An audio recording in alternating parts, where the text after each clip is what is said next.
The central storm was immense. It divided entire regions from the peripheral territories and created a tall blockage that prevented any living being from exploring its insides. Also, winds would often escape its surface and fly through the separate dimension in the form of violent tornadoes. It became clear that some of the gales in that world weren't a natural phenomenon caused by the high density of breath, but came from that massive structure. Noah didn't need to activate the divine deduction technique to understand that crossing the storm would be hard. Something so huge and containing such dense laws was bound to affect the areas above and under its frame. Moreover, there was a high chance that the environment on the other side contained living beings in the 6th rank. After all, the group had yet to meet a creature on that level inside the separate dimension. Still, they had reached what appeared to be its center. If that world featured rank 6 magical beasts, they had to be on the other side of the storm. The demons shared Noah's willingness to explore those hidden areas. They had his same mindset and knew that risk usually accompanied potential benefits. Yet, their companions showed some hesitation. June didn't fear the other side of the storm, but she couldn't think of a way to cross it safely. There were too many laws concentrated in that defensive wall, and their presence alone could interfere with the usual functioning of the breath. It was clear that the separate dimension wasn't meant for beings on their level, and they could die just by attempting that crossing. However, she understood that they would try to reach the other side anyway when she noticed the light radiated by Noah's gaze. She could see his eagerness, his greed, and his ambition radiated by his cold reptilian eyes. She even knew that Noah was already evaluating all the possible approaches as he stared at the storm. Then, she looked at the demons and saw that they had similar expressions on their faces. June could only heave a helpless sigh at that point. The fact that she didn't know how to cross that hindrance didn't mean that her lover was in a similar state. Also, the 2 demons were with them, and June had long since understood that they weren't simple experts. It wasn't only their power that made them exceptional. There was a subtle confidence and ruthlessness in their very approach to the world that would make them shine even among existences on their same level. As for Daniel and Faith, they had already given up on exploring those territories. They knew that Noah was amazing, but the difference in power between their group and the storm was too high. In their minds, 6 rank 5 cultivators couldn't cross something that could even scare existences in the 6th rank. Nevertheless, they understood that they weren't going to stop their exploration even in front of that massive calamity, since Noah and the demons began to exchange ideas right in front of them. What about the separate dimension? Noah asked, clearly hinting about Divine Architect's tunnel. The annoying guy would have to recreate its entire structure, since this isn't the outside world. Flying Demon answered. The laws could even interfere with its functioning. The void will crush us if something goes wrong. Digging under and flying above it also are out of the picture. Dreaming Demon added. We don't know how the laws have affected the air and the ground, and we might find a terrain that we would take months to break if we need to reach specific depths. It's too dangerous to remain so close to the storm. Well, we can't just cross it, Noah exclaimed. Is there no path for us? The 3 of them became silent at that point. They weren't ready to give up on the center of the dimension just yet. But there didn't seem to be any feasible way unless they asked for the help of a powerhouse. Joel glanced at Faith and Daniel, since the 2 of them shared his same amazement. He wanted to understand if Noah and the demons were serious when they talked about crossing that monstrous storm. Faith and Daniel could only reveal helpless expressions at that glance. They believed that reaching the other side was impossible too, but they trusted Noah. They would follow him if he claimed to have found a path. This dimension isn't like yours, Noah said at some point, breaking the silence in the area as he looked at the 2 demons. Its borders aren't clear, and nothing is blocking us from going near the void. The demon's eyes began to shine in understanding at those words, and Flying Demon couldn't help but continue his phrase. We might not need to come near the area affected by the laws and exit directly at the center of those territories. The 2 gods are in the Immortal lands. Dreaming Demon picked up from where her lover had left. The only dangers are the rank 6 beings on the other side, but we would avoid them too if we come out directly at its center. It can work. June, Faith, and Daniel didn't understand what they meant with their words, but that wasn't their fault. Their knowledge concerning separate dimensions was poor. They didn't know enough to link their conversation with the answer that they had found. Truth to be told, Noah didn't know much about separate dimensions either.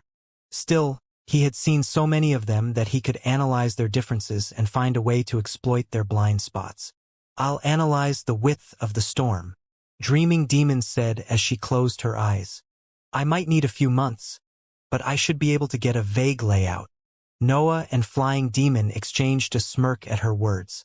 They couldn't wait to see what that copy of the Immortal Lands was hiding. 7 months later, the group had returned to the edges of the separate dimension, where the ground had lost its azure color for the lack of breadth in its structure. The 6 cultivators and the 2 snakes stared at the cliff that led to a darkness that even the light of the white sky couldn't illuminate. That blackness was the void often found between dimensions and worlds, but there weren't many records about it since it was tough to study.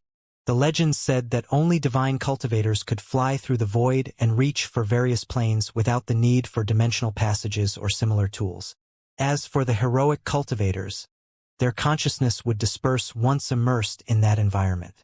Nevertheless, the path to reach the central areas was right there, in the space between the void and the landmass. "Remember not to distance yourself from the ground," Dreaming Demon warned the group. "No one can come to rescue you if you fall into the darkness." Then, she controlled Raphael and made her jump off the cliff. The strategy ideated by Noah and the demons was simple. The edges of that separate dimension were a bit further than the end of the landmass. So, they could theoretically fly under the continent and create a tunnel toward the surface when they reached its center. Of course, that task was easier said than done. The 6 of them didn't have a method to sense where the void began.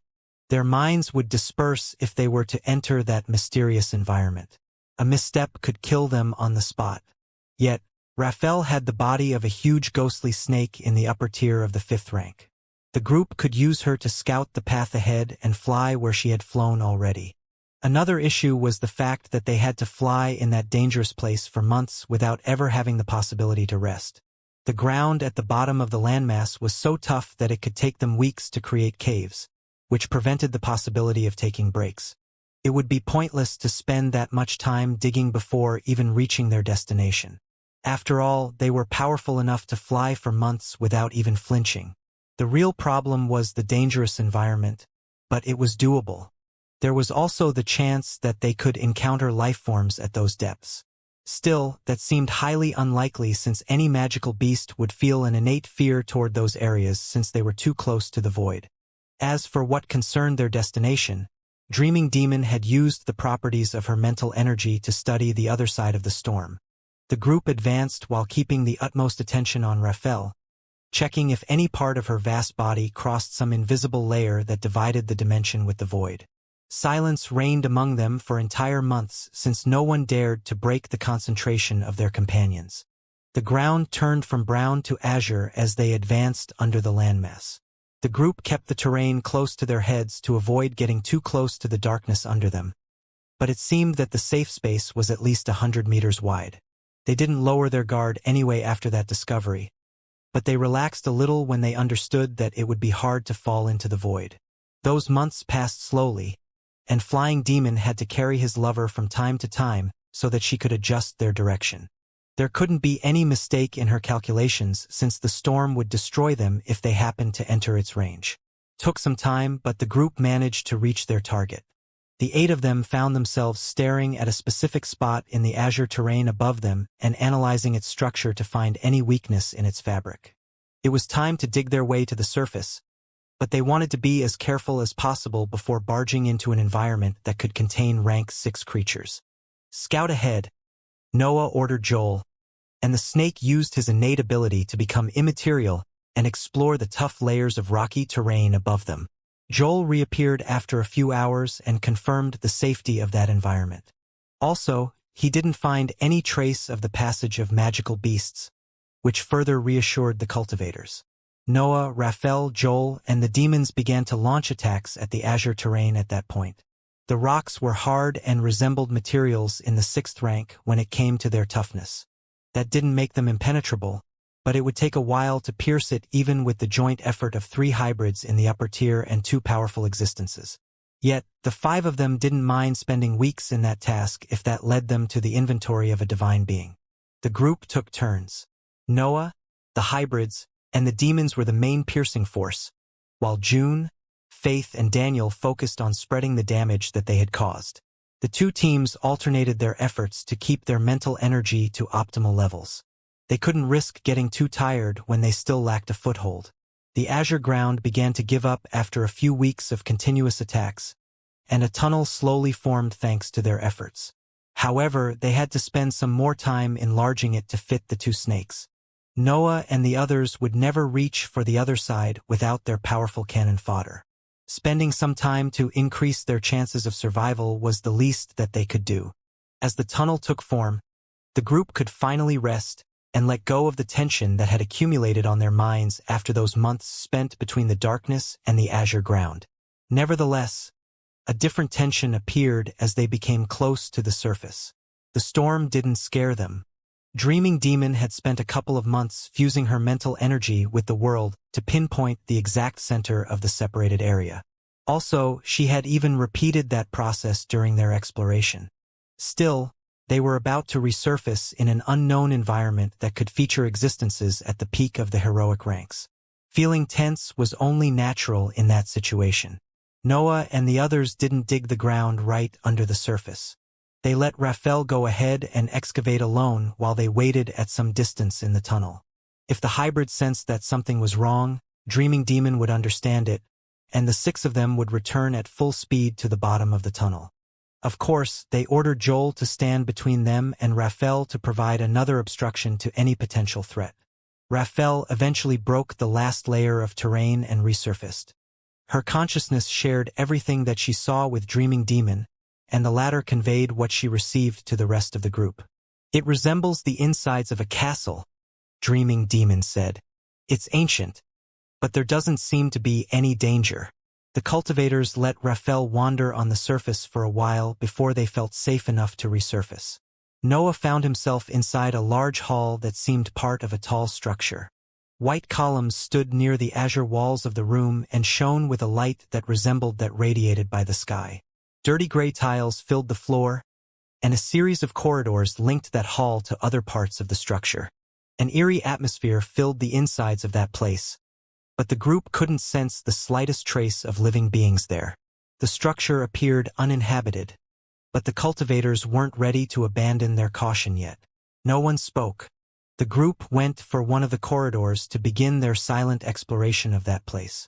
The structure, though, decided to surprise them rather quickly since the group found a stuffed winged beast used as a statue in the first corridor that they explored. The aura of a quasi-rank 7 creature still lingered around that ornament. Noah's instincts exploded at that sight, but he held himself back because he knew that his body couldn't eat that stuffed creature. Also, the winged beast wasn't intact. He could sense that someone had replaced its insides with a material meant to keep the skin in place. Someone had removed the nails and the horns too. Only the skin of the original creature remained, and that was the cause of the quasi-rank 7 aura that lingered around it. The fact that Noah could control his instincts didn't mean that the other hybrids in the corridor could do the same. Raphael began to salivate right in the middle of the corridor as an instinctive reaction to her hunger. Still, Dreaming Demon's control on her mind was thorough and prevented the snake from pouncing at the stuffed creature to appease her cravings. The situation was different with Joel since Noah had only sealed its centers of power. The snake's mind was still active, and most of his body was free to act unless Noah's intervened. It all happened in an instant. Joel shot forward and spread its mouth to eat the stuffed creature in a single bite. Yet Noah jumped and kicked the snake away to protect the ornament. Joel slammed into the wall of the corridor, and the other cultivators sieged the hybrid. The snake, though, didn't care about that obstruction and was ready to throw away his life to take a bite of that powerful material. Of course, the 5 cultivators kept it at bay, but Joel didn't want to stop. His instincts had taken control of his mind by then. He could only think about satisfying his hunger. "Can you store it?" Noah asked the spirit automaton of his space ring as he lifted his item toward the stuffed beast. The automaton scanned the ornament and made a few calculations before answering. I need to make some space, but there shouldn't be any structural problem. I suggest you store it somewhere else soon though. Its aura can corrode the formations of the rings if it stays too much inside it. Noah nodded internally and ordered to the automaton to proceed. Dozens of magical beasts' corpses came out in the open and lay on the ground as the automaton proceeded to make room for the powerful material. A wave of crystals also began to surround Noah and filled the corridor as millions of credits exited his storage item. The ornament then disappeared from the corridor and landed in one of the now free spaces outside of the 4 formations inside Noah's ring. According to the automaton, something on that level would take centuries only to start decaying, so it didn't need to be preserved. Also, the aura radiated by that skin could damage the formations and spoil the ring, which was something that Noah wanted to avoid at all costs. He wouldn't get another chance to find a storage item so powerful. Joel continued to struggle under the suppression of the 5 cultivators, but the disappearance of the winged beast made it feel lost. Yet, his hunger remained even if he had lost his primary target. Noah knew how to handle that situation and began to throw the crystals around him at the hungry hybrid. Joel spread his vast mouth and accepted those credits, and he started to calm down as his body absorbed the breath inside them. It took a couple of millions for Joel to recover some control over his mind and suppress his instincts. When he did, he looked around him in an apologetic look, fearing that his actions had caused the anger of his jailers. However, Noah barely cared about the obsidian credits, and the other cultivators weren't hurt in the slightest. Also, it wasn't his fault since his instincts weren't something that he could control. Noah could have even just activated the shadow swords planted in his vital tissues to kill him, but it would have been a waste to lose an asset in the 5th rank. It was better to give up on his money since they had lost any importance by then. Noah looked around the corridor and saw that nothing had reacted to the mess that they had just caused. It appeared that the castle really was uninhabited and that they could take whatever they wanted. His greed increased at that realization. After all, they had barely begun to explore that structure, but they had already seized a quasi-divine material. There was bound to be more wealth there, and they could just take it and bring it back to the hive. Luckily, we decided to explore this place before the war reached the old continent. Noah thought as he nodded toward Dreaming Demon. She understood the meaning behind his gesture and controlled Raphael to move forward into the corridor. The rest of the group followed at some distance and put Joel between them as a second line of defense. Noah and the others were almost sure that the castle was safe, but they couldn't abandon their caution in a place that had quasi-divine beings as stuffed creatures. The corridor led to another large hall with a series of paintings. Their images depicted different cultivators standing in a white world with various expressions, and radiated an aura similar to that carried by the sky of the dimension. Each painting depicted a single cultivator, and the image of those existences exuded peculiar auras that seemed to represent the individualities of those beings. "This isn't possible," Flying Demon exclaimed when he looked at one of the paintings, and Dreaming Demon and Noah froze when they neared him to take a look at those images. The painting depicted the same white world, but the 3 of them recognized the cultivator represented there. It was a middle-aged man with long black hair combed in a simple ponytail and a pair of red eyes. He didn't have any beard, and he was quite slender even if his black robe hid a thick series of muscles. There was an ambitious smirk on his face as he stared at the white world, and he had his arms spread to his sides as if he was trying to bathe in that light. "Why is Master there?" Dreaming Demon exclaimed after she recovered from her stupor. "I watched his ascension, and he went alone. Maybe the god of the empire represents what he thinks happens upon their arrival in the immortal lands," Noah said as he pointed at the other paintings. "Some of them are more detailed than others. I bet they belong to the cultivators that he had accompanied in the higher plane." The demons quickly agreed with his hypotheses, but they didn't like that their master was exposed there. Dreaming Demon reached for the painting, but an invisible barrier prevented her from nearing the wall. "Damn it!" Dreaming Demon cursed. "Even you can't break it?" Noah asked. After all, Dreaming Demon was the most powerful cultivator in their group.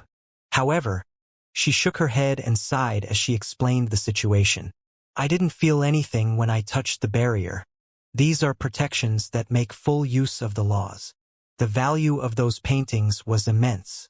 After all, each of them exuded part of the individualities of existences that had reached the divine ranks.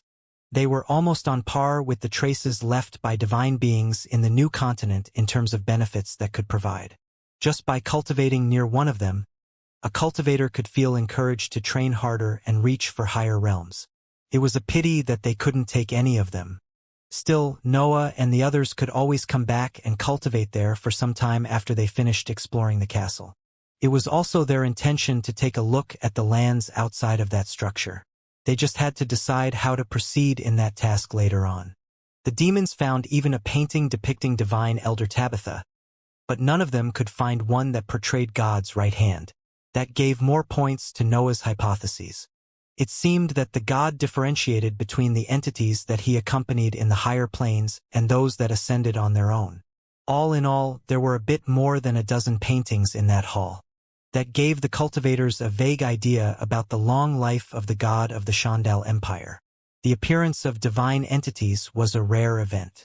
There would be a maximum of 4 or 5 of them every 10,000 years, and that only after the mortal lands had witnessed a period of extreme richness. That led the group to place the god of the empire's appearance more than 30,000 years ago in the best-case scenario. There was a high chance that he was older than that, and their math didn't even consider the years that he had spent in the heroic ranks. Anyone would go crazy if he had to spend so much time trapped in a world that can't nourish him, Noah said after they concluded their calculations. He couldn't even begin to imagine the mindset of an existence that had to live through the millennia without any possibility to cultivate. Sacrifice millennia of work just to stay in the higher plane for a while, Flying Demon said as he heaved a helpless sigh. I wonder how a being with such determination ended up in this situation. Her lover shook her head at his words. Entities on their level couldn't understand matters that involved the divine ranks. June, Faith, and Daniel spent their time in the hall wearing mesmerized expressions. They would have never thought that they could come so close to beings that appeared in legends described in precious records stored only by powerful organizations. The experience benefited their mindset greatly since they could finally put a face on beings that appeared so lofty in their minds. The divine existences weren't unreachable entities anymore. They were just incredible cultivators that had left their mark in history. The same went for Joel, who improved his control over his instincts in those short hours. It was as if those paintings kindled the ambition inside his human side.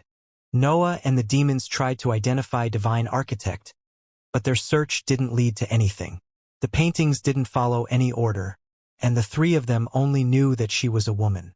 They could guess what her individuality could be according to the fame that surrounded her figure, but that wasn't enough to connect her to an actual image. The group eventually left the hall to continue the exploration of the castle, using the same formation that they had used since the beginning of their mission. The snakes explored any new area before the cultivators and made sure that they were devoid of any danger. Noah, though, kept special attention on Joel since anything carrying a powerful aura could trigger his instincts again. The other halls of the castle contained powerful items on a similar level to those that they had found in the previous parts of the structure. The group found a series of intricate diagrams drawn on scrolls made by a series of precious materials at the peak of the 6th rank. The diagram themselves radiated an eerie aura that seemed to affect the air lingering in front of them. They found a hall filled with weapons that even Dreaming Demon couldn't near due to the threatening pressure that they released. Some of those weapons appeared to be masterpieces in the 7th rank too. Still, the group had to leave that area without seizing anything. Almost all the halls contained items at the peak of the 6th rank or directly at a divine level. Yet, the group found it impossible to seize any of them due to the power that they radiated or specific defenses in place. They started to feel lucky that the stuffed winged beast didn't have any form of protection around it, and the most reliable hypothesis was that the god didn't have enough time to place it. After all, that ornament was the only material that escaped the pattern of the castle. There weren't only powerful items. Some of the halls contained strange things that weren't necessarily strong or threatening. The group found a hall dedicated to a strange powder that distorted the space around it even if it was only a rank 4 material. They saw a metal that never stopped changing form in another one, and that could become gaseous at some point. Odd materials, powerful beings, and mysterious creations filled the castle, and the group had only managed to seize one item. The 8 of them eventually reached a room that had an empty white throne placed at its center. There was a chessboard on a table near the throne, and a series of pawns surrounded it without apparent order. When the cultivators neared the table, they sensed a series of auras coming from those items. The auras were familiar. The chessboard resembled the sky, and the pawns carried a softer version of the individualities carried by the paintings. Noah and the others didn't know what to think at that sight. The scene was too strange for them even to begin to formulate hypotheses. While they were busy analyzing the table, the ethereal figure of an old man appeared on the throne and began to speak. It has never happened that someone reached this place without destroying the nation above. The cultivators and hybrids felt startled by that sudden appearance, but they quickly understood that the figure was only a will. Even if it belonged to a divine existence, there was a limit to how much he could do. "Don't worry," the will said with an ancient voice. "We are on the same side. All the cultivators going against heaven and earth are my allies. This applies twice on you, man of 2 worlds." The will had turned his gaze toward Noah toward the end of his phrase, and he could only give voice to a question as he tried to suppress the surprise that he felt. "Who are you?" The will smiled and gave a simple answer. "I'm Xianxia." The world usually forgot about the names of cultivators that had earned titles through their lives, and only the organizations behind them kept track of them. Couldn't be helped. Most cultivators gained a title after they reached the 5th rank or above, and the world would acknowledge their existence only at that point. Beings like Noah were rare since most human cultivators usually couldn't affect the political situation outside of their nation. For example, the world had forgotten real names of the demons long before the defeat of the demon sects, and there weren't many cultivators that knew them even inside the hive. That phenomenon appeared more often in the Empire since the god would bestow a title to every heroic cultivator. However, Noah and the others didn't have any doubt when they heard the words of the will. The only existence that could carry the name Xianxia was the god of the Empire himself. "He shouldn't be able to read my mind," Noah thought as he inspected the will. That ethereal figure shone with a soft white light that didn't reveal any other color. Noah and the others could notice his long hair and beard that were both combed into thick braids held together by a series of rings. Noah was an expert when it came to wills, and he had already met one of them at that level. Back then, divine demon's will had been able to learn almost everything about him with a simple glance.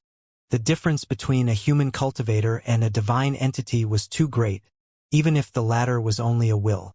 Yet, divine demon didn't mention his transmigration, which meant that there were limits to how much he could learn without hurting the mind of his target.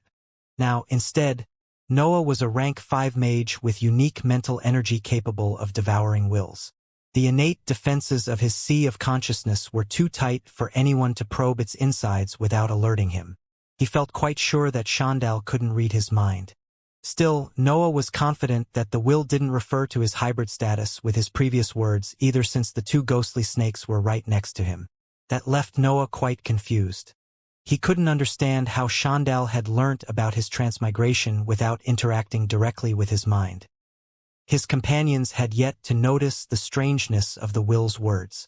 Their focus was on the white figure, who wore an emotionless smile as he stared at them. All of them had a lot of questions in their minds, and Noah wasn't an exception. Yet, they decided to wait for Xianxia's explanation after they learnt his name. Flying Demon's gaze inevitably went on one of the pawns as that stalemate continued. That gesture took less than an instant, but the will didn't miss it and decided to address that topic. "Don't worry about this," the will said in his ancient voice. "They aren't connected to the divine beings now living in the immortal lands. I replicate their auras to keep track of the achievements of this world." "What is all of this?" Noah asked at that point. Why does Xianxia surround himself with these pieces of the divine? Why does he try to recreate the immortal lands? What's the purpose of the Odria nation? Noah felt utterly lost. He knew that the god of the empire was the weakest existence among the divine beings. After all, that information came from Divine Demon, and he trusted his judgment. Nevertheless, he was in a castle filled with items that were either in the divine ranks or at the peak of the 6th rank. Also, there were the paintings and the pawns that radiated part of the individualities of other divine beings. The so-called weakest god resembled some collector that amassed anything connected to the divine ranks. Noah felt safe to assume that no other god could ever match his accumulation of wealth, at least as long as they remained in the mortal lands. Shandal's figure had become extremely mysterious in his mind, and he couldn't help but fill the will with questions once he understood that he didn't have bad intentions. "A sharp mind," Shandal commented. "Heaven and earth did a mess with you." Noah's eyes sharpened at those words. The memories of his earth tribulation resurfaced as he thought at the plan that the world had for him. He didn't believe that Shandal knew all the details behind his transmigration, but it seemed evident that he knew a lot about heaven and earth. Otherwise, it would have been impossible for the will even to know his deepest secret. "If it's the knowledge that you seek," Shandal said, "I have plenty of it. I can't be sure about some details, but there is a lot of truth in what I will say if you are willing to listen." The others exchanged a glance, but Noah kept his eyes fixed on the white figure. He had already decided that he wanted to learn everything that the god of the empire had discovered in his long life. The demons and June were the first to nod at the will when they realized how severe Noah was. They would have accepted to hear him out anyway, but Noah's attitude made them decide faster. Faith imitated them since her curiosity eventually surpassed the dread that she felt toward that will. Daniel followed her after a few seconds of hesitation. As for Joel, he lowered his massive head, hoping that Shandal didn't punish him for the mess that he had made in one of the corridors. "Very well," Shandal said as he changed his position on the throne. "I discovered this later on, but it's better to state it first. There wasn't any heaven and earth in the past, nor tribulations. There was no division between mortal and immortal lands either. The breath of the world was for everyone to use, and anyone could strive for godhood without facing any suppression." The cultivators on the scene began to show surprised expressions as soon as the explanation started. If it were anyone else, they wouldn't even consider his words. However, they were in front of the will of the oldest divine entity of their world. He was also someone that had visited the immortal lands multiple times and had created various empires throughout history. "I know that this is a lot to take," Shandal said. "I was speechless too when they told me this. Still, this story fits with what I've discovered on my own through the millennia, so I've started to take it as true." Shandal didn't explain who those they were, but continued to tell his story. A being eventually rose further than its peers and aimed to reach the 10th rank to surpass the limits of the divine. The legends say that it failed in the task, but it fused with the world and tainted it with its will to keep on living. That was the birth of heaven and earth. "It's unclear what went wrong with that being's breakthrough," Shandal said. "The cultivation journey followed different paths back then that even they couldn't retrieve. Yet, it was clear that it lacked something and that it wasn't ready to give up on the 10th rank after just one failure." Noah's group had long since forgotten that they were in a separate dimension inside the enemy territory and that they were speaking to the will of a divine entity. The story that they were hearing was too interesting for them to mind anything else. After all, Shandal was speaking about the origin of heaven and earth. They were the very foundation of the cultivation journey and set the rules for everything in the world. Their fairness was what forced the mortal lands to be in their current state, and their laws set the foundation for every living being striving for the divine ranks. Also, Shandal had mentioned the 10th rank, which was one of the most difficult topics among the higher-ups of any organization. "This powerful existence fused with the world upon its failure," Shandal continued. "It used its immense power to create a system that could give birth to the answer that it had missed.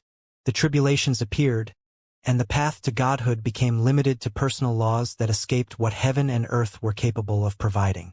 All the cultivators became their guinea pigs meant to find the missing piece that would open the path to the 10th rank. No matter how absurd Shandal's words appeared, the cultivators on the scene couldn't reject them. Noah and the others didn't know how he knew so much, especially since they were matters that belonged to the first era of the cultivators. Yet, They fit the current system perfectly and even gave meaning to the behavior of the world toward certain events.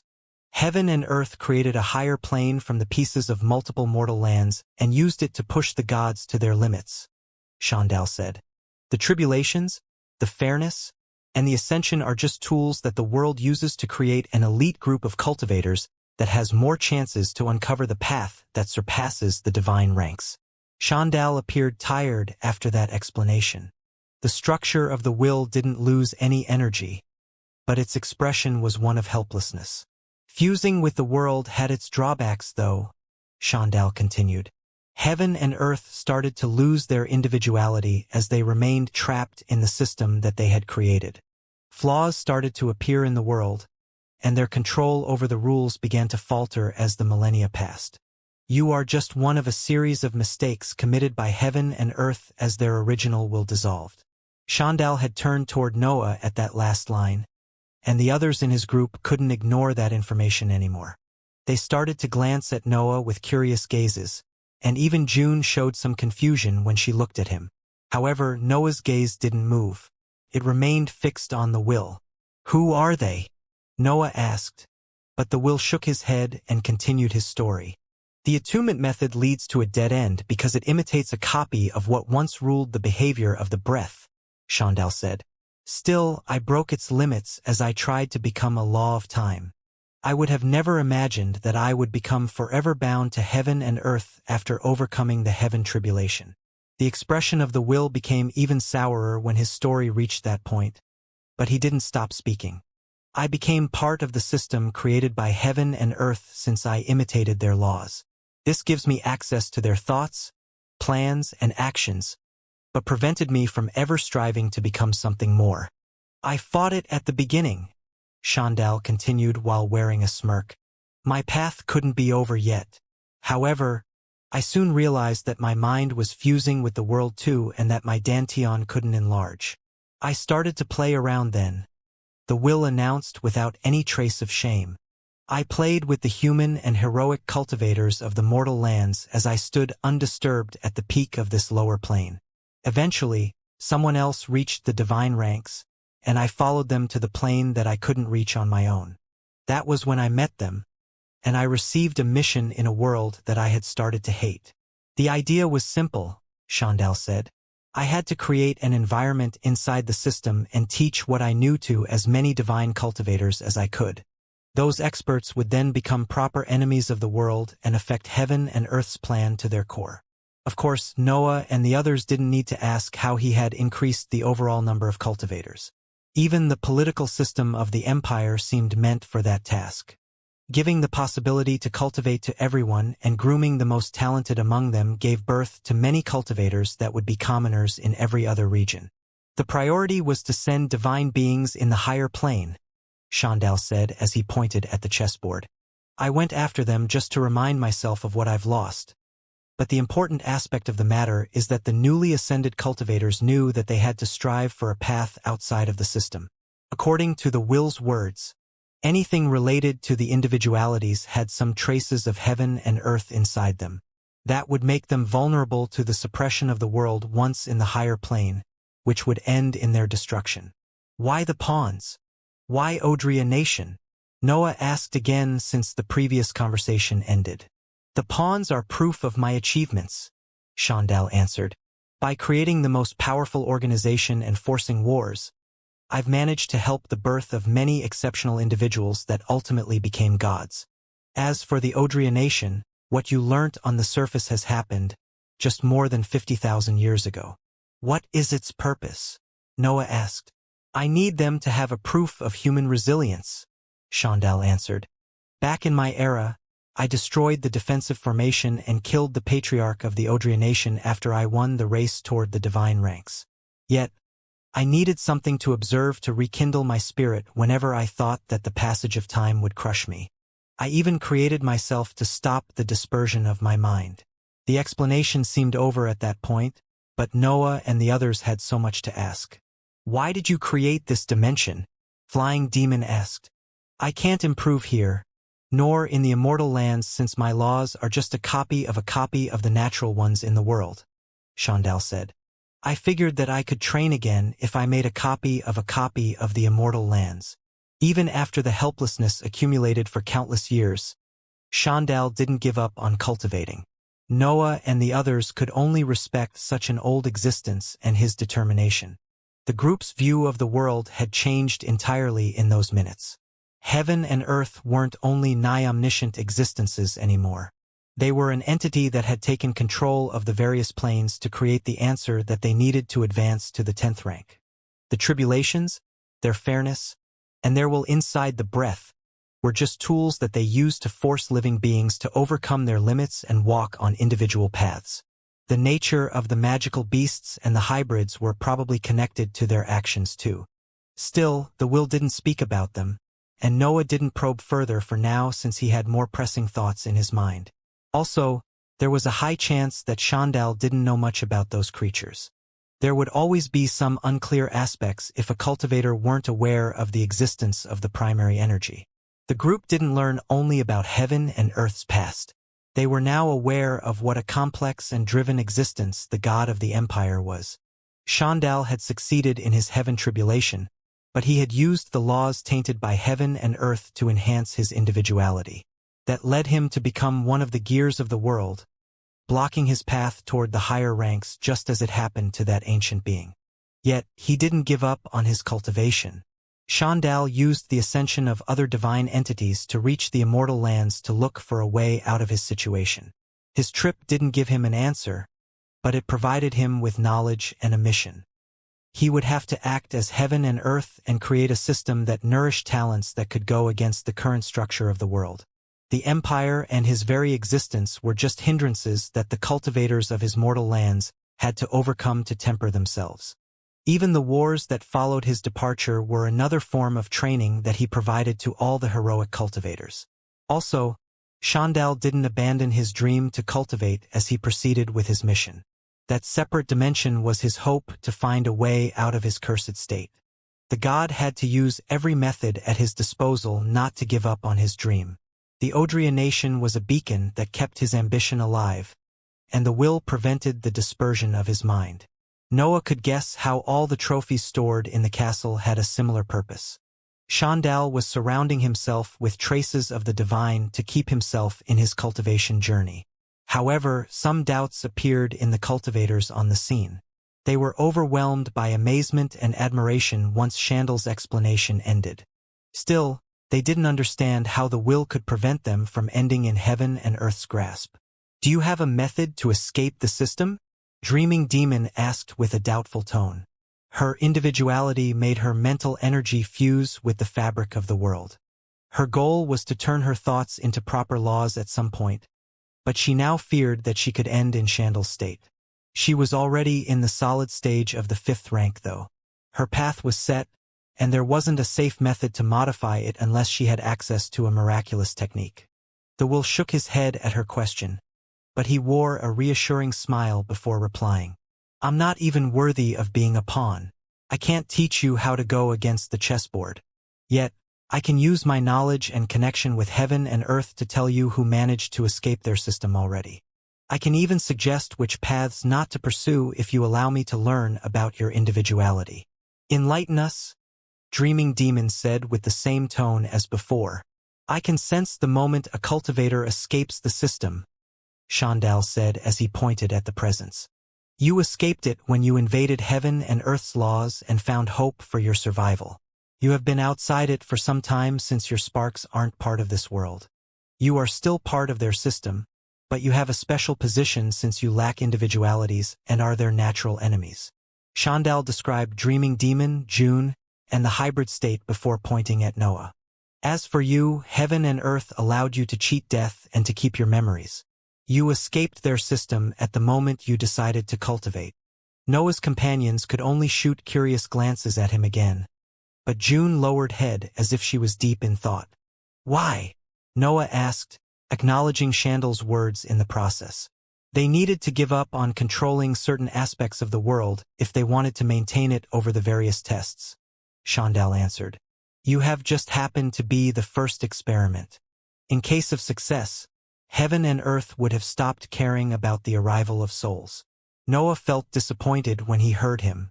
He already knew that the reason behind his transmigration was far from meaningful, but it turned out that it was even less important than he thought. Heaven and Earth's original will was dispersing, so they had to give up on some of their control over the world to keep their project functioning.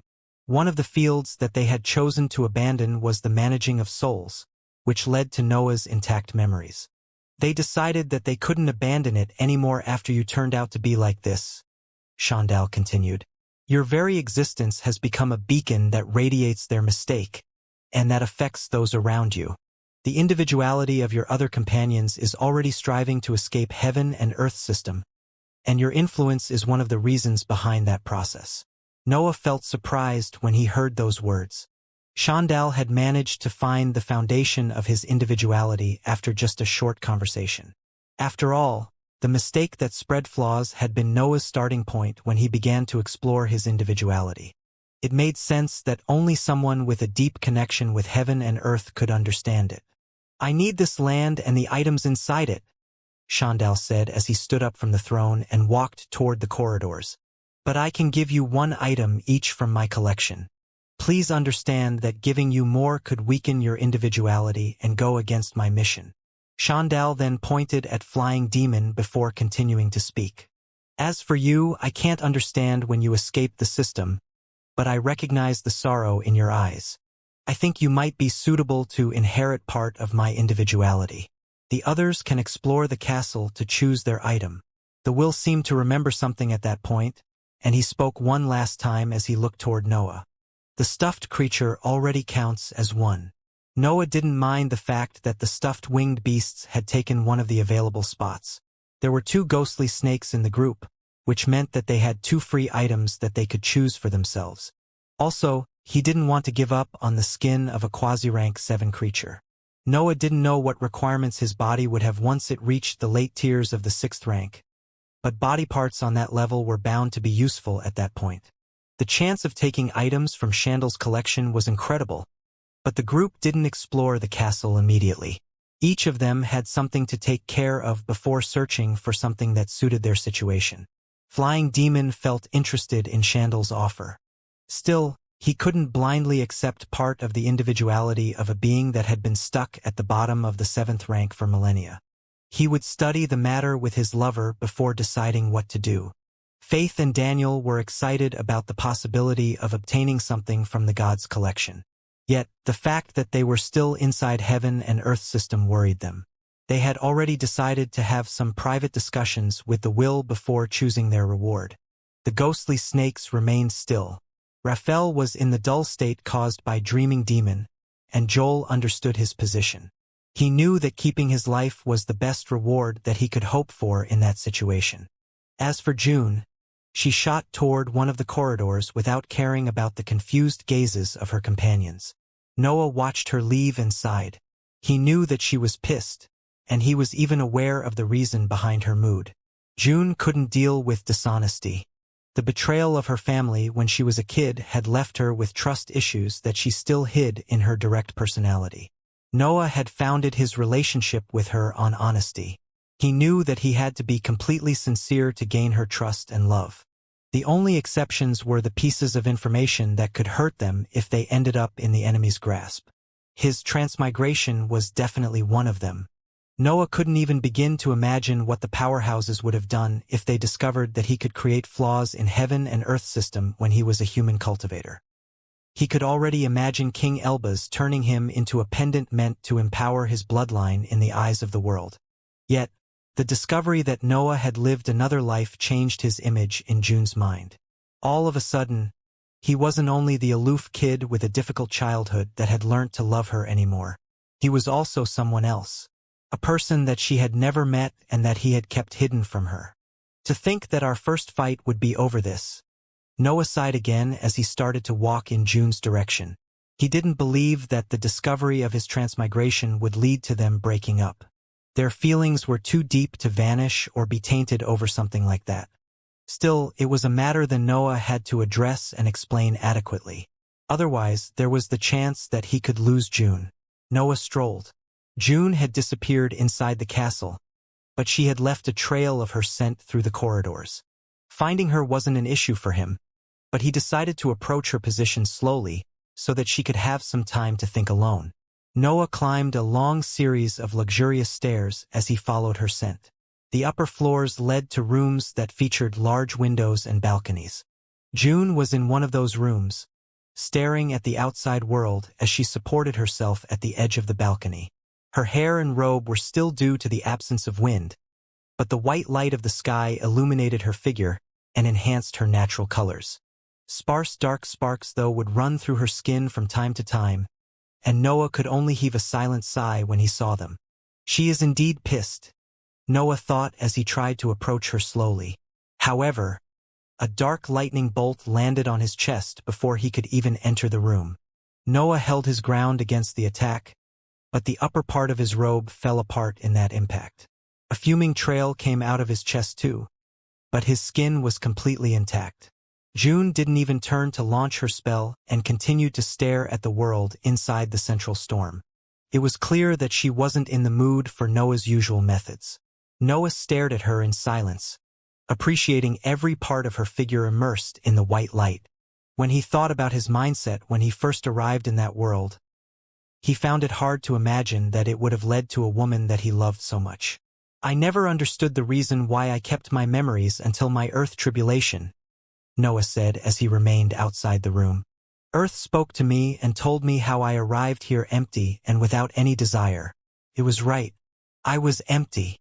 June trembled a little when she heard those words, but a lightning bolt soon shot from her back and landed once again on Noah's chest. Noah gladly accepted the attack and waited for the noise caused by the clash to fade to speak again. I've lived for a little more than 2 decades in my previous world before being killed by mistake. Yet I now know that I didn't live there. My life started when my ambition appeared. A tremor swept June, but there was no spark nor lightning bolt at that time. She remained silent as she played his words again inside her mind. There wasn't any cultivation in my old world, but it wasn't too different from this one, Noah continued. Money was power, and you could only stick to the system if you didn't have it. Birthright ruled in many fields, and true freedom was an idea that many humans ignored. Who were you there? June asked without turning to look at him. A dreamless outcast, Noah answered as he entered the room and neared her. That society wasn't nice toward those that couldn't blend with its rules. I was ready to settle for a simple life to have a small amount of freedom. June turned at that point, and Noah could sense her sadness when she spoke. Why didn't you tell me? It was too dangerous and too unbelievable, Noah said as he stopped right in front of her. Also, I was born together with my ambition. Anything before that wasn't my life. June reached for Noah's naked torso and tried to scratch his skin. Yet, her fingers weren't even able to leave marks on him. Sometimes, I wonder what would have happened if you didn't meet Nina, June said, and Noah understood that she was questioning the foundation of their relationship after the recent discovery. Noah took her hand and pressed it to his heart. The vibration caused by his heartbeat reached her palm, and his words followed that sensation.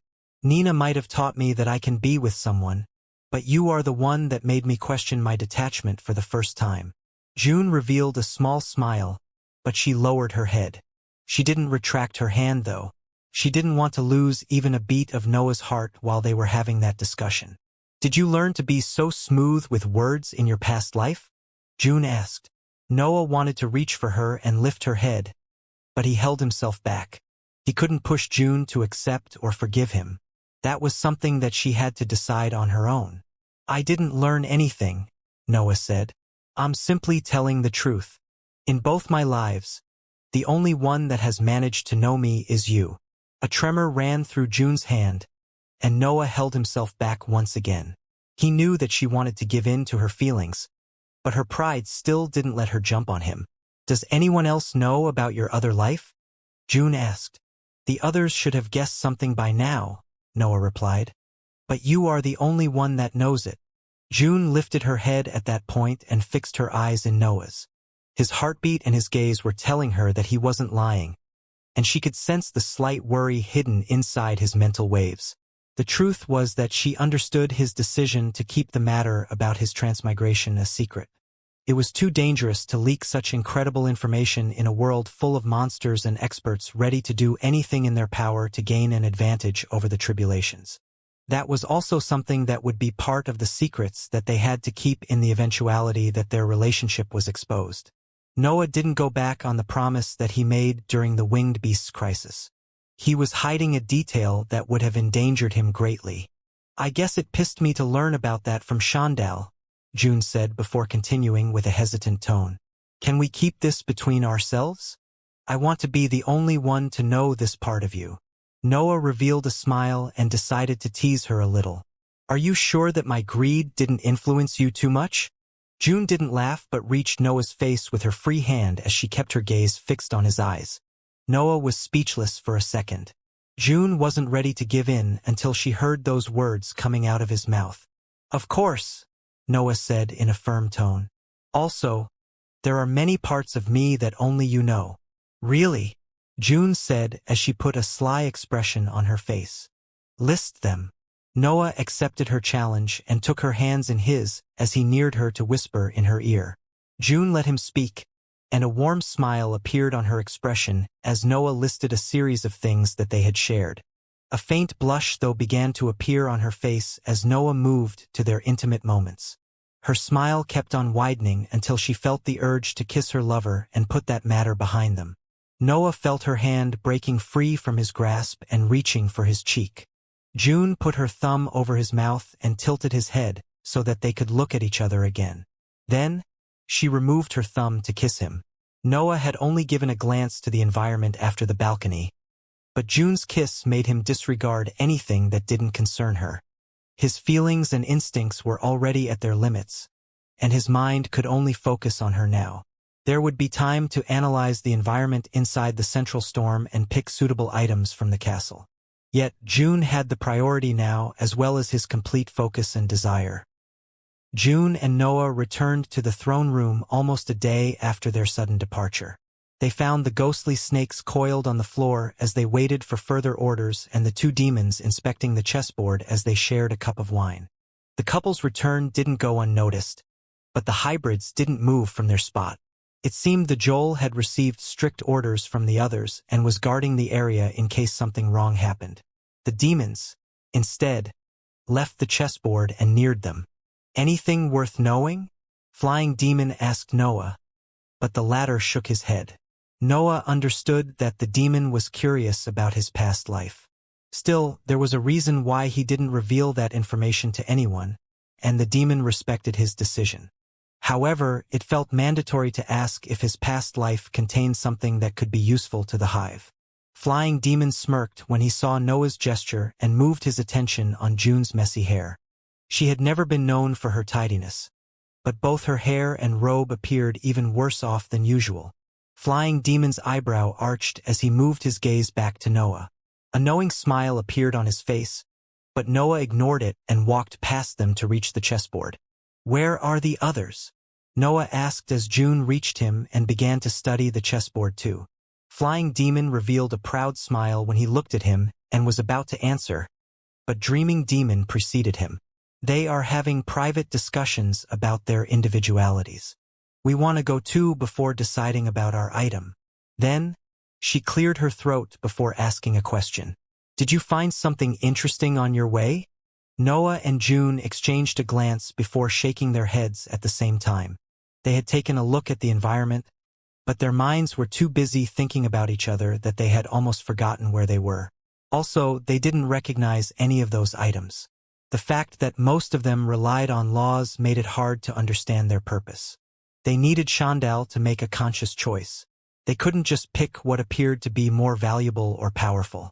We have taken a look at the outside world, June said when she saw the complex expression that had appeared on Dreaming Demon's face. It seemed that she was facing the same issue and wanted to know if they had found a solution. Nevertheless, June's words were enough to ignite the demon's interest, and they didn't hesitate to offer the couple a cup of wine as they waited for their story.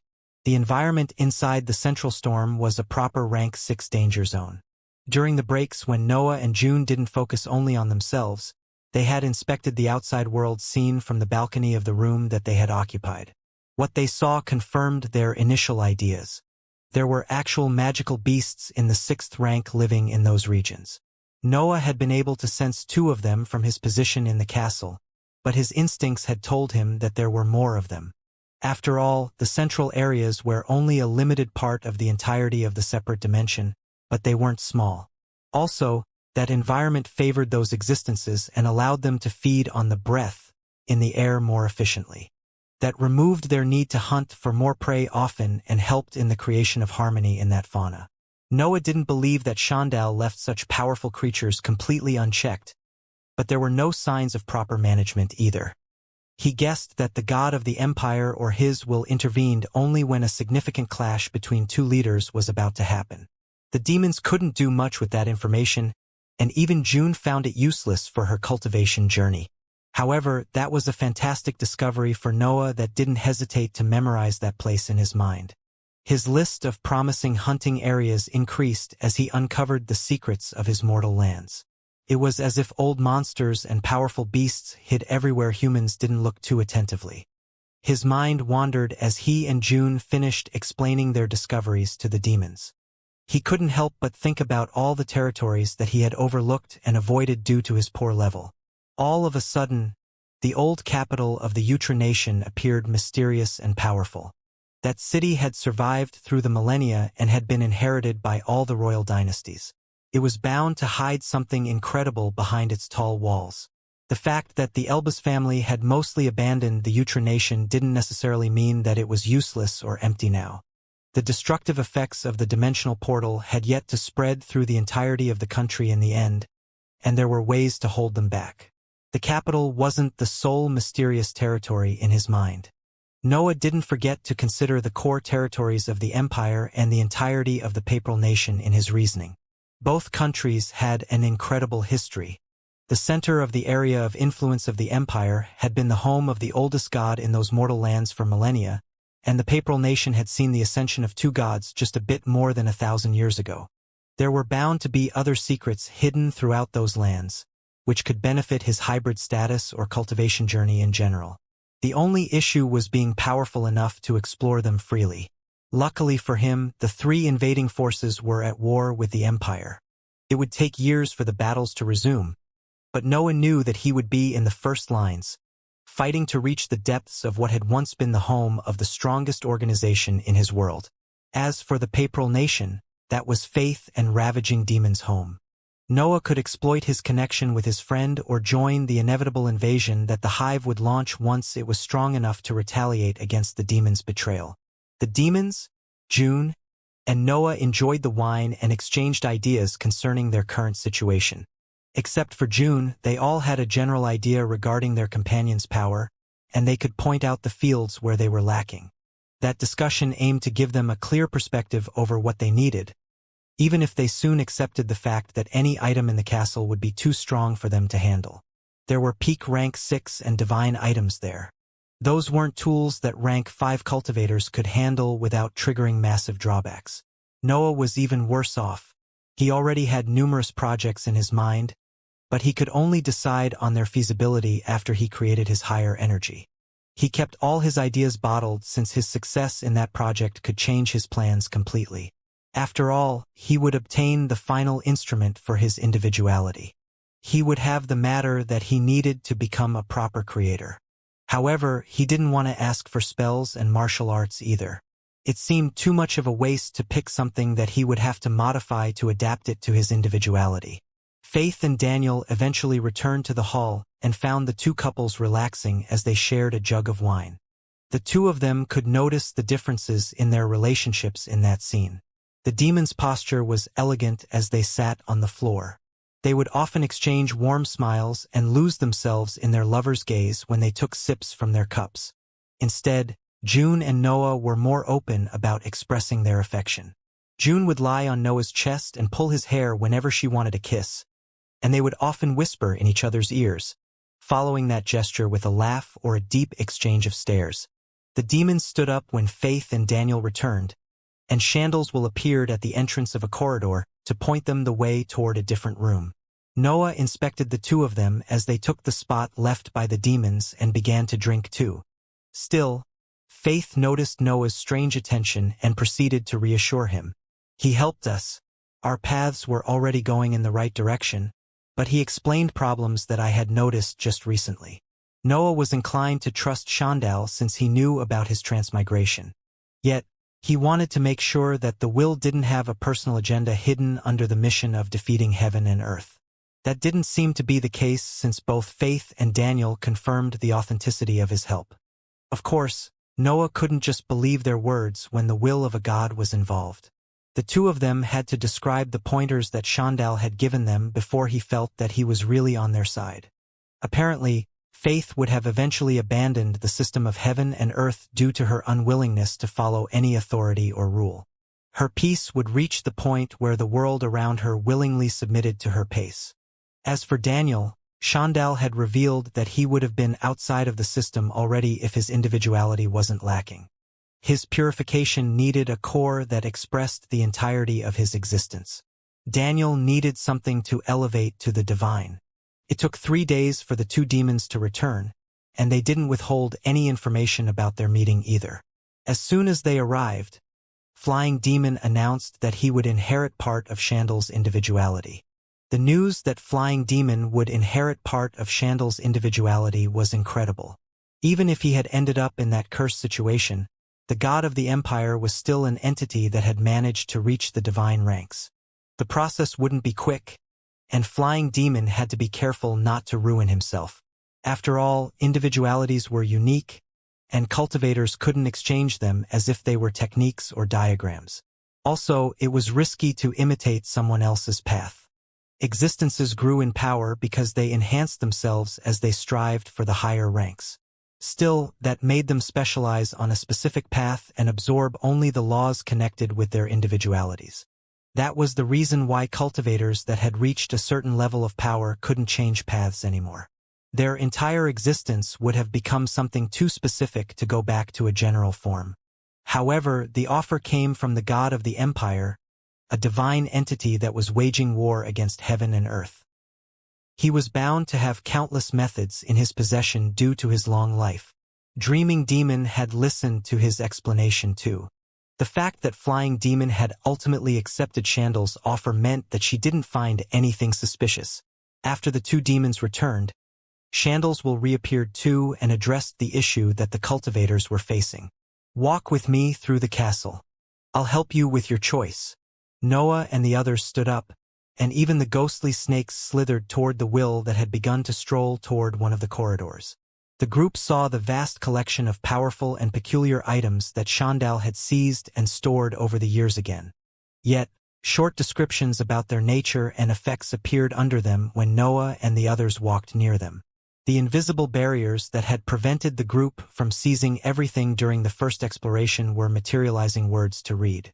There would be even exotic symbols at times that the cultivators could only scan with their mental energy to understand the purpose of certain items. A few of those treasures didn't have any description but only notes signed by Xianxia himself.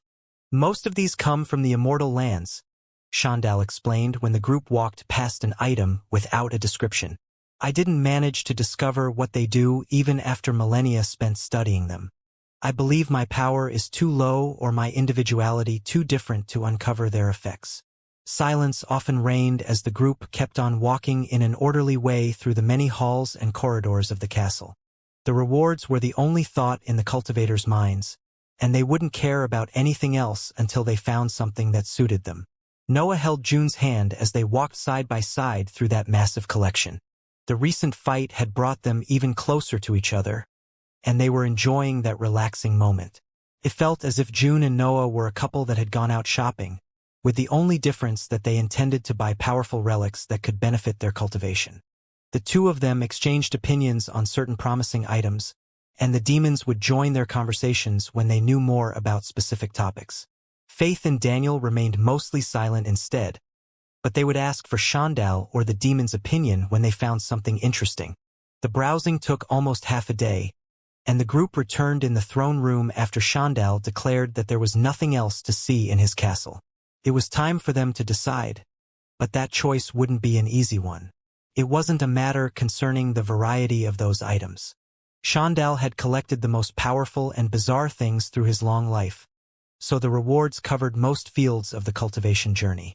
The main issue was that they wouldn't be able to use most of those rewards until they reached the later stages of the 6th rank. Rank 5 cultivators couldn't just wield a divine inscribed weapon. The sole might of such an item could destroy them. That made choosing harder since they would pick something that they could only use after they experienced multiple breakthroughs. Such a decision required them to have a clear idea of what they would need far in the future, which wasn't something that they could have right now. Faith and Daniel were still growing when it came to their individualities. They had just learnt how to adjust their path to escape heaven and earth system, so they didn't have many certainties when it came to their future. Dreaming Demon needed time to rethink her individuality too, but she was a bit better off compared to her companions. She had already restricted her choice over 2 items, with both of them beneficial to her peculiar mental energy. Flying Demon's reward was Chandle's individuality, and the snakes didn't get the chance to choose something. As for June and Noah, they had their issues too. Differently from her companions, June had a pretty clear idea of what she would become along her paths. Everything in her individuality focused on constants and long battles, so she meant to pick something that could enhance that aspect of her fighting style. Yet, most of the items there had battle purposes, at least for those in the 6th or divine ranks. June found it hard to decide something that she could find useful in the future. She was already skimming all the possible choices in her mind so that she could pick something very close to perfect. Noah's issue, instead, came from the fact that his higher energy was an important variable that he couldn't ignore. His existence, battle style, and even attacks would change after he managed to create higher energy. His body was bound to adapt to that achievement and change form after every breakthrough. That uncertainty kept him unsure about 3 items that had different purposes, but that would be useful even when he reached their level of power. After a day spent meditating and exchanging ideas, all the cultivators had decided what they wanted, except for Noah. Dreaming Demon had chosen a strange pink liquid with power in the divine ranks. The liquid was also smelly, but it had empowering effects on the mental energy of the cultivators. Daniel chose an emblem that worked on light, and that could protect him if something unexpected happened. It was a divine item too, which made it a lifesaver in any situation. Faith used a similar approach to Daniel and just picked something battle-related. She chose a bracelet that would work as a defensive measure but also as a temporary enhancer of her mental faculties. As for June, she picked a hefty and old tome that described the formation field thoroughly and had even notes of the entities that had invented the methods recorded in it. On the other hand, Noah was still struggling to choose. Noah didn't want to pick a defensive item nor a weapon. He was a maker. He created what he needed, and that ability would increase once he succeeded in his project with the higher energy. Also, he didn't want to use that chance for something meant to help him survive future threats. It didn't often happen that he could choose from such a large variety of items, and he didn't want to pick something that was only meant to keep him alive until he reached the divine ranks. His body already offered him insane survivability, and he would risk relying too much on the divine item. After all, he would use it to take by surprise and kill strong enemies so that he could seize their dantions. In his mind, it was better to pick something that could improve his growth since that would give him long-term benefits. Yet, his interest still lingered on 3 items even after he had cut away many promising weapons and defensive methods from his possible choices. Of the 3, 2 of them were divine items, while the other was something with power in the heroic ranks. The first one was one of the items that lacked a complete description. It was a complex diagram that seemed capable of producing different effects depending on unclear factors. Through the years, Xianxia had discovered that it needed breath of the darkness element to work, but he had never managed to activate it. The few features that he had recognized came from his knowledge of spells and formations. According to the will's description, the diagram didn't have an upper limit in its power, but human cultivators would lose their minds if they happened to look at its lines.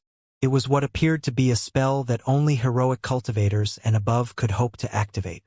The second one was another divine item. It was a mirror capable of predicting the outcome of experiments or similar procedures. Noah only needed to place the materials in front of the mirror as he watched his reflection to know if a process would succeed. The mirror even gave a detailed description of its prediction. That would help a cultivator to point out the mistakes in the procedure and fix them without wasting materials in countless trials. Noah's ability to create would rise even further if he used the mirror together with the divine deduction technique. Still, that item had its limits, especially when it came to atypical inscription methods. The elemental forging was one of the atypical methods, and the mirror couldn't understand it in its entirety. Its results would be slightly imprecise when it came to similar practices, and Noah wasn't sure if using such a miraculous item suited him, especially since his creation would assume different forms once he gained the higher energy. As for the last one, it was a whiff of dense dark gas that seemed to contain many laws in its fabric. Xianxia had already studied it and confirmed that it was a rare material capable of expressing many different shapes of the breath of the darkness element. The item would be quite useful to Noah since it could expand his knowledge of the darkness element and give him ideas on how to proceed in his journey. Also, it would be beneficial in his meditations. All three items were good tools to have in the heroic ranks. Noah could find a worthy usage for each of those resources and gain benefits from all of them. However, he had to make a choice. The cultivators had already talked about the division of the resources. The ghostly snakes gave them access to 2 free items, which meant that they had to decide who would get more than one reward. The group had decided to award Noah and the hive with the items initially meant for the hybrids. "Come," Xianxia said as he neared Noah, who was still struggling to decide. "Let's talk." Noah inspected the will for a few seconds before deciding to stand up and follow him the hall where he had discussed the individualities with his companions. That hall was smaller than the others, and it didn't have any unique item. There were only a bed and a table with a peculiar chessboard that had 6 sides instead of 4. There were also a series of chess pieces laying on top of it that were divided into 3 different colors. There was black, white, and gray, but there didn't seem to be anything special about them since they weren't inscribed items. "There are 3 major factions in the Immortal lands," Xianxia said as he sat on one of the 3 chairs around the table and began to reorder the pieces on the odd chessboard. "You can find the ever-hungry beasts, whose population can't be controlled," Xianxia said as he placed the black chess pieces on the board. "The scattered humans." The will continued as he moved his attention to the white pieces. "And the lonely hybrids." Xianxia began to deploy the gray pieces at that point. "As far as I know," Xianxia continued to speak as he watched the chessboard with a satisfied expression. "Not all humans decide to go against heaven and earth. There are a few organizations, but the population up there is too thin to affect the higher plane." "Who are they?" Noah asked to remind him of the questions that he had dodged earlier. Xianxia shook his head at that question and started to move the pieces in a seemingly random way. Then, he decided to address the matter that he had revealed just a few days ago. "Your existence is even more unique than the others. I couldn't believe it when you used a magical beast to become a hybrid. I didn't even know that something like that was possible. Did you keep track of me?"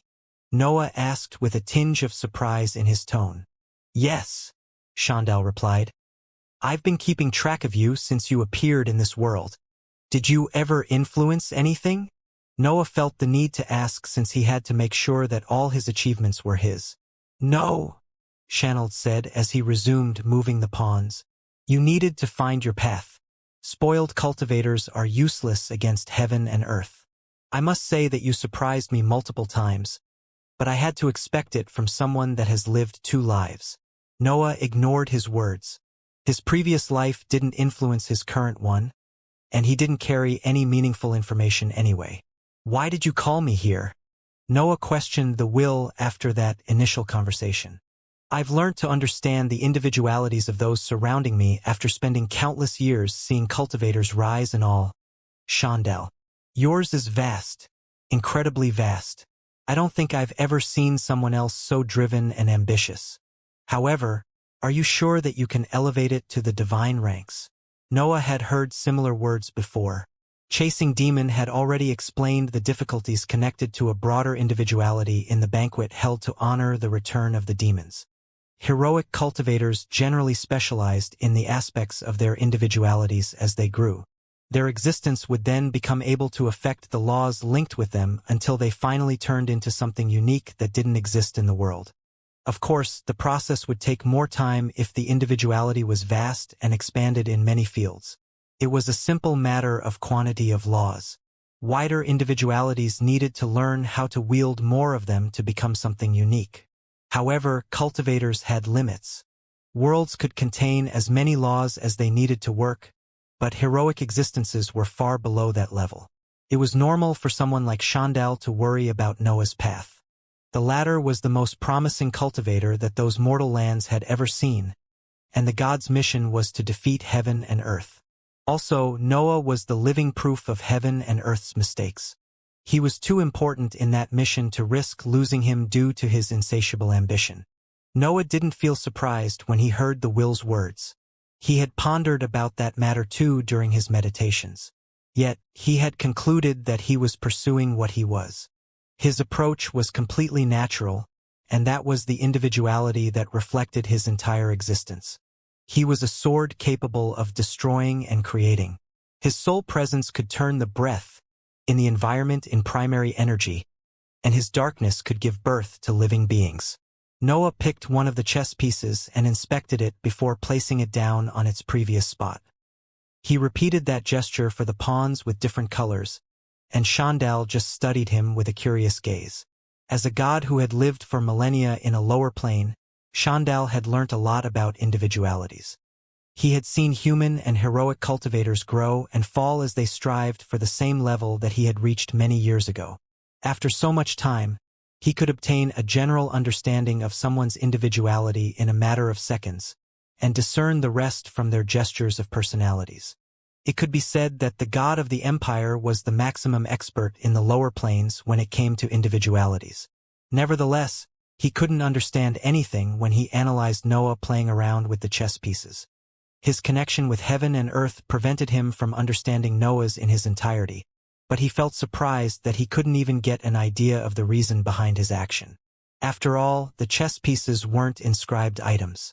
He used that odd chessboard to remind him of the fauna of the immortal lands. A lot of black pieces, Noah thought as he placed a gray pawn back in its place. A few white and even fewer gray. The number of pieces of each color was a representation of the number of entities in each faction. From the chessboard, it was evident that magical beasts dominated the higher plane. Noah could understand now that such an arrangement was just another challenge placed by heaven and earth to find what they had missed. Still, he didn't inspect the pieces for that reason. He was trying to understand if he belonged to one of those factions.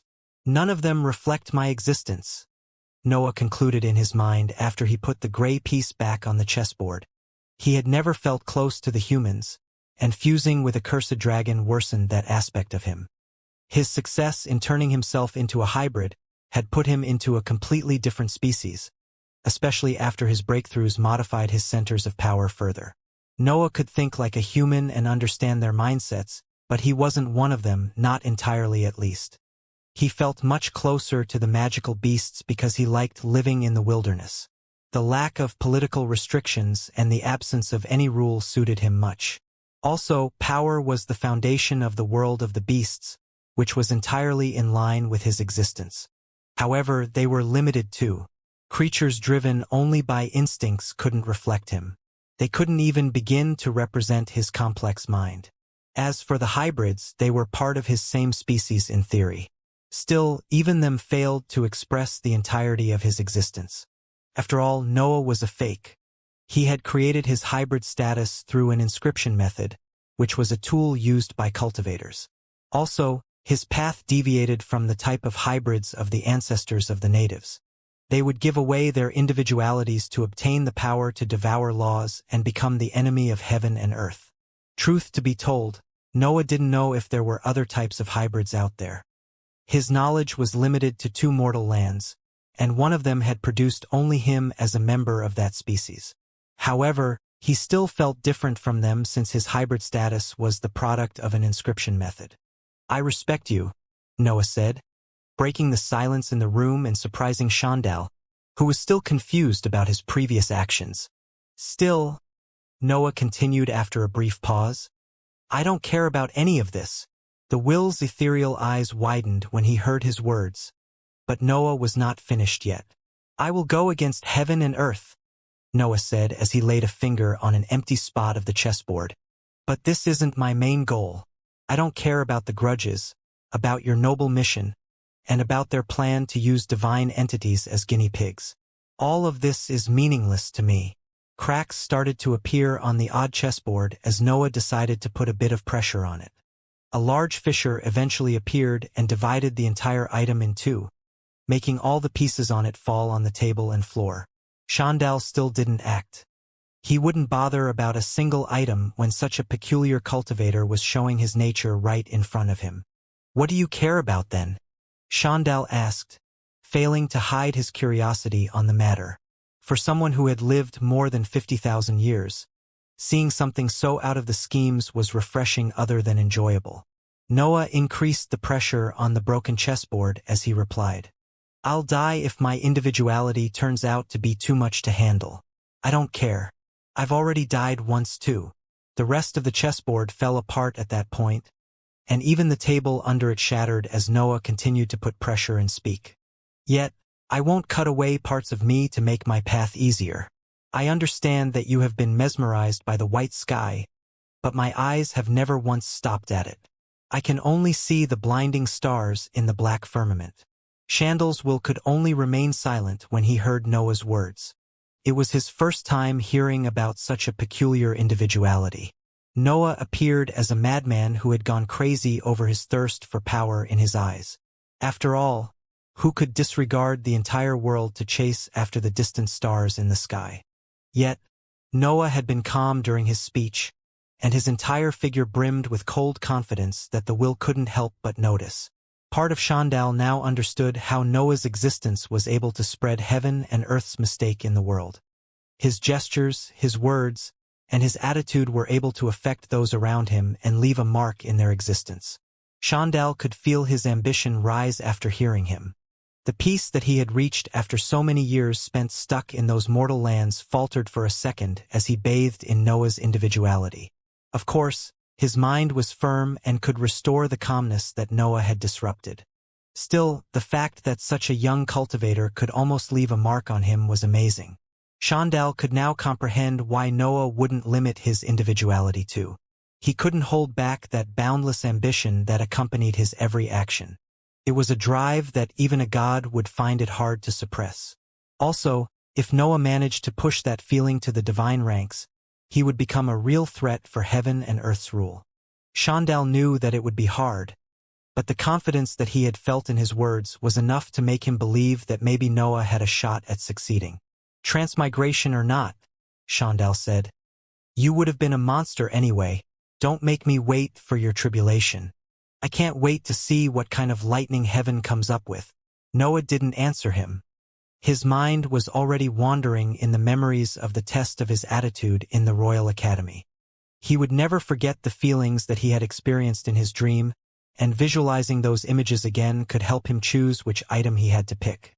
It was clear that each of his three choices would benefit him in some ways, but he couldn't decide on which one would be the best for him.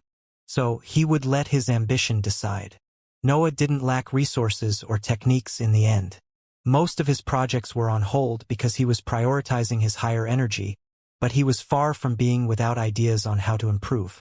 He would have an easier time choosing something if there was an item that improved his training, but the things related to the darkness element were fewer, and he didn't want to pick weapons or defensive methods. Xianxia could understand what was going on in his mind. After all, he had summoned him mainly to help him choose something that suited him.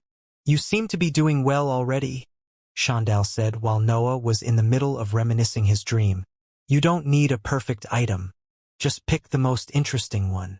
Noah turned toward the will at that point and replied with a nod. Xianxia was right. He was overthinking the matter because he wanted to optimize his journey to the higher ranks in the best way possible. Yet, he had failed to realize that he had already done that. Anything else would be something that enhanced qualities that were nearing perfection. Noah was about to perform a slight bow to thank him when he thought about the invading forces raiding the remaining territories of the empire. Also, thoughts about the Nation and that separate dimension joined that wave of information too. You know that the Empire won't last long, right? Noah asked in a plain tone. Shandal was still a god. If his mood changed, most of the current organizations would fall apart under his power. Even his will would be enough to unleash enough destruction with all the divine weapons stored inside the castle. Noah was trying to see if the will was even slightly emotional about his country and belongings before joining the next war. He would avoid fighting an organization that had such deep reserves otherwise. Shandal, though, shook his head before reassuring him. You are meant to take it. The battle will be bloody, but it will give birth to a stronger generation of cultivators. Then he pointed at the ceiling and continued. Take the cultivators in the Odria nation too.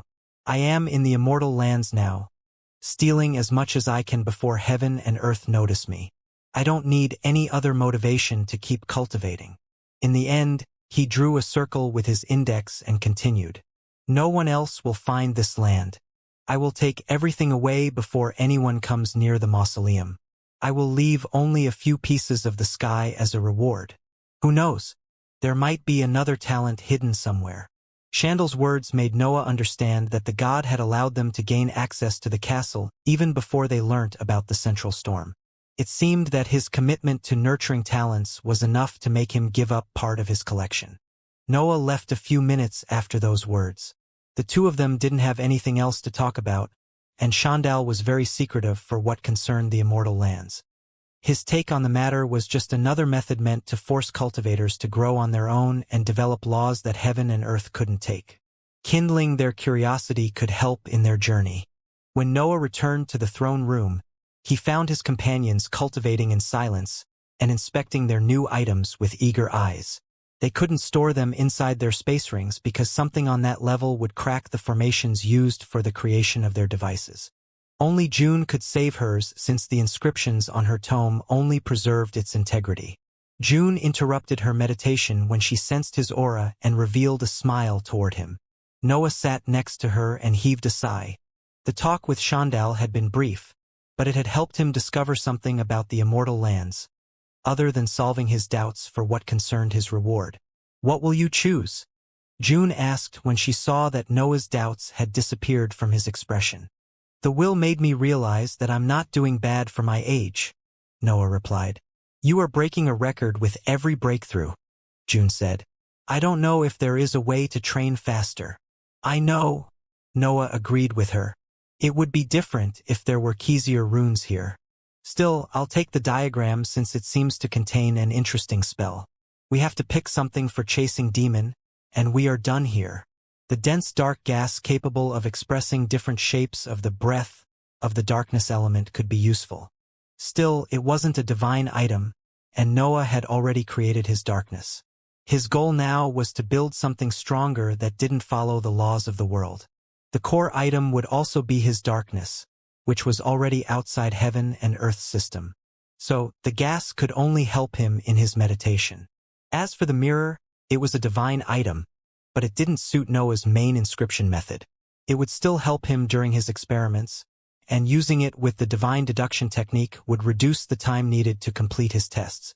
Yet, it wasn't something crucial to his cultivation journey. Also, the time spent in the experiments wasn't exactly wasted. Noah's expertise would increase as it did his understanding of a specific topic. Reaching results more quickly was generally better. However, Noah would grow more slowly as an inscription master if he faced fewer failures. All in all, both items were useful and could improve his current situation, but their effects would be minimal since his foundation was already sturdy. They weren't necessary.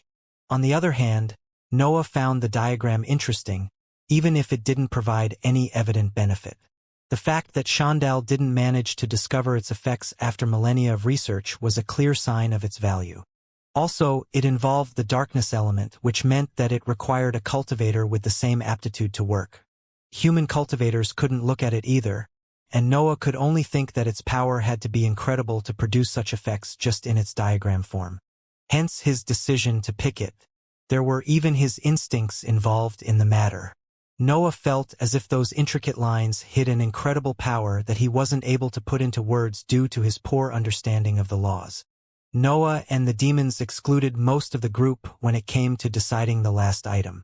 They still had a spot available, and they thought that it would be better to choose something that could benefit the hive as a whole or their patriarch.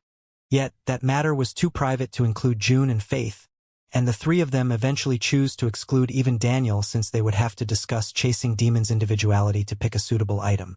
"It's life, Noah," Dreaming Demon said as the three of them walked through the corridors of the castle. "Rufus' individuality is about life." Noah nodded at her words but didn't probe further. He could vaguely guess that Charming Demon's death had influenced the Patriarch's individuality, but that would be a private matter that only his friends could know. Noah was the Demon Prince and the possible heir to the seat of Patriarch of the Hive. Still, he wasn't as close to chasing Demon as those with whom he had shared most of his life. It was mostly a matter of cultivation level. The two demons had learnt to know Rufus when they were in similar or close ranks, while Noah was just a human cultivator when he first met him. Even with his incredible growth, there was still some distance between Noah and Chasing Demon. Their relationship couldn't help but be a bit complex since Divine Demon was involved in their meeting. Chasing Demon worshipped his master, and he had acted according to that feeling when Noah claimed his inheritance. The two of them had then begun to know each other better through the years, but the duties of a patriarch and Noah's adventures always left little time available. They didn't have the chance to become close yet, and things could only change when Noah reached his level. So, the demon's judgment was above his in the decision of the item. It would be up to them to pick something that suited the patriarch or the hive in general if they didn't find anything suitable. Noah was there mostly because of his instincts, expertise in particular fields, and because his status made him eligible to know such information. It didn't take much to find the perfect reward for the patriarch.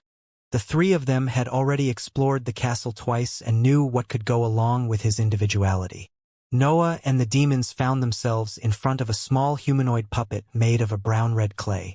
It was only the size of a man's fist, but an oppressing aura came out of its figure. The puppet was something capable of unleashing power at the bottom of the divine ranks, and it involved the earth element, which matched Chasing Demon's aptitude. Also, it was useful both to attack and defend, which even benefited the hive as a whole.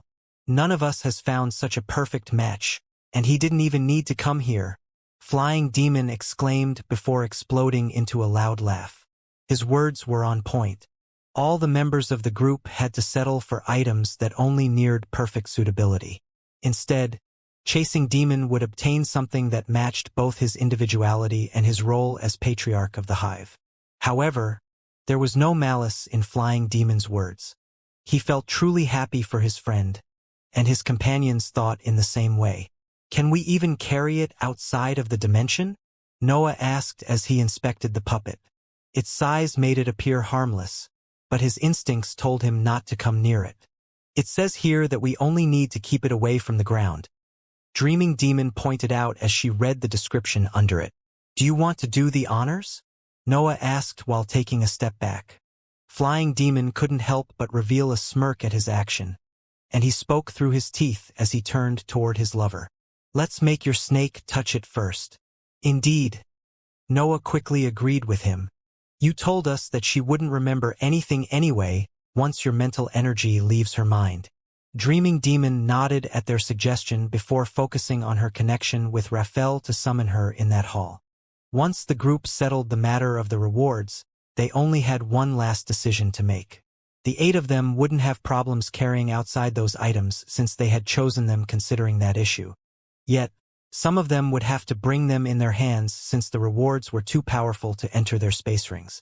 Noah was an exception due to his rank 6 storage device, but even he had to make some room to accommodate the stuffed winged beast. As for the diagram, its lines were intricate and exuded a strange aura, but they were still just part of a diagram. It wasn't an issue storing it inside his ring. The problem that they had to discuss now concerned their return to the outside world, and, more specifically, how long they would spend inside that separate dimension.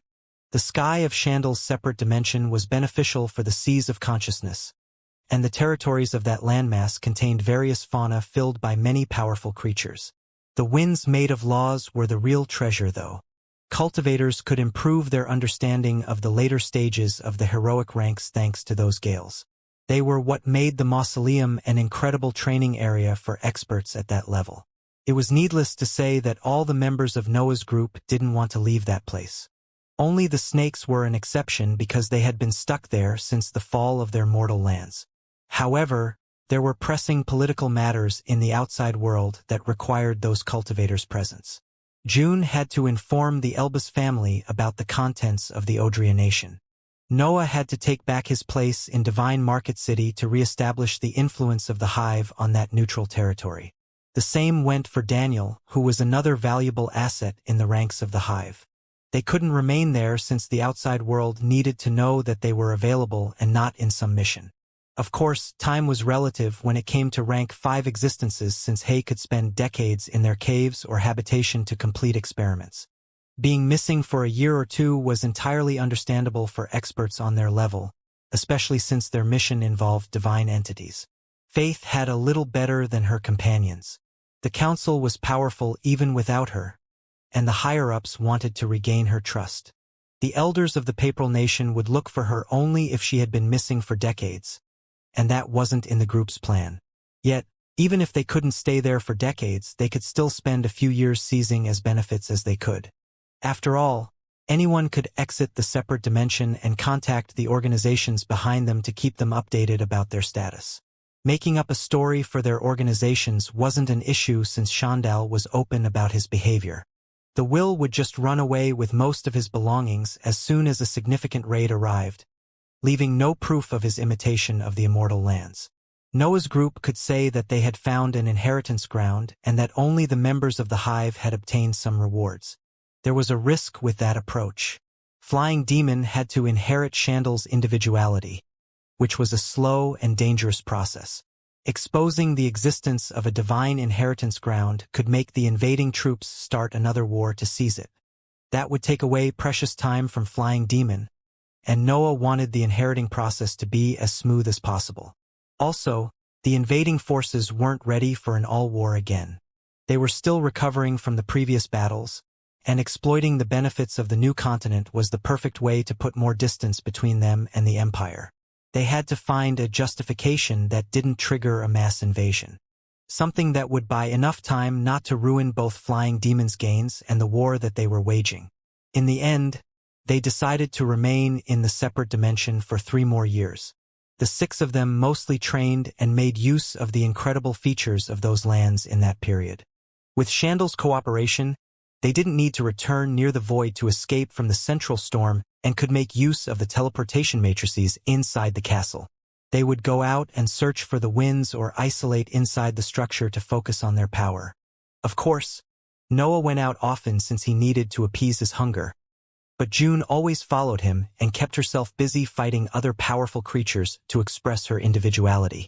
Flying Demon spent most of his time in a separate hall with Shandal, and his companions didn't fail to notice how his aura slowly changed as the months passed. Still, they weren't worried about his well-being since Dreaming Demon would often observe his training session to make sure that the Will didn't try anything funny. Noah even resumed experimenting with higher energy. Shandal didn't want to give him a private training area at the beginning because he felt that he was spoiling the group too much.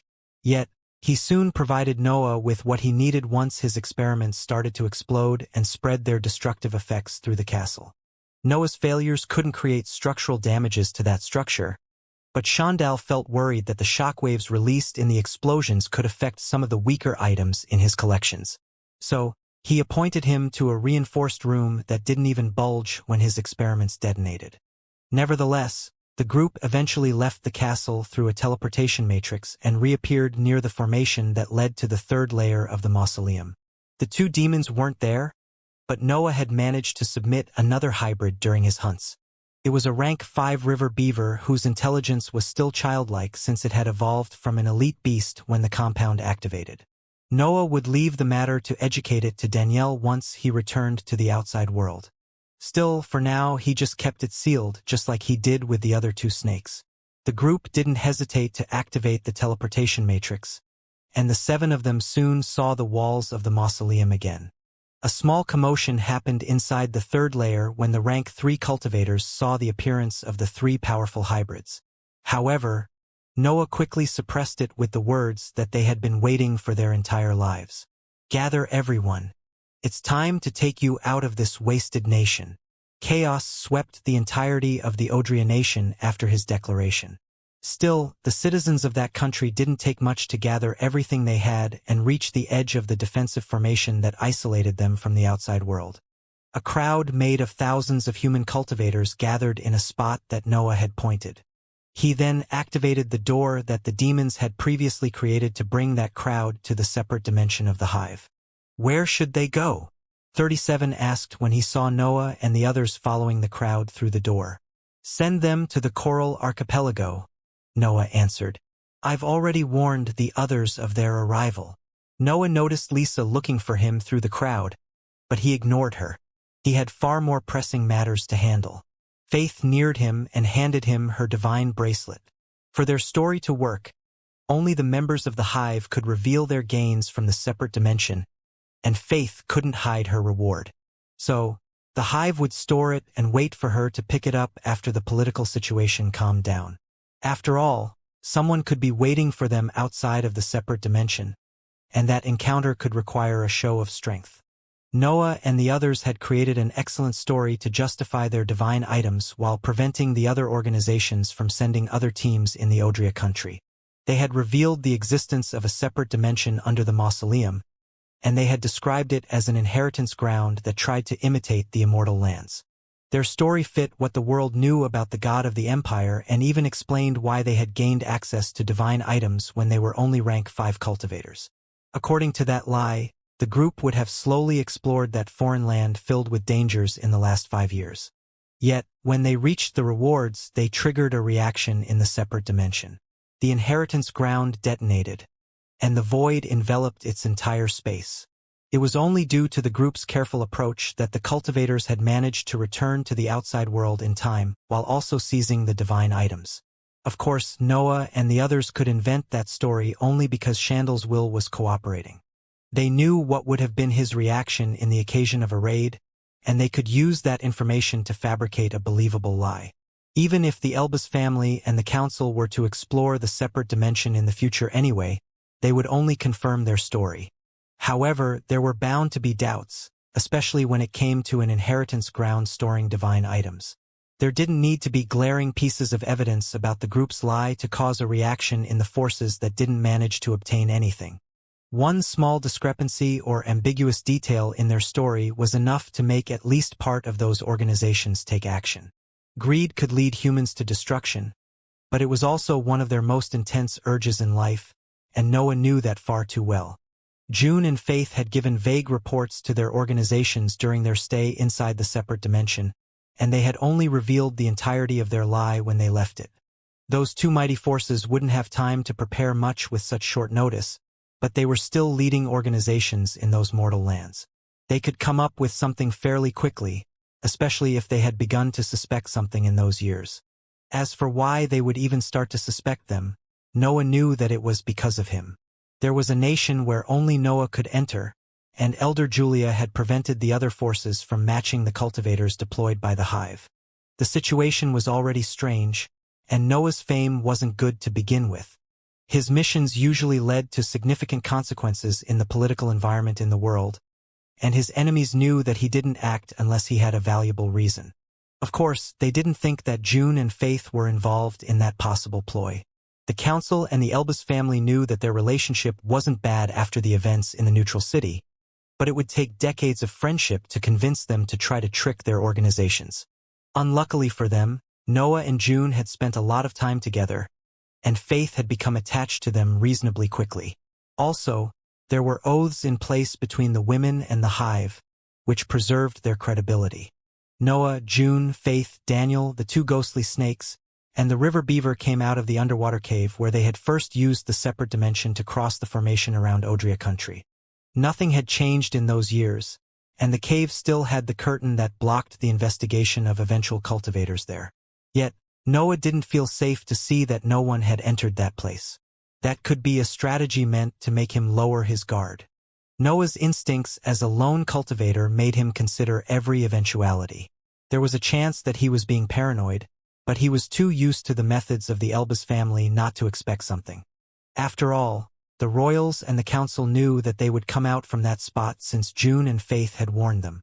Also, Noah couldn't request the help of the hive because that would be suspicious. No innocent man would ask for reinforcement when he didn't expect a battle. Noah was trying to appear entirely in the right in that situation so that the hive wouldn't endure the consequences of his actions.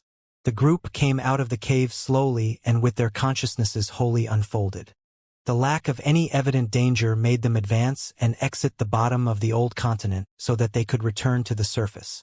As they tried to resurface, though, spells materialized in the water around them and shot in their direction. Noah felt surprised at that sight, but not because he didn't expect an ambush. What startled him was the trajectory of the attacks. Generally speaking, his enemies would try to focus him because his power had always been unclear. He usually became stronger after every mission, which made it hard to estimate his actual strength. That left the eventual assailants no choice but to take care of him first to make sure that their plan would work. Yet, those spells were aiming for Daniel, and they were even trying to ignore June and Faith. Aiming for the weakest link? Noah wondered as he released a roar. His pride spread from his figure and reached the three hybrids who felt compelled to execute his orders. The two snakes became immaterial, and the beaver started to swim around the group to create a series of dense currents to protect them. The demonic sword also came out of Noah's robe and launched black slashes against the incoming attacks. The ambush appeared quite threatening. Noah could recognize 5 spells with power in the gaseous stage of the 5th rank and one that matched the offensive of liquid stage cultivators. There was a real expert among the attackers, but Noah hadn't been able to sense the incoming danger even with his innate awareness. It was needless to say that his mental waves weren't able to find the enemies either. 2 sharks made of water, a snake-like whip made of sand, 2 fiery spears, and a barrage of ice shards ran through the dark water to reach for the cultivators. The world turned dark for a few instants as a wave of flames followed Noah's roar. His targets were the ice shards since they had the power in the liquid stage. Nevertheless, he wasn't the only one who had reacted in time. June was already creating crackling orange spheres that were spreading a barrier between them and the spells. Faith had taken control of the water around them, making it so dense that it separated from the rest of the sea. Daniel's light had followed the brief moment of darkness caused by Noah, and a white halo formed another layer of defense around the group. All of them were ready to fight that foreseen threat. Noah's flames landed on the incoming spells and depleted part of their power. His focus was on the dangerous ice shards, but his attack was wide enough to hit the other abilities too. The slashes of the demonic sword landed on the water sharks and spread a cloud of corrosive black smoke in their spot. The gas reached for the other spells too, but there was little that it could do. The ghostly snakes then appeared in the trajectory of the spells and used their vast bodies to block most of them. As beings with a body in the upper tier, the snakes could face the spells in the gaseous stage without any problem. Yet, the shards pierced their skin, and some of them created injuries that reached for their muscles. A few shards and the whip managed to cross the blockage, but the various defensive measures deployed by Noah's companions held their ground against that offensive and blocked the spells. The first clash ended with the snakes suffering a series of wounds, but they were mostly superficial injuries and didn't affect their battle prowess. Still nothing, Noah thought, since his consciousness failed to sense the attackers. It was as if the spells had appeared out of thin air, without anyone fueling them. That was impossible unless there was an existence powerful enough to cover their presence.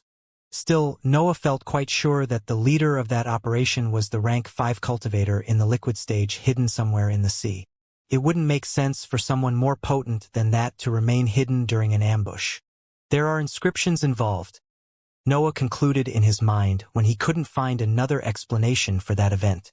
Only formations and other similar methods could hide cultivators on that level while also allowing them to attack. That discovery surprised him. It hadn't even been a day since June and Faith had warned their organizations about their arrival. However, Noah was almost sure that the Elbas family was involved, which made his knowledge in the inscription field unsuitable to judge what was possible. The royals were unbeatable in that field, and the situation would be even worse if they had obtained the help of the council. Breaking that siege had suddenly become incredibly hard in Noah's mind. Formations that deal with illusions in space have limited width and a command center nearby, June said as she prepared more defensive spells. We can try to sprint, but I don't think that they didn't do anything to prevent that. June specialized in certain types of formations, but she had a general understanding of that inscription method. Her words helped Noah decide what to do next to escape from that situation. The same spells reappeared in the distance and shot once again toward the group. However, their defenses were already in place at that time. The cultivators only had to put some power in them to restore their structure after the previous clash. But they had enough time to attack before the spells arrived. Noah roared and slashed with his living weapon. A series of flames and black lines shot from his figure and aimed for the incoming attacks. Also, his cry contained specific orders for the ghostly snakes, who became ethereal and disappeared from the battlefield. Daniel spread his white halo even more, and the water that his spell touched began to boil due to the properties of his individuality. June launched a series of lightning bolts while creating more orange spheres. As for Faith, she limited herself to help the river beaver in the deployment of defensive measures. With 2 members of their team holding back, they couldn't express their full power. Noah wasn't using his demonic form because it would affect his companions, and June was sticking to the breath of the lightning element since they didn't know the identity of the assailers. They were still able to hold on, but they would be forced to use their full power if they didn't find a way out of that situation. Raphael materialized once again in the trajectory of the spells after they had clashed with the group's attacks. Joel, instead, was nowhere to be seen. The second clash left Raphael in an even worse state, and her body alone wasn't able to block all the attacks. Some of them landed on the defensive measures deployed by Noah's companions and destroyed a large part of them.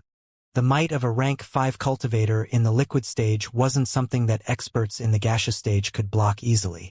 Yet, the joint efforts of the group managed to prevent anything too bad from happening. The ghostly snakes were the only ones suffering injuries. The third series of spells appeared in the same spot and shot toward the group. However, a hissing sound started to spread through the environment at that point. Noah's eyes lit up when he heard that cry, and black smoke began to come out of his figure. One of the advantages of being with other hybrids was that they could communicate in a language that humans couldn't even begin to understand. With his previous cry, Noah had ordered Joel to use its innate ability to swim part the boundaries of the formation and find the command center mentioned by June. The hissing that he was spreading in the environment was his sign that he had found something. 4 additional arms went to wield 4 copies of the demonic sword that had appeared as soon as the black smoke completed the scaled armor. Noah performed a quick slash, but his target wasn't the incoming spells. He had launched his most potent attack on a seemingly random spot. June and the others felt forced to put some distance between them and Noah. The corrosive smoke was deadly even for them, and Noah's sea of consciousness was the most advanced of the group. Also, his darkness fueled all of his attacks. Their power was far above the average of those launched by cultivators on his level. The very fabric of the environment around them began to shake as a fissure appeared in the sea. The tremors revealed shining lines placed in the water all around them. Noah could see a small cave built at the bottom of the sea through the fissure created by his attack. Now that his mental energy could inspect it, he understood that the water on that side felt different compared to that around him. Also, all the inscriptions that had appeared after Noah's attack had confirmed that they were inside a formation. The spells eventually reached the group and clashed with the defensive measures and the ghostly snakes once again. The defenses held even without Noah's flames, but the snakes were about to suffer serious injuries. The group had to finish the battle quickly before they started to suffer real losses. Yet, only one of them had the strength to affect the control center. It wasn't a matter of distance. The control center was too sturdy for ordinary cultivators in the gaseous stage to handle. Nothing? Noah asked as he executed the second form of his martial art, targeting the cave scene outside of the formation. His voice came out as a guttural growl due to the demonic form and his beast's features. Nothing, Daniel exclaimed as he stored his inscribed notebook back in his space ring and resumed fueling his white halo. No mental message seems able to escape the area. The group had faced 6 more series of spells already by then, but their situation was about to become critical. The ghostly snakes were still doing their job as meat shields, but injuries filled their bodies, and some wounds even reached for their internal organs. Also, their instincts were starting to take control of their bodies and making them ignore Noah's orders. Noah was using his pride to force the hybrids to maintain their sanity. Yet, their survival instinct was becoming more intense as the state of their bodies worsened. It was only a matter of time before the snakes stopped using their reason and escaped the formation with their innate ability, leaving the rest of the group alone in the siege. Their sacrifice, though, had allowed the cultivators to block all the attacks and give Noah enough room to continue targeting the control center. The water around the group trembled again after Noah's last attack, and the same series of shining lines appeared in that part of the sea.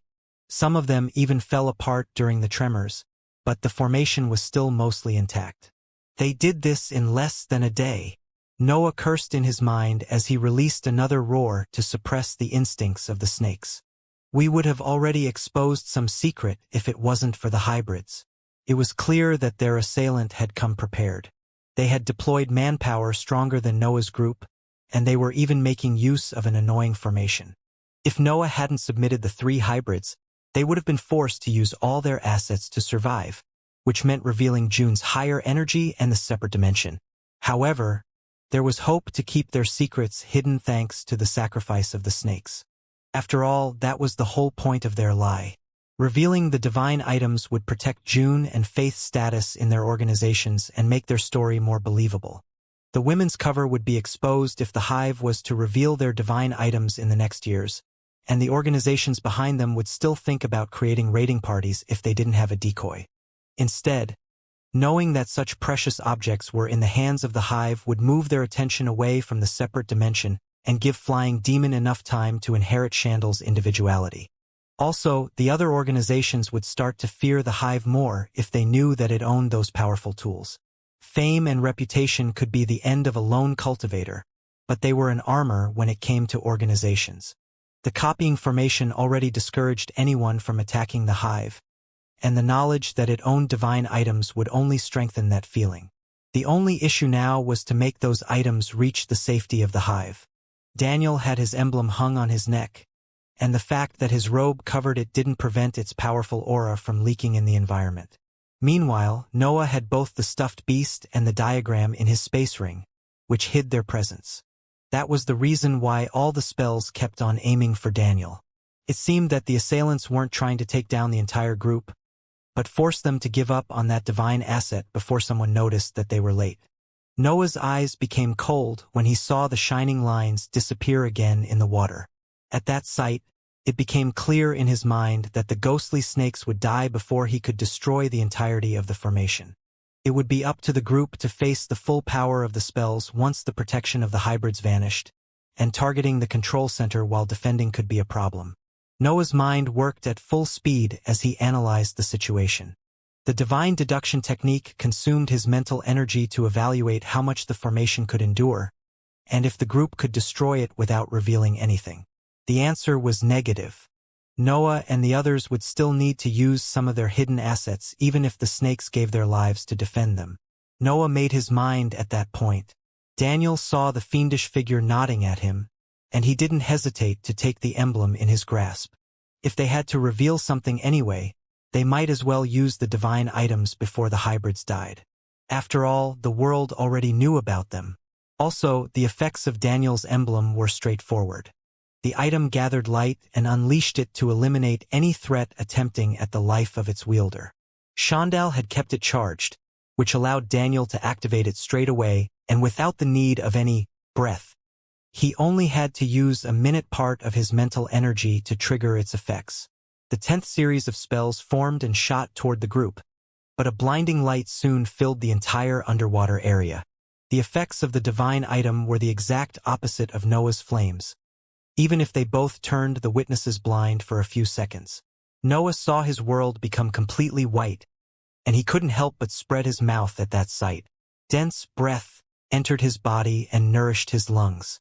Still, the ability of the cursed dragon species wasn't able to create the usual black halo around him at that time. There was too much light, and its might even stretched outside of the formation. Noah sensed that his demonic form fell apart as the light swept him. It seemed that the defensive item saw the unruly properties of the black smoke as a threat to its wielder. However, it didn't affect any living being. Both Noah and the demonic sword didn't suffer at all inside that halo. The same went for his companions, and only some of June's orange spheres vanished due to the effects of the emblem. The other defensive spells remained in place instead. When the halo vanished, Noah and the others discovered that they could breathe again.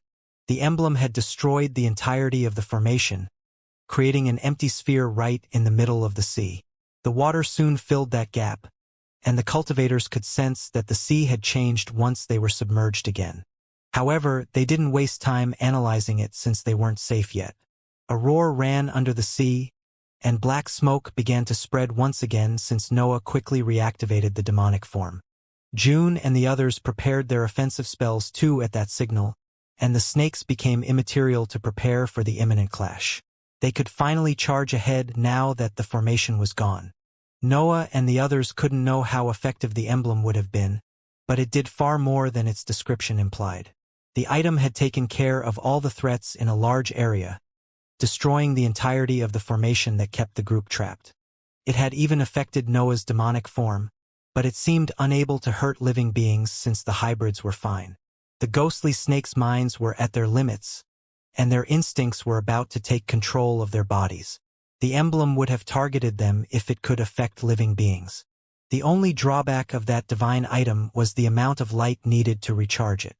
It wouldn't be a problem for a divine cultivator with a light aptitude to keep it always ready, but Daniel was only a being in the 5th rank.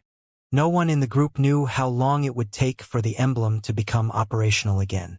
Daniel's only hope was that Chasing Demon decided to relocate some of the resources of the hive for that purpose. Nevertheless, the state of the emblem was the last of the group's problems right now. Noah performed the second form of the Dragon's Claw martial art as soon as the demonic form reactivated. A tall fissure appeared in the sea and created an empty path that connected Noah and the cave in the distance. Without the obstruction of the formation, Noah's attack managed to reach the control center and create a deep crack in that area. An earthquake soon filled the bottom of the sea, but no one came out of the destroyed cave. It seemed that that place was abandoned and only functioned as the core of the formation. June and the others were ready to charge, but the outcome of Noah's attack made them stop their tracks. Their enemies weren't there. They have to be near, June shouted as she unfolded her consciousness to search for the assailants. She knew that the inscriptions didn't store the spells inside the formation. They required someone nearby to use and redirect them into specific matrices meant to teleport the attacks inside the isolated area. Nevertheless, the fact that their enemies had yet to appear meant that they had no intention of revealing their presence. It was highly possible that they had considered the ambush a failure already and that they had started to run away. After all, that area was near the Coral Archipelago, and Daniel had just activated a divine item. The experts in the islands couldn't miss that disturbance and would investigate the matter. Also, Noah and Daniel were late for their appointment in the archipelago. The mission was over by then, and the group had to split so that everyone could return to their respective organizations. The battle didn't last much, but the elders of the hive hadn't been able to contact Noah and Daniel in that period. Noah was sure that reinforcements were already on the way, especially since the rank 5 elders knew that the group was probably walking into a trap. However, Noah didn't want to let the assailants go. He wanted to know which organizations were involved in the ambush. The current political situations wouldn't allow him to exploit the eventual capture of one of them. Still, Noah could at least understand who was so bold to attack them while the Empire still had a rank 6 existence. Of course, his suspects were the royals. Yet, there was a chance that the council had decided to join the ambush due to its greed. Noah's consciousness expanded to its limits, but it didn't manage to sense any living being. That area of the sea even lacked magical beasts. Yet, his mental energy wasn't his only hunting tool. Noah deactivated the divine deduction technique and let the sensations felt by his body fill his mind with countless pieces of information. As a cultivator that had fused with a cursed dragon, Noah found himself at a disadvantage when hunting underwater. However, he was still superior to any cultivator in that field. Noah sensed the faint trace of a warm current coming from the distance, and his body reacted instinctively to that input. He roared and used the merging spell to sprint where his instincts pointed him. According to his body, something alive was at some distance in that direction. The demonic sword in his hands echoed his battle cry, and the two of them shot through the sea as they chased after that faint trace of life. Noah understood that the trace of life was trying to escape as soon as he became close to it. Still, he was faster, and his mental energy was able to sense the existence in the distance rather quickly. It was a rank 5 cultivator in the gaseous stage, and Noah couldn't understand more even when his eyes became able to see the escaping figure. The assailant was wearing a black robe that hid their gender. Noah could only understand the cultivation level of his enemy without being able to gather any other clue. More hooded figures soon showed their presence inside the range of Noah's consciousness. It seemed that they were converging in the same position from different spots. A teleportation matrix, Noah shouted in his mind when he understood what they were up to. The group of assailants probably had only one escape route. That was to be expected since they didn't have much time to prepare. Noah guessed that they had set the teleportation matrix before even knowing when he and his companions were about to come out of the separate dimension. They were ready for this eventuality even before the end of the mission, Noah thought as coldness filled his body. He knew that he was flying alone towards 6 rank 5 cultivators, but he didn't slow down. He would gladly endure one of their attacks just for the chance of uncovering their identities. The assailants didn't turn back and moved at full speed toward a seemingly random spot in the seabed. The sandy ground lit up when the first assailant stepped on the area that featured the teleportation matrix. The halo radiated from the array started to fill the environment as the shining lines prepared themselves for their activation. Noah understood that he wouldn't reach the group on time. Each one of them had started to fly before him, and even his superior speed couldn't make him stop them. So, he stopped and executed the second form of his martial art. The other 5 figures reached the teleportation matrix and jumped straight into its halo, but a fissure soon appeared in that spot and made part of the light disappear. However, as the lines stopped shining and the halo dispersed, Noah couldn't see anyone standing on top of the destroyed formation. There were some traces of blood, and even a hand that belonged to a man had remained behind. Noah sighed and dispersed the demonic form as he reached for the hand. Yet, he stopped when the tattoo of a horned human head suddenly appeared on its back. The horned head resembled the tattoo that appeared on the cultivators of the chasing demon sect when they joined it. Yet, Noah knew that the assailant couldn't possibly be a traitor since his status as demon prince would prevent any member of the hive from attacking him. It was hard to create oaths able to restrict rank 5 cultivators, but they would be almost impossible to break once sworn them. Only a stronger existence or an inscribed item meant solely for that purpose could help in that matter. Nevertheless, the oath of the assailant was still active and didn't react to Noah's presence, meaning that the cultivator couldn't belong to the hive. The traces of the morphing demon sect led to the Outcast, Noah thought as he reviewed what he had discovered during his mission for the Patriarch. The bleeding demon sect should be one of the tribes recruited by the Shandal Empire, and the same should have happened to the thieving demon sect, even if it ended in the Papal Nation instead. Still, they shouldn't have the power to ambush us. The clues found in his mission hinted that all the surviving demon sects had lost most of their assets during the escape. Even those recruited by the other nations were bound to be in a poor state back then. The image of a tall, red-haired man appeared in his mind as he pondered about the issue. The truth was that Noah had thought about the ravaging demon sect as soon as he saw the horned face. After all, ravaging demon had his reasons to target the hive, and he still had access to the full power of his sect. Noah didn't know how strong his organization was, but it must have thrived in the 1,000 years after his betrayal. Ravaging demon had played a vital role in the battle between unorthodox and orthodox sects, so his position in the council had to be important. However, Noah knew that the demon was at the peak of the 5th rank, which meant that there was a limit to how many rank 5 cultivators were willing to follow him. Of course, those were just hypotheses based on pieces of information that he had gathered through the years. Still, he had a way to confirm his ideas. The horned head vanished after a few seconds, and the hand became nothing more than a useless body part that carried no clues. Noah's attack didn't break the oath of the assailant. What he had seen on his hand was just the physical representation of that pact, not the actual vow. The symbol would reform on the main body now that the hand wasn't a part of it anymore. Oaths would be useless if they were so easy to break. They were more thorough in their fusion with the cultivator's centers of power, and they became part of them once sworn. Noah waited for his companions to catch up with him right next to the broken teleportation matrix. As he finally sensed their presence coming from behind him, though, the remaining lines of the formation began to crumble until they turned into dust that fused with the seabed. Only the severed hand and a few traces of blood remained on the terrain when the rest of Noah's group reached him. "Did you get them?" June asked when she saw the hand, but Noah shook his head before turning toward Faith. A series of saber-shaped runes came out of his palm at that point, and Noah assembled them to create a bigger version of the horned head. "Do you recognize this symbol?" Noah asked when his drawing entered Faith's vision. Her eyes widened at that sight, and she shot a confused glance toward Noah before replying. "How do you know about it?" "That's almost a taboo among the sects under the council. The Chasing Demons sect uses the same symbol, and I found it on this hand before it vanished," Noah said as he lifted his hand to show that a similar tattoo had appeared on his back. "Why is it a taboo?"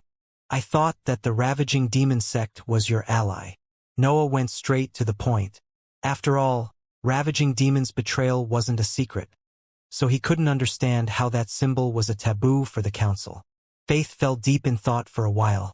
Her heart wasn't on the council's side anymore, but she had never revealed secret information of her country.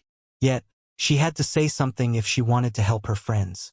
"The stories that we spread inside the country about the defeat of the demon sects are mostly inaccurate," Faith said. "The Orthodox sects don't want the new cultivators to think that they had won that battle with the help of an enemy. I had to become a heroic cultivator before I learnt the truth too." Noah couldn't help but feel surprised at those words. He didn't know anything about the Papal Nation except for its political system. However, he had never thought that it would censor its history to appear more righteous in the eyes of its youngest members. "The Ravaging Demon sect doesn't exist anymore," Faith continued. "Its name is Battle Spirit Sect right now, and it acts as a member of the Orthodox faction on the surface. Yet, the council knows that it has many underground activities right in the middle of the country." "No wonder," Noah said. "Ravaging Demon is still alive in the end." Noah could understand how part of what Faith was revealing was confidential. She probably had gained access to such records only because she was one of the council's rarest talents. "Yes, his behavior wasn't a surprise," Faith replied. "The surprising part is seeing the council making use of those underground activities instead of condemning them. When I first learnt about it, I felt that we had defeated the demon sects just to become like them." "It's part of the cultivation journey," June commented as she patted Faith's shoulder to console her. "Everything gets tainted in the path to power." "Indeed," Faith said after heaving a sigh. "Still, it's not the entirety of the council. Our political system gives a seat to the leaders of every major sect, so there are small factions. One of them is led by Ravaging Demon, who is said to have many small sects under his rule." Noah didn't need any other information to confirm that some of the assailants had come from the council. Even if they belonged only to one of the factions, he would still hold the entire organization responsible. However, there was something else that he needed to ask Faith before he requested her for a complete description of what she knew about Ravaging Demon and his organizations. "Is the council able to deploy that formation in less than a day?" Noah asked. Faith didn't even need to think at that question. She promptly shook her head as soon as Noah finished speaking. After her answer, Noah felt sure that the royals had played a part in the ambush too. Two powerful men stood in front of a fuming pool inside one of the restricted areas of the new Royal Academy. One of them had silver hair, a slender body, and shining golden eyes, which were the common traits of a member of the Elba's bloodline. Instead, the other had long red hair and a pair of dark eyes. They were both peak rank 5 cultivators, but they belonged to different organizations that wouldn't usually hold those kinds of meetings. "So," the red-haired man said, This is the miraculous item that you have mentioned. Are you sure that you have the authority to show it to me? First Prince. Of course, First Prince said. My father has stopped caring about these matters. Us princes and princesses handle the family now, and you are the most promising ally. Don't you think the same, Ravaging Demon? Ravaging Demon didn't answer, but he kept on staring at the pool with a mixture of eagerness and hesitation. The war against the Shandal Empire had opened the path for unforeseen and strange alliances. The departure of the two gods had even left an empty spot that every organization would be willing to fill, but that none of them had the power to cover alone. There were only a few forces that were worthy allying with, which led to the current situation, where the higher-ups of the Elbas family and Ravaging Demon were working together. First Prince let Ravaging Demon think, but a message suddenly arrived on his inscribed notebook. As he proceeded to take it though, the demon spoke. Don't bother to listen. They failed. First Prince didn't let his words discourage him and listened to the mental message. Yet, his usual arrogant smile flickered for an instant when he heard the report. Ravaging Demon didn't even look at him since he was confident of his previous statement. His whole focus was on the pool and its murky, oily water. However, First Prince couldn't let go of the matter so quickly and probed the elder. How did you know? Ravaging Demon ignored him for a while until he eventually snorted and explained himself. My master has chosen that kid as his heir. An ambush can't defeat him. Why did you decide to send your underlings then? First Prince asked. He had always known that the so-called demons had unusual methods, but it was merely idiotic to risk rank 5 cultivators in a mission that was bound to fail. Ravaging Demon turned toward the royal at that point and showed a smile brimming with confidence before speaking. I needed to send a message. It won't be long until I seize what is rightfully mine.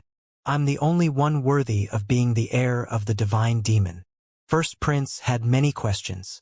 After all, he knew about the betrayal and that the demon had traded his allies for a share of divine elder Tabitha's inheritance. If he cared so much about his master's inheritance, he should have remained on the side of the unorthodox sects instead of help destroying them. Nevertheless, First Prince didn't give voice to his confusion and let the topic end there. Curiosity was something that every inscription master had to learn how to control, especially when dealing with a probably unstable existence that had a lot of influence in his country. The pool is constantly in function, and it doesn't lack power since many cultivators of the last batch have died inside it. First Prince said as he pointed at the barely visible floating corpses in the murky water. You can start by sending your oldest heroic cultivator to test its effectiveness before passing to the stronger ones. That was the approach that the Elbas family had applied once they discovered the exceptional properties of the pool. The royals had sent all the heroic cultivators that had no hope in advancing there only to switch to those in the 5th rank slowly. Do you know why they call us demons? Ravaging Demon asked. You don't respect the political limitations and rules of any nation, First Prince replied. And you are powerful enough to earn a title of your own. Ravaging Demon shook his head as he exploded in a loud laugh. It took a while for him to suppress it, but he corrected the royal as soon as he stopped. That is just part of it. Demons don't understand the basic ethic of life and act as they want. All their bonds, organizations, and items are mere tools meant to make them stronger. In the end, a true demon cares only about his power. Anything else is a liability. Is the Elbas family a burden in your eyes? First Prince asked in a challenging tone. Of course, Ravaging Demon replied before he started to undress. His actions caused a series of complaints from the royal, but the demon ignored them and walked toward the pool once he was naked. We never tested it for beings on our level. First Prince shouted as he watched Ravaging Demon stepping inside the pool and sitting in a casual posture. I've already told you how a demon acts, Ravaging Demon said once he was inside the pool. My centers of power are a burden too. I've stagnated at this level for centuries by now. If I have to risk death to advance, I'll gladly do it. First Prince could only sight at that site and leave the restricted area. He had no power over someone like Ravaging Demon, but he had to prepare for when his father ascended. One way to do that was to form alliances with powerful and promising existences. As for what concerned Ravaging Demon, it would be up to him and the pool to decide if he was worthy of the 6th rank. Noah and Daniel returned to the new continent a few weeks after the ambush. They had split with June and Faith on their way back to the archipelago, but the hybrids had followed them since Noah had submitted them. Also, they had been in contact with Elder Julia for the matter concerning the ambush and the horned head. The main issue with that was that the political situation in the world was quite messy and tense. No one wanted to alter it before the complete defeat of the Empire. So, Elder Julia had declared that it was better to keep the matter a secret and take it out only when the hive could benefit from it. After leaving the hybrids in Danelle's care, Daniel and Noah returned to the neutral city. The city had changed a bit. A few new buildings had appeared in the territories near the Steel. The outskirts had grown too, and the appearance of many new habitations had expanded the city by a lot. There were even more heroic cultivators in there, and no sign of the usual tension among powerful organizations could be seen in those days. As for Noah, he had already isolated himself in his training area, set on coming out of it only once he completed his project with the higher energy. Earthquakes started to happen again in the neutral city as soon as Noah resumed his experiments. Still, the hive had improved the underground training area while he was away. The tremors that reached the buildings on the surface weren't strong enough to cause any damage, and the citizens soon became used to those events.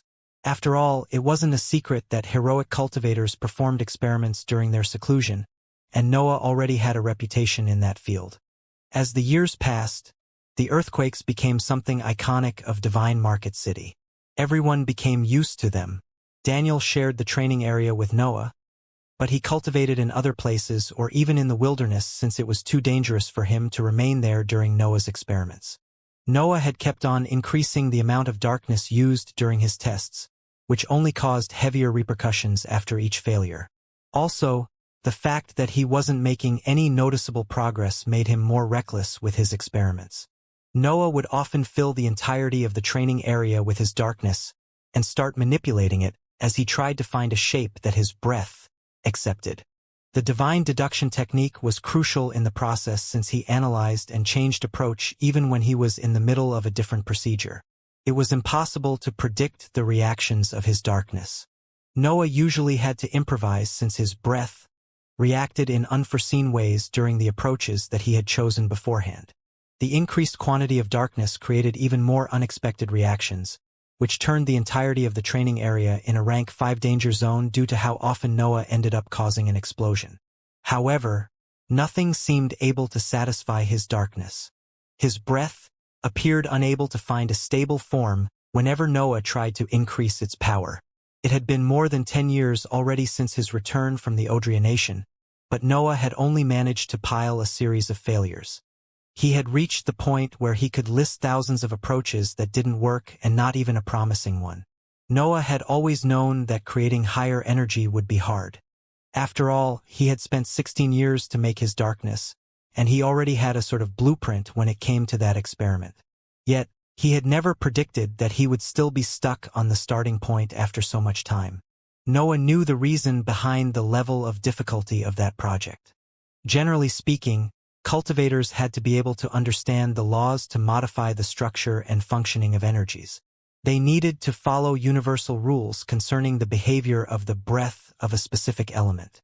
The same would have been applied to Noah's darkness. Still, he had created it using the shape that his primary energy had taken during the transformation into a cursed dragon. From there, Noah had just performed countless tests until he managed to create something stable, and that matched the power of heaven and earth's breath. He had just memorized the procedure that his body had executed during the transformation and used it to make something that belonged only to him. That process didn't involve laws, or rather, Noah wasn't making use of them consciously. His mind would only gain brief insights during his meditation, which he then applied to his tests. What he obtained was a darkness that didn't follow any known behavior and acted according to laws that weren't part of heaven and earth's system. That had always been Noah's plan, but now he found himself unable to use studies and researches concerning the breadth of the darkness element because his energy acted differently. Without them, He was entirely in the blind and could only keep testing until he found something that could give him hope in succeeding. Of course, Noah didn't lose his determination during those years, and he had even kept on training following his usual tight schedule. The invading forces were still reorganizing. A few decades weren't enough to make up for the losses endured during the war against the Shandal Empire. Also, they weren't in a hurry to attack the Empire again either.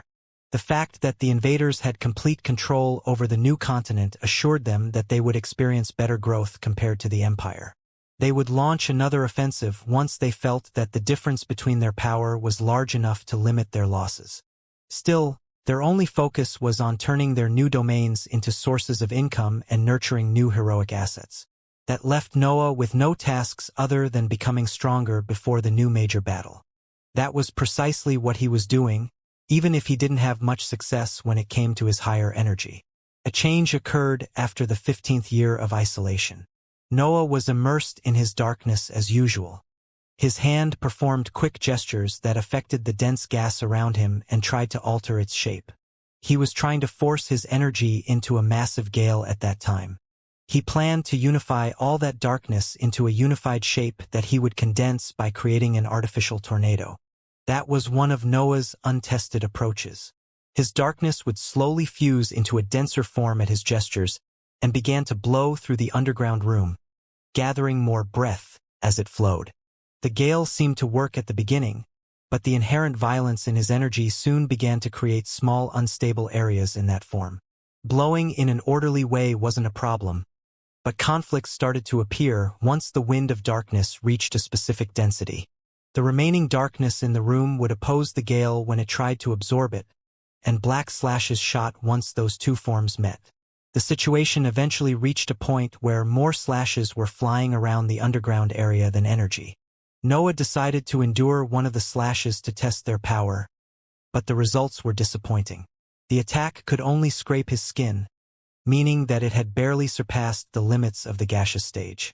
This is already the best that my darkness can accept, Noah thought as he let his breath disperse. I can't improve this gale form anymore. As tiredness filled his mind though, he heard familiar footsteps coming from the corridor that connected the underground area and the buildings on the surface.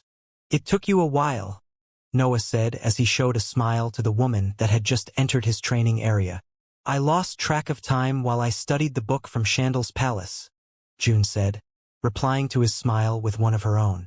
She and Faith had returned to their organizations after the mission in the Nation. The matter concerning their sudden ambush forced them to prolong their stay there. Also, June had obtained a great amount of knowledge from Shandal's castle, which led her to request to be reassigned in the neutral city only recently. June couldn't help but notice the darkness still lingering in the underground area as she reached for Noah to exchange a long kiss. Are you still working on higher energy? June asked after their lips separated, and she closed her eyes as she laid her head on his chest. Yes, Noah said while caressing her hair. Nothing seems to work. You have lived 2 lives, June mocked him. I'm sure you'll be fine. It's not that simple, Noah replied as he gazed at the vanishing darkness in the underground area.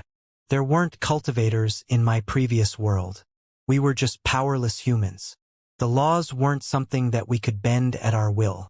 They were fixed rules that we tried to exploit with complex machines and long years of study. That was one of the main reasons why Noah rarely thought about his previous life when searched for some inspiration. He was a rank 5 cultivator now. His mind was capable of ideating forms of energy in a matter of years, and his breath fueled spells that could match the destructive power of some of the most advanced weaponry of his previous world. The difference between the 2 worlds was immense. Humans could become actual gods capable of moving entire mortal lands here. Noah didn't feel arrogant about it. The humans of his previous world had been able to perform wonders even without the miraculous breath. They deserved a certain amount of respect, even if they had created a society that he had hated. This is what you are trying to do, right? June said without separating from his chest. You want to create a natural procedure so that your darkness can reach a higher form on its own. You don't need to bend the laws for that. You need to follow them. A warm smile appeared on Noah's face as he lowered his head to stare at the woman in his arms. Junes could only guess it, but that was what Noah had done in the last 15 years. The main issue was that he didn't know which laws ruled over his darkness since he had created it after a long period of trial and error. Also, his mind wasn't able to recognize them yet, so even knowing their name wouldn't help Noah's project. However, an idea took form as the warmth felt due to June's concern filled his body. Noah had inevitably thought about his previous life at that moment, and something that he had studied in his past world began to interest him. June was enjoying her lover's caresses when she noticed something strange. The two of them would usually enjoy their reunion whenever they spent some time separated. Noah's arousal wasn't something that he could control, and June wanted him as much as he did. Yet, Noah wasn't giving in to his instincts, and he had even stopped caressing her. June didn't think much about it. She would take the initiative since Noah seemed lost in some thoughts that she knew concerned his training. Nuclear fusion, Noah muttered while June was about to reach for his lips again. His gaze appeared lost, but there was a light at the bottom of his reptilian pupils. June could recognize that expression. The two of them had been together for decades already. She knew when her lover had found an answer to his issue. June remained silent as she stared Noah, muttering incomprehensible words and moving his gaze through the underground area. She enjoyed seeing how such a usually profound and focused cultivator could show an excitement so intense. Noah's eyes eventually focused again, and he understood what had happened when he saw June staring at him with one of her warmest expressions. His arousal kicked in stronger than ever at that sight, but another emotion had the monopoly over his mind now. "Don't make me wait too much," June said before Noah could open his mouth to speak. Then, she kissed him and moved to the back of the underground area, where she started to cultivate. Noah's emotions were a mess at that moment. The sole fact that June had understood him so easily was almost enough to make him spend the next month focused on her. Yet, there was something else that burned in his mind now. Something that had always been above any other emotion and drive. His aura became unsettled as his ambition reacted to his discovery. In the memories of his past life, Noah had found something that might be able to help him with the higher energy.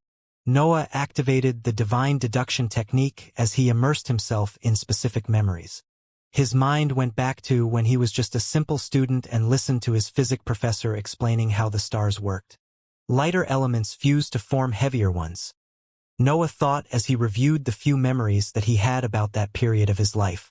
This reaction normally happens in the stars due to their incredible temperature and gravity, but I might be able to recreate similar conditions with my spells.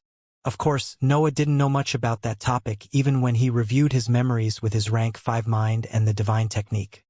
His studies only covered the basic theory behind nuclear fusion and never involved anything too specific. However, Noah was a rank 5 cultivator. Mountains could crumble if he stepped on them, and the sky would open at the swing of his blade. He wasn't limited to the methods mentioned in the theory of the other world. He was just interested in the behavior that atoms had in those environments. There was a chance that his darkness would act in the same way if he managed to recreate those same conditions. As soon as Noah had the idea, he immediately pursued it. He even had the necessary tools already. They just needed some adjustments.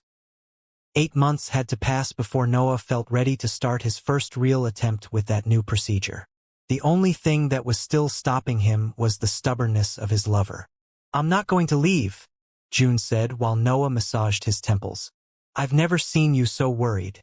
I won't leave you alone. I need this area completely devoid of any external energy," Noah repeated for the 10th time. "Also, I don't know what will happen, but it shouldn't be something that my body can't handle."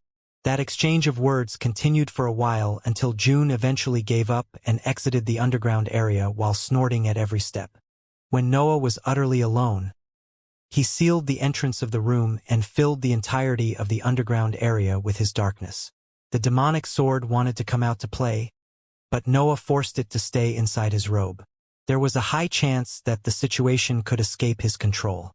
Then, he activated a version of the black hole spell that he had modified in those months and took a few steps back, ready to stop the procedure with his most potent attack if needed. In the stars, nuclear fusion could eventually start using heavier elements if the temperature and gravity allowed it. Yet, Noah needed to limit the materials to his darkness. He was trying to create a procedure that would naturally bring his breath to a higher state. There couldn't be any impurity in that. The black hole spell floated in the darkness as his gravitational pull started affecting the energy in the underground room. Breath began to flow toward the small dark sphere, but it didn't enter in it. It only remained on its surface where it accumulated. Noah had to modify his spell to make it fit the requirements of his procedure. The modification didn't take long because he only had to remove some of the abilities of the dark sphere, but he still had to spend months on it since it was a rank 5 spell. However, he had obtained what he needed in the end. That version of the black hole spell didn't increase in size nor absorbed energy in its form. Noah had left only its gravitational pull and eased its connection with his mind. Also, he had made sure that the dark sphere would continue working even after he severed his connection with it. It wouldn't be stable without his direct control, but it wouldn't weigh on his mind either in that way. That was just a precaution since the spell wouldn't grow stronger with time. It didn't absorb energy anymore, so its power was fixed somewhere near the limits of the gaseous stage. Still, Noah felt that it was better to play it safe when dealing with dangerous experiments. He didn't know what would come out of that procedure, but he was sure that it could be fatal to neglect some details. Noah released more of his darkness as the spell kept on attracting it. He couldn't leave any space in the underground area since he would risk attracting different types of breath. The sphere needed to be pure, wholly made of his darkness. Letting impurities fuse with its form would be asking to destabilize it. Layers of breath gathered around the dark sphere. Noah's darkness condensed around it and flowed in a round motion as the gravitational pull kept it bound in that place. Noah's eyes couldn't see it since the darkness in the air blocked the light radiated by the inscriptions on the walls. Yet his mind could sense it. The small sphere had already become a giant uneven orb that had a dense gas flowing around its center. However, it still failed to show the reaction that Noah wanted. Noah didn't mind it. The fact that his breath didn't cause any explosion showed how promising that procedure was already. His darkness would amass naturally around his spell and increase its density as more of it reached for the sphere. I wonder when it is going to have its gravitational pull, Noah thought as he analyzed the energy amassed in front of him. According to the physics that he had studied in his past life, gravity depended on the amount of mass accumulated in an area.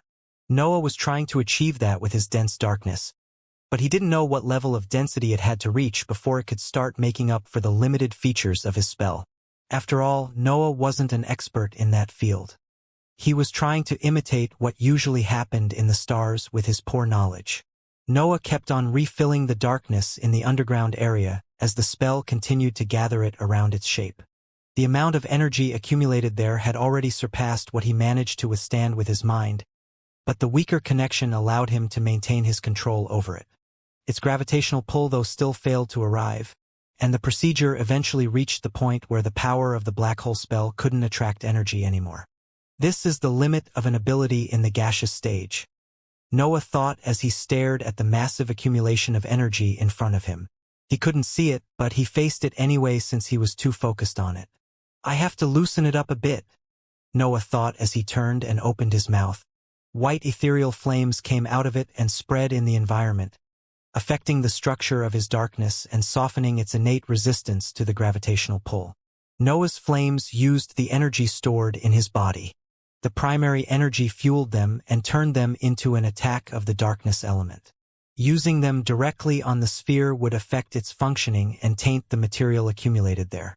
Still, the flames would only make Noah's darkness more ductile if he only targeted the spots away from his spell. Also, the flames would disperse before the breath reached for his spell, so he could use them quite freely if needed. The temperature in the underground area rose as flames spread in the air and loosened the structure of Noah's breath. More darkness began to flow into the black sphere at that point, and the layers of energy around it resumed their accumulation.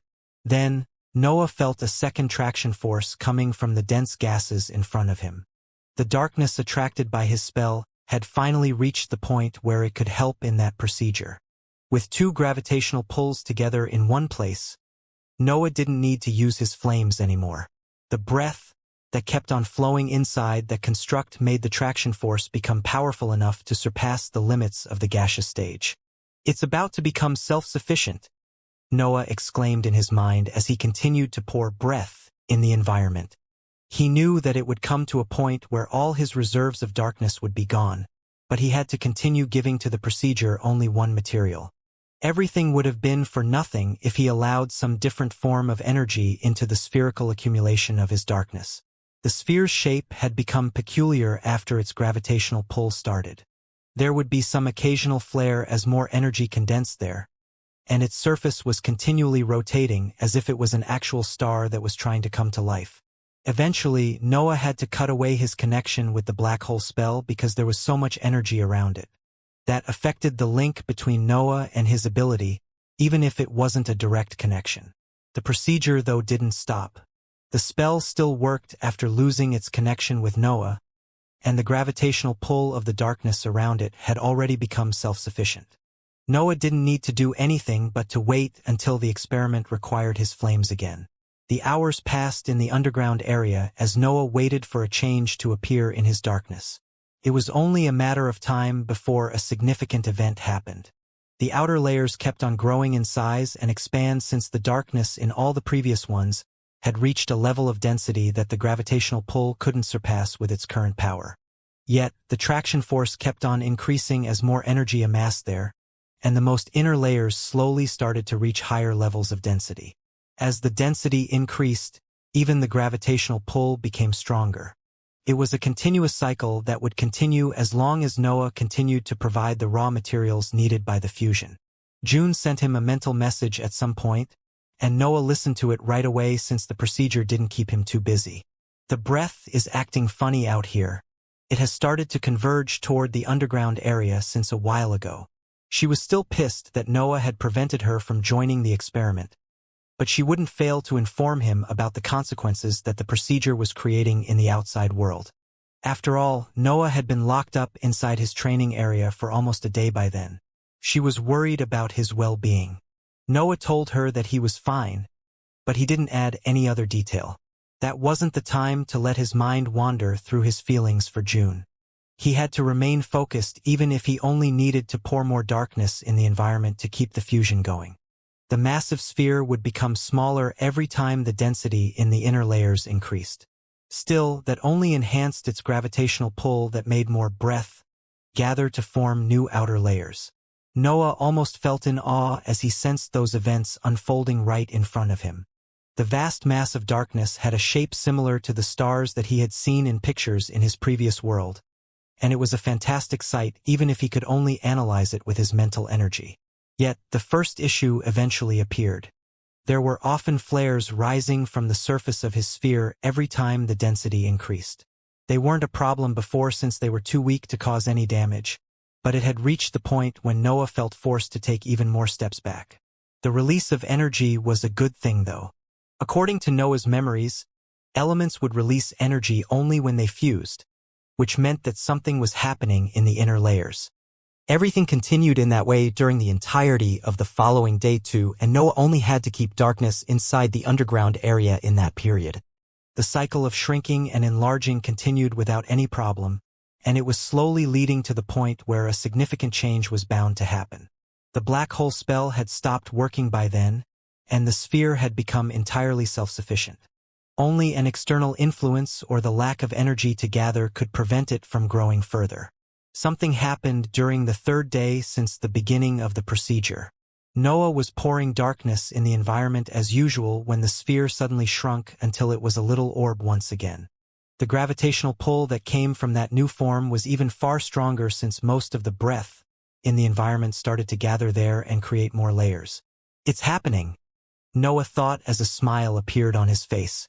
The only thing that could make the gravity spike so much was the appearance of a heavier element, or, in his case, it meant that his darkness was finally transforming into a higher form of energy.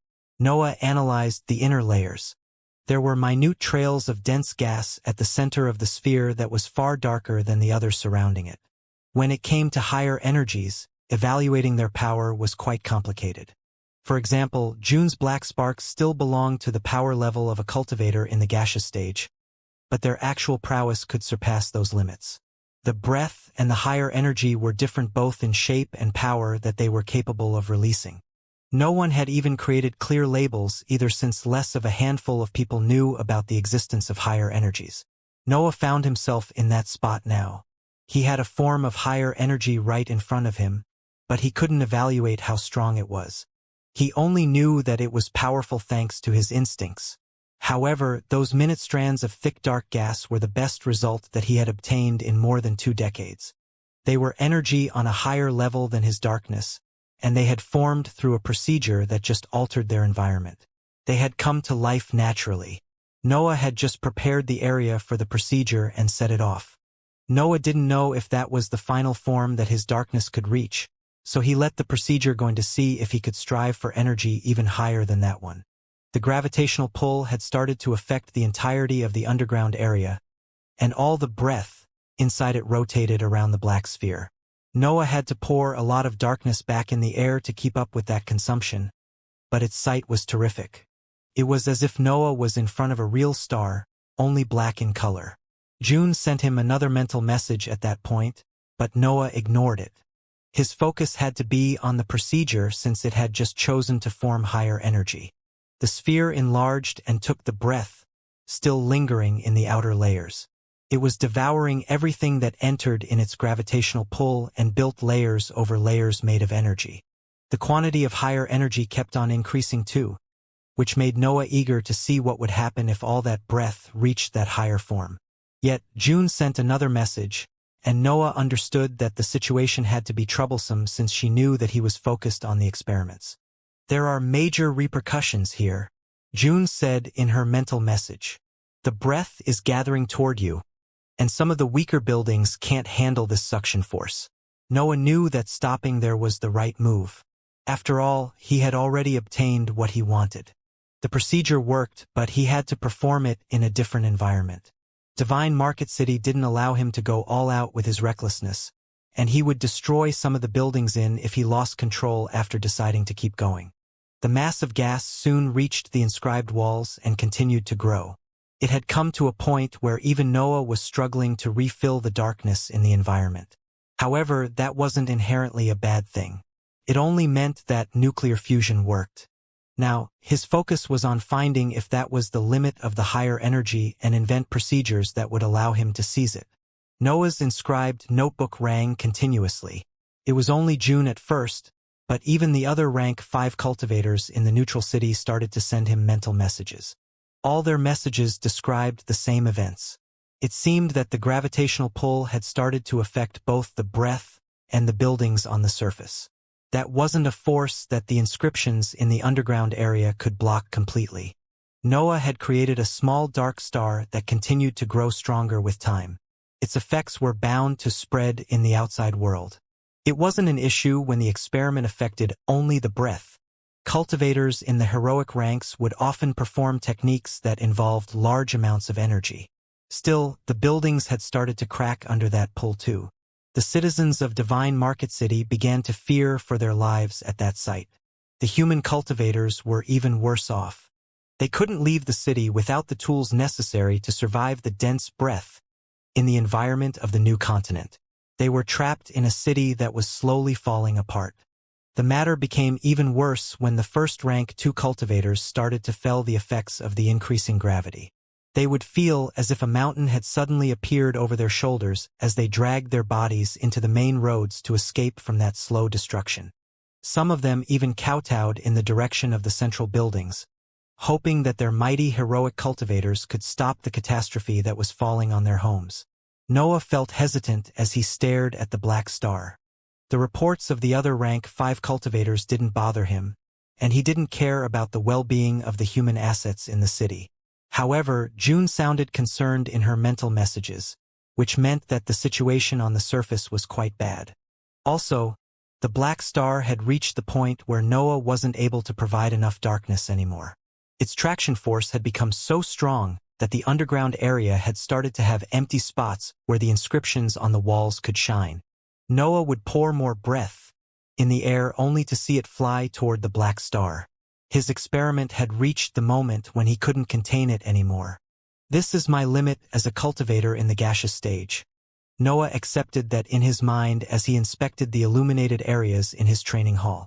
It wouldn't take much for the breath from the outside world to fill those spots, and that was something that he wanted to avoid at all costs. Noah didn't know what kind of reaction the black star would have when other materials fused with its form. There was even a high chance that tainting its purity would cause a detonation. An explosion backed by so much energy couldn't lead to anything good.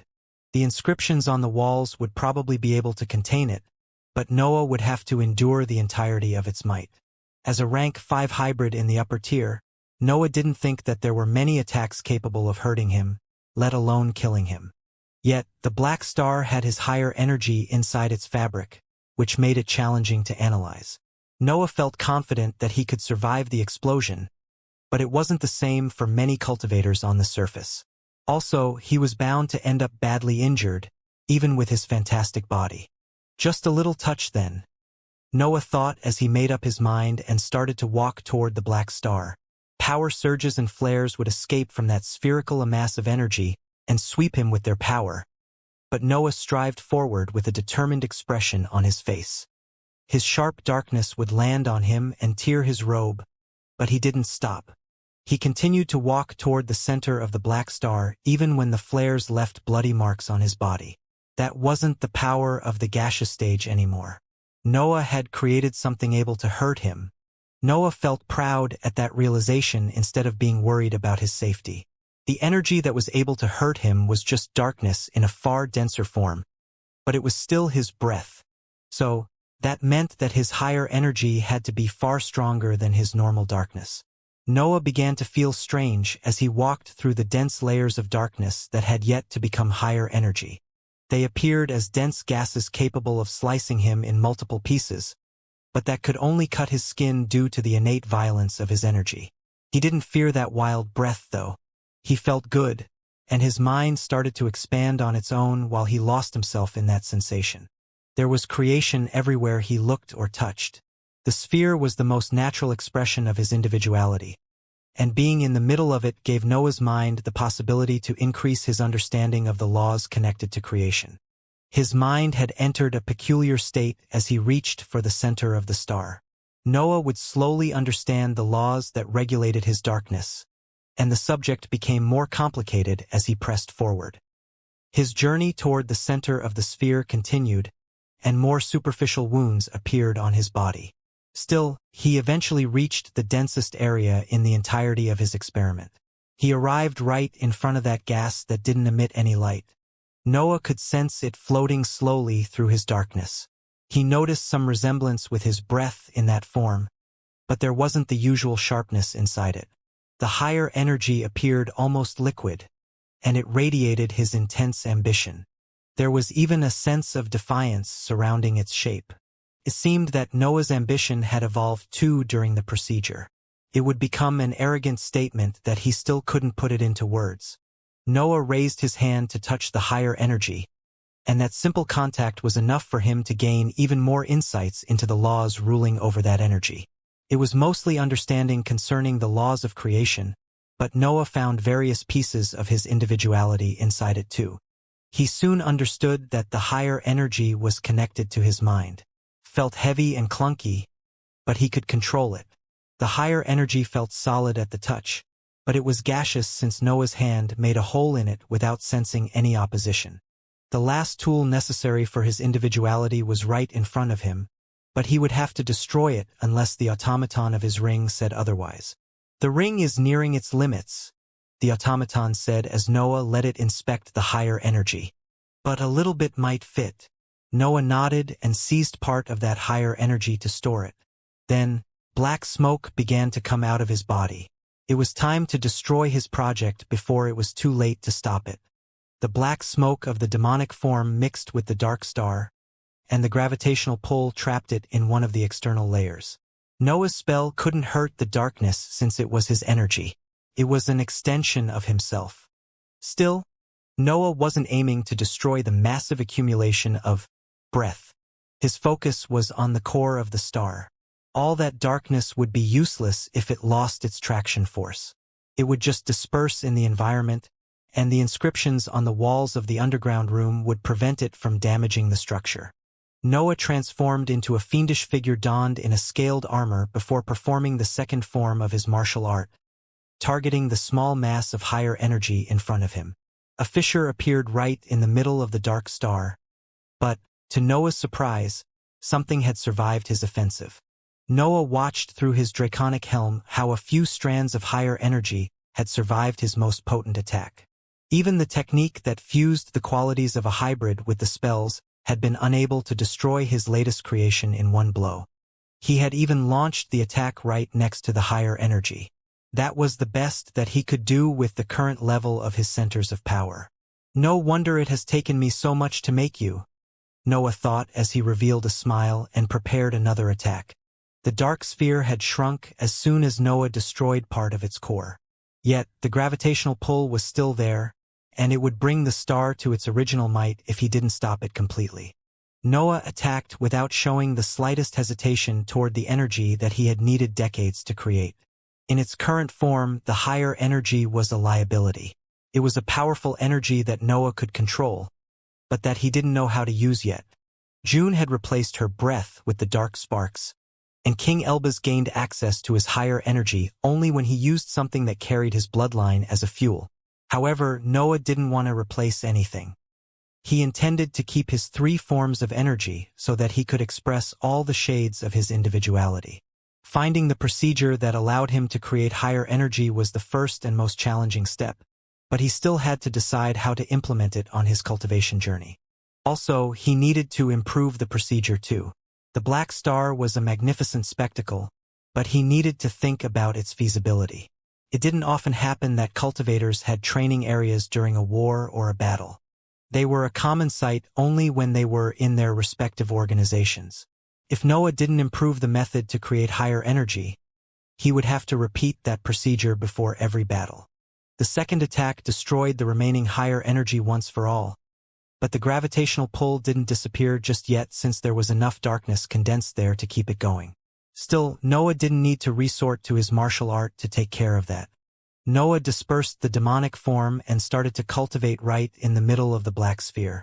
His demonic sword absorbed the breath that he had previously poured in the environment and turned it into primary energy before transforming it into his darkness again.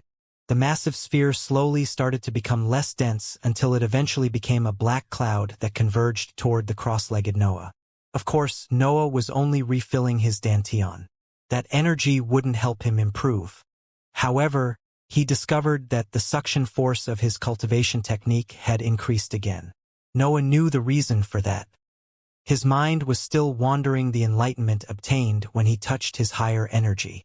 The understanding of laws of creation still lingered in his thoughts. They were vague and strange feelings rather than proper explanations. Noah felt as if his instincts had broadened. He sensed that they could guide him when it came to matters concerning that part of his individuality. The cloud eventually vanished too, absorbed by the demonic sword that Noah held tightly over his low waist.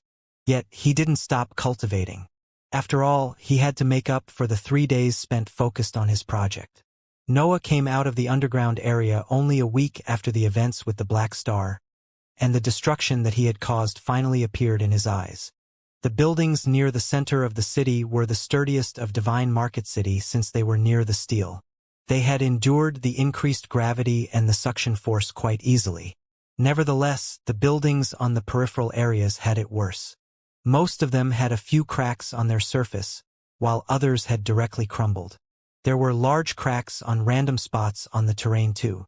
The ground had crumbled at some point during the continuous gravitational pull. There wasn't any casualty because even the human cultivators had become used to Noah's dangerous experiments, so they had created methods to survive. They had devised evacuations plans for when Noah started to deal with things too hazardous for them. Noah mostly ignored the human cultivators, and the heroic cultivators would never complain in front of him due to his bad reputation. Also, his eccentric behavior appeared as a feature to imitate since he was the most talented cultivators in history in their eyes. Yet, The citizens of the neutral city weren't the only ones that had something to say about the recent events. Demon Prince, Elder Estelle said as she neared Noah, who was standing in the sky, staring at the destruction that he had caused. Do you mind joining me? The council is holding a meeting with the members of the Elbas family. The hive should have its seat. Noah could understand the reason why Elder Estelle would invite him. The other two forces had grown worried that Noah could take down the city with his experiments. However, Noah didn't have time to join the political formalities required to ask a cultivator to train somewhere else. He had just experienced a breakthrough in his experiments, and the increased understanding of his creation could only benefit them. He didn't want to let political matters hinder him now that he could finally improve his power significantly. The higher energy was just the beginning. There were countless projects that he had put in hold until he solved that issue. Don't worry, Noah replied in a flat voice. I'll train somewhere else. Oh, Elder Estelle exclaimed before trying to fake her relieved expression. That's not what I meant at all. Mine was just a polite invitation to discuss crucial matters about the city. The elder didn't mask her lie too well, but Noah didn't mind it. Her reaction was perfectly normal. After all, he was the one threatening to destroy entire cities. Yet, the matter concerning the new training area was something that he had just conveyed to the hive. Luckily for them, they had an entire separate dimension at their disposal. Noah wasn't the only one who had created chaos in those years. The hive had welcomed the soldiers of the Nation, and it had provided them with the means to walk on the path that Shandal had blocked for millennia. The sky above the territories of the hive saw countless lightning storms happening while Noah was busy completing his project with the higher energy. And they didn't stop even when he moved his experiments in the separate dimension. That wasn't an unusual sight in the years after the war against the Empire. Many rank 3 cultivators had gained enough experience in those battles and reached the point where they felt confident in approaching the tribulations. Yet, the hive still had more of them thanks to the stream of experienced soldiers provided by Noah. The other nations didn't fail to notice that peculiarity, and many experts even guessed that the mission in the Nation had something to do with the high number of tribulations. However, there wasn't much that they could do after everything that had happened. The ambush had become the hive's shield against the probing of the other forces. It seemed that the 3 invading forces had sealed a silent agreement that prevented them from speaking about the ambush. None of them wanted to create discord before the war against the Empire was over. They limited themselves to maintain their polite and friendly attitudes during eventual meetings while also respecting the borders that they had set once conquered the entirety of the new continent. The hive has just obtained its 100th rank 4 cultivator, Elder Julia said as she stared with a respectful expression at the demon prince meditating in front of her. All of this was possible only thanks to you. We now have hope to match the other big nations even without the copying technique. Noah and Elder Julia were in one of the branches of the separate dimension. The latter usually sent him reports concerning the situation in the outside world whenever he went in seclusion, but she wanted to convey that news personally. After all, 100 rank 4 cultivators put the hive on a similar field with the other big nations that had always been a few steps above it. Its sheer number of heroic assets was finally meeting the standards of the organizations that were at the apex of those mortal lands. Also, Elder Julia wasn't considering the assets that Noah had brought back from Shandal's separate dimension. The 2 ghostly snakes and the river beaver were hybrids in the 5th rank. Their value was priceless since they could theoretically become as threatening as Noah. Their hybrid status put them a bit above ordinary cultivators due to their incredible potential. That many? Noah asked as he interrupted his meditation and opened his eyes. He had always known that the soldiers from the Nation were promising. Still, it had only been a bit more than 20 years since they joined the hive. That period was in line with the time required for a rank 3 cultivator to reach the heroic ranks, but that would mean that they had focused only on their training in those years. Prince, all the recruits in the 3rd rank have gone in seclusion as soon as we provided them with the techniques that they needed, Elder Julia said as she summarized the events that Noah had missed while he was busy experimenting. Even the oldest ones have shown unexpected improvements. I don't think there is a human cultivator in the entire world who has as much experience as them. Noah nodded at those words. The soldiers of the Nation had fought for their whole lives. Even Noah couldn't match their experience when he was just a human cultivator. Noah could imagine how those soldiers had felt once they saw techniques in the 4th rank for the first time. It wasn't surprising that most of them had gone in seclusion. However, he felt as if he had underestimated their potential. The hive was trying to make up for the losses endured in the war, but those new arrivals had directly brought it to unexpected heights. They still don't have any experience when it comes to battles in the heroic ranks, Noah commented as he tried to see the only negative note on the matter. Investing in that before the war resumes can't be a bad idea. Elder Julia revealed a proud smile when she heard that, and she didn't hesitate to give Noah more details. The other elders have already started training classes that make use of the copying technique. We even handpicked a few of new arrivals for 37 lessons. Of course, his other students will manage them while the automaton stays with you. I'll give him back as soon as we solve my issue, Noah answered in a helpless tone. Keep him as long as you need, Elder Julia quickly replied. There is no point in nurturing promising cultivators if we forsake our best one. The elder left after her answer, and Noah stood up to return to a teleportation matrix that was at a few meters behind him. The light of the inscriptions engulfed him, and he found himself in front of a black star when the halo disappeared. So?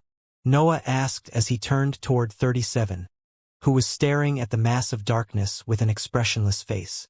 Noah had recreated the black star when he returned in the separate dimension, but he had waited for the automaton to ideate a formation capable of containing it first.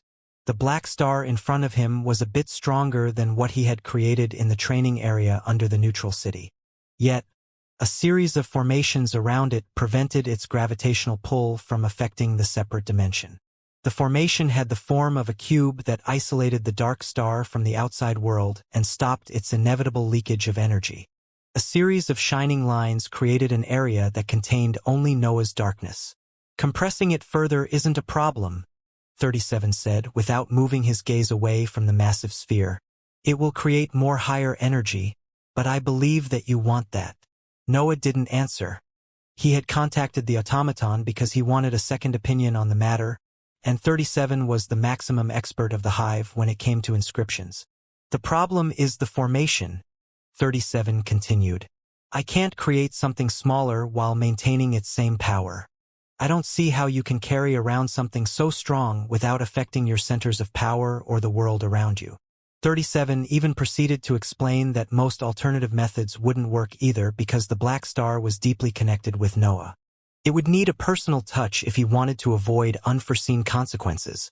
This formation, though, can endure far more than this, 37 concluded as he turned toward Noah. Chasing Demon has helped to deploy it. Anything below the 6th rank won't be able to break it. Noah knew that his higher energy was something that he had to manage on his own. However, he needed help for what concerned containing the Dark Star, and he liked to hear the opinion of other experts so that he could have a broader vision on the matter. 37 eventually went away and left Noah alone in that area of the separate dimension. The automaton had many things to handle in the hive, especially with the new wave of promising cultivators from the Nation. Also, his job was over there. 37 would make a list of inscription methods that could compress the dark sphere, but Noah had to do all the work since it was a matter that concerned his individuality. It would be even better if he did everything on his own for the same reason. Noah spent weeks meditating in front of his dark star. He would train and meditate as usual while thinking of a way to turn that power into something that he could utilize in battle. Of course, his thoughts didn't focus only on his battle prowess, but Noah's priority had always been his power. He had to find an answer to that question before he pondered about other applications. He would even spend time analyzing the lump of higher energy that he had seized during his first successful experiment. The higher energy gave him insights on the laws of creation whenever he interacted with it, but it seemed that those enlightenments consumed part of it, and the insights weren't endless either. Noah consumed the first piece of higher energy to understand more about its nature, and seized more of them from the dark star in front of him to deepen his understanding of the laws of creation. Restoring the massive sphere to its original power wasn't a problem since Noah could pour more darkness inside the cubicle formation. He didn't even need to cast the black hole spell again since the gravitational pull made the star self-sufficient already. Yet, his mind soon became used to those insights, and the higher energy stopped deepening his understanding of the laws that ruled it. He had experienced all the enlightenments that it could offer. Noah began to experiment with the higher energy at that point. He would test it with his spells, eat it, and even using it as a material in his inscription methods. Eating that dense and dark gas didn't give him much. Noah understood more about its structure before turning it into the primary energy that his body needed. The experiments with the spells and the inscription methods, though, produced peculiar results. The spells fueled by the higher energy wouldn't work at all, but Noah expected something like that to happen. Noah had made his higher energy by creating an environment where his darkness would evolve naturally. He didn't have any specific feature in mind when he made it. He used the only method that worked. Meanwhile, spells generally needed breath to work. Adapting his abilities to his darkness had been a challenge already, and most of them had changed drastically too. When pushed to a higher form, his darkness lost most of its destructive features and became something dense that wasn't suitable for his spells. His higher energy was different from June's dark sparks and King Elba's fuel. June had to replace the breath with the dark sparks in her perfect circuit. Her higher energy was a pure source of power that stood far above her previous lightning. King Elba's higher energy, instead, was connected to his bloodline. He could gain access to it only when he consumed something that expressed the power of his family. Of course, Noah didn't know all the details concerning King Elba's power, but he could guess something since he had seen the differences between his and June's higher energies. It seemed that the rare elements were as peculiar as the patriarch of the Elbas family had described them. The fact that they didn't have a fixed procedure led to different results that might even not meet the needs of a cultivator. Noah had considered the possibility of going back to the endless trial and error phase when he saw that his creation didn't work with his spells. Still, he held back his final consideration when he saw what his higher energy produced when paired with his inscription methods. This can't be right, Noah thought as he stared at a spiked sphere in his hands. When testing his inscription methods, Noah would often create instabilities since he could easily spot the differences with his previous products. The instability in his grasp was black and had a series of saber-shaped runes on its surface that worked as spikes. It appeared as identical to all the other disposable weapons that he had made in the past. The only peculiar and astonishing aspect of that sphere was that it radiated the aura of a rank 5 inscribed item in the middle tier. Noah knew that his mastery in the creation of those weapons had probably reached the point where he could produce items on that level. The only problem was that he was still in the gaseous stage, which made it hard for him to manipulate more powerful materials. Nevertheless, when it came to the instability in his hands, Noah had only used the skin of a magical beast at the bottom of the 5th rank. Also, the higher energy was far denser than his darkness. Noah had been able to put only a minute part of it in his sea of consciousness to complete the procedure required by the elemental forging method. I wasn't even sure if it could have reached the middle of the lower tier, Noah thought as disbelief still lingered in his mind. Noah had created a rank 5 inscribed item in the middle tier with only one basic material and a minute part of his higher energy. That achievement was incredible, and it was connected to his latest creation. The fact that he could drastically improve the power of his final products just by adding his higher energy to his inscription methods wasn't something that he could ignore. Noah repeated the forging multiple times to be sure that his miracle wasn't only a fluke caused by his recent enlightenments in the laws of creation. Still, the results were identical to his first instability. He would create powerful items with materials on a far lower level. It might be the perfect tool for my creation, Noah thought as he stared at the 7 spiked spheres in front of him. The elemental forging method isn't even tuned for this type of energy. Just like my abilities with my hybrid status, my higher energy might not suit humans' inscription methods. Countless thoughts rose and fell apart while Noah pondered about the issue. He had been initially disappointed that he couldn't imitate King Elbas and June in their usage of their higher energy. Yet now he felt his hands itching to create more. So, June said as she analyzed the black star contained inside the cubicle formation. This is what made the great Noah Bulvin worried. June then remained silent for a few seconds while she tried to make sense of what she was seeing. Yet, she could only guess that Noah had amassed a large amount of breath in one place. What exactly is that? June eventually asked as she turned toward Noah, who was sitting cross-legged at some distance from her. Noah wasn't meditating. June had arrived while he was inspecting one of his new creations, and he didn't mind spending some time teasing her. He remained silent as his gaze moved between the various inscribed items lying around him and the cubicle formation. In the past days, he had forged random weapons to see how far his higher energy could push materials at the bottom of the 5th rank. The results had always been exceptional. Noah's higher energy would improve the outcome of his forgings, and he often ended up with items that he couldn't usually make without an extensive period spent performing tests. As Noah acquired more experience with the higher energy though, he started to feel that it was still an imperfect form.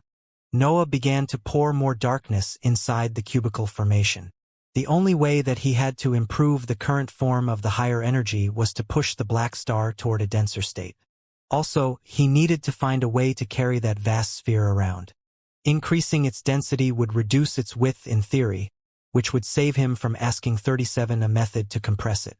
June knew that Noah was ignoring her on purpose. The last time that they had seen each other, she had pressed to remain with him because Noah had helped her create her higher energy. She wanted their relationship to benefit both of them instead of being the only one asking for help. Nevertheless, she understood the magnitude of Noah's experiments when she analyzed the dark star. Noah's procedure didn't even come close to the safe dual cultivation that they had done in the past. It was a weapon of mass destruction that he exploited to elevate his darkness. June crouched behind Noah and hugged him while he poured his breath in one of the links that would send it inside the cubicle formation. "I wanted to protect you," she said as she laid her head on his back. "Yet, I can't protect you from yourself." Noah revealed a smile at that point. He knew that his methods were reckless and dangerous, but that was how he had reached his current level. It didn't matter if he had to cut one of his arms or spend entire years going mad to create his darkness. That was how Noah discovered and advanced, and his ruthless approach made him create wonders. "Just like I can't stop you from being yourself," Noah said as he stretched to lie on her lap. "We strive toward the individualities at the beginning of the journey, and they end up limiting us in one path. We are who we are, June. And we are together." June concluded his phrase and lowered her head to kiss him. It was time for the couple to have the moment of intimacy that they had delayed since her return in the neutral city. June came and went in the separate dimension. There was an entrance inside the hive's training area of the neutral city, so she could go there whenever she wanted. It was still a peaceful period. The matter with the ambush had been suppressed by the invading forces to preserve that temporary peace, and the invasion of the old continent wouldn't happen soon either. Daniel had the training area all by himself and would cultivate there, while Faith was still nowhere to be seen. Only June had interacted with her during the period after the ambush. "Here." June handed Noah a luxurious letter. The two of them were sitting in front of the dark star, taking care of their matters while giving in to their desires when they felt like it. The number of inscribed items lying on the floor of the separate dimension had increased, and the massive sphere made of darkness had become far bigger in the last period. Noah had continued to cultivate, forge, and pour his breath inside the cubicle formation. He had reached the point where he was waiting for his higher energy to take another step forward in its evolution before approaching the next stage of his experiments. Yet, that procedure took time since Noah had to pour massive amounts of darkness to increase the density of the dark star now. He had added that procedure to his schedule since he wasn't in a hurry to complete his project. He would add fuel to the huge sphere whenever he had breath to spare. Focusing only on his experiments would slow down the improvements of his centers of power, and that wasn't something that he was willing to do. Noah opened the letter and found out that it contained a list of sects with short descriptions next to them. Faith had signed that letter too, and the aura that the signature contained made Noah sure that it wasn't a fake. "She has been investigating ravaging demons' affiliations," June explained as she played with one of the instabilities laid on the floor. "This list isn't much, but the internal matters in the Papal Nation are quite messy. No one is willing to talk unless the council steps forward. This is already great, Noah said as he memorized that long list of names before storing the letter. The hive will eventually clash with ravaging demons factions. Gathering information is the best that we can do now. June's focus wasn't on him. She kept on looking at the inscribed items in the 5th rank sparse on the ground. Any expert would pay a lot of credits to get their hands on one of them, but Noah couldn't even bother to store them. Of course, Noah had his reasons for that. He wanted to have everything connected to his higher energy in his view to become more familiar with it. Noah started to pour his darkness inside the cubicle formation. It had become a habit for him to do it whenever he was over with his training. Yet something different happened at that time. The darkness in the outer layers of the dark star began to collapse and fuse with the layers below. That triggered a chain reaction that made the whole sphere condense and reach a new level of density. Noah directly stood up and moved toward the borders of the cubicle formation. It seemed that his higher energy was finally ready to reach what Noah considered to be a perfect state. The lines of the formation shone as powerful flares erupted from the condensing sphere. It was as if the star wanted to send away some of the weaker energy contained in its form. Noah quickly contacted 37, who appeared in a matter of minutes.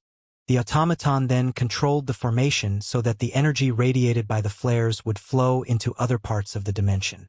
"Are you sure about this?" 37 asked. After all, that was the darkness that Noah had poured for weeks inside the cubicle formation. "Yes," Noah shouted as he stood on the verge of the formation. "Just let it happen." Noah's memories of his past life weren't helpful in that situation. He didn't study the stars enough to affect the procedure without risking to disrupt the natural evolution of his darkness. So, he had decided that it would let his breath regulate itself. Noah felt confident that its laws would force it to act according to his needs. The flares became less intense as the less dense darkness flew away from the formation. The collapse of the star continued though, and it eventually stabilized when it reached a small spherical form. Silent seconds passed as Noah, the automaton, and June inspected the small sphere that had replaced the massive star. The sphere was so dark that their eyes found it hard to define its edges. It was as if light couldn't even come near that form, which made it appear as a black orb that distorted the air around it. However, Noah had familiarized himself with his higher energy in the last period. He could understand that the same type of energy made the sphere, even if it appeared far denser than before. The surface of the sphere remained still. Not even a ripple ran through its shape.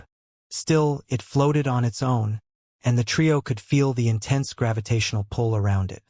Noah suddenly took a step forward, ignoring the surprised glances that landed on its back. The gravitational pull became stronger as he neared the minute star. Yet, he was a hybrid in the upper tier.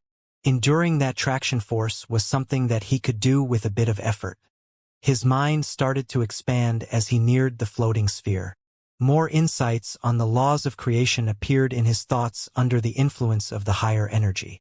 Noah decided to slow down his advance at that point. He didn't know how many enlightenments the sphere could provide, but he felt that it was better to focus on them before interacting with the result of his procedure. 37 and June watched in silence as Noah took small steps and many breaks as he walked toward the little star. His eyes would often be closed too since his focus was on his mind.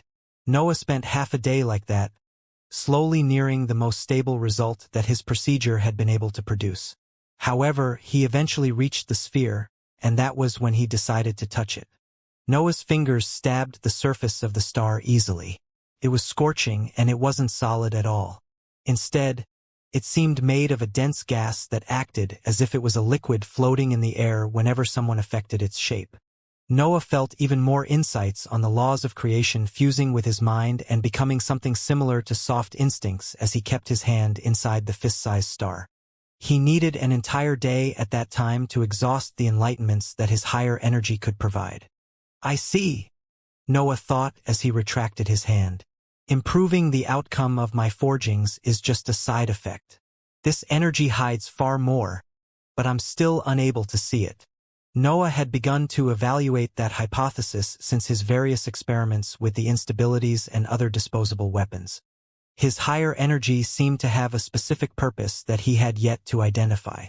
Nevertheless, Noah didn't worry about it. He was bound to discover that. The issue now was to find a way to carry it around without risking leveling cities. The star had become slightly smaller than a man's fist. His initial idea had been on point, and adding more darkness had led to a natural compression that didn't require any of 37's methods. Even if I managed to carry it around, Noah thought, how can I avoid setting up a similar environment to refill it every time? That was a major issue that Noah wanted to solve to make his new power suitable for battle. Having to resort to training areas and formations to refill his stash of higher energy was too troublesome. Noah wanted something that became part of his power, not a tool that he could use only after a long preparation. The truth was that Noah had an idea that would solve the issue. Still, that was another reckless idea. You won't like it, Noah said to June as soon as he came out of the formation and picked his inscribed notebook to contact Elder Austin. The Elder arrived a few hours later and lost himself in the sight of the small star floating inside the cubicle formation before focusing on the two cultivators. 37 had left in the meantime since Noah didn't need him anymore. What is it, Prince? Elder Austin asked with a curious tone. It was rare for Noah to contact him since Elder Julia handled most of the matters concerning the higher-ups of the hive. Yet, Noah was the demon prince, and his recent achievements made all the elders of the hive feel indebted toward him. June felt curious too since Noah didn't reveal the reason why he needed the elder to move forward with his experiments. Elder, Noah spoke, and his expression started to reveal his usual coldness even when he conversed with friendly faces. I need your help to remove large patches of skin and muscles. Elder Austin had reached the liquid stage of the 5th rank in those years, and he had already helped Noah in a similar situation. Still, he couldn't help but release a loud curse when he understood that Noah didn't lose his self-harming attitude. On the other hand, June didn't immediately understand what was happening, but the elder's unwillingness gave her some hints. Also, Noah followed with more details. Don't worry, Elder, Noah said as he tried to reassure Austin. I only need you to skin the entirety of my back, and maybe part of my chest too. I don't need too many muscles, just enough to reinforce the organ. What organ? Elder Austin shouted. And what only? You can't ask me to skin alive the second most important figure in the whole hive. You accepted to pierce my dantian last time, Noah replied. That was far more dangerous than this. I won't die even if you happen to hurt a few internal organs in the process.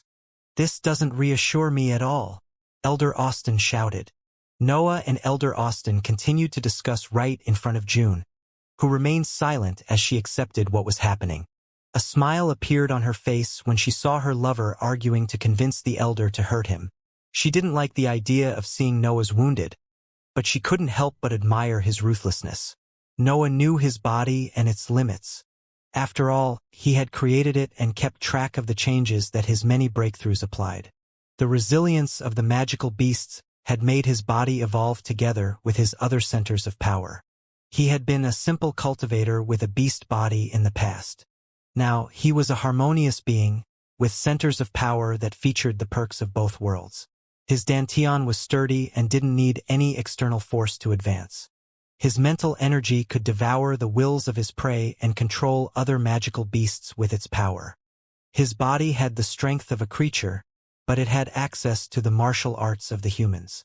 That was the reason why he believed that his body would adapt if he added another center of power. His idea to solve the issues connected with the higher energy was to create an organ capable of storing it. That would allow him to carry it wherever he wanted and refill it even when he was fighting. His body would then improve that condition in the next breakthrough. It would make the new organ part of Noah's harmony, creating a being capable of wielding 3 different types of energy. Elder Austin eventually accepted to help Noah. He didn't have a say in the matter, but he felt that it was in his right to complain before yielding to his demands. Flames began to flow around the elder. They took the form of 2 sharp knives under his control, and Noah could see how the aura that they radiated was different from the past. There was some violence in the Elder's flames. They radiated a threatening instability that appeared ready to explode. It seemed that Elder Austin had taken to heart chasing demons' pointers and had moved his individuality away from its previous path. His flames now contained the explosiveness of a volcano. Noah sat on the ground of the separate dimension with the upper part of his body uncovered. His back faced Elder Austin, who neared him while wielding the two flaming knives. June was still with them, and she kept her attention on her lover even when the Elder started to cut his skin. Elder Austin's hands were steady as they moved the fiery knives to perform precise cuts on Noah's back. His cutting speed, though, was low since he was dealing with materials in the upper tier of the 5th rank. The knives allowed the Elder to pierce Noah's skin, but they struggled to pass through the thick layers of muscles. Still, that was intended since Austin preferred to hold back until he understood how strong Noah's body was. June saw how her lover's expression didn't change when the Elder started to skin his back. Noah didn't even flicker when his interiors were utterly exposed. Instead, he had the time to turn to look at the large piece of skin in the Elder's grasp and do some quick math. Noah already had a blueprint of the new organ in his mind, and he could guess the requirements in terms of materials. The skin of his back was enough for 2 sessions of forging.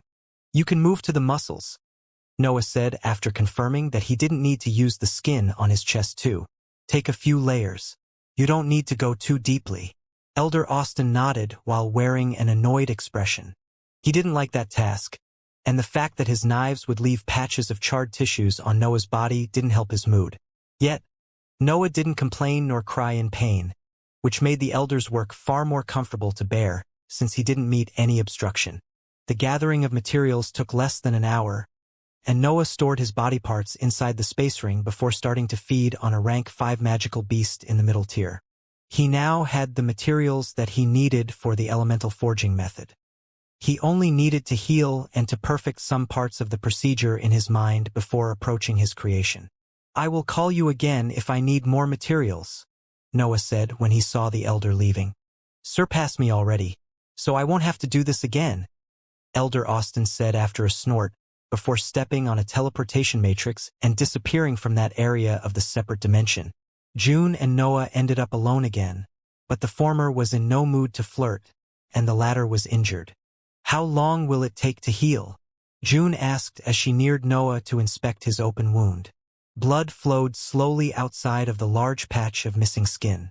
Noah's healing abilities had already kicked in and were suppressing that injury.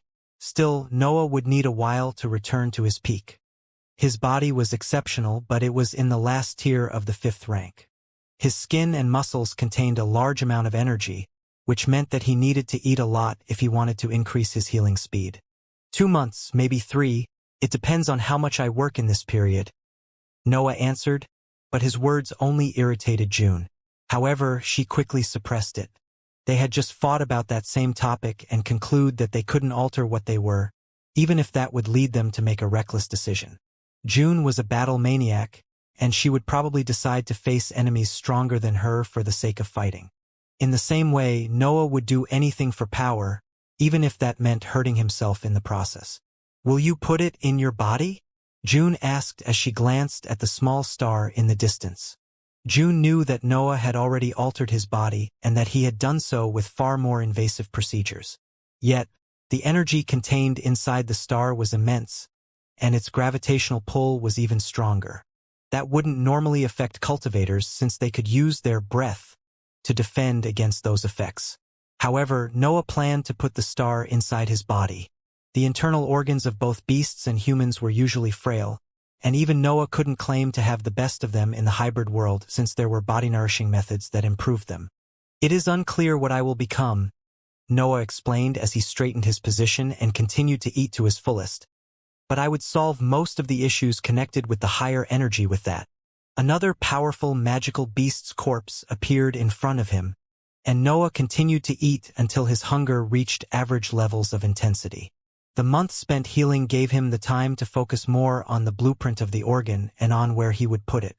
The choice eventually happened to be his heart, since it was the only organ that had absorbed the qualities of the Een body other than the features of a magical beast. The Een body had created a black membrane around Noah's heart when he was still a human. Then, when he had fused himself with a cursed dragon, the membrane and his heart had merged to become a single organ that had improved Noah's healing abilities. His injuries would close far faster than those of similar beings on the same level. Also, it made his heart one of the strongest organs in his body. Noah needed a place inside his body where he could put the organ containing higher energy. He couldn't leave something capable of such gravitational pull near tissues that it could break apart easily. Of course, that was relative to Noah's situation. Every tissue in his body surpassed the human standards, but he was dealing with an organ meant to contain a star. He had to make sure that he wouldn't incur in ugly repercussions after the transplant. Nevertheless, Noah had yet to create the actual organ, so he didn't spend too much time planning what would come after that. In his mind, the organ had to be reasonably simple. He would use his muscles to make the internal parts and his skin for the external ones. Then, he would forge them together with higher energy imbued with a specific meaning. In the end, Noah would add a modified version of his spherical rune to improve the overall containment of the higher energy. It took Noah a bit more than 3 months to heal, but that only because he refused to stop cultivating in that period. The massive wound on his back would start to bleed again whenever the demonic sword sent darkness to his dantian. Still, Noah returned to his peak and approached the forging once he made sure that he had studied every aspect of the procedure. Generally speaking, creating an organ meant only to contain energy was simple. After all, Noah would use his body parts to make it, which meant that there wouldn't be any rejection after the transplant. The real issues were the actual capacity of the organ and whether it could contain that incredible amass of energy. Also, there was a problem connected to how resilient Noah's body was. The new organ would be a center of power containing energy dense enough to level cities. Anyone would have second thoughts when the idea of putting it inside their bodies became doable in their minds. Yet, Noah couldn't be sure of those features until he tested the item. Noah took a small bit of higher energy from the cubicle formation and inserted it in his mental sphere. That seemingly solid gas entered the sea in his mind and came out in the form of a rotating orb that radiated a gravitational pull similar to that seen in the dark star. The meaning that he had used when he imbued the higher energy used his ambition as a fuel. Noah had imagined himself flying toward the starry sky and destroying everything in his path with his bare hands. He wasn't a blade in the dream. He had human features as he strived for the peak. Noah had to imagine the entirety of himself as he reached for the stars since the new organ was bound to change his existence. After all, he was going to have 4 centers of power if the transplant was a success. As for what concerned the small star inside the cubicle formation, its form became a bit unstable when it lost part of its energy. Noah would have to pour more darkness inside it to restore its balance. Noah completed the forging at his first try. The only real difficulty was the manipulation of rank 5 materials in the upper tier, but his higher energy smoothed the process since it was far stronger than his darkness. Also, its natural features helped to avoid failures, and creating a complete product that didn't require any tweak to reach a perfect form. The insights gained during his study of the higher energy helped too. Noah's instincts now seemed able to understand how to handle certain parts of the procedure so that he could maximize the power of the finished product. What he obtained was a rank 5 inscribed item in the upper tier. It had the form of a small sphere with dark features and a rough surface, and its power put them somewhere in the lower part of the upper tier of the 5th rank. Noah enveloped his creation with a spherical rune that he had made for that event. Its power couldn't compare with the products that the separate dimension had seen in those years. Still, it was better to play it safe and add as many containing devices as he could.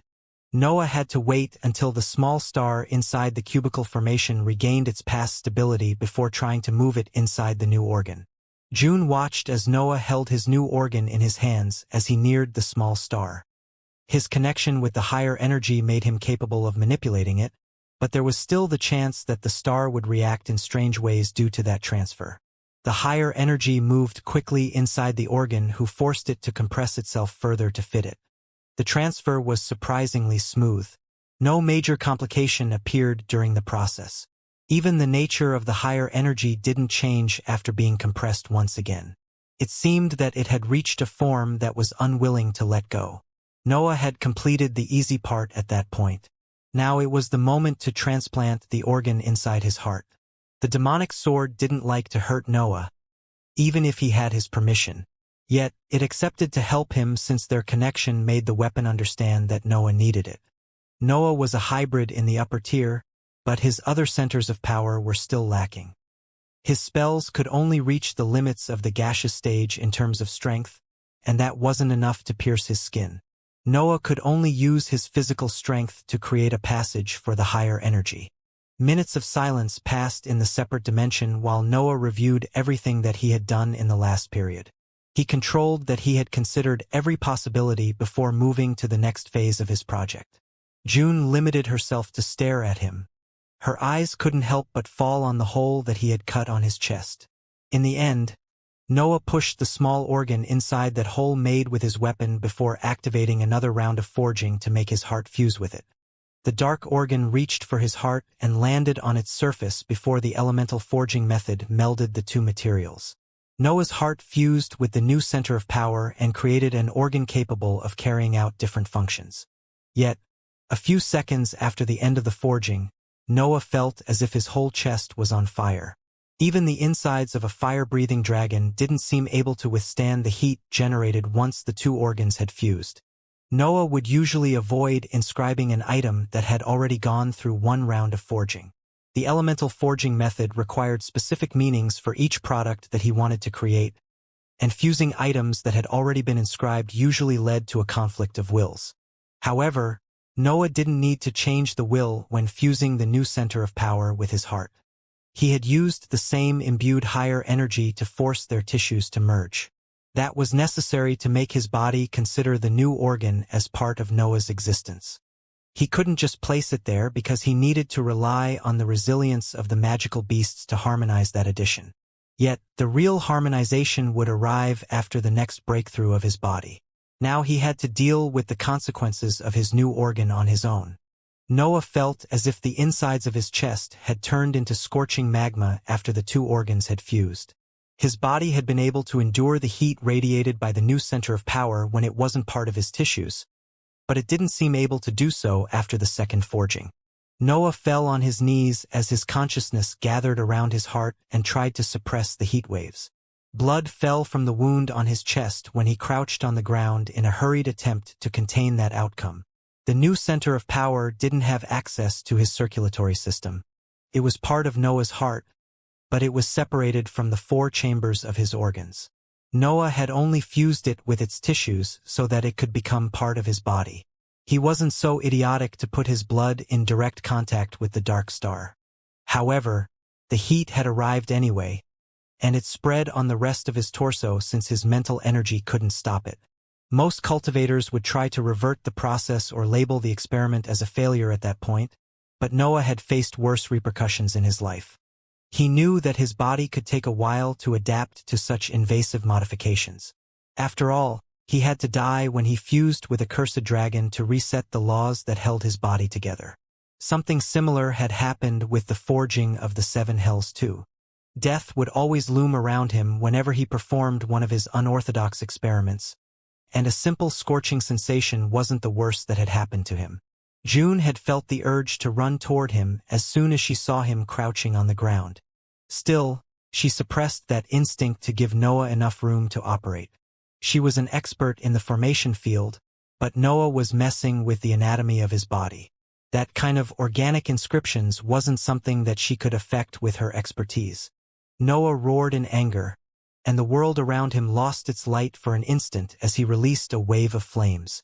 His instincts had told him to disperse some heat, but the issue didn't originate from his lungs. Trails of gray smoke came out of Noah's mouth as he gasped for air. He was starting to act as a magical beast since his mind focused on confining the heat spreading through his body. Noah spent entire minutes in that condition. He would punch, roar, and spew flames in the hope that releasing some of his energy would help to solve the issue. However, his body only needed time to accept that new energy. Noah's condition slowly stabilized as time passed, and the heat became more bearable as his heart became used to its new chamber.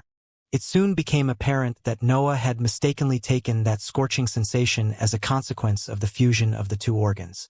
That sensation was only an instinctive reaction of his internal organs adapting to the new source of heat that had appeared inside his body. June breathed a sigh of relief when she saw Noah calming down and sitting cross-legged to meditate. She could see through her mental energy that her lover's consciousness had let go of its tension and was merely analyzing his body now. Noah watched his heart with his mind. His heartbeat was strong, and the addition to that organ didn't affect the normal functioning of his circulatory system. Instead, he felt a strange power coming from the spherical chamber that had appeared on his heart. It wasn't the gravitational pull or its temperature.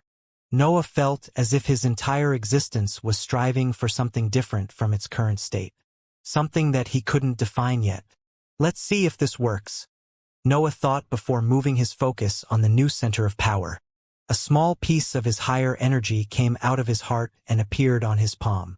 Still, Noah's attention remained on his chest to analyze how withdrawing power from the dark star had affected its state. Of course, Noah had tested that before fusing his heart and the new center of power. Yet, he wanted to see if something had changed after the forging. The dark star remained stable even after it lost part of its energy. The fact that the center of power compressed it helped in maintaining a steady form.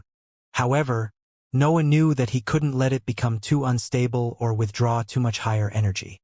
His new organ wouldn't be able to contain the dark star if it returned to its weaker form when it was still a vast mass of rotating energy.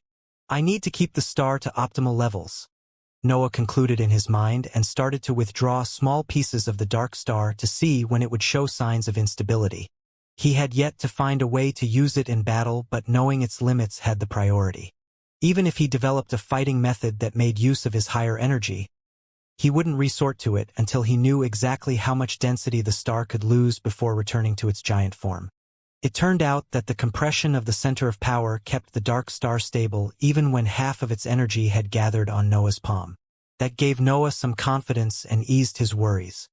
His training and tests would take a long time if the star were to become unstable as soon as he withdrew some energy.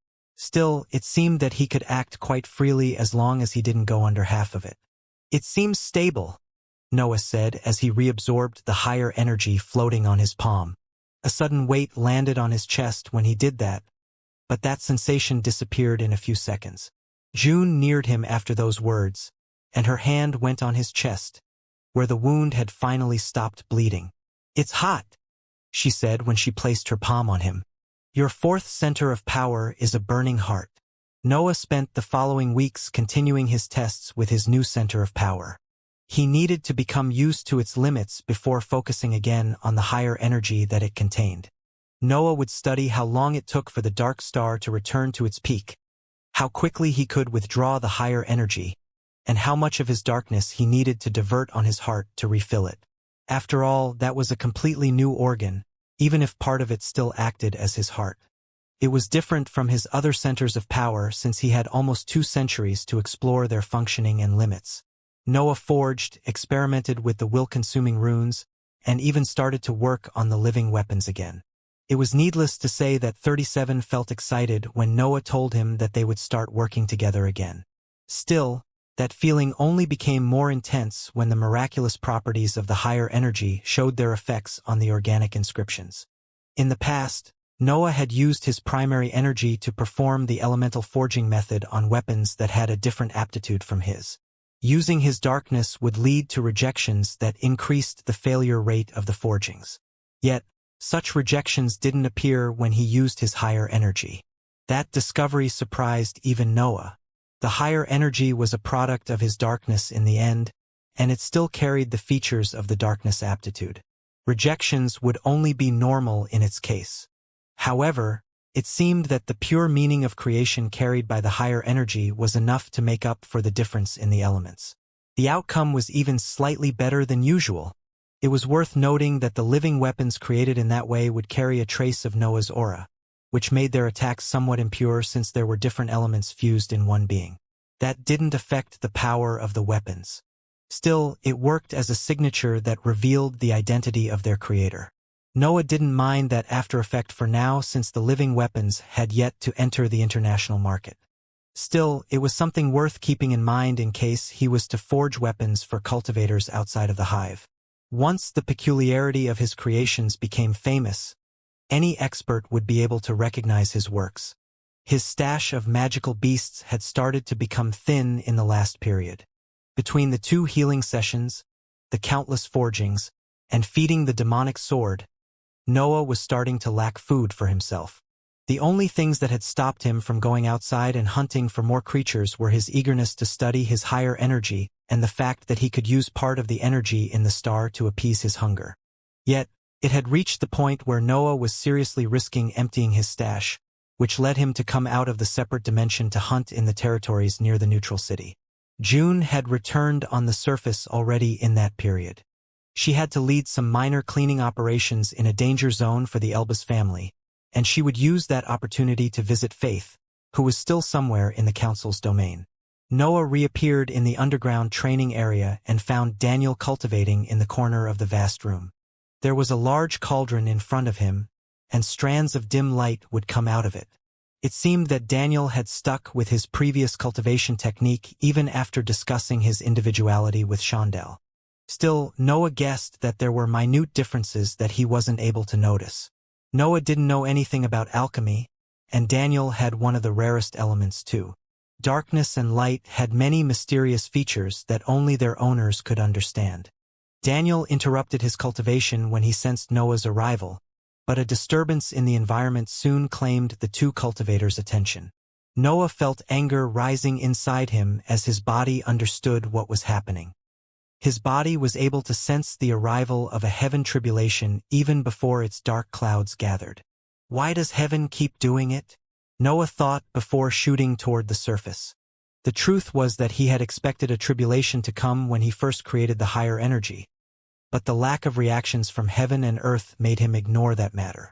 Yet, the reaction arrived now that he had reappeared as an existence with 4 centers of power. Noah flew above the neutral city and gazed at the dark clouds accumulating in the sky. Elder Estelle and the other rank 5 existences were already there and looked at him with helpless expressions.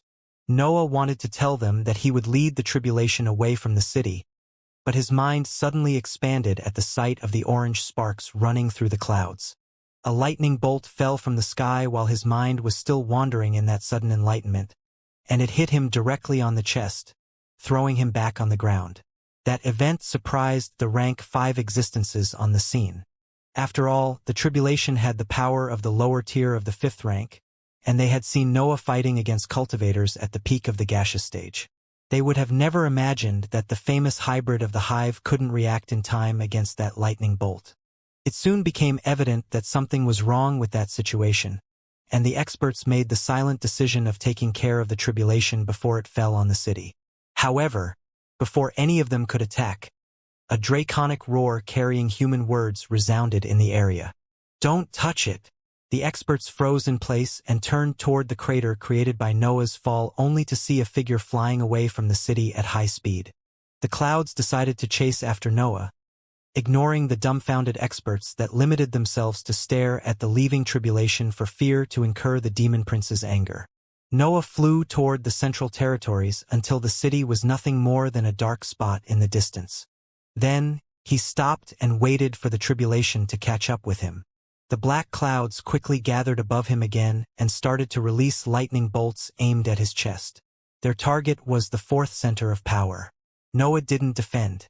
He closed his eyes and let the lightning bolts hit him and hurl him on the ground. His body felt sore after the impacts, but his mind was still lost in the sudden enlightenment that the tribulation had brought. "I see," Noah thought as he slowly stood up from the crater that he had created with his fall and lifted his arms so that his palms would face each other. The clouds didn't wait for him and started to release more lightning bolts toward him. Yet Noah ignored them and focused on the higher energy in his heart. "This energy is meant to create the world," Noah thought, and black sparks formed between his palms. Noah didn't know why he had suddenly felt able to create those black sparks. Maybe it was his period inside the Divine Architect's separate dimension, or his experience with the tribulations, or even his connection with June, who carried the scent of the heaven spark. Yet, He knew that he had understood how to recreate the lightning element carried in the tribulation as soon as he saw the black clouds.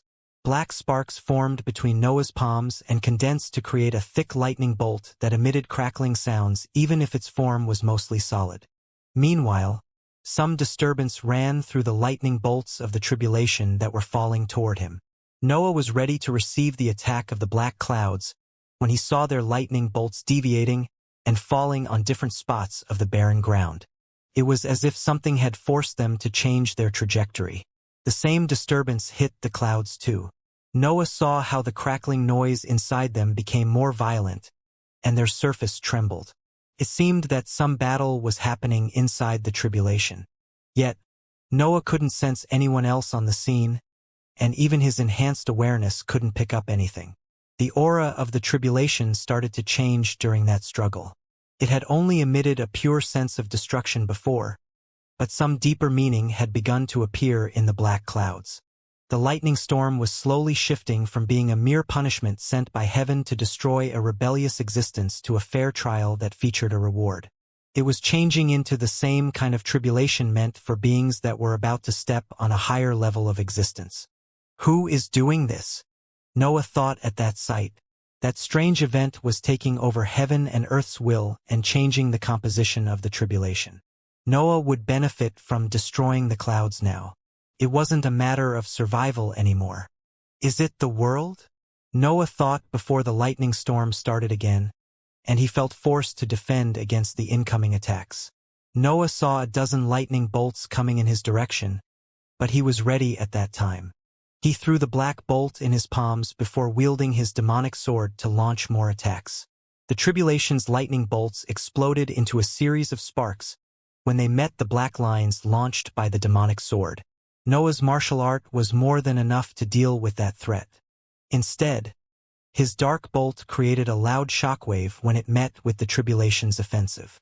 The two bolts destroyed each other and dispersed into the world when they clashed. Noah didn't feel too disappointed about the power of his lightning bolt. That was his first time imitating a phenomenon of the world, and he didn't use spells either. His sudden creation was just an imitation of the attacks that were coming at him, but they were far away from being optimized. Noah could destroy the tribulation quickly if he used all his powers. Nevertheless, he knew that he wouldn't get another chance like that. How many times could a cultivator test himself against a tribulation? And how many of them could test their imitation of heaven and earth's lightning bolts?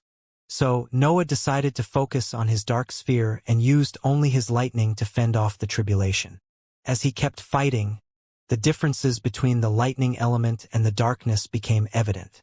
The lightning element was direct and violent. It wasn't meant to be controlled. It only needed a target to pierce and destroy. Noah felt the black sparks trying to escape his control as he manipulated them to take specific forms. They wanted to go wild and cause havoc everywhere, without even minding their targets. On the other hand, the darkness element was vague.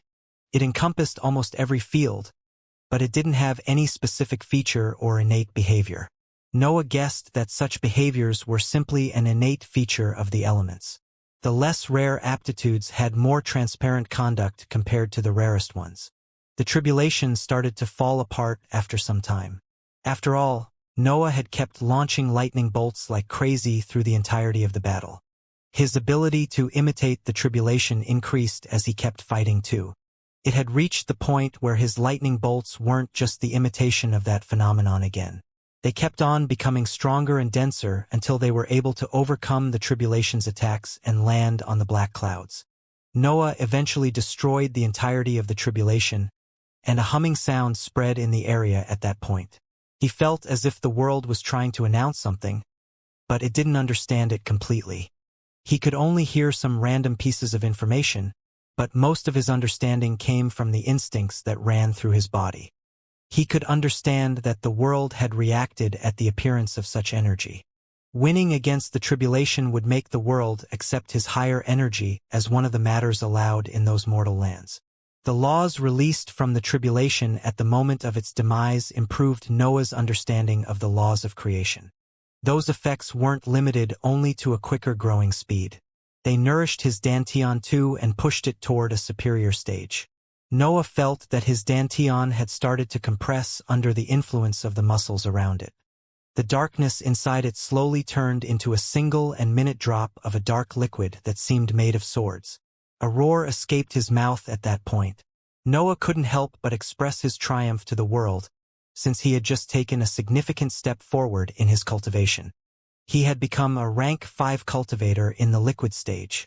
Finally, Noah exclaimed in his mind. It has taken me a century to reach this level. He had become a rank 5 cultivator when he was only 80 or so years old. Yet, he had to spend the following 16 years focused on creating his darkness so that he could cultivate. Now, after a bit more than a century, Noah had taken another step forward in his path. Noah meditated and cultivated for a few days right on that spot in the central areas of the new continent. He had yet to stabilize his dantian, and he wanted to review what his new understanding had brought. Everything had suddenly become evident in his mind. Projects and ideas that he had stored inside his random thoughts appeared easier than ever. It was as if he had been born to create. After the acceptance of the world, Noah had become a proper maker.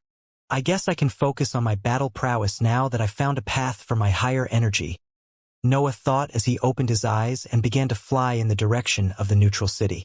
I need to create a blood companion first, Noah evaluated as he remembered the utility of the body inscription spell. I even know which will to give it. Noah had always relied on blood companions through the course of his cultivation journey. The body inscription spell had been his first spell and a useful tool that had allowed him to overwhelm his opponent even when outnumbered. Yet, his darkness had made him lose access to many of his previous abilities, which forced him to give up on creating blood companion until he found a solution to the issue. His higher energy, though, had revealed itself to be a matter capable of recreating the world. It could replicate the lightning bolts of a heaven tribulation, and it had even caused a reaction in the black clouds meant to destroy him. Noah now had the tools that he had lacked in his previous years and could devote himself to all the projects that he had set aside. The priority went to those that would improve his battle prowess. Of course, his study of the higher energy was far from over. After all, he had just discovered that he could imitate other elements with that power, which was no small thing. However, that research would take decades, and its results might be unclear. Even if it was a promising study project, Noah had to make sure that he was at the peak of his power before embarking himself in another long series of experiments. Noah's return to Divine Market City created a wave of surprise and amazement. The other rank 5 cultivators had seen him cause a tribulation and lead it away from the city. Still, now they saw him returning as a rank 5 cultivator in the liquid stage. His title as the most talented cultivator in history wasn't just for show. Noah proved to the world again that he was a monster capable of matching the exaggerated rumors about him. Reaching the liquid stage in a little more than 100 years was an outstanding achievement. It showed that Noah didn't meet any bottleneck along his journey and was continuing to advance at full speed toward the higher ranks. Truth to be told, reaching the liquid stage in 100 years wasn't too far off from the standards of the geniuses. It wasn't a monstrous achievement like those that he had earned in the past. Yet, the matter spread far and wide nonetheless since it concerned Noah. Being a little above the genius level would still earn him the title of a monster since his previous achievements put him too far away from his generation. Noah's notebook rang like crazy in those days. Every elder of the hive wanted to congratulate with him and set up friendly meetings where they could discuss their individualities and give pointers to each other. Noah was inclined to accept them, but he had too many projects piled up, and he had yet to study his new darkness properly. So, he turned the invitations down as he prepared to approach the experiments with his blood companion. 37 felt disappointed when Noah told him that they would need to stop experimenting on the living weapons until he took care of his matters. Still, the automaton decided to join Noah's new project anyway since it sort of concerned organic inscriptions. Noah's idea was simple.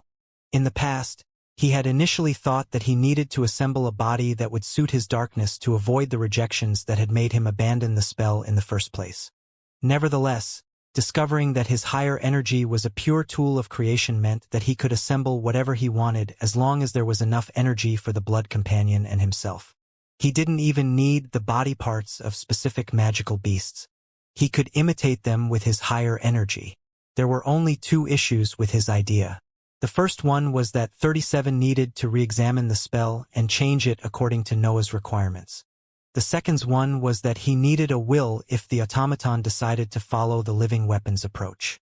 37 though was happy to mess around with spells that involved organic inscriptions, and Noah already had the perfect candidate for what concerned the second issue. Noah had learnt after becoming a hybrid that the hunger of the magical beast was a curse. It was the sensation that drove all their actions, and that even took over their survival instincts at times. Still, there were peculiar specimens in the world that had learnt to control their instincts and live without hunting all the time. Noah didn't know why that happened. It was something that went against the beast's instincts. However, he knew that he would have probably discovered it if he didn't have access to so many preys all the time. Noah could hunt whenever and wherever he wanted. He didn't have a pack to feed, and his power always allowed him to target beings that were on the same level as his body. The magical beasts couldn't do that. They would usually hunt for weaker creatures and slowly grow while they tried to survive the constant clearing operations of the humans. So, some of them learned to be patient and suppress their instincts, just like the albino snake, which was Noah's target. Having the will of a beast capable of controlling itself would be amazing once created a blood companion. It would make a huge difference in battle, and Noah wouldn't need to fear any rebellion since it wasn't a hybrid. Finding it wouldn't even be a problem since Noah could imagine where it was hiding. It had escaped in the territories of the Empire after the dimensional portal appeared in the Outcast. However, soldiers of the Shandal Empire filled the central territories of the Old Continent. They would have noticed something so big slithering through their domain. So, the most obvious answer was that it was hiding inside the mountain chain that divided the two areas of influence. There would be time for the hunt though. Noah now had to create a body that could make use of his individuality and turn it into firepower too. Generally speaking, Noah would find specific body parts and forge them together to create a chimera. However, he could work more freely now that he had higher energy. He could use it as the primary material for his creation. After all, that would even improve Noah's control over the blood companion and would prevent him from wasting time trying to piece exotic materials together. Noah's project started with a long session of meditation accompanied by the divine deduction technique, in which he decided the features that his new blood companions would have. Also, he set its abilities and its anatomy according to his needs. The actual experimentations happened only after that, and Noah could discover even more applications of his higher energy. He wasn't wrong when he thought that he could recreate the world thanks to his black star. Noah had begun creating the spine from nothing when he noticed that his higher energy could solidify if needed, could assume any forms. That led Noah to call his higher energy dark matter. Creating with the dark matter felt strange at the beginning. Noah had never met such a peculiar material, and assembling it in the form of a living being broadened his vision for what concerned its potential. The higher energy could change form freely. Noah would forge it in the shape of a body part only to see it transforming into a gas whenever he wanted. Then, it could return to its solid form without losing the features that Noah had inscribed. It was mysterious and atypical, but the possibilities that it opened were also incredible. That wasn't always a good thing, especially in the initial phases. Noah's understanding continued to grow as he continued to build a body, and that forced him to reconsider some of the initial parts that he had created. He would suddenly find better ideas to put into use, or a sturdier structure, or even a completely different ability that was possible only thanks to the properties of the dark matter. The fact that he had reached the liquid stage didn't help in the matter either. Noah's existence had taken another step toward the world of the laws after the breakthrough, and his mind would peek at it more often now. His sessions of meditation became longer since his mind kept on reaching for the laws and understanding how to wield them better. That made him find more ways to improve his previous creation, which led him to review what he had been building. It was a cycle where creating the body of the blood companion led to an increase in his understanding, which then made Noah review and modify what he had built previously. Of course, that wasn't bad either. It only increased the amount of time that Noah would spend on that project. Noah didn't let his eagerness to improve his battle prowess take the better of him and wholly focused on creating the best body that his expertise was capable of building. He even started over at times when he found structures that were far better from those that he had used before. He didn't mind taking his time though. After all, 37 had yet to come up with a modified version of the body inscription spell, and the two of them would have to fuse their separate works at some point. Nothing changed both in the separate dimension and in the outside world in that period. The three invading forces kept on growing and preparing for the attack on the old continent, and their assets focused on harvesting as many gains as they could from the new territories. There wasn't a set date in their alliance that dictated when they would resume their offensive, but the atmosphere in the new continent became tenser as the years passed. That wasn't the result of internal conflicts or specific meetings. The three organizations were keeping track of how many heaven tribulations appeared in the skies of their allies' domains to check their growth. The Hive had surprised its allies in those years due to the troops from the Odria nation. Still, the other forces had seen their fair share of breakthroughs too. Almost 50 years had passed from their first attack on the Empire by then, and every organization had obtained valuable territories other than more experienced troops. It was only normal for all of them to see positive results in that period. The more positive results appeared, the more the war drew near. June eventually returned to the separate dimension and found Noah immersed in a black cloud that didn't let any light touch its surface. The cloud would take the shape of a long, scaled body at times and return to its gaseous form whenever Noah found some instability in its structure. There were even other features that became visible whenever the cloud turned solid. June could see a pair of large feathered wings too, and she even saw a claw once. Also, the overall size of the creature was massive. It was even bigger than the lazy whale that had died in the war against the Empire. It was evident that Noah was building some colossal monster that didn't exist in the world. However, June couldn't help but sense an absolute harmony in those forms. Noah didn't forget that he had to create something functional. The blood companion needed a form that the will of a magical beast could control. It had to be a proper living being. He couldn't just add every battle-related feature that he could think of. There had to be a harmony in the creature that he was building so that it could express its power without causing any internal conflict. Also, Noah was trying to tune it with his darkness since his breath would fuel the creature's abilities. That meant creating something in line with his individuality, and that wouldn't give birth to any rejection with his darkness. In his idea, the dark matter would make the blood companion's body. His darkness would fuel its abilities, and its every move would generate primary energy in the environment. The creature would express the peak of his creation since it made use of all the energies that Noah could wield. Its existence would even be one inclined to destruction, which would complete the representation of his individuality. Why am I not surprised that you started to create a monster as soon as you advanced to the liquid stage? June asked when she saw Noah coming out of the black could. The surprises have just begun, Noah said as he wore a smirk and lifted his hand to show her the black sparks. June felt as if she was dreaming. It had never happened in the entire history of those mortal lands that a cultivator had been able to wield two elements.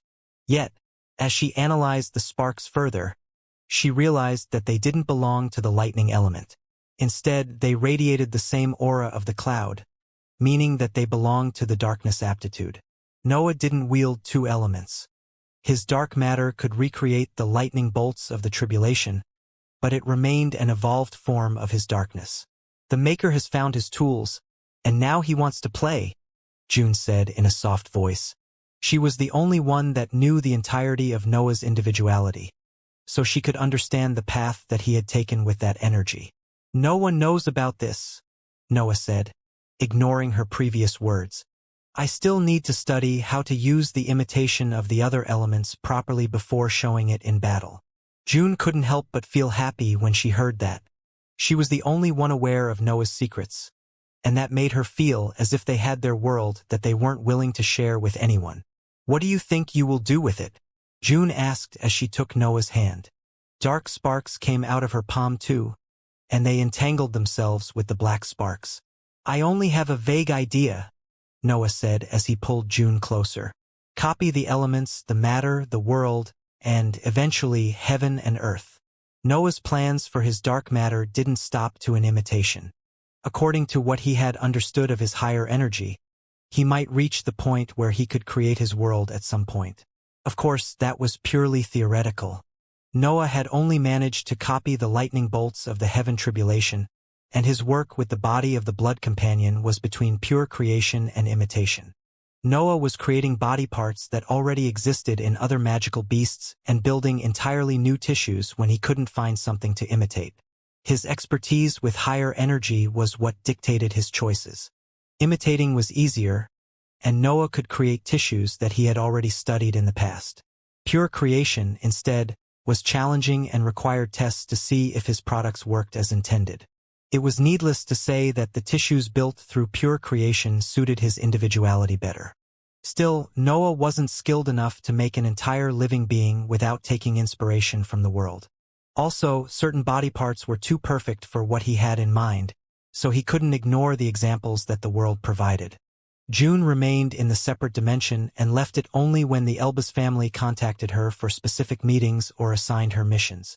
That rarely happened though, so she spent most of her time training near Noah, who was entirely captivated by his project. Noah and 37 had started to work together at some point since they needed to make sure that they were working toward the same goal. They had both planned that the modifications of the body inscription spell had to lead to some advanced version of the living weapons. Yet, they needed to set a direction so that their researches could eventually fuse into a single ability.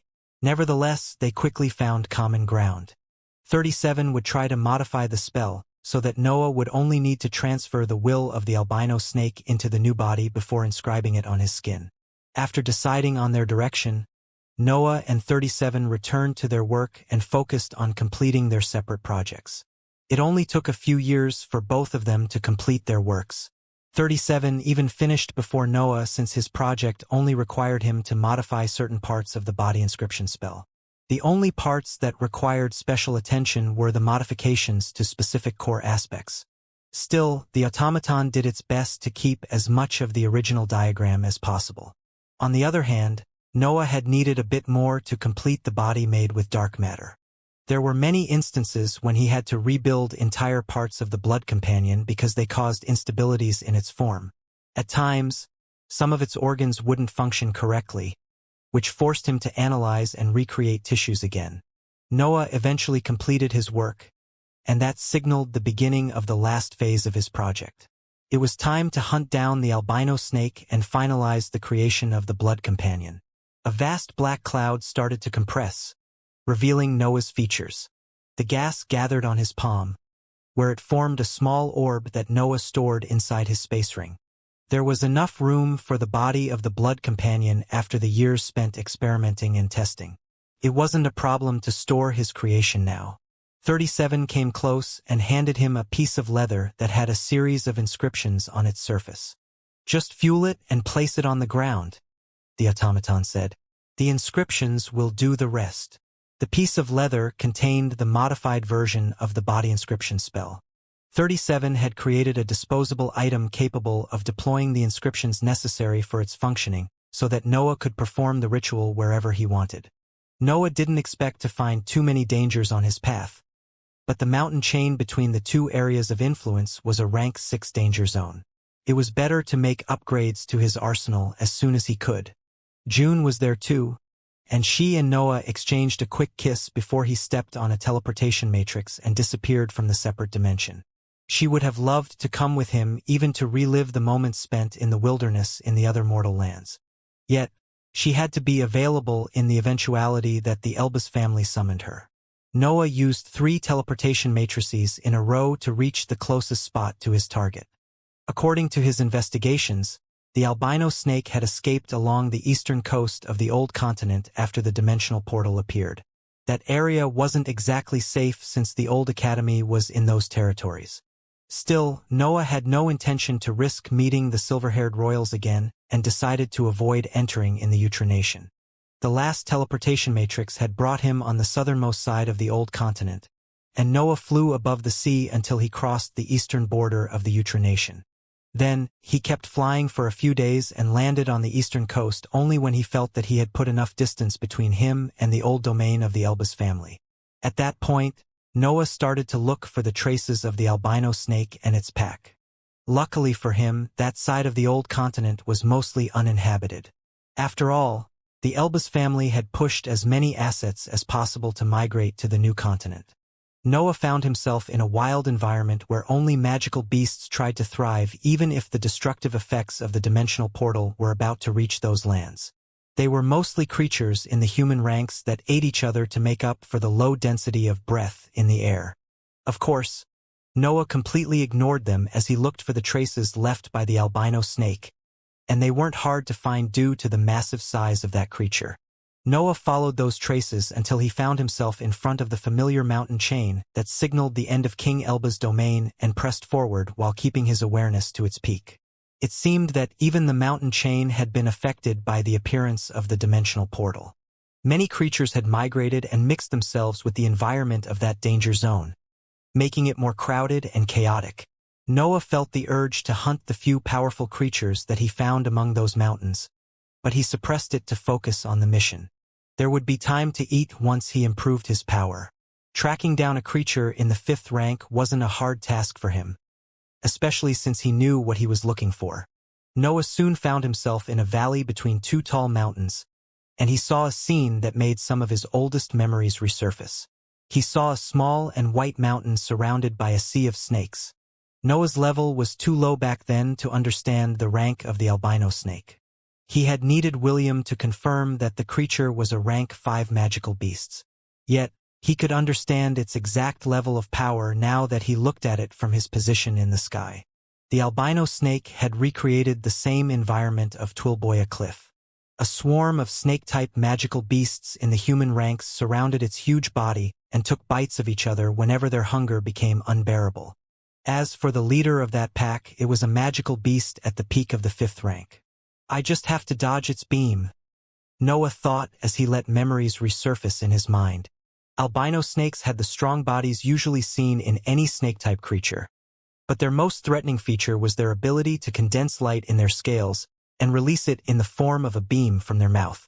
As their innate ability suggested, they were magical beasts with a light aptitude.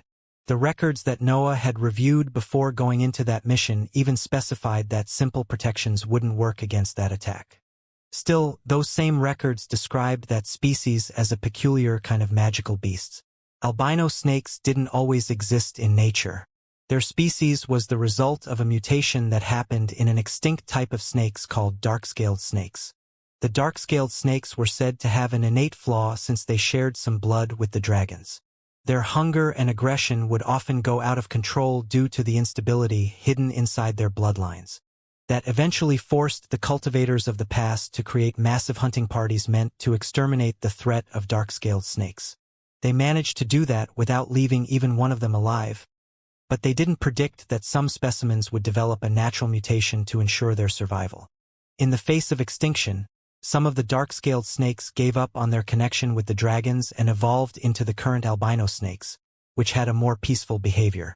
The new nature of the species allowed some of them to escape the extinction and thrive in danger zones that the humans rarely visited. Of course, Noah knew that most of that story had probably a lie. It seemed more reasonable that the hunting groups had missed the mutation and ignored the new species because it had white scales instead of black. It was only a few centuries after that clearing operation that a few experts had managed to find a connection with the now extinct dark-scaled snake species. Noah now knew why such a powerful beast could conceive that training system. It was like the albino snakes to be less violent than other creatures and sleep for most of their time. Yet, the fact that it was a relatively intelligent species didn't mean that the specimen in front of him wasn't unique. It would be impossible for another beast to feed only on newly advanced rank 4 creatures for who knew how long. Noah's target was patient and could control its hunger, which was something that even he couldn't do. Noah remembered how he didn't even have a dantian when he first met the albino snake. Its simple breathing had almost killed him, and he had managed to survive only thanks to the body inscription spell. It felt only fated that the same creature would be the one allowing him to use that spell again. Hope you still remember how to snore, Noah thought as black smoke started to come out of his figure to create a scaled armor. 4 copies of the divided demonic sword appeared around him too, and 4 fuming arms quickly wielded them. The white mountain on the ground began to move at that point, The albino snake's senses couldn't fail to notice the appearance of such a potent threat, and they awakened it from its slumber. The ground and the surface of the mountains next to that valley began to tremble as the snake moved, but Noah's attack landed before it could even show its face. A deep red mark appeared on the massive body of the creature, and blood soon started to fall from that injury. Noah had intended to cut the snake directly in half, but it seemed that even his most powerful ability wasn't enough to inflict a deadly injury. His slash had been able to leave deep wounds on multiple spires, but it didn't reach the internal organs. He wasn't surprised about that. The snake was a creature at the peak of the 5th rank. Just one step forward would have made it enter the realm of the 6th rank, making it impossible for him to hunt the specimen. However, Noah could still hurt it in that state, and the wounds weren't light either. He could kill it if he just invested some time on that hunt. A loud hiss resounded in the area, and Noah felt the will of the snake trying to affect his mental sphere. It was using the innate ability given by its higher level to take control of all the beasts nearby. However, Noah's mind was strong enough to suppress the urges given by the pack leader, and the beasts belonging to different species felt the need to retreat rather than obeying it. Noah knew the reason for that. The albino snake was asking to protect it with their bodies while it prepared a counterattack. It wasn't a surprise that they left. Also, they belonged to different species. The orders of a snake couldn't affect a dog, even if they came from a creature in the 5th rank. Noah didn't wait for the albino snake to prepare a battle strategy and pressed on with his offensive. A series of powerful inscribed items fell from Noah's position toward the white mountain that was finally starting to show its face. They were mostly instabilities, but there were some hidden threats along with other disposable weapons that Noah had created while he was experimenting with the higher energy. There was a significant problem in that hunt. The only ability that Noah could use to really hurt the snake was the 2nd form of his martial art.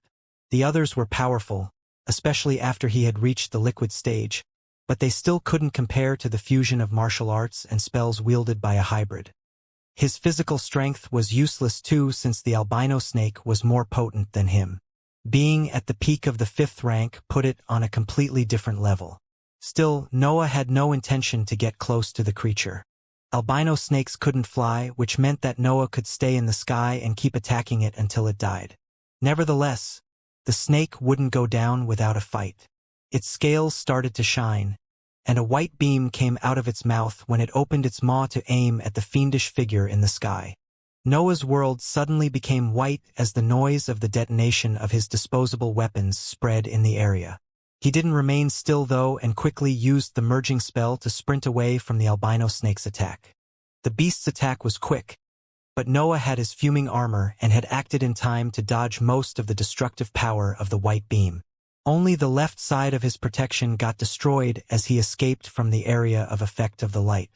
A series of hisses of pain followed that attack, and Noah heard even the albino snake's cry among those sounds.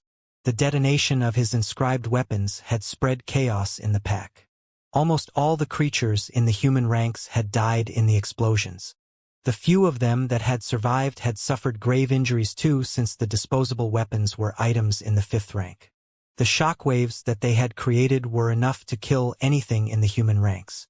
The albino snake had suffered only some minor injury, but the explosion had forced it to stop its light beam and focus on protecting its body. Noah had predicted such an outcome, and he had already prepared himself to launch another series of attacks. Noah executed the 2nd form of his martial art again as soon as he came out of the beam. A fissure appeared among the light still lingering in the environment, and more deep wounds formed on the curled body of the albino snake. Then Noah attacked again and again, taking advantage of every second that the snake was giving him to inflict as much damage as possible. Noah managed to launch only 3 attacks before the snake reacted. Angry hisses sounded in the area as the beast lifted its head again and threw another light beam. Noah couldn't face the beam head-on. The albino snake was at the peak of the 5th rank, and its attacks could injure him gravely if he were to let it hit him directly. The difference between the strength of their bodies was enormous even if they were both in the upper tier of the 5th rank, and Noah was a hybrid. He couldn't compare with a magical beast that had almost stepped into the last part of the heroic ranks. However, Noah didn't need to get close to the creature, and the fact that it couldn't fly allowed him to take complete control of the flow of the battle. Noah would dodge whenever the albino snake launched one of its beams and throw disposable weapons to force it to stop its offensive and give him time to attack. The demonic form prevented him from suffering any injury, and the snake saw wounds piling on its body as the fight kept going. That was the difference in power between a cultivator and a magical beast. The albino snake was far stronger than Noah when it came to basic abilities, but he had the wits to choose the battle style that gave him more advantages. The fact that it couldn't fly also helped a lot in the matter. The snake was unable to face Noah as long as he stayed in the air. Still, the peaceful behavior of that species was just a natural consequence of their calculative minds. Albino snakes weren't on the level of intelligent beasts when it came to their thinking ability, but they came quite close to them. Also, Noah's target was unique, so it wasn't a surprise that it could resort to simple tactics. The albino snake's body was a mess of blood and cuts after it exchanged multiple attacks with Noah. Still, it could keep fighting at full strength since the stamina of a beast at that level was nigh endless. Yet, it began to escape toward the area of influence of the Empire, breaking every small hill that it found along its path. Noah chased after it and felt forced to shorten the distance between them to keep pressing it with his offensive. The snake was slower than Noah since it didn't have spells, and there were many hindrances on its path. However, it could reach the Central Territories alive if Noah didn't continue to attack it at that pace. Nevertheless, the albino snake suddenly leaped, and its massive body twisted midair so that its head could reach Noah in an instant. The action of the snake had been too sudden and quick for Noah to react in time. Less than a second before, he was chasing after the creature and launching as many black lines as he could. The instant after that, he was inside its throat, being pushed down by the contracting muscles of the beast. It became evident in his mind that the escape had been just a trap, and Noah had fallen for it. Noah had no idea that the snake could jump so far up in the sky. After all, he had been at a few kilometers from the ground during the chase. Yet, the massive physical strength of the beast allowed it to shoot relatively high if it managed to coordinate its body. Noah didn't panic though. He was shocked that a magical beast could prepare such a trap, but he saw that as an opportunity to affect its internal organs. The muscles kept on pushing him along its body, but Noah released a wave of flames and waved his demonic sword like crazy to launch as many black lines as possible. His flames didn't manage to hurt the creature, but they weakened the layers of muscles and gave a chance to the black lines to seep through them and reach for its internal organs. The albino snake hissed in pain at that point. Its scales began to shine again, and white light accumulated where Noah was. Noah continued to attack even as the light surrounded him. He knew what was coming, but the only thing that he could do to stop it was killing the snake before it completed the ability. The snake hissed at the sky and released another beam of light while Noah was still inside its body. The light running through its throat destroyed the demonic form and exposed Noah to its destructive force. Nevertheless, Noah ignored the pain and focused on reforming the 4 additional arms with his corrosive smoke. The situation wasn't ideal, but Noah managed to materialize 2 of them right in the middle of the storm of light and launched a weaker version of the second form of his martial art. The attack cut the beast's throat and opened a path toward the internal organs, and Noah didn't hesitate to keep his offense going. The battle had become a matter of attrition now. The first body to give up would become the other's prey. Noah's slashes eventually managed to pierce through the snake's body, creating an opening where he could escape. Still, he continued to attack the creature from the inside until he cut away an entire section of its body. When that happened, Noah's bloody figure reappeared in the open. A torrent of blood fell from the severed parts of the albino snake's body. Noah let the red cascades submerge him as he remained in the air to stare at the falling creature. He had ended up severing its body into 2 parts when he was inside its throat, but that didn't seem enough to kill the beast. The headless part of the snake convulsed and moved even after it crashed on the ground. But Noah's attention was on the other piece of the body, since he felt a pair of reptilian eyes fixed on his figure. The hatred contained in those eyes was so intense that Noah could almost understand what the snake was feeling at that moment. He could imagine how suffering that kind of injury now that it was so close to the 6th rank had ruined its plans. Of course, the snake couldn't create proper thoughts. Its anger was an instinctive reaction to the fact that Noah had severed most of its body. As for what concerned the depths of that feeling, Noah could only imagine it. The albino snake straightened up what remained of its body as its scales lit up again. It seemed that it had given up on escaping and wanted to vent its anger on the human figure floating at some meters above its head. However, the activation of its innate ability only made it lose more blood. Also, the light beam that came out of its mouth was far weaker than before since there were fewer scales gathering light now. Noah didn't even bother to dodge the incoming attack. His skin was already a mess due to the prolonged period inside the snake's throat, and uncovered muscles were visible in certain spots. He had already tasted the best that the albino snake could do. That weakened attack didn't even trigger his instincts. Trails of black smoke appeared on the sides of his torso and condensed to form 4 additional arms. The light that was submerging him couldn't stop them from wielding the 4 copies of the divided demonic sword. Noah executed the 2nd form of his martial art and created an empty area between him and the snake, making the light in that trajectory disappear without leaving any trace. A large cut appeared on the snake's mouth, which stopped its offensive only for an instant before it relaunched its light beam. Noah didn't move. He let the white light submerge him again before performing his most potent attack once more. The empty areas created by his slashes resembled the death zone that the albino snake used to have at the bottom of Tulboya Cliff. They represented an unsurmountable barrier that destroyed any hope. Only then did Noah realize how much he had grown. He had reached the point where he could play around with a dying creature at the peak of the 5th rank without risking anything. Pride, ambition, and hunger filled his body as he repeated that exchange of attacks until the snake stopped launching light beams. His instincts were almost going crazy at that scene due to the relationship that he had with that creature. However, Noah's mind was calm, and his face was expressionless. The joy of a beast can't satisfy me, Noah thought as he started to descend toward the tired beast. The albino snake was a mess. It gasped for air as a natural reaction to its exhaustion, but it failed to realize that there were no lungs on that part of its body. A large red puddle had formed under it.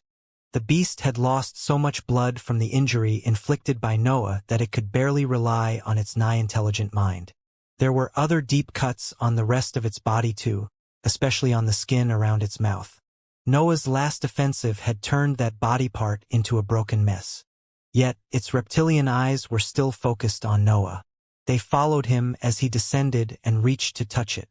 The albino snake felt outraged, but it was too tired to react. So it let Noah touch its skin. Noah sensed how sturdy the white scales were inside. He could tell how much energy those tissues contained, and he could understand that the creature had lived for more than a millennium at least. The life of such an old and powerful being was in his hands now, and he had no intention to preserve it. "The world has given you a good bloodline and an amazing mind," Noah said as roars backed his words. "Today you didn't lose because I have trained more, or due to a bad battle plan. You lost because you are only a beast, while I am much more." The snake hissed, but it didn't move. Noah didn't know how much it had understood, but it almost appeared as if it agreed with his words. "I will give you a chance," Noah continued, and his aura suddenly turned sharp and colder before he decided to add something. "Don't make me regret it." The albino snake understood the threat and lowered its head. It was as if it was surrendering on its own. Still, Noah didn't need a subordinate. He required a will capable of learning and using the body that he had created with his dark matter. He meant those words, though. A magical beast at the peak of the 5th rank had managed to hurt him using a trap, which meant that a hybrid or a cultivator could do much more in that situation. Noah didn't even know his battle prowess when it came to facing cultivators in the liquid stage, but he knew that it wouldn't be a one-sided fight. That unfairness for such a patient being was something that Noah wanted to fix, even if that meant talking with a dying creature to increase the chances of success of the procedure that he was going to execute. The albino snake died a few moments after he finished speaking. The injuries had become too much to endure, and it had lost way too much blood. Noah had sealed its fate since he neared it. Noah didn't hesitate anymore after the albino snake died. He quickly went to store the other part of its body while taking out the piece of leather that contained a series of inscriptions. Noah placed the item on the ground and its contents spread on the terrain around it, creating a formation that stopped enlarging when it became more than 10 meters large. Then, he picked the other part of the snake and placed it on the formation.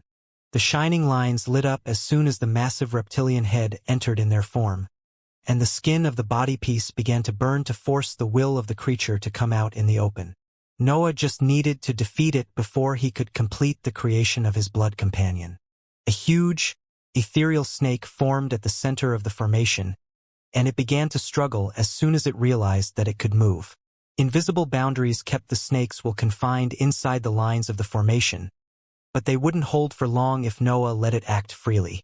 37 had taken inspiration from the work with the living weapons to create that version of the body inscription spell. Still, he couldn't focus on the sturdiness of the formation since it had multiple features that were absent in the original ability. After all, there was no beast core at that time. Noah would need to link that will with the body made of higher energy directly inside the formation if he wanted to meet the requirements necessary for the creation of a tattoo. That was an essential procedure to create a connection between the blood companion and Noah's mind. 37 had to sacrifice the sturdiness of his formation to add those features. Noah looked at the struggling will and summoned a series of ethereal swords that pierced the snake multiple times and forced it to calm down. However, he could still see an intense hatred in its eyes. 37's version of the spell didn't require a complete subjugation to work. The main issue was that Noah wouldn't use the blood of the creature during the ritual, so there had to be some collaboration in the procedure. Of course, Noah could keep attacking the will until almost nothing of the snake was left, but that would only hurt the final product. The will would have lost most of its instincts by that point, making it unsuitable for controlling the new body. Noah spread his consciousness inside the formation and tried to use his pride to make the will comply with his needs. Yet, the albino snake had been a creature at the peak of the 5th rank. Noah's dignity as a beast wasn't enough to make it kneel. The will soon started to struggle to break free again, and Noah felt forced to unleash another series of ethereal swords to calm it down. It soon became evident that a normal display of power wouldn't work since the snake began to throw itself at the invisible barriers after a few instants. With his pride and experience in mental battles being useless, Noah felt that he had only one approach that could convince the snake to follow through the ritual without turning it into nothing more than dense mental energy. Noah focused on his ambition and released a roar at the sky that expressed all his desire to cultivate. The air became tense after his roar, but the snake became interested in the intense emotion that Noah had shown. All of a sudden, Noah had become interesting in the eyes of the will. "I will reach the stars," Noah said with words mixed with roars when he saw that the will was looking at him. "You can decide whether to disperse or follow me." There was a limit to how much the will understood of his words. Its focus was on the meaning carried by the roars and on the captivating ambition that Noah was capable of releasing. Magical beasts didn't ponder about their existence in their lives. They just followed their instincts and grew more potent as a natural consequence of their hunger. They had never felt the ambition to reach higher stages. They had never dreamt about the higher ranks in the same way as the cultivators. The snake could only wander in the intense ambition that Noah's consciousness carried. It was an addicting feeling. It was as if the will had finally found a meaning behind the countless hunts to appease its hunger. It must be said that the snake could only relate to Noah's consciousness because he was a hybrid. His thoughts and emotions carried aspects that magical beasts could understand. There was no explicit agreement. At some point, the formation sensed the snake's willingness to follow Noah, and its lines shone with a brighter light. That was a signal for Noah. It meant that the ritual was ready to enter the last phase. Noah stepped inside the formation and took out the condensed body that he had built in the separate dimension. The black orb started to float inside the light, and a gentle pressure pushed both the dark matter and the will toward Noah. The orb and the will fused while they converged toward Noah's chest. The ghostly figure of the snake disappeared when it entered the mass of dark matter, but even that vanished once it reached his skin. Noah suddenly felt pressure coming from the inside of his mental sphere. His focus immediately went over the sea, where he saw that the ghostly figure of the albino snake was slowly forming next to the Xianxia runes. A connection formed too. It wasn't a link as intense as that with the demonic sword, but he could feel part of the snake's instincts and feelings through it. After all, the snake was technically alive. Its will had only suffered some slight damage. Its new body lived too, even if it belonged to a new species made by unique materials. Noah could sense its confusion now, but that was a normal reaction to its new body. The snake used to have a light aptitude too, so the contrast that it felt was even more significant than expected. A sharp pain began to spread from his chest as the will became used to the new body. Black lines started to form on his skin and take the shape of a snake as the two completed their fusion. The drawing didn't stop there though. A pair of large and feathered wings soon appeared on its back, and two claws formed on its sides. Even someone with only basic knowledge in the magical beasts field would notice that something was off about that drawing. The snake depicted on Noah's chest seemed to have features that belonged to multiple magical creatures rather than on a single species. A couple of curved horns appeared on the sides of its head too before the light of the formation vanished. Noah couldn't help but smile when he felt a familiar pressure inside his mind. It had been a long time since he last had a blood companion, and sensing its presence was reassuring. The lines of the formation retracted inside the piece of leather, and Noah stored it before standing up and analyzing his new tattoo.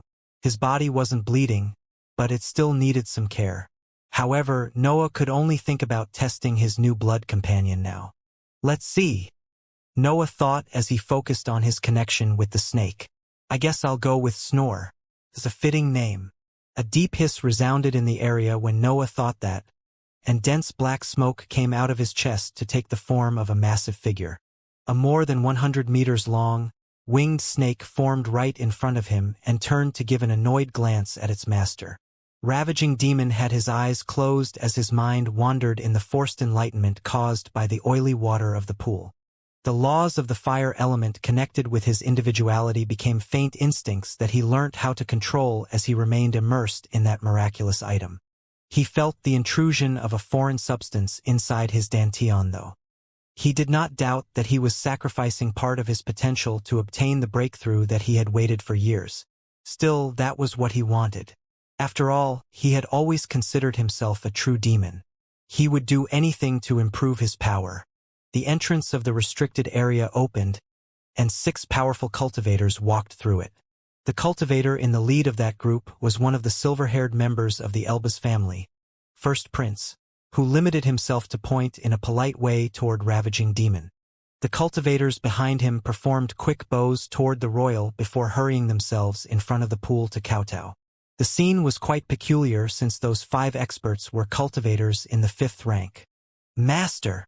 The 5 cultivators shouted at the same time, and Ravaging Demon could only nod seeing that his disciples had arrived safely in the Royal Academy.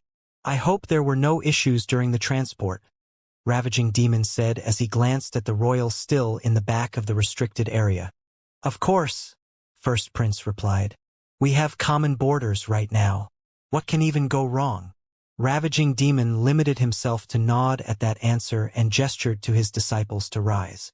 Then, he invited them inside the pool, and they didn't hesitate to undress to join him inside that murky water.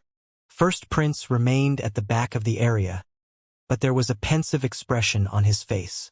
It was as if something was bothering him. Ravaging Demon didn't fail to notice that expression, and he spoke to the royal without turning. Are you still worried about the plan?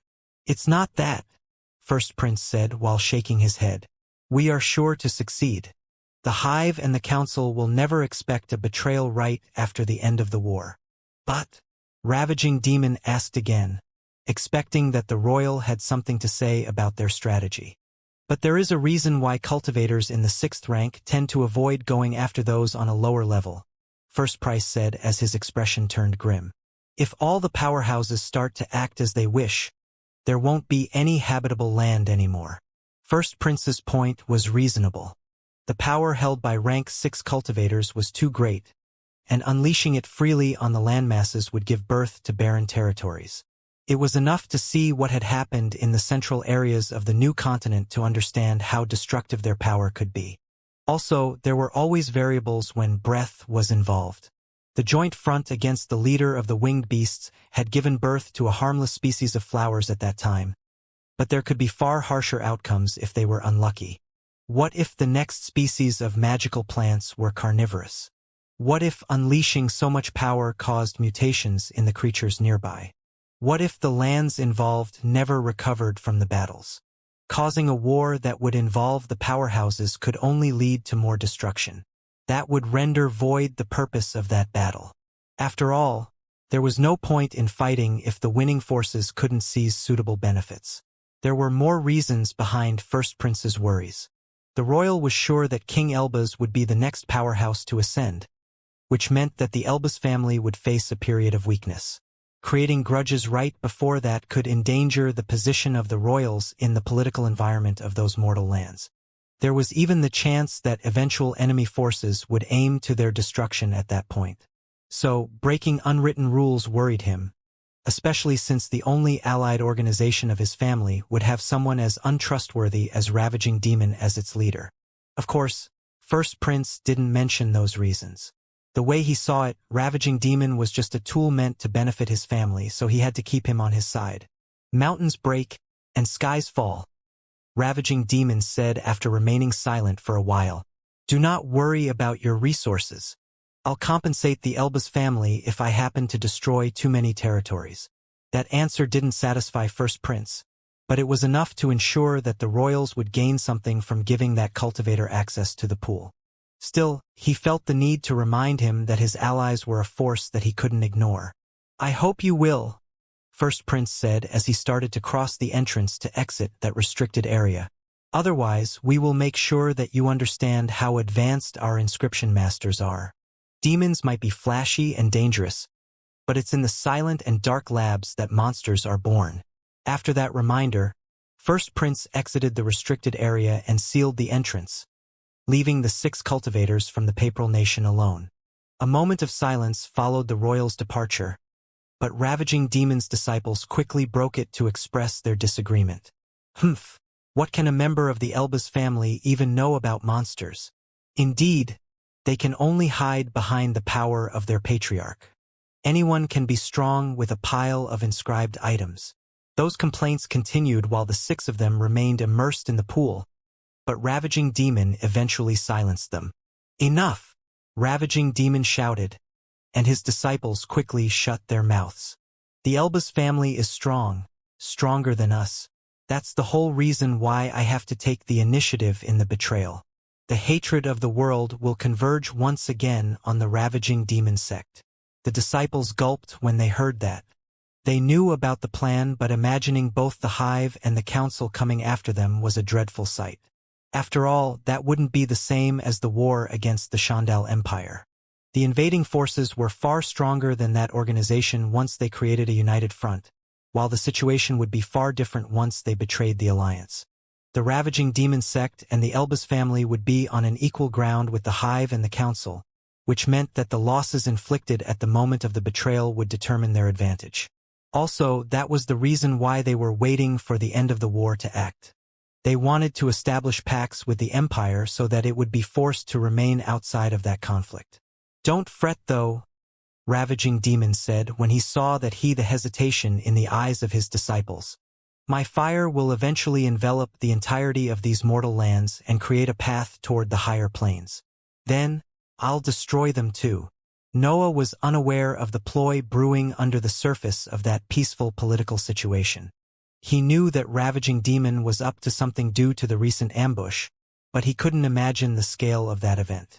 Also, both Faith and June were part of the organizations probably involved in the ambush. They had better chances to uncover something due to their position. Noah was still in the mountain chain between the 2 areas of influence, but the environment had changed after he created the Blood Companion. Most of the mountains around him had disappeared, replaced by piles of rubble and large boulders. The ground featured many cracks too, and every life form had escaped from that territory in the last hours. The most evident change, though, was in the amount of primary energy that filled the air. The environment had so much primary energy that it even failed to disperse. It was as if that lighter form of energy had replaced all the breath in the area. Noah had tested the abilities of the blood companion as soon as he completed it, and the results were in line with his expectations. Snore was a life form at the bottom of the upper tier of the 5th rank. However, Noah had built its body with higher energy. That made its abilities stronger than those of the creatures on the same level. Also, Noah fueled them with his darkness, which further increased the might that they were capable of. Snore's abilities caused the release of primary energy too, which could work together with some of Noah's spells. Blood companions had always been a powerful addition to his arsenal, but Snore was far above Noah's previous ones in terms of utility, sheer power, and future usage. Noah had kept in his mind one of the major weaknesses of the body inscription spell when he had created the body made of dark matter. He couldn't just waste time building a new body every time the old blood companion became too weak for his current level. Snore was a life form capable of growth. It was independent, but connected to Noah and submitted to him in certain aspects. The only problem was its food. As an existence made of higher energy, only Noah's dark matter was a suitable food. After all, that was the only form of energy capable of empowering and nourishing Snore's body. That meant that Noah had added another expensive asset to his collection. The demonic sword needed magical beasts' corpses, while his blood companion required his higher energy, which meant large quantities of his darkness. The trade, though, was worth the price, especially when he considered that those special life forms were beings that could potentially accompany him through the entirety of his cultivation journey. The situation with the dark matter wasn't dire right now. Noah had reached the liquid stage, and that made the creation of higher energy easier since he would need to condense less breath. Yet, he didn't expect his burning heart to remain at that level. His new center of power was bound to improve and harmonize with his existence as his body grew in power. That would set new limits to what it could contain, and there was even a chance that the changes in his darkness would produce different dark stars in the future. That didn't happen when his breath reached the liquid stage. Still, Noah knew that it would be only natural for the dark stars to have different natures once he started to use even heavier elements. As for what concerned the demonic sword, there wasn't a real solution to its hunger. Its situation had also worsened since it had experienced a breakthrough while Noah was testing Snore's abilities. The demonic sword was unique, even among Noah's creations. Its entire structure worked as body, dantian, and sea of consciousness. Yet, Noah had learnt that he couldn't consider it according to the regular schools. The demonic sword was too unique to fit specific labels. Noah understood its level and knew that its growth was similar to that of the magical beasts. It would evolve once it had eaten enough to reach the breakthrough. The living weapon's connection with Noah's individuality, though, worked as a second hurdle to cross to reach the breakthrough, which was why it had remained in the lower tier of the 5th rank for all those years. Nevertheless, it had started to advance again after Noah had reached the liquid stage. That culminated in the sword progressing in the middle tier while he was busy testing Snore's abilities. Of course, that was a good thing. Noah would be able to express even more power after the improvement of one of his core weapons. However, he couldn't help but worry about the consumption of powerful magical beasts' corpses now that his sword had advanced. Also, he was slightly annoyed that the demonic sword didn't advance before the battle with the albino snake. He would have avoided suffering injuries if he had access to that sort of power since the beginning of the fight. Noah knew why the sword had advanced only at that moment. Snore was different from the sword both in terms of type of living being and purpose in battle. Yet, it was also similar to the living weapon since it was one of the assets that Noah considered special. The demonic sword had forced itself to advance when it sensed the appearance of a strong rival for Noah's affection. After all, he was a father for it. The fact that both of them shared a connection with him also annoyed the sword. That almost caused him a headache due to the various emotions sent to his mind. The sword worried that Noah could neglect it now that it had a more powerful asset at hand. Still, it was also proud to be the first of his living creation. On the other hand, Snore only felt annoyed by that interaction. Its will belonged to a creature that had lived for more than a millennium, and it couldn't be bothered to deal with those petty things. Also, It was far more potent than the sword at the moment, so he didn't feel the need to mind the emotions radiated by the demonic sword. Snore would rather worry about its master instead. Now that it had established a connection with Noah's mind, its vision had broadened, and it could understand the reason behind its name. The fact that Noah still cared about that time when the albino snake had almost killed him in his sleep made Snore worried that it would have to face further punishments to relieve its master's stress. Of course, Noah wouldn't do that. Snore was his asset now, and even an important one. He would do everything in his power to make it grow, since that benefited him in the end. Just like that, Noah spent his time meditating in that destroyed and shattered territory, pondering about his next move while the two living beings argued in his mind. Noah didn't leave the mountain chain immediately. His stash of magical beasts' corpses had grown thin in the last period, and that danger zone was the best place where to refill it. Also, Snore was still becoming used to its body. Coupling its training with his hunts would settle both issues faster. The demonic sword had advanced too, which meant that Noah had to test his battle prowess once again. Noah spent weeks hunting in the mountain chain to tune his battle style to his new assets. Still, his mind was elsewhere most of the time since he had yet to decide what he would do next. There were many projects available in front of him. He had yet to create a training method for his sea of consciousness, and he didn't even begin to fuse spells and martial arts. There was a lot to research with the dark matter too. Noah had only started to use his higher energy as a material, but it contained too much power to be limited in that single field. The most exciting aspect of the dark matter was how easily it imitated the world. It wasn't just something that could improve Noah's success rate and ability as an inscription master. Yet, knowing that it had the potential for more incredible things wasn't enough. Noah would have to put years of research in that energy to learn about all its properties and limits. The main issue was that he had just come out from 2 long experiments and only the last one managed to improve his battle prowess. Creating the higher energy had opened many paths for him, but that alone wasn't enough. Cultivators would often lose themselves in their projects. It was normal to ignore the world and its political matter for centuries to complete a technique or an experiment that was vital to their journey. Noah had done that too when he had to create his darkness. Failing at making his own breath would have stopped him from growing. Noah knew that he had it easier than most cultivators. The divine deduction technique shortened the time required by all his experiments and allowed him to continue focusing on his actual power even if he was secluded to research something. Of course, he had never felt once that he didn't earn his current strength. He had started to create even before the events in the Coral Archipelago, and that was the very reason why he had managed to seize Divine Demon's inheritance. His growth would have been slower without the divine deduction technique, but Noah was sure that he would have reached his current state anyway. It would have just taken more time. The core issue in his indecisiveness was that he didn't know what he needed to prioritize right now. Noah had always gone after what gave him power faster, leaving the projects that would provide benefits in the long run as last. However, each one of his experiments could take decades now that he was a rank 5 cultivator. His choice was among projects that he could complete in 10 years and others that could even take a century. Anything involving the dark matter as energy would even take more time since there didn't seem to be a limit to what it could do. Nevertheless, a war was coming, and improving his power as much as he could appeared to be the right choice in his mind. On the other hand, he wasn't sure that he could complete even his easiest projects before the war resumed. After all, it was about to start again any time by then.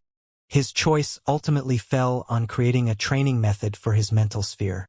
Inventing a new type of technique in that short time was impossible, and improving his centers of power as fast as he could help in that matter. A stronger mind meant faster reasoning, which would give him an easier time when dealing with the issues connected to his many experiments. As for his higher energy, Noah wasn't even sure that he could understand the entirety of its potential before his body harmonized his burning heart with the other centers of power. Also, he would need to remain in seclusion for decades performing tests based on hunches. It was better to focus on his mind and deal with those time-consuming problems after his foundation had grown again. Noah decided to return to the new continent at some point, but he didn't spend much time in the neutral city anymore. He still executed his tasks as ambassador, but he would often go in the wilderness to hunt. June had also started to being summoned more often in that period, so he wouldn't gain anything from remaining there. Noah didn't need a training method for his mental sphere. The devouring abilities of his mental energy could provide him with all the improvements that he needed. Yet, the drawback of that ability was quite annoying and forced him to spend long periods focusing on recovering the usual sturdiness that the walls of his mind had. That was the reason why Xianxia runes were so unique. They improved the power of the sea of consciousness without weakening its stability. They even enhanced its sturdiness. Any other training method felt underwhelming when compared to the Xianxia runes. Still, that was only normal, and most experts in the 5th rank or above had eventually learned to accept it. Noah had accepted that too, but he didn't give up on finding a better alternative training method. It soon became clear to him that his spherical runes were the best tool for his intentions.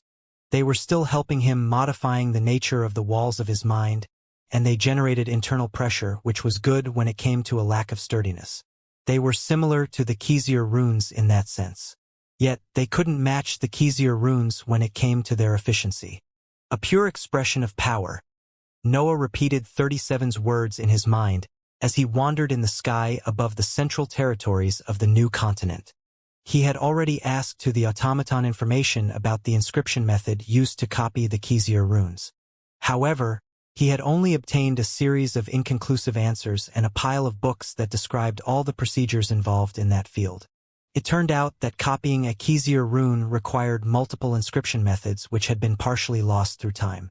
There were formations, a school of runes called copying runes, and a vague talent for the attunement method. Noah could see himself spending time to learn another inscription method, but creating a copy of the Xianxia runes might not be worth the effort. There was a high chance that he would obtain the same results if he spent that time training his mind instead of researching for a method that did that. So, he had begun to focus only on the core of the Xianxia rune. If he couldn't copy them, he would create an item with similar purposes or build something that would focus on the sturdiness of his mind. Noah had created the spherical rune because he was experimenting on controlling the primary energy back then. Yet, the native's inscription method had solved that issue before he could find another solution. His spherical runes had become tools meant to enlarge his mental sphere at that point, and the primary energy inside them was necessary to avoid the discordant aptitude during the experiments with the living weapons. The arrival of the higher energy had changed how Noah valued his assets. He didn't need to use the primary energy to create anymore, and even the runes that made use of it had become obsolete. However, that was exactly how everything was supposed to work. The current state of his energies was in line with his individuality. The primary energy was connected to his destruction. Creating wasn't its purpose, and it didn't suit its nature. After all, it was lighter than his other energies, which made it more fitting as a fuel rather than as a material. Still, Noah's achievements with the will-consuming runes weren't worthless. Instead, they opened the path for more spells and creations that would improve his battle prowess further. Noah could generate more primary energy now that he had added Snore to his arsenal, and that would make the spells that depended on it more potent in battle. It was a cycle that made use of his creations to fuel abilities meant only to destroy. Of course, they would require modifications to work with the new amount of energy, but Noah had improved both in cultivation level and experience with his creation. Upgrading the saber-shaped runes was easy, especially since he had added them to Snore's body too. As for his spherical rune, Noah could only think of a way to turn it into a training method for the Sea of Consciousness. He needed to replace the primary energy inside them with dark matter and modify them so that the effects on the walls of his mind would be softer. The higher energy was his heaviest energy and created an intense internal pressure once inserted in his mind. That was generally a good thing since it benefited the mind's width and sturdiness at the same time, but it also stressed the center of power a lot. Even as a rank 5 mage, Noah's mind needed breaks. Only his Dantian had become more resilient due to his hybrid status. His mental sphere was still frail. Nevertheless, the matters that involved the mind were dangerous and could cause deadly repercussions. One error in the calculations could lead to injuries, and they were tricky to heal when they concerned the mental spheres. Also, He had to be mindful of the long-term effects that putting such a powerful rune in his mind could cause. After all, he knew what constant influence could do on its walls. Luckily for Noah, he had volunteers that wanted nothing more other than becoming able to control their instincts. Noah started to spend most of his time in the central territories of the new continent after he set his mind on his latest projects. The Hive had released most of its hybrids there after the invading forces kicked the Shandal Empire away. Most of those hybrids were unable to control themselves, and the minds of some of them had switched to a full beast mindset already. They couldn't live in the Hive's domes with that behavior. They needed a place where their aggression couldn't cause any damage. The central territories of the new continent were the perfect place for them since they were mostly uninhabited and barren. Even the wildest hybrids could act freely there and don't bother anyone. The fauna in that place had become quite peculiar in those years. Danielle and other powerful hybrids that managed to have some control over their minds had become pact leaders that handled the creatures in those lands. It was as if those territories had become a natural reserve for hybrids, and the arrival of the 3 rank 5 creatures retrieved in the Shandal's separate dimension had only divided the various packs further. That limited the number of hybrids lost due to natural causes and created some separated government that mainly discussed how to handle the mindless creatures better. Of course, there were many experts keeping track of the evolution of that society. The Hive didn't want to fail to notice eventual signs of rebellion and insurgency. That wasn't a pressing worry, though, since there weren't enough intelligent beings there. The control of the government was more focused on dividing the packs rather than on gathering them to create a joint front. Also, the hybrids knew that they need an organization of that world to help them. If they remained in that state, they wouldn't even have a chance to seize independence. That was why a line of volunteers formed as soon as Noah announced that he was experimenting with techniques that could improve the seas of consciousness.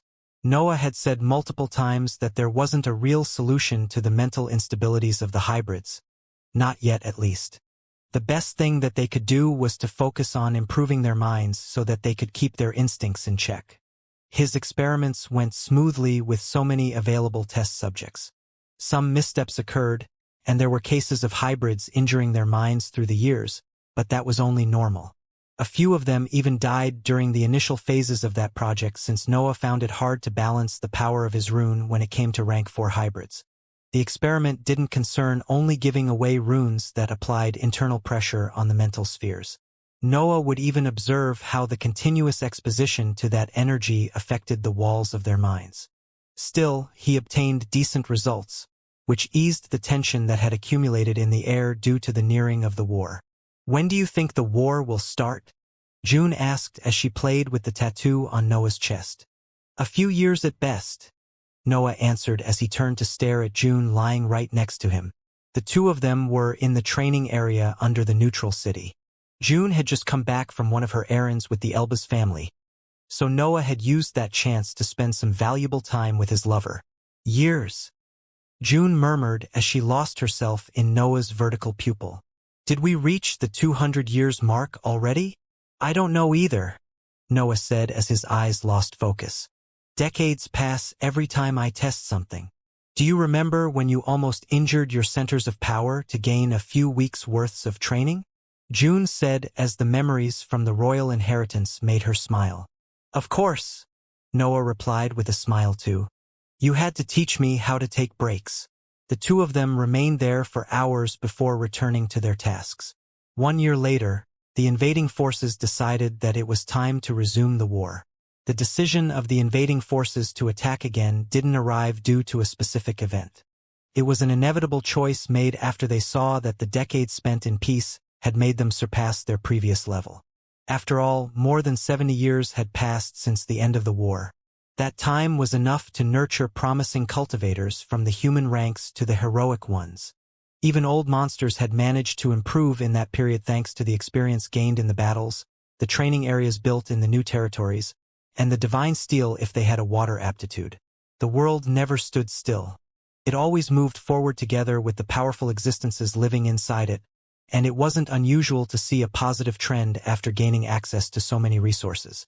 Of course, the improvements didn't arrive immediately.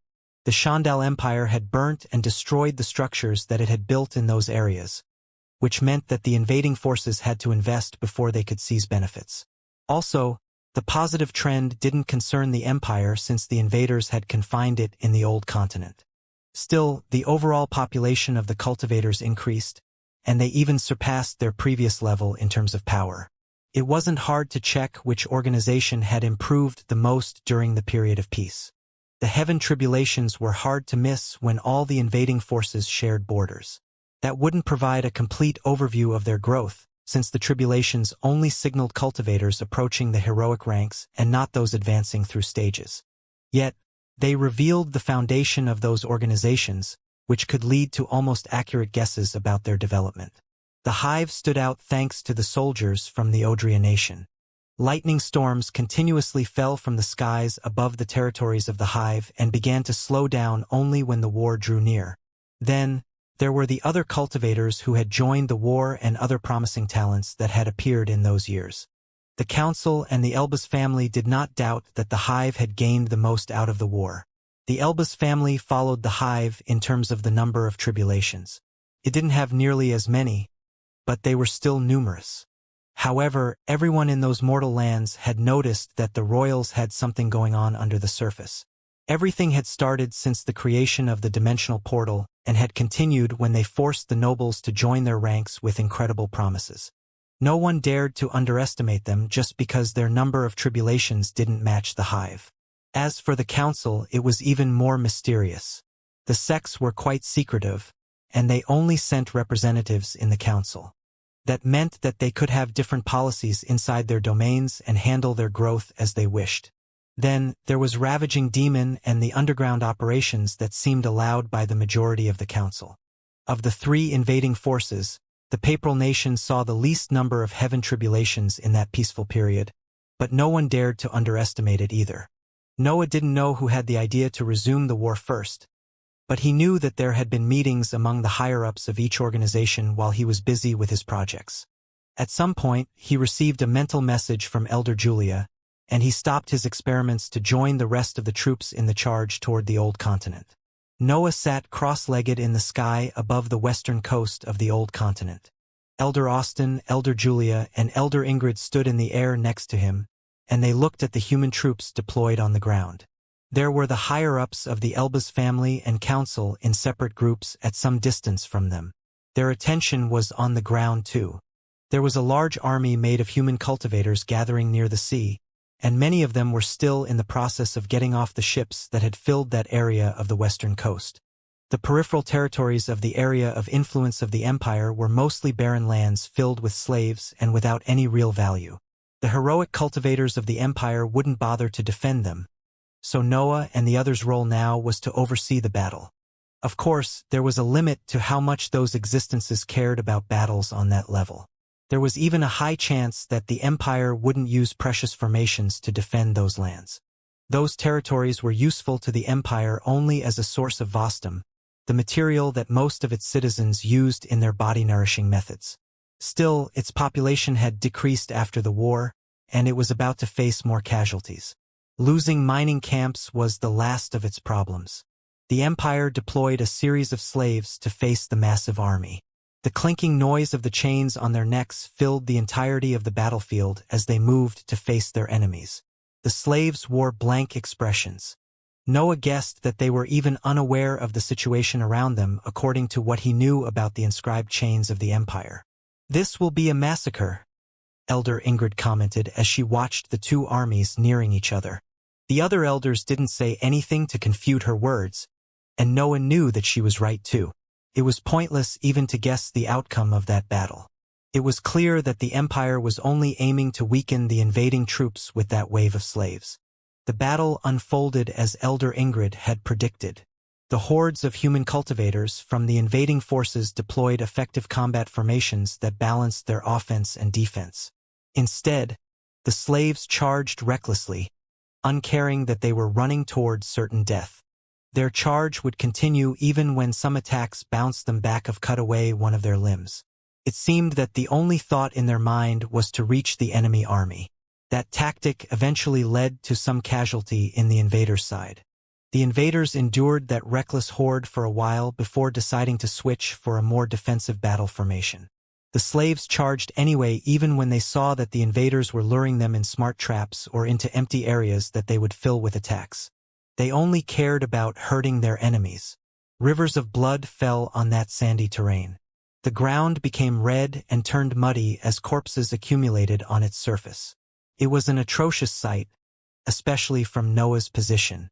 However, he had played his part already among those human cultivators, and he had survived. The struggles of the ants appear pointless in the eyes of the dragon. Noah thought as his mind wandered in the world of the laws. But a sword has no species nor limits. It only knows that it has to cut to move forward. The first battle on the old continent ended with a victory of the invading forces, but none of the higher-ups felt happy about it. The Empire had managed to inflict decent losses due to the reckless charge of the slaves. Instead, the invaders had only gained territories that had been emptied of their resources already. The Vostom was a good material, but the invading forces weren't interested in that body-nourishing technique since they had different types of societies.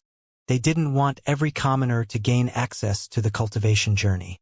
The Council and the Elbas family had rendered cultivation techniques more accessible since the fall of the new continent, but they didn't want to imitate the Empire's approach. They wouldn't have a way to keep all those troops under their banners. The citizens of the Empire had an unshakable faith in Shandel. There weren't oaths or deeds capable of matching such an intense feeling.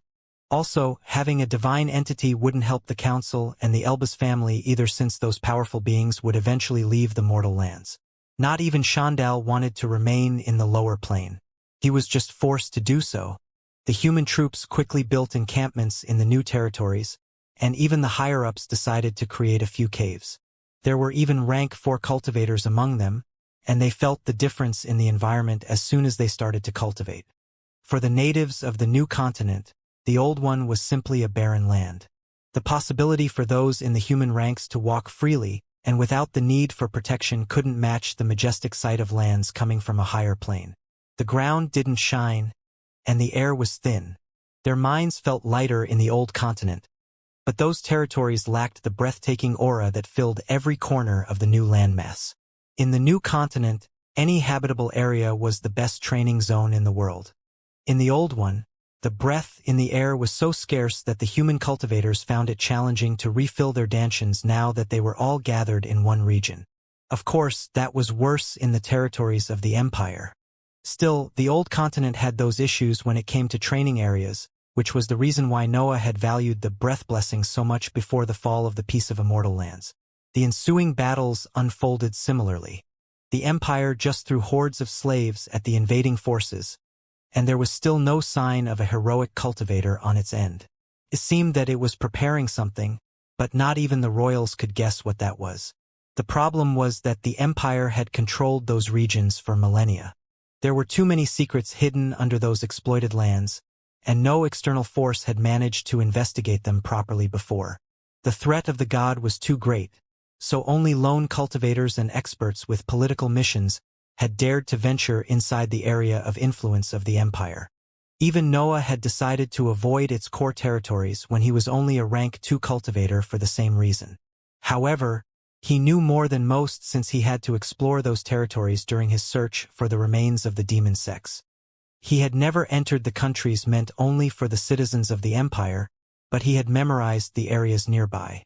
In his mind, the Empire would probably keep using slaves until the invading forces reached its actual countries.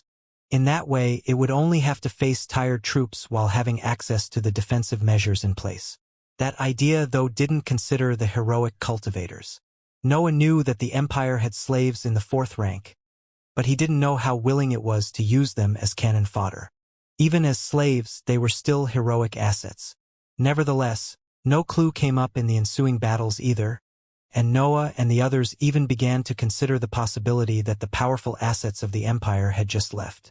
Yet, remaining in the old continent and using its accumulation of resources was still the most probable option, which was why the invading forces never stopped pressuring with their attacks. All the higher-ups were waiting for heroic cultivators to appear on the other side. They knew that the victories and losses of the human armies were useful only to gain face with the other organizations. They didn't help in the overall situation of the war. However, they failed to arrive even when the invaders were about to reach their domain. Noah had already lost interest in those battles. He had been happy that his status had granted him a spot in the first line, but that was because he would have more chances to seize Dantians in that way. He didn't have any grudge with the Empire, and the only thing that interested him was its inventory, since he was almost sure that it held techniques and spells of the darkness element. As for the precious resources and eventual inscribed items with power in the 6th rank, Noah knew that they weren't there. Shandal would keep something so powerful in the separate dimension under the Audionation. Fighting only for the sake of fighting was June's individuality. His depended on the situation, but it mostly required potential benefits to strive toward something. So, Noah spent most of his time during a battle meditating and managing his headache. A massive battle was raging on the ground, but Noah had his eyes closed as he sat cross-legged on the air. His focus was on a large and black orb radiating a faint pressure at the center of his sea of consciousness. The insides of his mind had become less crowded. There weren't sphere-shaped runes on the walls anymore, and only the improved version of the saber-shaped rune remained. There were also the Xianxia runes, and Snor's ghostly figure coiled lazily next to them. Still, there was a large orb rotating right in front of them now. The orb was the result of Noah's experiments with the training method for the mental sphere. It was a particular type of spherical rune that contained his higher energy and used his pride to alter the radiation that reached the walls of his mind. Through his tests with the hybrids, Noah had managed to limit the intensity of the dark matter's radiations so that he could train all the time instead of taking away the orb whenever he needed a break. However, his higher energy was incredibly heavy. His mind could endure it without taking breaks, but that left him with a constant headache that weighed on his head all the time. Noah had tested and confirmed that his battle prowess wasn't affected by that rune, but the headache was still annoying, and it affected his mood. A trace of hope appeared at some point. Noah sensed the arrival of a heroic cultivator on the battlefield and opened his eyes to recognize that Icy Cascade was flying behind the troops of the Empire.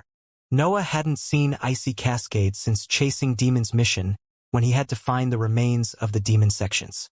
She had been a rank 4 cultivator in the gaseous stage back then, but she had improved in those years. She was now in the solid stage of the 4th rank. That growth wasn't spectacular when compared to Noah or the other talents of his generation, but the fact that Icy Cascade didn't stop improving showed that she had some potential. After all, only a complete stop in the growth could lead to the stagnation of the centers of power.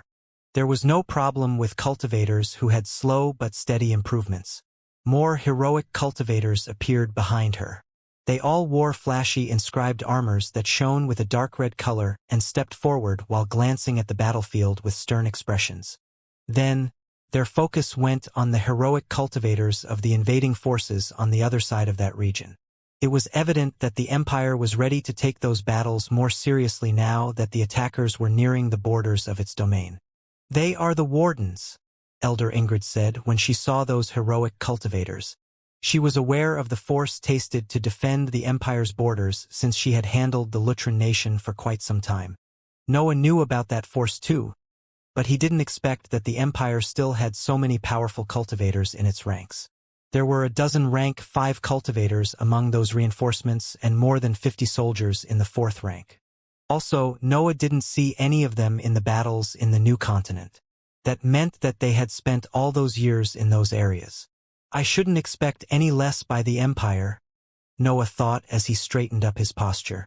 The Empire was an organization created by a god who had lived for more than 50,000 years.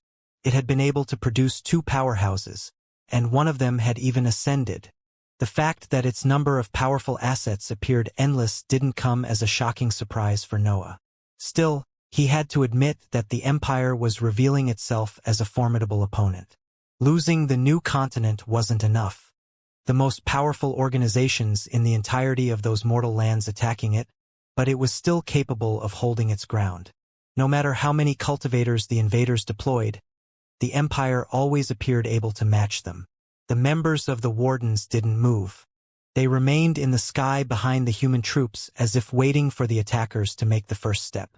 That seemed a trap, but Noah didn't sense anything different with his innate awareness.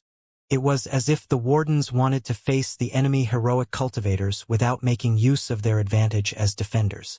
The group of royals took out a series of inscribed items to study the environment, looking for eventual formations or defenses in place. However, even their advanced scanning methods didn't find anything out of the ordinary. An exchange of glances happened between the heroic assets of the invading forces at that point. There was a bit of hesitation in their expressions, but the lack of defenses made them decide to advance toward their enemies.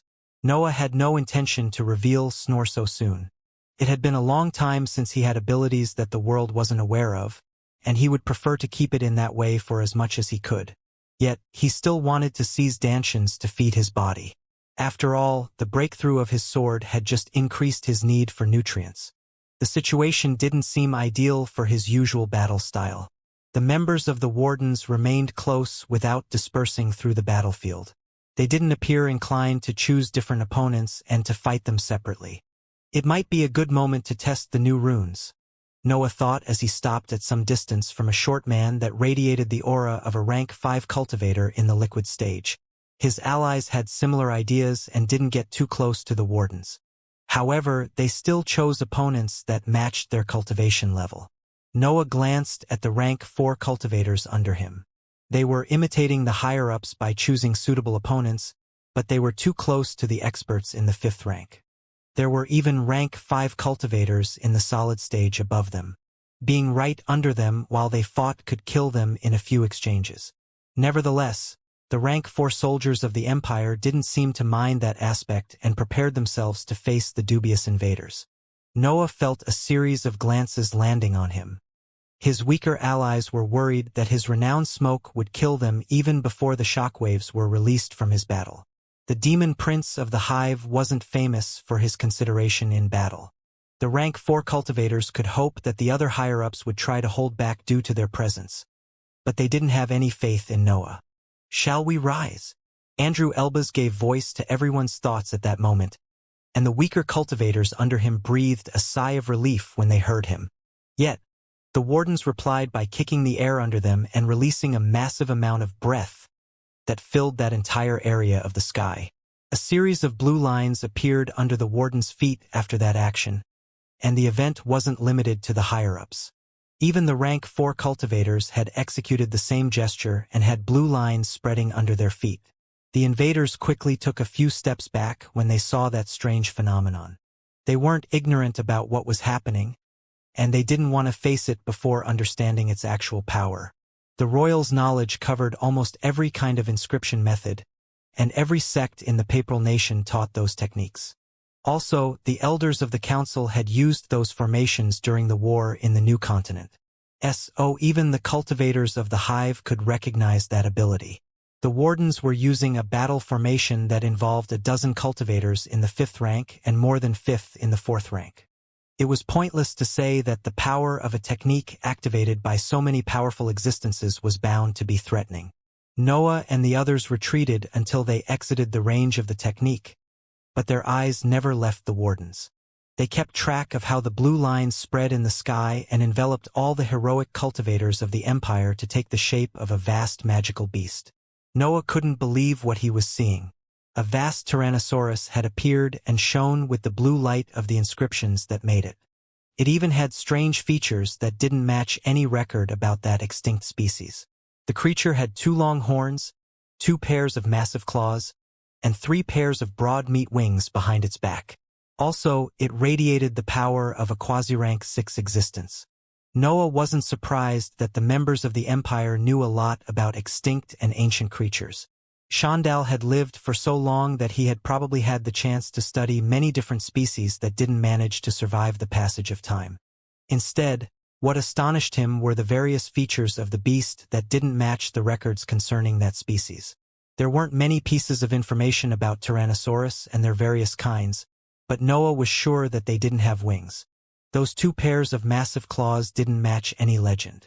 Also, the fact that it radiated the aura of a quasi-rank 6 hybrid made that creature appear even more dangerous. Noah and the others were already on the other side of the battlefield by then. They didn't know how fast the creature was, but they were quite confident that it wouldn't chase them so far away. After all, the wardens were there to defend the borders of the empire. They had already shown that they wouldn't advance further because their task didn't concern any territory outside of its domain. Still, they remained there, inside the shining magical beast that glanced at them with a challenging gaze.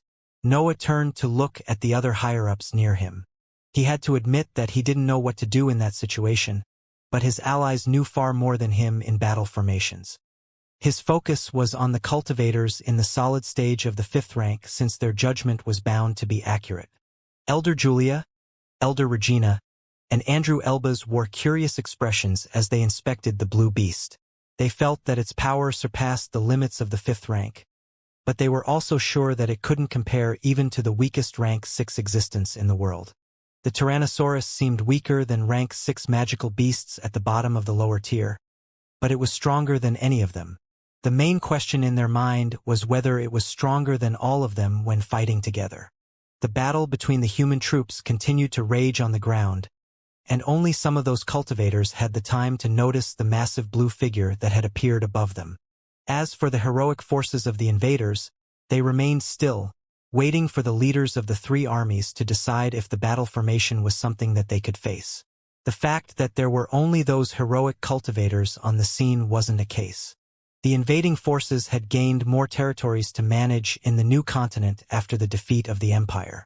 That forced many experts in the heroic ranks there to handle tasks that human cultivators couldn't even hope to face. Yet, the 3 organizations could still deploy them in the war and deal with the consequences of their absence in those territories later. After all, the worst that could happen was the return of those areas to a wild state.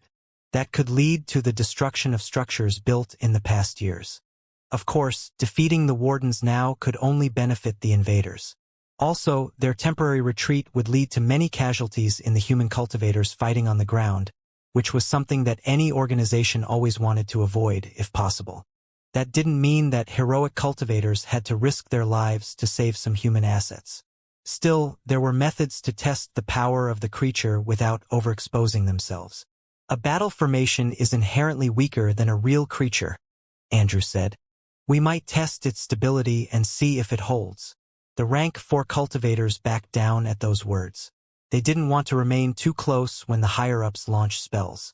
Instead, the elders of the council stepped forward and deployed the golden shield that they had used to fend off the explosions of the blue pillars. Then, Andrew, Elder Regina, and Elder Julia stepped forward to cast spells toward the massive blue creature. A giant made of water, hundreds of wind blades, and a series of peculiar worm-like puppets appeared in the air and shot toward the Tyrannosaurus in the distance. The energy that those spells radiated as they flew created large cracks on the sky that recovered only a few seconds after their passage. The creature didn't move. It only unfolded its broad meat wings and waited for the spells to arrive. The attacks trembled when they neared the battle formation. It was as if an external force was affecting them and shifting their trajectory so that they would land on the wings. The wind blades were the first to give in to that external force and fly toward the wings. Every heroic cultivator on the scene kept their eyes fixed on Elder Julia's spell, only to see it disappear inside the blue light radiated by the creature. The giant suffered from the same foreign force, but it managed to grab one of the Tyrannosaurus claws, while that pull tried to drag it inside the wings too. The beast, though, lowered its head and bit the spell's limbs off to remove its handhold. The giant disappeared inside the meat wings too, and the limbs still hanging on the beast claw soon turned into breath that dispersed in the air. Even Andrew's spells had failed to do anything to the battle formation. As for the worm-like puppets, they reached the Tyrannosaurus and coiled their bodies around its claws to avoid the suction force of the wings. The creature lowered its head again to free itself from that spell, but the puppets started to bite its radiant skin in a desperate attempt to enter its body. They even exploded whenever the maws of the Tyrannosaurus were about to destroy them. Their detonation could only slow the creature down for less than an instant, and eventually, all of them exploded to give enough time to one worm to pierce the surface of that battle formation. The last puppet managed to stab its head inside the creature before the Tyrannosaurus reached it and forced it to explode too. That final detonation caused a series of ripples to spread across the entire beast. However, the ripples soon stabilized, and the Tyrannosaurus began to shine with a brighter light. Even its power appeared to have increased after that quick exchange. It wasn't much stronger than before, but that detail didn't escape the focused minds of the rank 5 cultivators of the invading forces. Each one of them understood that the battle formation could heal itself due to the energy absorbed by the wings. A voice that carried multiple tones came out of the Tyrannosaurus and spread through the sky. "You had to go through me if you want to enter the Empire." The wardens challenged the invaders openly, but none of the higher-ups moved. It was evident that the words of those soldiers had a deeper meaning. They wanted to scare the attackers off or bait them into getting close again. They ended up being effective since the leaders of the armies turned and ordered a full retreat. The Shandal Empire wasn't in a rush to end the war. It was the opposite.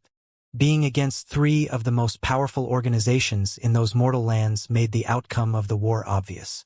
The Empire couldn't aim for victory without the help of their patriarch. So it did its best to appear difficult to conquest and defeat. There were only 2 possible outcomes to that war: a complete defeat or a surrender with conditions. Being difficult to conquest would improve the terms of its submission. The more the invading forces suffered to advance, the more generous their offer to the Empire's surrender would be. Of course, the invading forces wished for the exact opposite to happen. They knew that destroying the Empire was almost impossible since they were fighting it in its home. Still, showing their superiority on the battlefield could force it to accept harsh conditions. However, there were many secrets that the Empire had kept hidden from the world during its rule, and facing them in battle turned out to be more troublesome than expected. The invading army retreated after the appearance of the Tyrannosaurus. Many human troops died due to the sudden withdrawal, but the higher-ups of the organizations didn't mind that. Their minds could only think of ways to deal with the powerful battle formation and prepare plans in case the Empire had more troublesome assets at hand.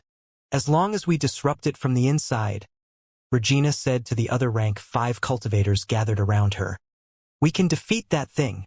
Noah and the others had gathered in one of the encampments built in the newly conquered territories in the Old Continent.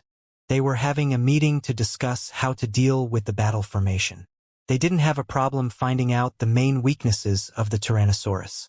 After all, the royals' knowledge of inscription methods was almost boundless, and the papal nation was the home of those techniques.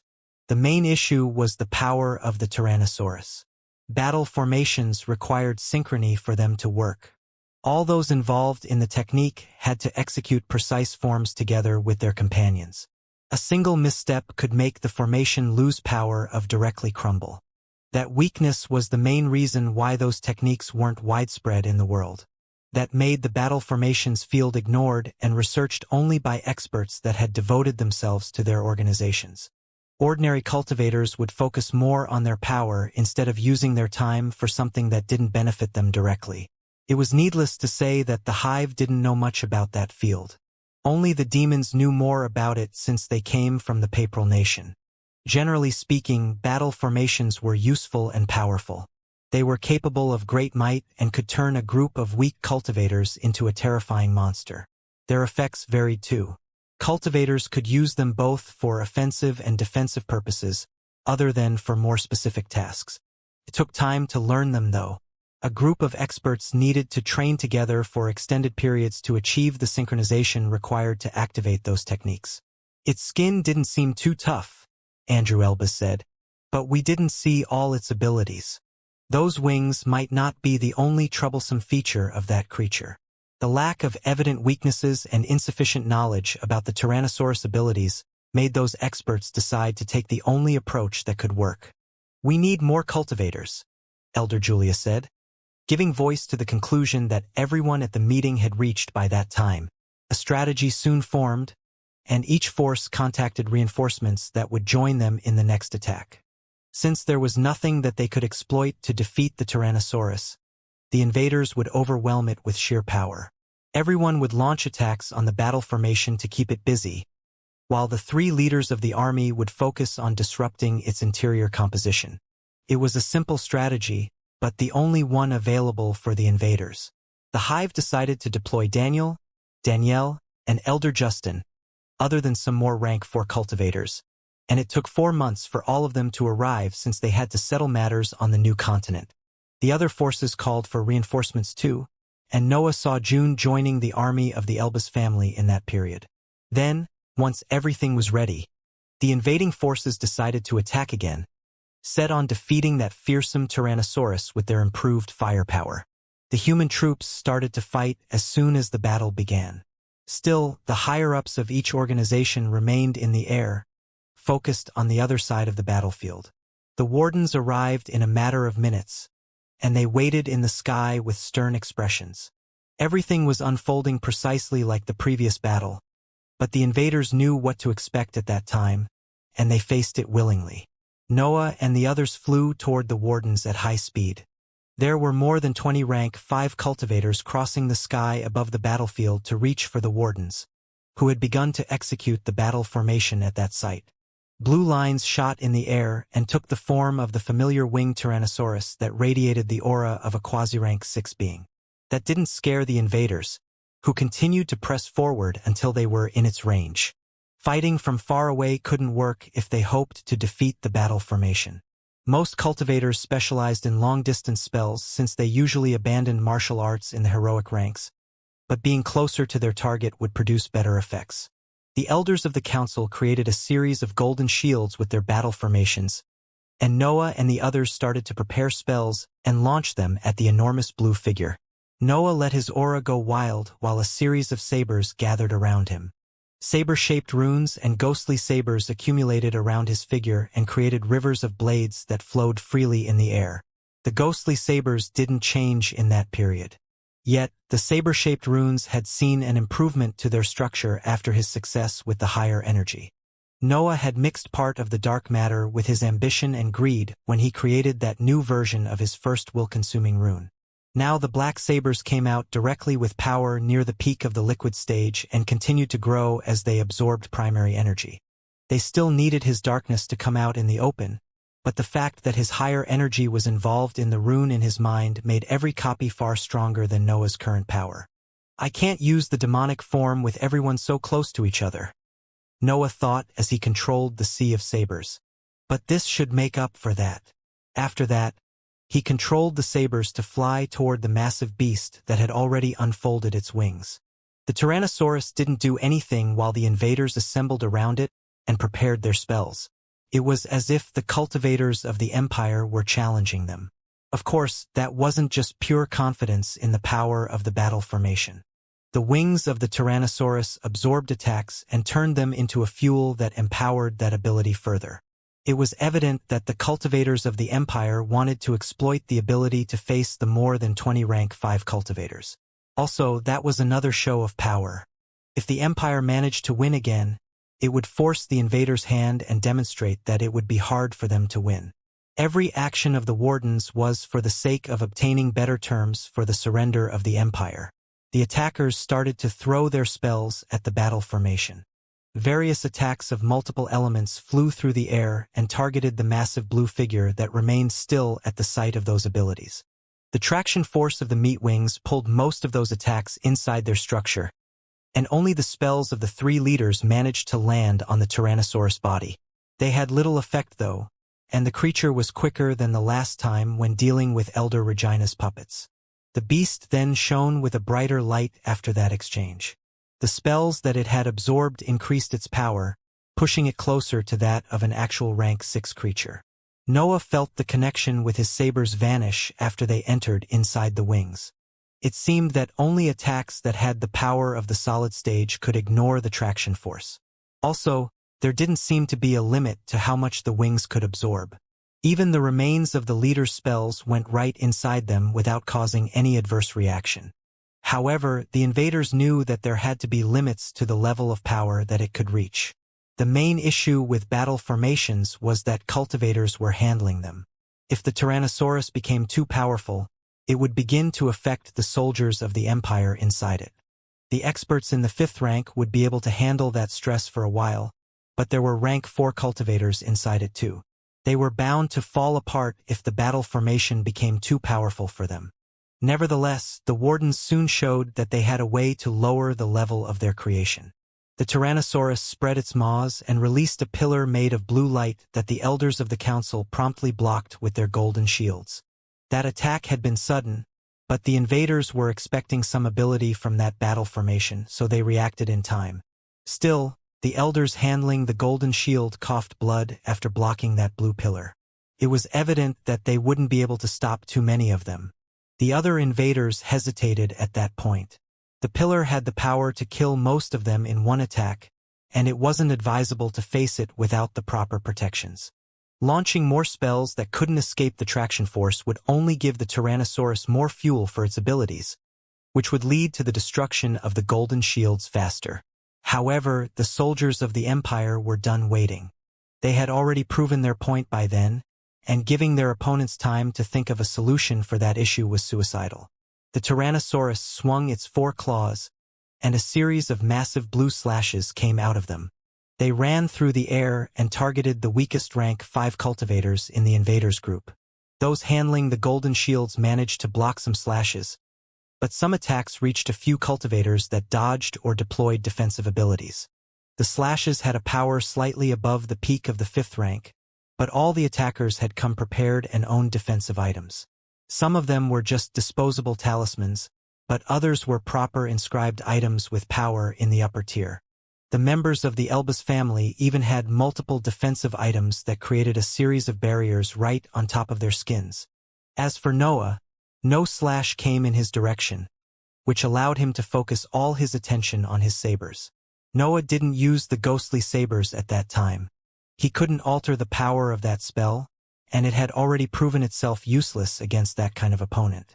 Instead, he deployed his saber-shaped runes again and spread his aura in the environment to quicken the creation of primary energy. The cultivators who didn't have access to a form of attack that could reach the power of the solid stage of the 5th rank moved their focus on defending those that could. Noah saw Daniel and the other elders gathering around him in a protective stance while he waited for his saber-shaped runes to grow. Similar scenes appeared in the other groups, and only Noah, one elder from the council, and some royals ended up preparing attacks even if they weren't rank 5 cultivators in the solid stage yet. That put them on another level compared to their peers in the liquid stage, even if their spells still couldn't match those of the 3 leaders. Noah waited until his saber-shaped runes reached the solid stage before launching them at the Tyrannosaurus that had kept on throwing blue slashes at the golden shields. The weight that his spell had in his mind was immense and worsened his headache, but he held on and forced the sabers to fly in a straight line toward that massive creature. Other spells flew together with Noah's runes. There were the attacks that the leaders had used previously together with fiery beasts and a massive golem that could run on the air. A large area of the sky shattered when those attacks landed on the Tyrannosaurus. Noah's sabers stabbed the blue skin of the creature, but they didn't manage to go any deeper than a few centimeters. The eagle and ape made of fire grabbed the creature's claws and kept them still to let the flames affect them. The worm-like puppets bit the blue skin as soon as they managed to land of the creature, and Andrew's water giant enveloped the head of the Tyrannosaurus in an attempt to restrict its movements. The golem pounced the creature and tried to fold its wings. As for Julia's wind slashes, they followed Noah's sabers to help them piercing the blue skin. Having so many cultivators dealing with a battle formation started to push it to its limits. There were too many powerful attacks aiming to restrict or harm the creature that it couldn't even react. The light radiated by its body though suddenly became dimmer, and Noah felt a dangerous sensation coming from the Tyrannosaurus. A massive shockwave came out of its figure and shattered the spells clinging on its body, turning them into energy that its wings quickly absorbed. Then, it spewed another blue pillar that landed on the golden shields and made the elder creating them cough blood again. The last exchange forced the Tyrannosaurus to use a lot of energy. Its power started to near the limits of the 5th rank after the shockwave and the blue beam. Noah and the others couldn't see the state of the cultivators inside the battle formation. Still, seeing how the light radiated by the creature had dimmed made them understand that their attacks were effective. The same could be said for the invading side.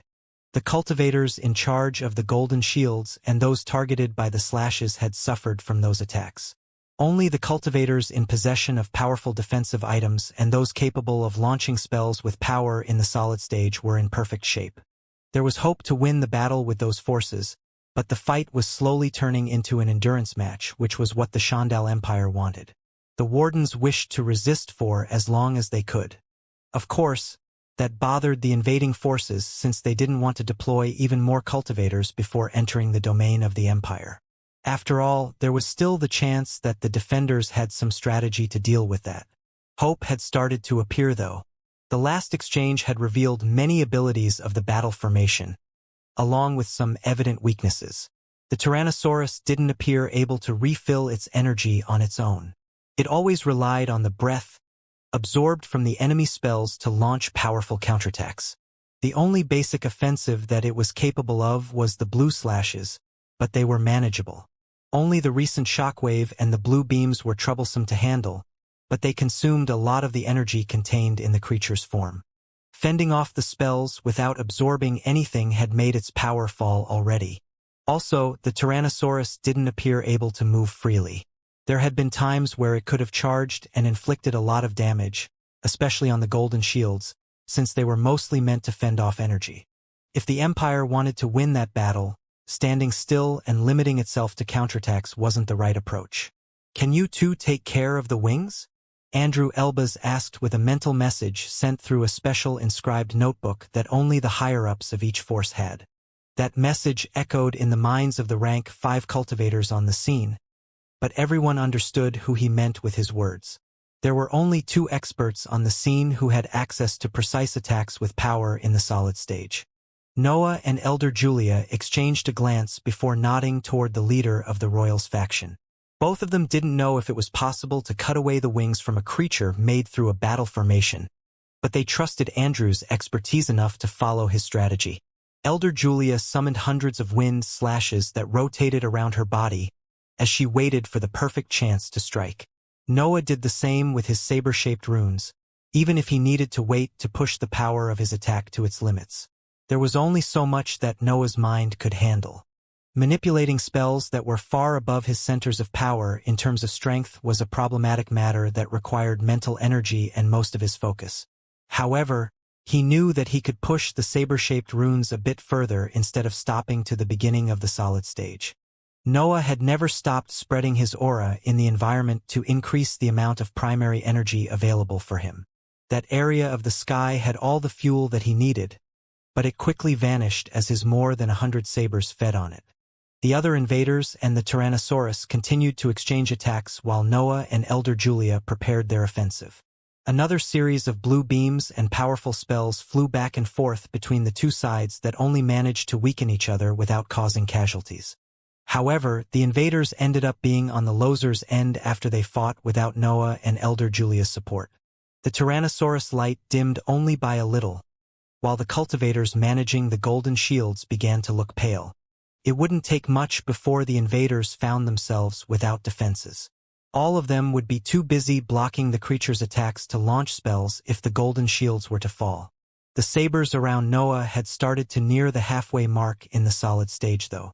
That level of power was the best that he could handle without losing his control over his spell.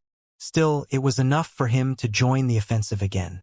A simple nod was enough to make Andrew and Elder Regina aware that the 2 cultivators from the hive were ready, and they didn't hesitate to launch another series of spells toward the tall creature. The Tyrannosaurus reacted in the same way as before. It kept its wings unfolded and launched blue slashes toward the incoming attacks. Still, all of a sudden, a lump of black flames appeared under its body, and a series of saber-shaped runes came out of it. Noah had resorted to the warp spell to exploit a blind spot in the battle formation, and his runes crashed directly on the base of the 3 pairs of wings. The entire beast started to flicker at that point, but it promptly released another shockwave to fend off the incoming attacks. Noah's runes became dust in less than an instant, and even the other higher-up spells became simple energy under that defensive measure. Nevertheless, Elder Julia made her move at that point and unleashed her wind slashes. They went above the creature before it could even spew more blue light and crashed on the base of its wings. Noah's sabers had already damaged that area, and the Tyrannosaurus had lost a lot of energy using that last shockwave. Its sturdiness depended on its level, and now it was close to the peak of the 5th rank. So, It wasn't a surprise when Elder Julia's attack managed to cut away 3 wings in one go. Those shining body parts drifted away from the creature, and the light around them dispersed, revealing a few rank for cultivators. Those soldiers of the Empire had pale expressions, but they didn't suffer any apparent injury. Their current state was only a consequence of Elder Julia forcefully cutting them away from the battle formation. Andrew and the others didn't waste that chance and launched another series of spells that crashed on the Tyrannosaurus body. The impact released shockwaves that killed those rank 4 cultivators in an instant, with only one of them surviving since it was at the peak of that rank. The Tyrannosaurus revealed an ugly expression at that sight but didn't lose its cool. It just released more blue slashes toward the invaders. Yet, black flames appeared under the creature's body again, and saber-shaped runes came out of them. Noah's spell landed on the remaining wings and cut them away.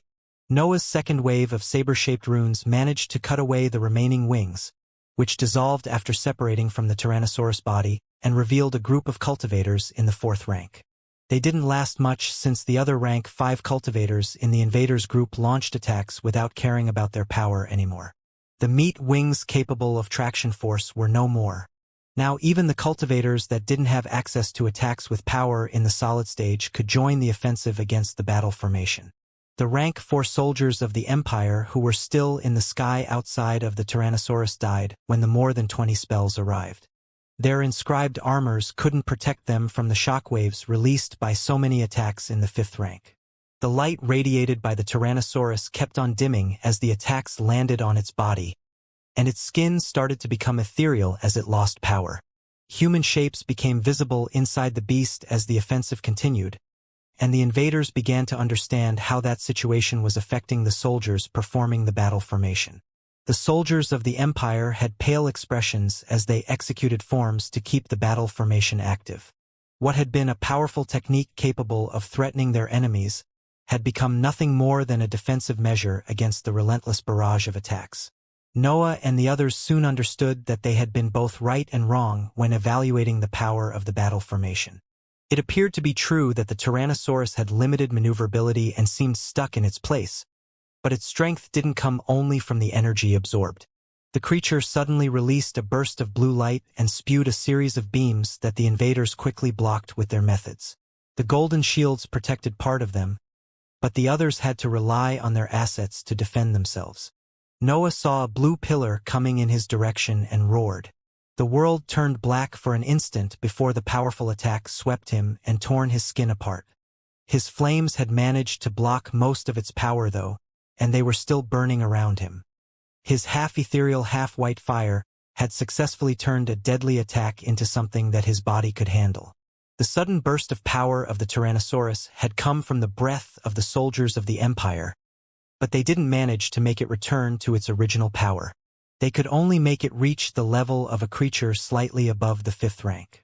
Noah's flames had been able to weaken the blue beam since the Tyrannosaurus had attacked multiple targets at the same time, and his fire was a weapon fitting of a beast in the upper tier of the 5th rank. The light that swept Noah after that only had the power of a spell at the bottom of the solid stage, which was something that his body could handle. Noah felt his skin cracking and suppressed Snore's instinct to come out and protect him. There would be time for the blood companion to make its appearance, but now he preferred to suffer a few injuries rather than revealing his most potent weapon. His companions didn't have the privilege of choice in that situation. Each separated beam had the power that neared the peak of the 5th rank. Most of the invaders had to resort to inscribed items to hope to survive that attack. Luckily for them, they had come prepared for that eventuality since they knew the strength of their opponent. Yet, not all of them could block the full might of those attacks. The weaker rank 5 cultivators among the invaders had to deal with the shockwaves released by the beams. Also, that blue light was hard to defend against, so others had to face part of its power directly. Injuries piled on in the invaders' side. Some of them even saw their limbs explode as the blue light swept them. Noah could see June gritting her teeth and enduring the part of the beam that the inscribed items of the royals didn't manage to block. However, the light suddenly vanished when it pierced her skin. It was as if something had devoured it. Of course, June was using her orange breath when fighting together with the royals and the council. It was needless to say how badly that affected her battle prowess, mostly since she had founded her individuality on her higher energy after reaching the 5th rank. Nevertheless, she still resorted to her dark sparks once the blue light threatened to enter her body. Yet, her action had been subtle, and everyone was busy dealing with the pillars, so no one noticed that irregularity. Only Noah could notice that because his attention had gone on her as soon as he blocked his beam. His instincts had screamed at that sight, but he suppressed his wild emotions to focus on the battle formation. The Tyrannosaurus appeared spent after that last attack. Its power was falling inside the solid stage of the 5th rank, and it kept on going down since the soldiers weren't using their breath to refill it. It seemed that the battle formation had finally pushed the cultivators of the Empire to their limits since cracks began to spread on the skin of the creature. Its blinding blue radiance had turned into nothing more than a pale halo too. The 3 leaders of the armies were the only ones that had managed to come out of the last exchange completely unharmed, even if Elder Julia had been the only one of them to resort to an inscribed item. Yet, they were ready to put an end to a battle that had already cost them too much. Their usual spells flew through the air and landed on the Tyrannosaurus body. They finally disrupted the stability of the battle formation that began to fall apart, releasing the cultivators inside it. The soldiers of the Empire didn't wait for the second wave of attacks. They retreated at high speed and disappeared in the territories behind them in a matter of instants. Some remaining rank 4 cultivators weren't fast enough and remained trapped inside the water arms of Andrew's giant that killed most of them, leaving only 2 of them alive. They would be necessary for the interrogations later on. As for the rest of the invaders group, those who could move and didn't suffer any severe wound pressed forward. They chased after the wardens, who had already disappeared from their sight. Noah was one of them, but his chase was less cautious since his innate awareness gave him a clear idea of where the danger lurked in those lands. There were threats everywhere except for the area right before the Empire's domain. The scenery changed as Noah advanced. Massive walls appeared in his vision, and a series of tall buildings filled the world on the other side of those defenses. Also, in the distance, he saw a small structure floating at a few kilometers from the ground. The domain of the Empire appeared far different from the regions inside its area of influence. It lacked the barrenness and aura of desolation that filled the territories occupied by the slaves. Instead, it was gaudy and full of life. Noah could sense countless humans going on with their daily lives in that environment filled with cities and tall structures. The density of breath was still low, but it didn't reach the standards of the peripheral territories. It seemed that the Empire had invested a hefty sum of credits to keep its domain suitable for cultivators. There were some traces of decay. Noah could see how some buildings had cracks on their surface or were in desperate need of maintenance. Still, that only concerned the minority of the structures. Noah committed to memory the scene on the other side of the defensive walls. The Empire had arranged its population in large districts that had their most well-kept buildings at their center. Those districts were similar to the domes in the Hive's domain, with the only difference that they were everywhere and that they occupied most of those lands. It was as if the entirety of those regions functioned as habitable areas managed by small and separate governments made of heroic cultivators. Those rulers could also be soldiers in the 4th rank according to what Noah could sense. Some powerful auras came from the district directly under the defensive walls and the innermost regions, while the strongest one came from the floating structure in the distance. Wardens, normal soldiers, experts, and powerhouse. Noah thought as he analyzed the layout of that organization. The disposition and power of the districts gave him a clear understanding of how the Empire divided its assets. "Prince," Elder Julia said as she neared him, "we must go." Noah nodded at her words, but he kept his eyes on the Empire for one last second before turning to join his allies in their retreat. They had won the battle against the Wardens, and the human troops had defeated their enemies in the meantime. Yet, almost all the assets in the 5th rank had suffered injuries. The invaders had won, but the Empire had managed to make them pay an annoying price. Those powerful assets would now need to spend some time recovering and reorganizing before attempting the attack on the lands beyond the walls. Also, the assets of the Empire were packed. Each district bordered multiple quarters. which meant that the invaders couldn't launch an attack unless they were ready to face the full might of that organization. The three attacking forces would need to deploy the entirety of their assets and inflict as many losses as they could if they wanted to avoid ending in a war of attrition. The only issue was that they didn't know if it was possible to avoid such an outcome. The troops retreated in one of the encampments that they had built in those years. No meetings happened after the battle. All the higher-ups of the armies had silently decided that they would focus on recovering before planning their next move. Noah had it easier than his peers. Any injury on his body would take more energy to heal, but his regenerative properties were off the charts. Also, the blue beam had only affected his skin, which was the easiest body part to fix. He spent his time before the meetings meditating and focusing on training his centers of power. The power of the new saber-shaped runes left him satisfied, and they even had properties that he didn't have the chance to show against the Tyrannosaurus. Since there was higher energy in their structure, the runes could abandon their solid form and turn into a black gas without losing the power that they had accumulated. That feature wasn't useful in the battle against the Tyrannosaurus, but Noah knew that it would come out handy against cultivators. Anything that made his attacks less predictable could make the difference between victory and defeat in a battle. His sessions of meditation mainly focused on the path in front of him. He had settled the issues with his centers of power after the improvements to his spherical runes, but he had just begun to improve his battle prowess.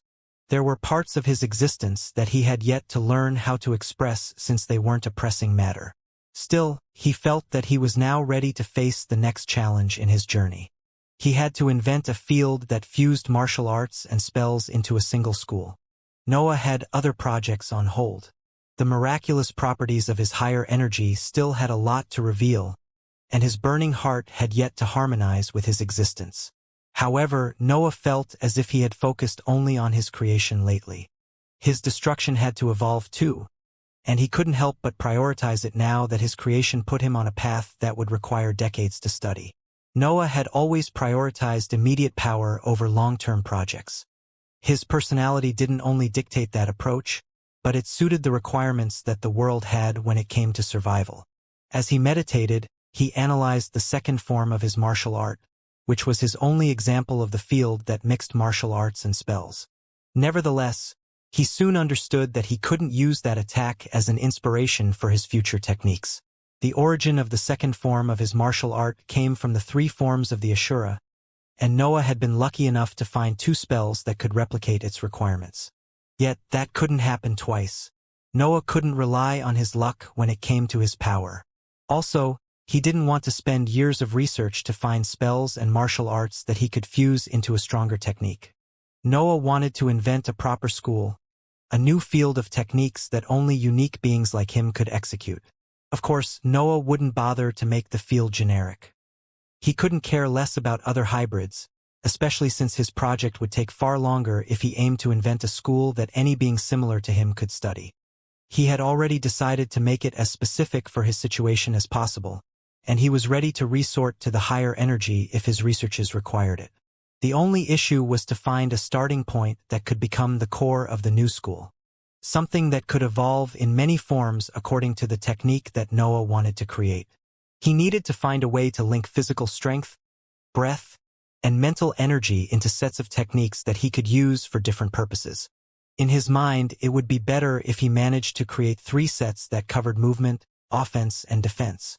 There was no need to start with pure creation from the beginning, though. Noah had always found himself more comfortable in using what he had at hand to gain experience in a field before proceeding in inventing something original. Noah had to start from the basics. He needed to find something that could connect martial arts and spells so that he could build the foundation for his school. That part turned out to be easy. Only the body could be the core of each technique since it linked both Dantian and Sea of Consciousness together. Also, the breath and the mental energy were easy to control, while the flesh had limits to its movements. The how wasn't an issue either since spells could have various effects, especially those of the darkness element. Noah only needed to pair a powerful spell with a martial art that suited its effect. The physical strength of his body would do the rest. Creating a martial art was tricky, but it was possible. Noah had done it in the past, and his current Dragon's Claw was something that he had made as soon as he had become a hybrid. The main problem was making a spell from scraps. Noah had done that too. He had studied the will-consuming runes precisely for that purpose in the past, and his saber-shaped rune was his first original spell. The spherical rune had helped him creating the higher energy, but it had acted more as a cultivation technique rather than as a spell. Noah didn't think that it suited his plans, so he didn't consider it helpful for what it wanted to do. As for his other spells, Noah had only modified them to suit his needs and to match his individuality. They wouldn't accept his darkness as a fuel otherwise. During his analysis, Noah found flaws even with his saber-shaped rune. It wasn't a matter of its structure or functioning. What bothered him was the fact that he had taken inspiration from Ravaging Demon's spell to create it. They are all copies, Noah thought at some point, but a more profound understanding soon dawned upon him. No one is ever truly original. Cultivators look at the legends of the past before paving their roads. There is nothing wrong with using concepts that others have already used. No one would pursue the laws otherwise. That realization gave him some peace. He understood that he had spent so much time trying to find something original that he had forgotten his place. Noah was only a rank 5 cultivator. That level of power put him among the higher-ups of a lower plane, but it was still nothing when compared to the might of heaven and earth. He had yet to learn how to wield laws, but he wanted to create something entirely new already. His ambition was blinding him. It tried to push him on a path that only divine entities could tread. Taking something from the world and reshaping it to your image wasn't a misstep in the journey. Danteon absorbed laws to push existences toward a unique state. Therefore, he could do the same with spells and martial arts. As long as they suited his individuality, he would be on the right path. His peace vanished when his focus went on the laws. It became evident that he needed to follow where his individuality was going, but he needed to wield the laws if he wanted to express it on a level that suited his rank. I should focus on what I have at hand before diving into another project, Noah thought when he understood that he couldn't control when his mind entered the world of the laws. Enlightenments will come naturally as my expertise increases. I can't let my greed stop my improvements. Noah was beginning to understand what Chasing Demon and Shandal had warned him about. The intensity and vastness of his individuality wanted to push him toward projects that he couldn't approach yet. There were 2 spells that he could work with already. He only needed to create martial arts that matched their effects so that he could obtain the same burst of power that he had with the second form of the Dragon's Claw. It was better to focus on them and improve his expertise in the field for the time being. That would enhance his battle prowess immediately and still give him a good foundation. I need to learn how to create dust before creating a world, Noah thought as his mind became calm again. I need to sharpen my destruction before spreading it through the heaven and earth's domain. The leaps in his power made him feel good, but they left him lacking in specific fields that were necessary for his journey. After all, he had seen it happening with his body since he didn't know how to find peace in his hunger. Only half a year passed before the leaders of the armies summoned everyone again. That break had been necessary to gather more assets for the assault on the Empire's domain and to heal the injured. The army didn't see many changes in its structure. There was only a sheer increase in the number of troops of various ranks. Even the cultivators in the 5th rank had seen some reinforcements joining them as they approached what was meant to be the last stage of the war. There would be nothing else to conquest if the invaders took over the entirety of the regions in the eastern part of the central areas. Yet, they aimed to force the Empire to admit defeat and accept harsh terms for their surrender. In that way, the invaders would salvage the researches and resources in its possession and gain more than a few regions that barely satisfied the needs of human cultivators. Total destruction wouldn't benefit them at all. The massive army marched across the land that had seen its last battle until it reached the tall defensive walls that separate the area of influence of the Empire from its actual territories. The human troops standing on the ground raised their heads to look at the figures walking on the sky at that point. They needed the help of the heroic cultivators to destroy that hindrance. Who wants to do the honors? Andrew Elbaz asked, moving his gaze between Elder Julia and Elder Regina. Rank 5 cultivators had joined the army in the 6 months of break, But those three were still the leaders of their respective factions. Elder Julia shrugged her shoulders at that sight, and Elder Regina gestured to Andrew that he was free to act as he wished. The royal felt satisfied with those answers and proceeded to cast a spell. A torrent fell from his palm. The water created a cascade that gave birth to rainbows as the sunlight crossed it. Yet, when it reached the defensive wall, it pierced its hard material and dug a fissure right in the middle of its structure. The fissure eventually reached the ground and spread, creating a large passage where entire platoons could pass. That was the signal that the human cultivators had been waiting for, and they charged right through the passage. The heroic cultivators in the sky did the same, but they felt forced to stop their advance since they found a series of blue Tyrannosaurus of various levels waiting for them. The battle in the sky started even before the army on the ground met its enemies. The heroic cultivators on the invaders' side didn't fear the Empire's battle formation anymore, and they promptly divided themselves into groups to face the Tyrannosaurus that suited their level. There were 9 Tyrannosaurus. 3 of them were similar to the one faced by Noah and the others in the previous battle. Instead, the others barely neared the 5th rank in terms of power. It seemed that the Empire was short of rank 5 cultivators that knew how to perform the battle formation. Otherwise, there would be no point in creating 6 of them that any expert in the 5th rank could destroy. Still, the invaders had prepared strategies for similar events. The various groups that they had formed were one of them. Noah was with the higher-ups of the hive. Since there were only 3 quasi-rank 6 Tyrannosaurus, the 3 forces could divide themselves according to their faction. A crucial aspect of each group was the number of cultivators capable of launching attacks with power in the solid stage, which Noah and Elder Julia covered when it came to the hive's team. Another important aspect was the defense, but the council had deployed enough elders to offer a golden shield to each group. As for the other rank 5 cultivators, their role was to defend until those capable of an offensive in the solid stage destroyed the wings. At that point, everyone had to focus on attacking. The battle on the old continent had already proven itself to be different from the war in the new one. Back then, the Empire had relied on formations powered by the marvelous ground of the Peace of Immortal Lands. Instead, it was now using techniques that no other organization in the world knew. Even the royal family only had a few studies when it came to battle formations. Couldn't be helped. Relying on formations in the new continent was only normal since its ground diminished the consumption of such inscriptions. Using them in the old landmass could make the Empire go bankrupt due to the immense quantity of credits that it would need to fuel them. The battle formations used the cultivators as their fuel, and the Empire had plenty of them. Also, they were quite effective since they forced any attackers to face them directly and suffer some injuries. The only flaw in the Tyrannosaurus was that they found it hard to inflict casualties in the enemy army.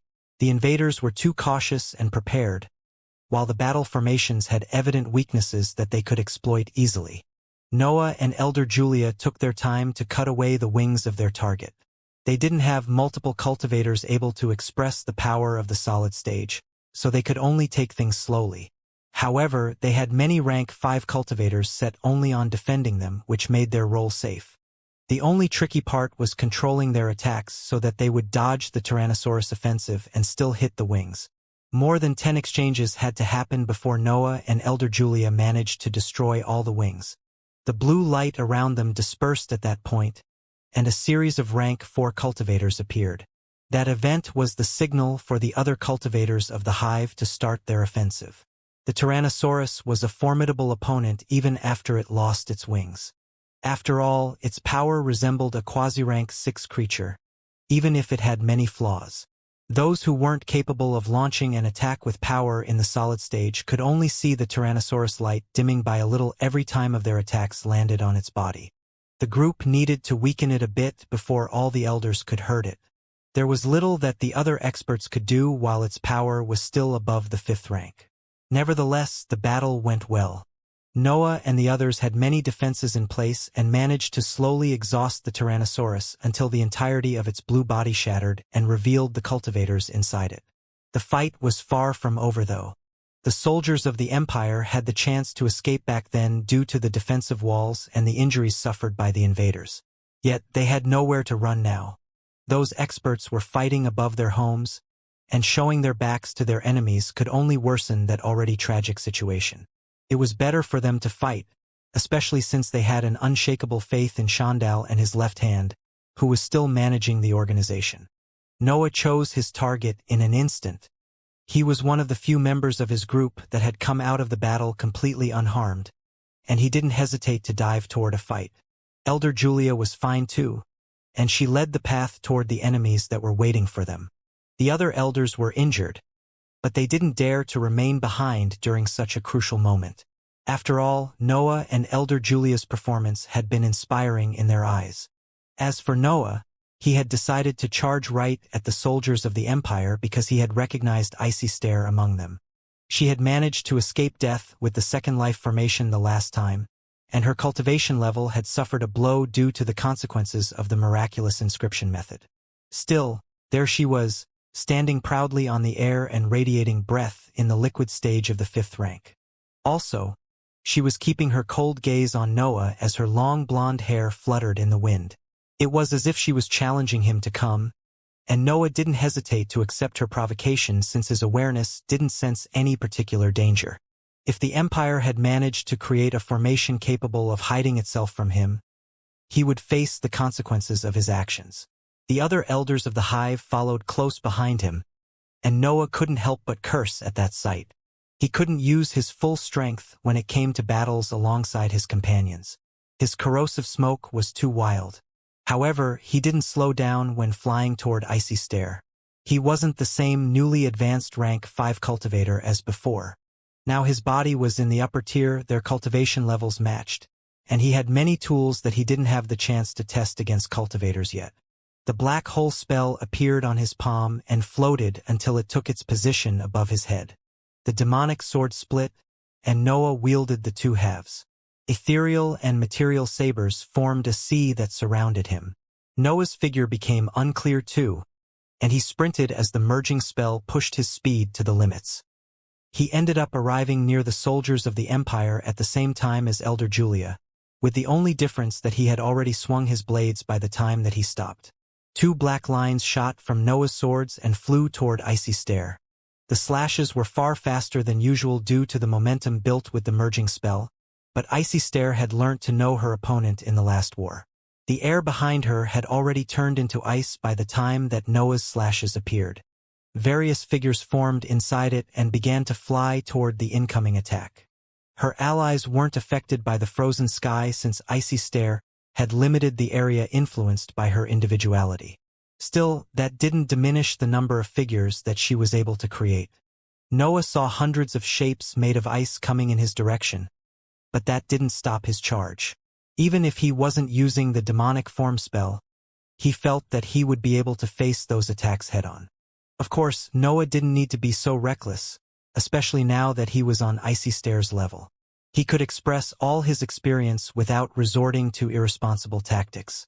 The black lines crashed on the figures made of ice and cut tens of them before Icy Stare's spells managed to block them. Yet, Noah's attack exploded into a cloud of corrosive smoke at that point and continued to wreak havoc inside the army created by his opponent. At the same time, Noah roared and unleashed a wave of flames that made the world lose its light for an instant. His attack destroyed most of the remaining icy figures and melted the ice that had begun to spread between him and his opponent. Icy Stare maintained her cold expression as she looked at that scene. She wasn't surprised in the slightest that Noah could face her attacks even after she had advanced to the liquid stage. Icy Stare had already suffered due to her arrogance. The second life formation had saved her life at that time, but she had learnt her lesson. She wouldn't commit the same mistake twice. In her mind, she couldn't underestimate Noah Bulvin anymore. It would be better if she overestimated him. In that way, she was sure that she could always predict all his hidden cards and avoid ending up like the last time. It had been hard for someone like Icy Stare to reach that conclusion, mostly since she had lived for much longer than Noah. Still, she wasn't delusional. The demon prince of the hive was worthy of her respect, and she needed to face him carefully. On the other hand, Noah felt extremely confident. It would be enough for him to unleash Snore to gain an immediate advantage in that battle. Yet, he held himself back and decided to rely on his other spells. The dark sphere was still growing above his head, but his ghostly sabers were ready, and his runes were bordering the limits of the liquid stage in those instants. Noah slashed again and controlled his spells to shoot forward. Other icy figures formed inside the frozen sky behind Icy Stare and flew toward the incoming attacks, but that clash ended up differently from the previous one. The saber-shaped runes had already surpassed what an ordinary liquid stage cultivator could handle.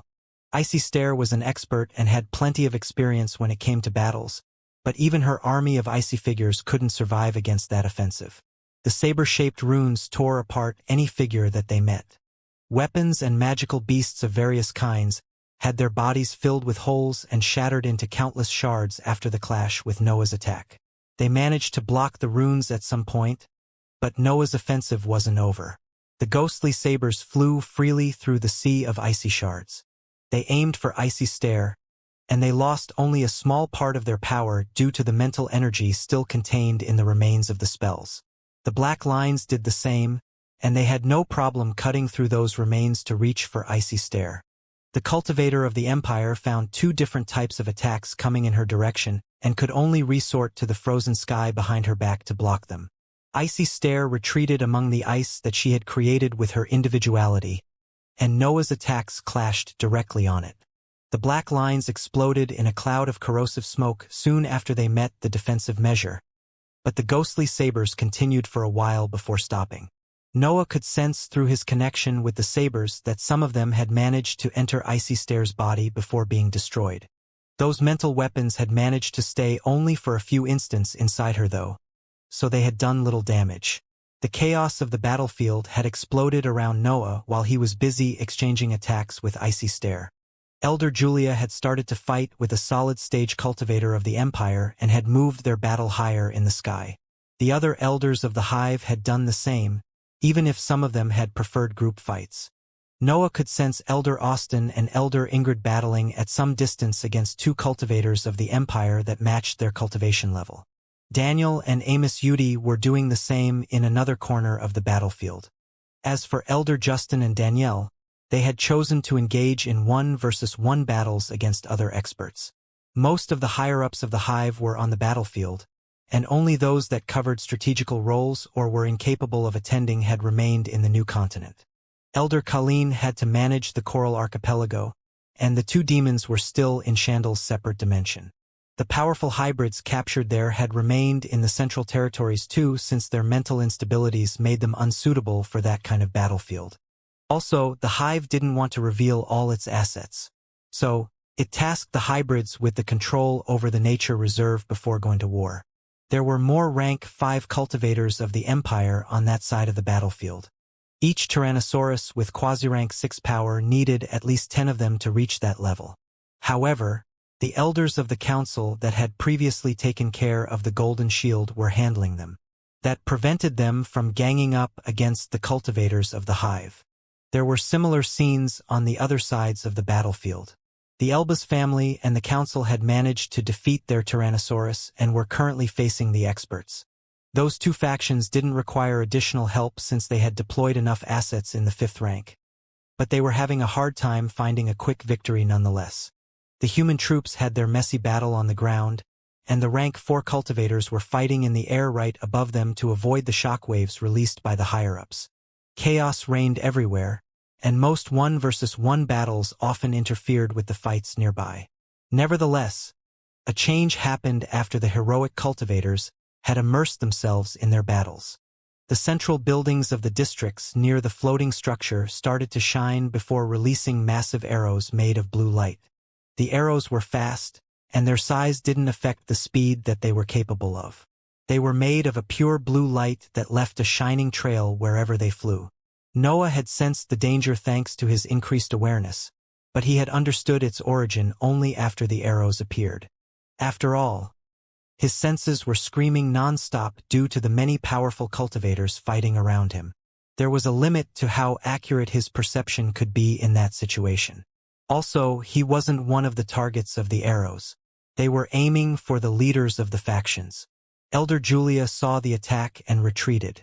Each arrow had the power of the peak of the 5th rank, and there were 4 of them targeting her.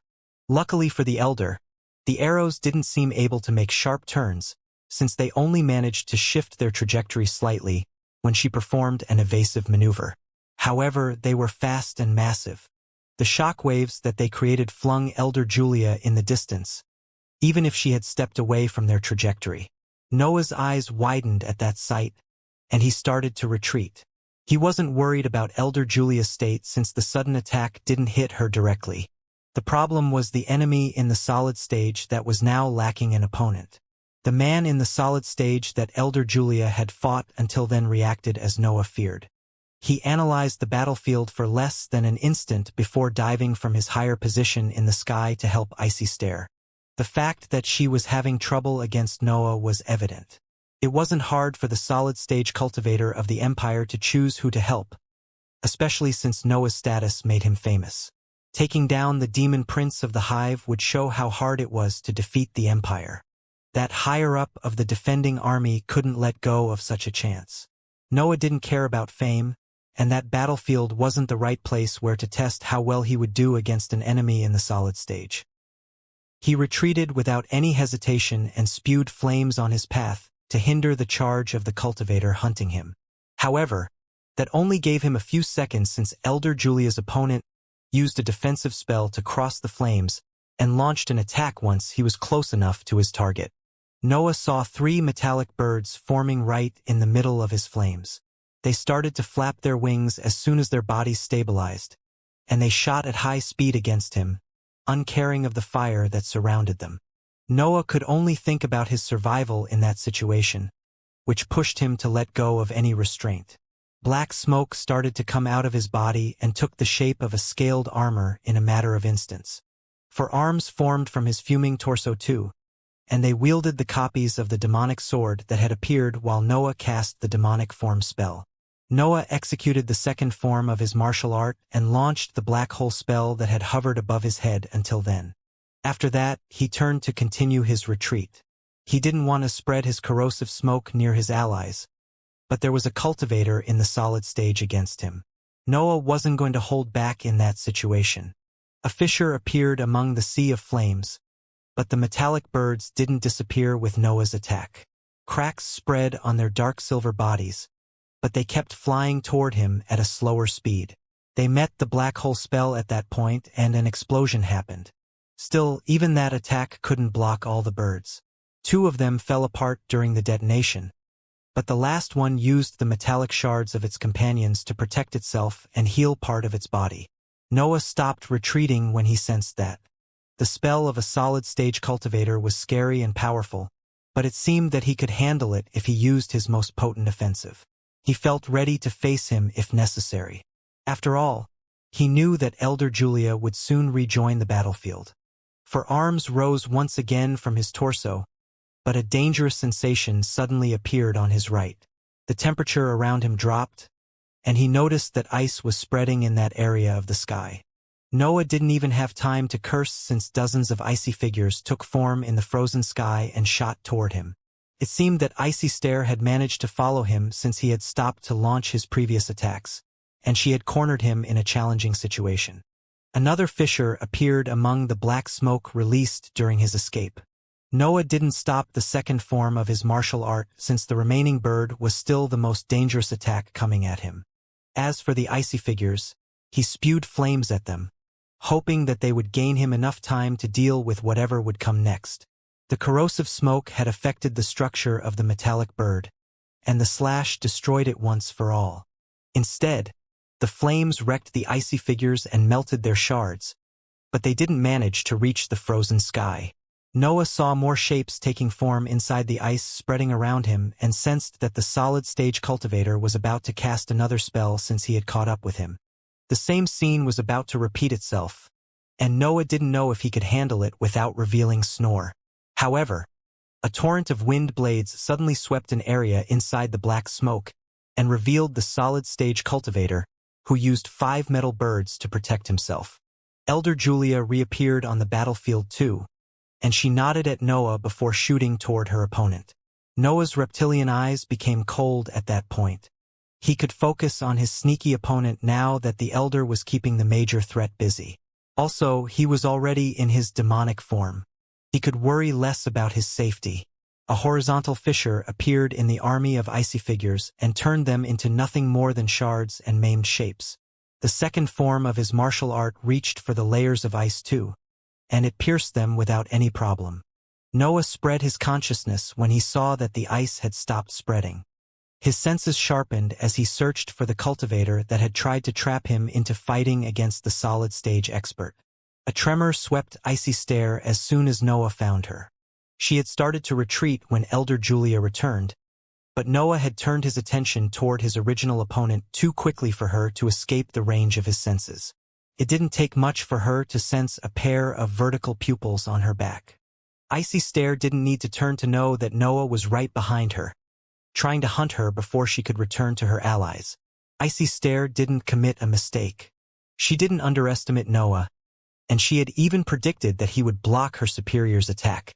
Her problem was that Elder Julia had returned on the scene too soon, even after she had endured the shockwaves generated by the arrows.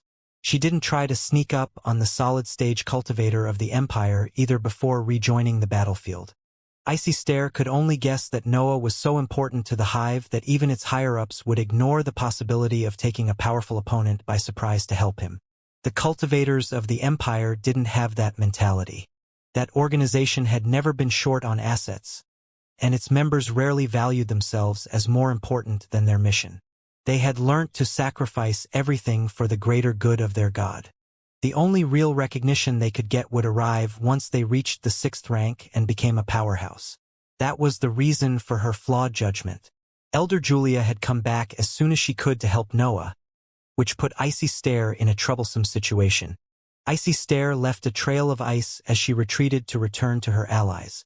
Countless shapes formed inside those frozen areas too, but nothing seemed able to stop the demon prince of the hive chasing after her.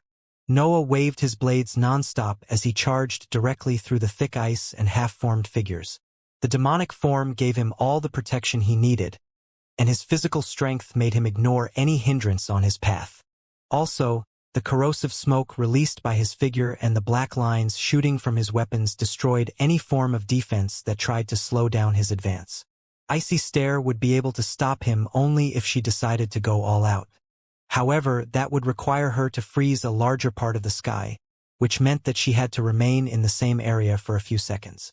That delay would be enough for Noah to catch up, so she could only resort to those improvised methods. Noah kept on slashing and charging through the ice.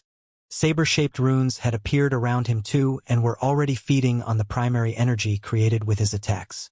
Even if Noah had acted as soon as he found his opponent, Icy Stare still had a chance to reach a couple of her allies that were fighting against Daniel and Amos. Noah didn't want his battle to end up in a group fight. It would be harder to kill anyone if he had to disperse his demonic form to avoid hurting his allies. So he kept on chasing and pressing Icy Stare, waiting for a chance to appear. Noah was faster than his opponent, even if he was flying through a frozen sky.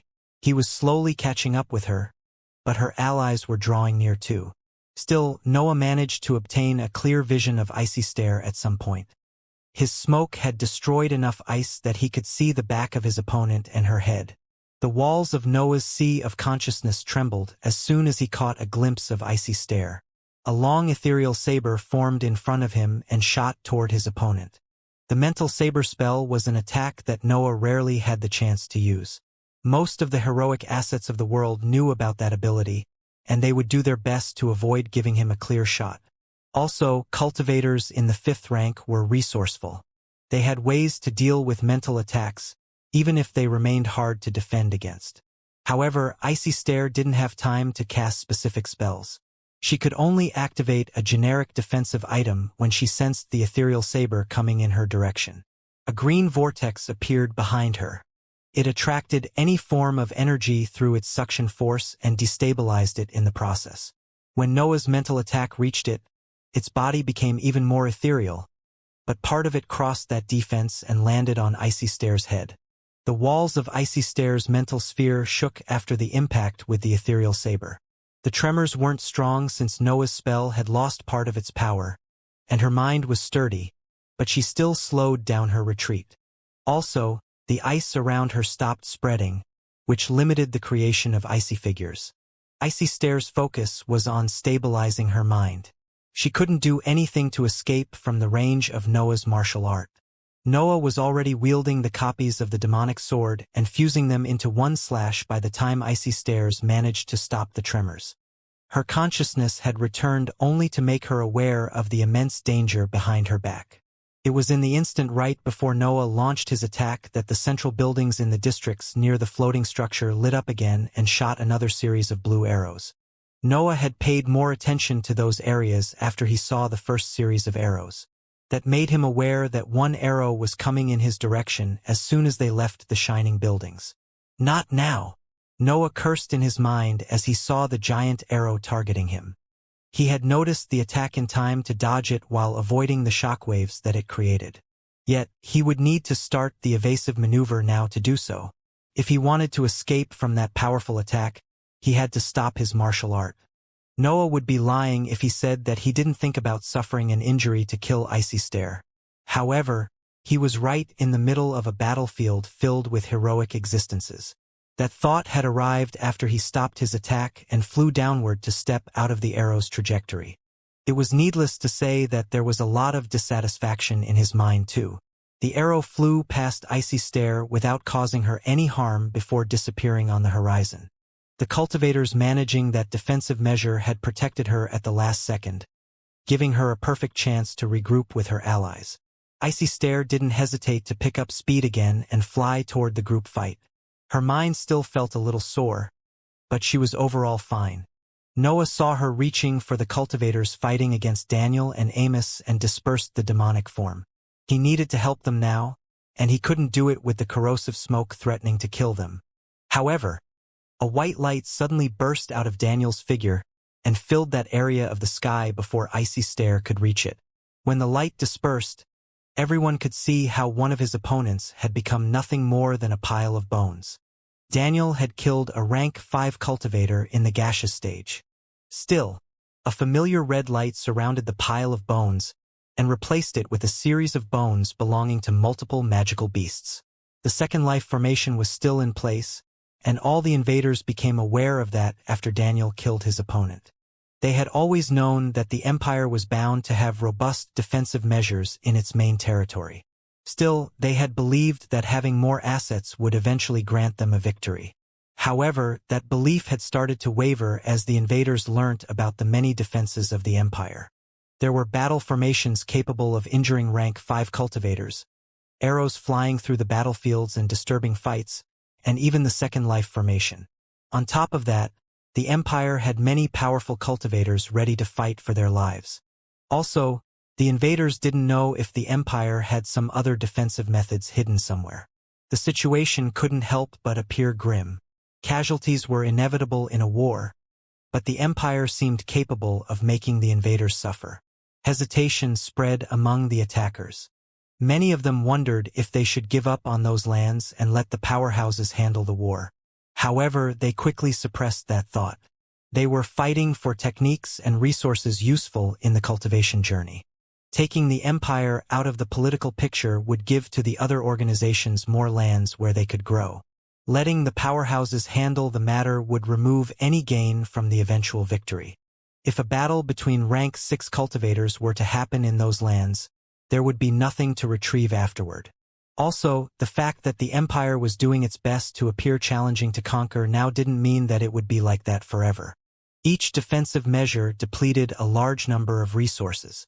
After all, they were formations that could threaten cultivators in the 5th rank. The invaders could use the same approach that they had used in the new continent and slowly exhaust the reserves of the Empire.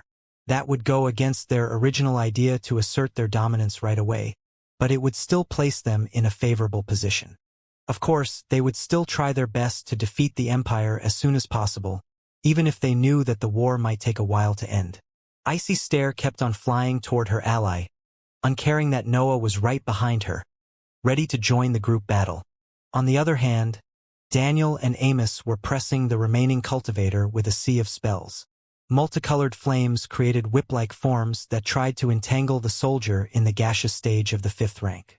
A halo made of pure white light surrounded them to enhance their destructive properties. The expert of the Empire could dodge the multicolored fire, but the light around the flames flickered from time to time and radiated a dangerous shockwave every time its brightness spiked. Noah couldn't help but analyze Daniel's light in the back of his mind. Its energy carried properties similar to the corrosive smoke of the demonic form, but it was in the shape of a calm halo that hurt everything that it touched. Also, Daniel's light didn't have the same violence as Noah's smoke. It didn't express a destructive meaning. It was something similar to a forced purification. Similar effects with opposite meanings. A random thought appeared in Noah's mind as he chased after Icy Stare, who had started to use her ice to help her ally. Icy Stare knew that such improvised attacks couldn't stop Noah. So, she chose to do her best to keep her ally alive to preserve her chance to survive. Hundreds of icy shapes flew toward the duo from the Yudi family. Daniel and Amos had to redirect their attacks toward Icy Stare's spells since the threat of a cultivator in the liquid stage was too great for them to ignore it. Daniel's light expanded and created a spherical defensive membrane that melted the outer layers of the icy shapes when they touched it. Amos supported him by enveloping their figures with his multicolored flames. Amos and Daniel would have a hard time if Icy Stare focused all her attention on those spells. Yet, she could only launch basic attacks that reflected her individuality with Noah chasing her. The flames and the white light defeated the last of the icy shapes right before crossing the layer of multicolored flames. Still, there were now vulnerable spots in their protections, and the cultivator in the gaseous stage didn't hesitate to exploit that temporary weakness. A small lightning bolt flew through the empty spots of the duo's defenses and exploded when it crossed the layer of flames. The detonation made the fire and light disperse and replaced them with a gray cloud. Icy Stare reached her companion at that point and started to cast a spell, only to interrupt it when she saw two black lines coming in her direction. Layers made of ice appeared in front of her as she resumed her retreat, taking her ally with her. It didn't pass enough time for icy shapes to form, though. Noah's slashes pierced right through the ice and reached for the cultivators behind it, before exploding into a cloud of corrosive smoke. Everything had happened so quickly that both clouds were still in place even when Noah reached his companions. Only then did the gray smoke disperse to reveal the two nobles. Daniel was fine. A dense layer of light acted as a second skin and made his entire figure shine. Yet, there were cracks in that protection, which indicated that the lightning bolt had managed to inflict some superficial damage. On the other hand, Amos had lost part of his torso in the explosion. Almost the entirety of the left side of his upper body was gone, and Noah could even see his internal organs from his injury. There was something peculiar about Amos' stance, too. He stood in front of Daniel, right in the trajectory where the lightning bolt had flown. It seemed that Amos had decided to step forward right before the lightning bolt exploded to protect Daniel. That kind of injury wasn't enough to kill him. Amos' expression was grim due to all the pain he was experiencing, but he was alive, and his centers of power were intact. Regrowing the internal organs and arm lost in the battle wouldn't be a problem with the right drugs. The important thing was that his journey as a cultivator wasn't over. Daniel placed his hand on the left side of Amos' neck, and his second skin shattered to converge its light on his wound. Relief soon appeared on Amos' expression, and his injury stopped bleeding in a matter of seconds. Noah's eyebrows arched when he saw that Daniel's light had that ability. He didn't know how strong its healing properties were, but it was something that expressed his individuality nonetheless. Amos nodded at some point, and Daniel retracted his hand. The three of them then turned to look at the black cloud since it had finally started to disperse. Once the cloud vanished, Noah could see red light enveloping a magical beast cut in two halves and Icy Stare's escaping figure. Icy Stare had managed to escape from Noah's attack once again, but her ally wasn't as lucky. By the time the black cloud dispersed, the second life formation had already replaced the cultivator in the gaseous stage with a magical beast. The hive had managed to kill two experts in the 5th rank, but the second life formation had rendered those achievements vain. Icy Stare was too far away by then. She had kept on retreating toward the floating structure and had yet to charge the course of her flight. Noah could only think that she had decided to withdraw for good, that her role in the first battle over the Empire's domain was over. Noah glanced at Amos before studying the entire battlefield. The invaders were doing well overall. A few casualties among the rank 5 cultivators of the Empire had happened, but the Second Life formation had always intervened to save their lives. However, the same didn't happen for the heroic assets in the 4th rank. They would die without any hope to see a red light bringing them back from the dead. As for the invaders' side, it saw casualties among its ranks too, but in far lower quantity. The 3 forces outnumbered the assets of the Empire and could use that advantage to limit the losses suffered on the battlefield. Still, the formations of the Empire were annoying to deal with. Many powerful cultivators had suffered injuries when they fought against the Tyrannosaurus, and the blue arrows worsened their situation. Even if the invaders saw fewer deaths, the quantity of wounded and incapacitated cultivators on their side was immense. Noah was about to send Amos away and search for a suitable battle when the central buildings in the districts near the floating structure lit up again and released the now familiar blue arrows. There were 2 of them coming in his direction at that time, but one was slightly tilted and didn't point at him. It took Noah less than an instant to understand that Daniel had become a target too, and quick math in his mind made him realize that his ally wouldn't have to face the shockwave if he relied on his speed. Even Amos would be in danger since there was a limit to how fast he could fly with his injury. Noah didn't say anything and grabbed the 2 nobles from their robes before throwing them upward. Then, he activated the merging spell to follow them and perform an evasive maneuver. Daniel and Amos became aware of what had happened only when they saw the arrows missing them by a few hundreds of meters. Still, they managed to stop their momentum only when they were even farther away from their original position. Noah reached them 1 instant later, and he resumed his analysis of the battlefield without even glancing at them. "Thank you," Daniel muttered. He knew that he wouldn't have dodged the arrow if it wasn't for Noah. Even as a cultivator of the light element, Daniel didn't have access to a defensive spell that could protect him from that powerful arrow. Noah didn't have it either if he didn't count Snore, but his awareness allowed him to react in time to escape that attack. Amos didn't say anything. His life wasn't in danger, but he was in no condition to fight. It would be better if he left the battlefield immediately so that he could start to recover. Meanwhile, Noah found his other allies. Elder Austin and Elder Ingrid were busy fighting 2 rank 5 cultivators in the liquid stage, but it seemed that they had the upper hand in the battle. Elder Justin was against a soldier on the same level, and they appeared to be even. Danielle was in a similar situation, but the threat of the arrows was affecting the power that she could express. The elders of the council were handling the cultivators in the gaseous stage. The enemies outnumbered them, but there was an elder in the liquid stage among them who balanced their power. The only ally that was in trouble was Elder Julia. She didn't lack the expertise or power to match her opponent in the solid stage, but the many arrows flying toward her kept interrupting her offensive. The same went for Elder Regina and Andrew Elbaz. They were against opponents with a similar cultivation level, but the blue arrows aimed at them tilted the scales of their battles toward the enemies. Noah didn't use much mental energy during that battle. The runes used the primary energy in the environment, and he had relied on the mental spells only a few times. Also, he had activated the demonic form only for a short while, and the same went for the black hole spell. He had mental energy to spare, especially in a place where he found it hard to go all out. Noah activated the divine deduction spell and reviewed the few exchanges with Elder Julia's opponent. He soon accepted that he didn't feel confident in facing him without Snore's help. Yet, he wouldn't be alone in the battle, and his support could benefit the entire war. Noah turned toward Daniel, but the latter spoke before he could even say a word. "Go. I'll just use the divine emblem if an arrow comes in my way again." Daniel knew that Noah couldn't act as a bodyguard. His power gave him the chance to make a real difference on the battlefield, and restricting him to one place would be an insult to his strength. Noah limited himself to nod at Daniel before activating the merging spell to fly where Elder Julia and her opponent fought.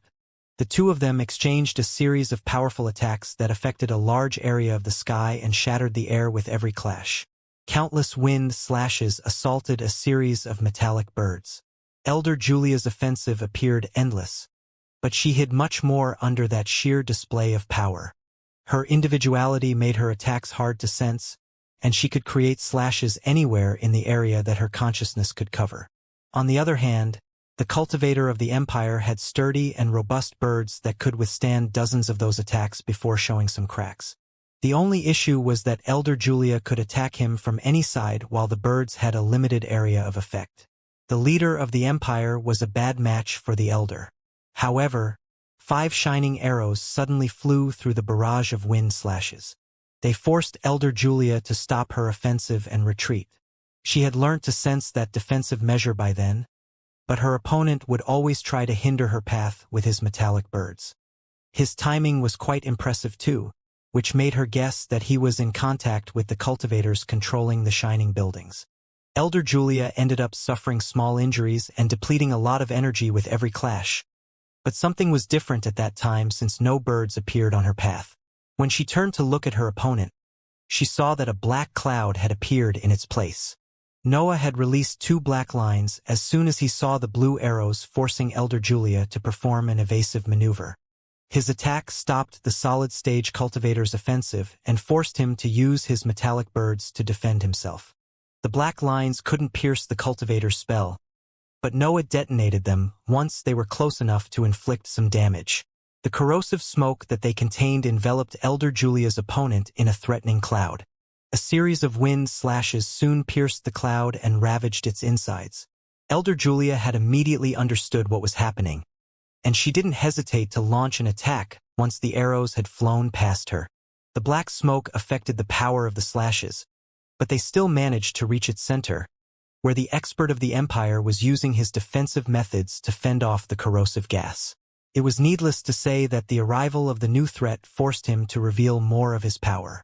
Noah felt a dangerous sensation surging from the back of his mind and warning him that something was coming. He couldn't pinpoint the cause due to the many threats on the battlefield, but he retreated anyway. Messing with cultivators in the last stage of the 5th rank wasn't a matter that he could take lightly.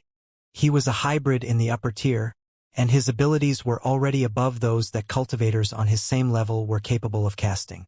Nevertheless, he knew that one serious attack from someone in the solid stage could hurt him badly, and he preferred to avoid that outcome. The cause of the dangerous sensation turned out to be both the districts near the floating structure and the cultivator inside the black cloud. 2 blue arrows shot in his direction, and a series of metallic feathers came out of the remains of the black smoke to reach for him.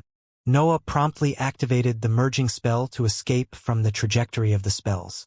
He didn't need to use that ability, but he wanted to put as much distance as he could between him and the feathers to counterattack.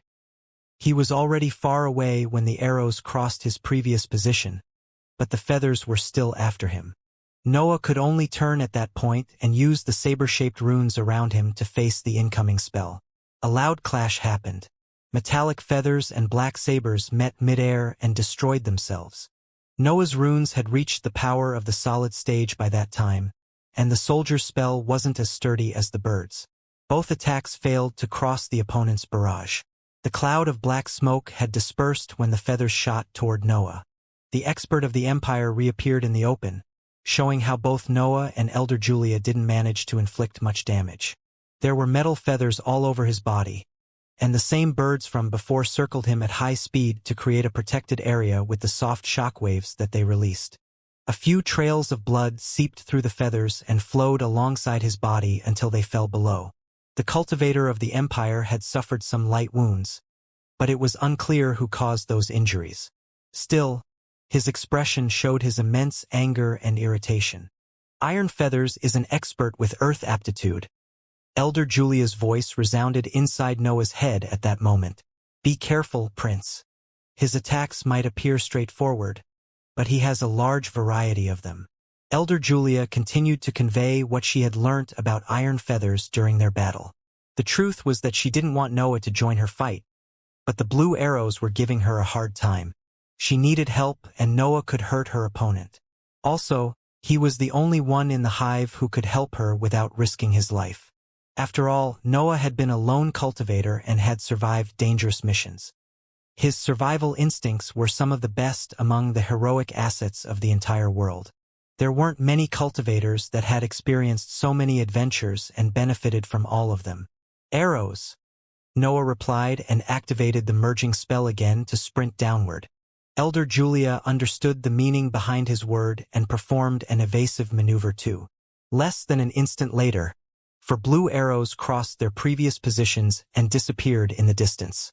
Elder Julia couldn't hide her surprise.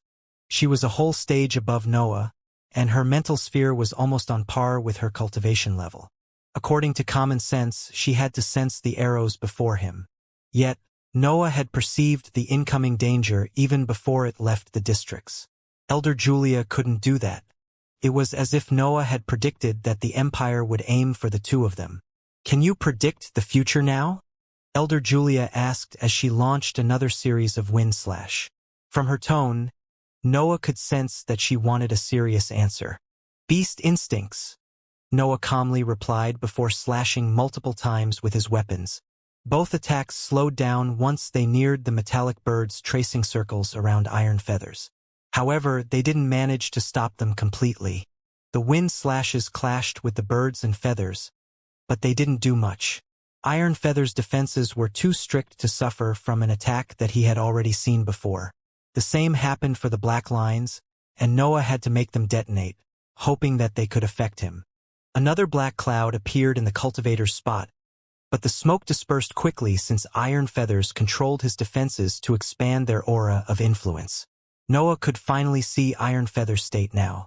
The expert of the Empire had a few cuts on his shoulders, and various spots on his body lacked skin. It seemed that the corrosive smoke had managed to seep through his defenses at some point. Still, those small wounds meant nothing, especially for a cultivator in the solid stage. His anger came from the fact that someone on a lower level was interfering with his plans. Noah's status didn't mean anything in his eyes now. Iron Feathers could only see a cultivator that didn't respect his power. Iron Feathers couldn't let that happen any longer. Massive four-winged birds appeared out of nowhere and joined the other smaller ones in their flight around him. They even tried to imitate the cries of beasts similar to them. However, they only managed to produce clinking sounds as their beaks opened and closed. The aura that he radiated was violent and filled with his feelings. Noah could understand the mindset of his opponent, with one look at how his influence was affecting the entirety of the area. "We can take it slowly," Elder Julia's voice resounded in Noah's mind. "There has to be a limit to his reserves, and we are 2 against 1. Noah wanted to agree with her words, but he had an idea about taking someone's Dantian even with the Second Life formation. Noah didn't know much about the Second Life formation. He had learnt a bit about its functioning and requirements from Andrew Elbaz, but even the royals couldn't be sure about every detail. After all, that was a legendary formation that those mortal lands didn't see for millennia. The records concerning it were bound to be imprecise and fragmented. Still, even that little information gave Noah an idea. The Second Life formation would activate only after a cultivator's death, which meant that he could seize anything he wanted from his opponents before that moment. In theory, Noah could eat the Dantian of his opponent before killing him. Even a miraculous formation couldn't affect his meal once the breath inside that center of power became primary energy for his body. Of course, Noah had thought about that when he first saw the Second Life formation, but he never had the chance to test it out. Everyone in the world knew about his hybrid status, and none of them would ever let Noah become too close in battle. However, his recent breakthroughs and upgrades of his techniques gave Noah some confidence. It wasn't ideal to use that confidence against a cultivator in the solid stage, but Elder Julia was with him, and he knew that her abilities could create the chance for a sneak attack. "Yes, we could take it slowly and drain him," Noah said to Elder Julia with a mental message sent through his inscribed notebook. "But we can also try to take him out in one assault." A cold light shone in Elder Julia's eyes when she heard those words. If that idea came from any other cultivator in the liquid stage, she would ignore it. Yet she became interested since it came from Noah. "Speak," Elder Julia said. But Noah suddenly warned her about the arrival of the arrows. The two of them then performed evasive maneuvers to dodge the incoming attacks while keeping their attention on the environment. Iron Feathers couldn't take the initiative in the battle. As much as he hated to admit it, Noah was strong, and his abilities could threaten him. Fighting when outnumbered was tricky, mostly since both his opponents were dangerous existences. Iron Feathers could only wait for the two of them to attack or the arrows to make a move. When the blue arrows forced the two cultivators of the hive to move, Iron Feathers controlled his 3 four-winged birds to shoot toward his opponents. Noah couldn't help but curse in his mind when he sensed that 2 birds were coming in his direction. He could understand that Iron Feathers was mad that he had interrupted his battle, but he didn't expect him to be so set on killing him. What was worse was that those massive birds were stronger than the previous ones. They were faster and bigger, but their bodies appeared thinner and less stable. Noah knew that he didn't have time to activate the spells required by the second form of his martial art, and his saber-shaped runes were still absorbing primary energy. However, he had something powerful that he could put to use immediately without any preparation. Noah roared and slashed with his weapons. The world lost its light for an instant as his flames, and black lines clashed with the 4-winged birds coming toward him. Metal shards fell off their bodies as the attack swept them, but they continued their charge through the sea of flames and corrosive smoke nonetheless. Theirs was a suicidal charge aimed only to kill their target. Noah felt an immense amount of danger coming from those constructs. Black smoke started to come out from his body, and his figure became blurry as he activated the merging spell. Nevertheless, he didn't run away from the birds. Instead, he charged directly at them. The saber-shaped runes formed a conical cocoon to increase his piercing ability, and he synchronized the slash of his weapons so that they would release the black lines when they collided with the birds. The fact that his martial arts had ranged effects didn't mean that they were meant for long-distance battles. Noah's specialty was still the melee combat, and his forms were more potent when executed directly on his opponents. A silent clash happened mid-air. Both Noah and the birds continued to fly in their respective directions even after they met, but the effects of the impact revealed themselves soon. The saber-shaped runes in front of Noah fell apart, and deep cuts appeared on his shoulders even if the scaled armor was almost complete. However, the birds had it worse since a long cut severed their bodies in half. Noah didn't stop flying forward and shouted a series of mental messages directed at Elder Julia. "Can you hide my presence?" Elder Julia had dealt with her 4-winged bird by then and felt relieved to hear that Noah was fine. Still, his question caught her by surprise. "It would only last for a few breaths," Elder Julia said after a short moment. Her individuality could work as a cover for certain existences, but Noah's aura was too violent for her to hide it. Also, they were against a cultivator in the solid stage. There was a limit to how much she could do in that situation. "I'm coming toward you," Noah said when he heard her answer. "Pressure him when I make my move." The 4-winged birds behind Noah exploded in a storm of metallic shards when their bodies fell apart. Yet, he had never stopped flying forward, so he had escaped their area of destruction before it even started. Noah reached Elder Julia instantly, and a strong gale came out of her body to fend off the corrosive smoke that he was releasing. The gale carried subtle effects too. It struggled to seep through the black cloud forming around Noah, but it hit his aura when it reached his body. Then, black flames appeared in multiple spots around Iron Feathers, and black lines came out of it. The cultivator of the Empire controlled the 2-winged birds around him to fend off the attacks and the black smoke that they released in their explosion, but Elder Julia stepped in at that moment. A torrent of wind slashes swept Iron Feathers, and Elder Julia used all her tricks to force her opponent into a defensive stance.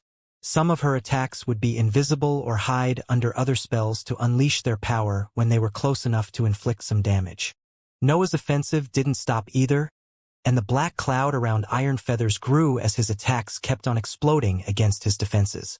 Nevertheless, the blue arrows soon appeared and forced the offensive of the cultivators of the hive to a stop. Also, Iron Feathers followed the arrival of the arrows with a torrent of metal feathers that shot toward the cloud created by Noah. Elder Julia performed an evasive maneuver, but nothing came out of the black cloud next to her. The arrows and feathers pierced it without meeting any resistance, and their passage dispersed the smoke, which revealed no one inside it. Iron Feathers felt confused when he saw that Noah wasn't inside the black cloud. However, that feeling only lasted for an instant since a dangerous sensation rose from the back of his mind and forced him to focus. Iron Feathers turned as he followed the origin of that sensation and saw Noah charging at him. He wasn't using the demonic form because Elder Julia's spell wouldn't have been able to hide him otherwise, and he had even dispersed his other spells. The demonic sword laid on his shoulder, and he kept his arms spread as he neared the cultivator of the empire. Elder Julia's protection had lasted enough to get Noah close to the expert, but there were still 50 meters left to cross to reach him. Noah could cross that distance in less than an instant, but Iron Feathers had all the time to control his defenses too. The few feathers remaining around his body and the two winged birds around him pointed at Noah as they prepared themselves to attack. However, Noah had already attacked. The walls of his mental sphere had started to tremble since he saw Iron Feathers turning, and an ethereal saber formed in front of him. The mental saber spell to shoot toward his opponent while he was still busy controlling his metal weapons. As a mental attack, the ethereal saber was extremely fast. Also, Noah was close to Iron Feathers already, so his attack landed on his head even before he could understand what threat was coming for him. Iron Feathers lost control of his spells when the saber hit his sea of consciousness. His vision went dark, and his consciousness retracted inside his sphere to stop the tremors that swept its walls. Generally speaking, Noah's mental attack would often incapacitate his opponents for a few seconds, enough for him to complete the preparations for the second form of his martial art. Still, Iron Feathers was an old monster in the solid stage with a mental sphere that matched his Danteon in terms of power. His mind carried the experience accumulated through centuries of cultivation and battles. The mental saber spell incapacitated him only for a fraction of an instant before reopening his eyes and using all his concentration to reclaim control over his metal weapons. Yet Noah had reached him at that point. Noah looked at Iron Feathers' bloodshot eyes and couldn't help but feel some respect for that existence. He could see how the cultivator of the empire didn't stop the tremors in his mind and was forcing himself to regain control of his mental faculties in a desperate attempt to survive. Iron Feathers was mighty and worthy of the respect due to a cultivator who had reached the last stage of the 5th rank.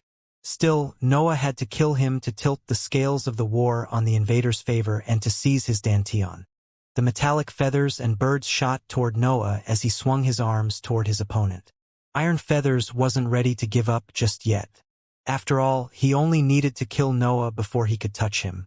A metallic bird aimed for Noah's right shoulder, but he didn't do anything to stop it. A feather went for his left eye, and Noah tilted his head to dodge it. Another bird tried to target his heart, but the demonic sword shot forward to slow down its assault. A third bird tried to attack from his left side now that the living weapon was gone, but Noah's hand shot to grab the metallic puppy by its neck. Then, Noah's right hand touched Iron Feathers' low waist. Iron Feathers saw everything happening in slow motion. Noah blocked only the attacks that could threaten his life and let the others stab his body. His expression didn't change either. His reptilian eyes expressed only determination and didn't show any pain or struggle. Then, Iron Feathers saw Noah's right arm reaching for his low waist. Noah had arched his fingers during the attack, and his opponent couldn't help but think of his hand as the claw of a magical beast. Noah's pointy black nails helped in conveying that image too. Iron Feathers hoped that his skin and muscles could resist for even an instant so that he could use his spells to stop the assailant. After all, his body was in the 6th rank of the lower tier. There was a chance that it could give him an instant. However, he understood that all his hopes were nothing more than dreams when the tip of Noah's nails touched his skin. Noah didn't feel any resistance at all as he trusted his arm forward. His hand pierced Iron Feathers' low waist and came out from his back, holding a mixture of blood, muscles, and organs. There was even a shining spherical organ in Noah's palm, which made him retreat his arm quickly to secure it.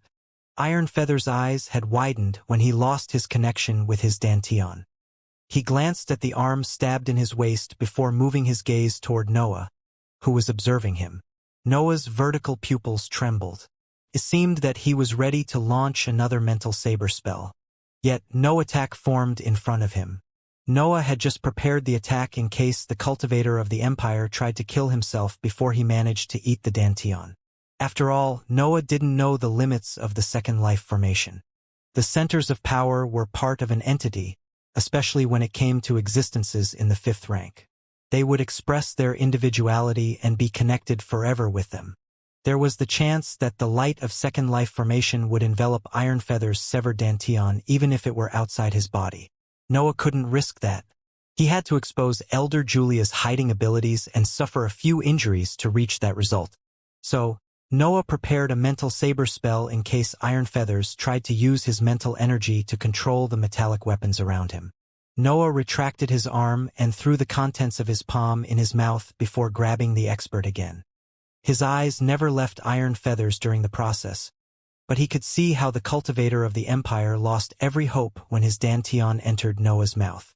A dense amount of energy filled Noah's body.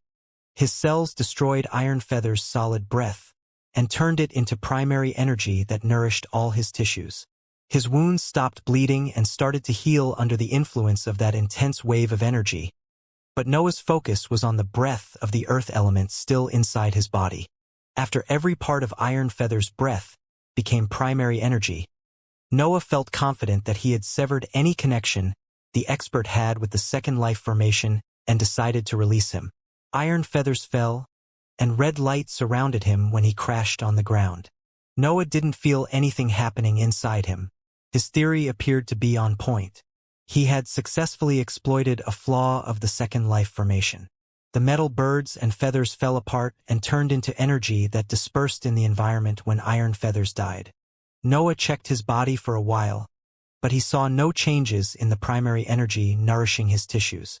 The second life formation had replaced Iron Feather's corpse with the body of a magical beast, but the contents of his dantian had remained inside Noah. That was dangerous. Noah thought as he bathed himself in the surge of energy that was filling every inch of his body. The amount of power contained inside the dantian of a solid-stage cultivator in the 5th rank was immense, and it forced his injuries to heal. It also pushed his body deeper into the upper tier, even if the growth was even lower than he expected. Noah felt surprised for a second, but he soon found the cause behind that event. The tissues of his heart devoured all the primary energy that converged there. It seemed that his organ had become a bottomless pit capable of absorbing all the nourishment that it could find. For centers of power, Noah thought as he heaved a helpless sigh. I had to predict something like this. Having faith in my body is one thing, but I can't expect it to evolve into a higher form on its own miraculously. The addition of his burning heart had increased the requirements of his body, which was something that Noah had overlooked until then. The reason for that was that his center of power was slowly harmonizing with the new organ. It was pushing it toward a different type of existence. Noah could already predict that his body would require even more nutrients in the future, but he accepted it. After all, he was already lucky that his hunger didn't increase because of that. I should be able to face a solid-stage cultivator head-on if I use Snore, Noah evaluated as he waited for his body to recover. He had suffered multiple injuries during the battle against Iron Feathers, and each one of them was quite severe. Only his skin and muscles had suffered though. Noah had been careful and had planned all his moves thoroughly. Even his last charge hadn't been as reckless as it seemed. First of all, he had used one of the features of Elder Julia's individuality. Some of the higher-ups of the other organizations knew that she could hide her attacks well, but most of them weren't aware that she could use that ability on cultivators. Of course, that secrecy had vanished since everyone had seen Iron Feathers fall. Still, the outcome made it completely worth it. Then, Noah had prepared himself to face Iron Feathers' counterattacks. He had dispersed his spells and used only the mental saber spell when his cover vanished. In the end, the demonic sword and his body had done the rest. It didn't matter that some metal weapons had injured him or that Iron Feathers had a rank 6 body in the lower tier. As long as Noah could touch a human directly, he would be able to kill them. The battle had shown him that some of his abilities could match the cultivators in the solid stage. His martial arts were superlative. His body was in the upper tier, his dantian was in the liquid stage, and his demonic form had reached the middle tier too. With his darkness expressing his individuality, those assets together created attacks that surpassed the limits of the liquid stage. The spells of a cultivator in the solid stage were still more potent for now, But the simple martial art wasn't the strongest weapon in Noah's arsenal. When he coupled it with his demonic form, its power would match the experts in the last phase of the 5th rank. A dangerous sensation startled Noah awake and forced him to perform an evasive maneuver. A series of blue arrows soon crossed his previous position and disappeared in the distance, but his mind kept sending alert messages. Noah kept on flying in random directions as the central buildings in the districts near the floating platform continued to launch blue arrows toward him. It seemed that the Empire was pissed about the recent event and wanted to make his stay in the battlefield as hard as possible. However, Daniel and Amos' opponents had died, Icy Stare had escaped, and Iron Feathers had lost his Danteon. The Second Life formation had saved them, but the Empire's side lacked assets that could focus Noah now. The relentless assault of the arrows didn't lead to anything, and the central buildings soon stopped shooting them. After all, Noah only needed to activate the merging spell to dodge them, while the Empire had to use many resources to create that attack. With no one there to force Noah in a corner, focusing him ended up wasting resources. "Can you still fight?" Elder Julia said after the assault of the arrows ended. Her question had a deeper meaning since it was evident that he had yet to empty his centers of power. The Elder was asking if he still wanted to help even after he had done enough already. Noah nodded, and the demonic sword split into 2 sabers when it sensed his intentions. He didn't hope to retrieve more Dantians since the cultivators of the Empire would be aware of his intentions now, but he could still help the invaders' side in its victory. The Hive could then use his actions to request more resources once the Empire decided to give up. He could obtain many benefits since they were connected to the achievements obtained in battle. Noah and Elder Julia began to fly side by side to join the fights happening everywhere on the battlefield. They initially respected the cultivators that were testing themselves in 1-versus-1 battles, but they soon helped them too since the greater good of the invading forces came first. Red lights started to appear more often as Noah and Elder Julia helped in clearing the battlefield from the presence of rank 5 cultivators of the Empire. The number of powerful assets of the defenders decreased quickly since all the elders they helped joined them in their sweep. They then moved their attention to the other factions and helped them to end their battles as quickly as possible too. The invaders could finally start to assert their dominance at that point, and both the Council and the Elbas family accepted the help of the Hive even if they were slowly gaining the upper hand already. All the experts in the 5th rank of the Empire eventually retreated or died under the positive trend started by Noah and Elder Julia.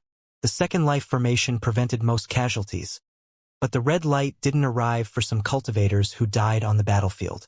As for the blue arrows, they became less dangerous once all the assets started to work together. The battle had become one-sided as soon as the invading forces gained the smallest advantage. It was enough for them to have one solid-stage cultivator in the 5th rank free to help in other fights for the situation to snowball. Noah had helped Elder Julia, they had helped all their allies, and all the assets of the Hive had supported the other factions. The outcome was a complete defeat of the higher-ups of the Empire. The Second Life formation had saved most of them, but some died nonetheless. The weaker assets of the Empire felt forced to retreat at the sight of that event. They knew that stronger cultivators rarely joined battles on a lower level, but the fight was over. Remaining on the battlefield would push the higher-ups of the invaders to intervene to limit the casualties on their side.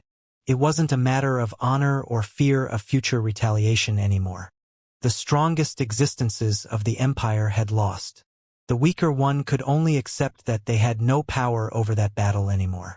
With the retreat of the weaker assets, the invading forces obtained the overwhelming victory they had desired, and they had to thank the Hive for that. Of course, most of the credits for that achievement went to Elder Julia. After all, Noah had been able to pull that sneak attack off only thanks to her individuality. Still, Andrew and Regina felt that they would have reached the same point anyway, so they tried to avoid the topic while staring at their armies. It was all about timing. It was customary for the first significant victory to influence the entirety of the battlefield. The Hive had only happened to succeed before the other factions. Elder Julia didn't mind that the Council and the Elbas family avoided acknowledging the merits of the Hive. That wasn't the best moment for negotiations anyway, and there were more pressing matters to handle too. Almost all the cultivators of the invading forces had suffered injuries, but the battle had ended far faster than they expected, which meant that most of them had energy to spare. They could still fight, and the Empire was at its lowest right now. Everything was for the sake of improving their image on the Empire's mind. An overwhelming victory would lead to favorable terms for its surrender. Reaching as far as the floating structure during their first assault might even force the Empire to give up on some of their heroic assets to avoid extinction. All the higher-ups appeared to agree that pushing a bit forward was the right choice. There didn't seem to be any threat ahead. The rank 5 cultivators of the Empire would be out of the picture for a while too. The only form of defense in sight was the blue arrows, but they weren't a problem with so many powerful invaders. The invaders left those that had suffered severe injuries behind and started to advance toward the floating structure. The regions under them appeared uninhabited, with only the human cultivators still busy retreating filling that environment. There weren't any citizens or commoners, just empty districts and retreating human assets. That sight worried the invaders since they had seen how the Empire liked to act when it was about to lose territories. They advanced carefully, looking for any trace of formations on the ground to see if their opponent planned to blow everything up. However, they didn't find anything out of the ordinary, except that those districts appeared older when they analyzed them up close. Each one of them had training areas suitable for cultivators in the 5th and 4th rank, but they didn't feature anything special. There wasn't any defense in place, and the buildings meant for the human assets lacked the proper density of breadth most of the time. There were only a few habitations that could help rank 3 cultivators improve, while most of them were regular training areas that could barely meet the standards of those in the 2nd rank. The domain of the Empire appeared far worse off than the invaders had predicted. The environment started to improve as they neared the floating structure. The districts still lacked defenses, but there were good training areas, at least. They weren't on the level of the capital of the Utra nation, but they were good nonetheless. Traces of defensive inscriptions began to appear eventually. They weren't intricate lines, but they had the potential to express a lot of power. They also seemed to connect every district from that point onward. The heroic cultivators of the invaders could only slow down their exploration at that site. They didn't want to trigger any unknown formation, especially since they didn't know the nature of such inscriptions. They didn't appear too dangerous according to the experts of the Elbas family's evaluation, but it was better to be careful in that situation. After all, they were in the open and near the central regions of their opponent. Anything could happen there. The human troops of the Empire were still retreating behind them. The heroic assets of the invaders had surpassed them as they explored those regions, and their human assets were chasing after them to inflict more damage. It felt strange that the Empire wasn't showing any resistance when so many enemies walked on its ground and sky. Yet, the invaders soon considered the possibility that their opponent had nothing else to deploy. Its most potent formations were in the new continent, and both landmasses had the Second Life formation. All its heroic cultivators had escaped, had died, or had been injured by the after-effects of the formation. The blue arrows were threatening only when coupled with warriors on the battlefield. The floating structure radiated an eerie aura, but it didn't seem that its features could spread on the regions nearby. That left the invaders with many training areas in a desolate environment with a series of mysterious but straightforward inscriptions. The Empire revealed the ability of those inscriptions soon though. As the invaders were about to enter the region with the floating structure, the lines in the districts lit up. It was needless to say that the attackers retreated immediately at that site. A series of human figures flew down from the floating structure and reached for a series of districts. There were inscribed chains on their necks, and each one of them was a heroic cultivator. There were even a few of them in the 5th rank. Noah and the others had imagined that the Empire had restrained itself from using all the slaves in the first phases of the war, but they didn't expect it to have such powerful existences. Nevertheless, the bodies of the slaves melted down when they landed on the central buildings of the districts, and a blue light started to spread from them alongside the lines on the ground.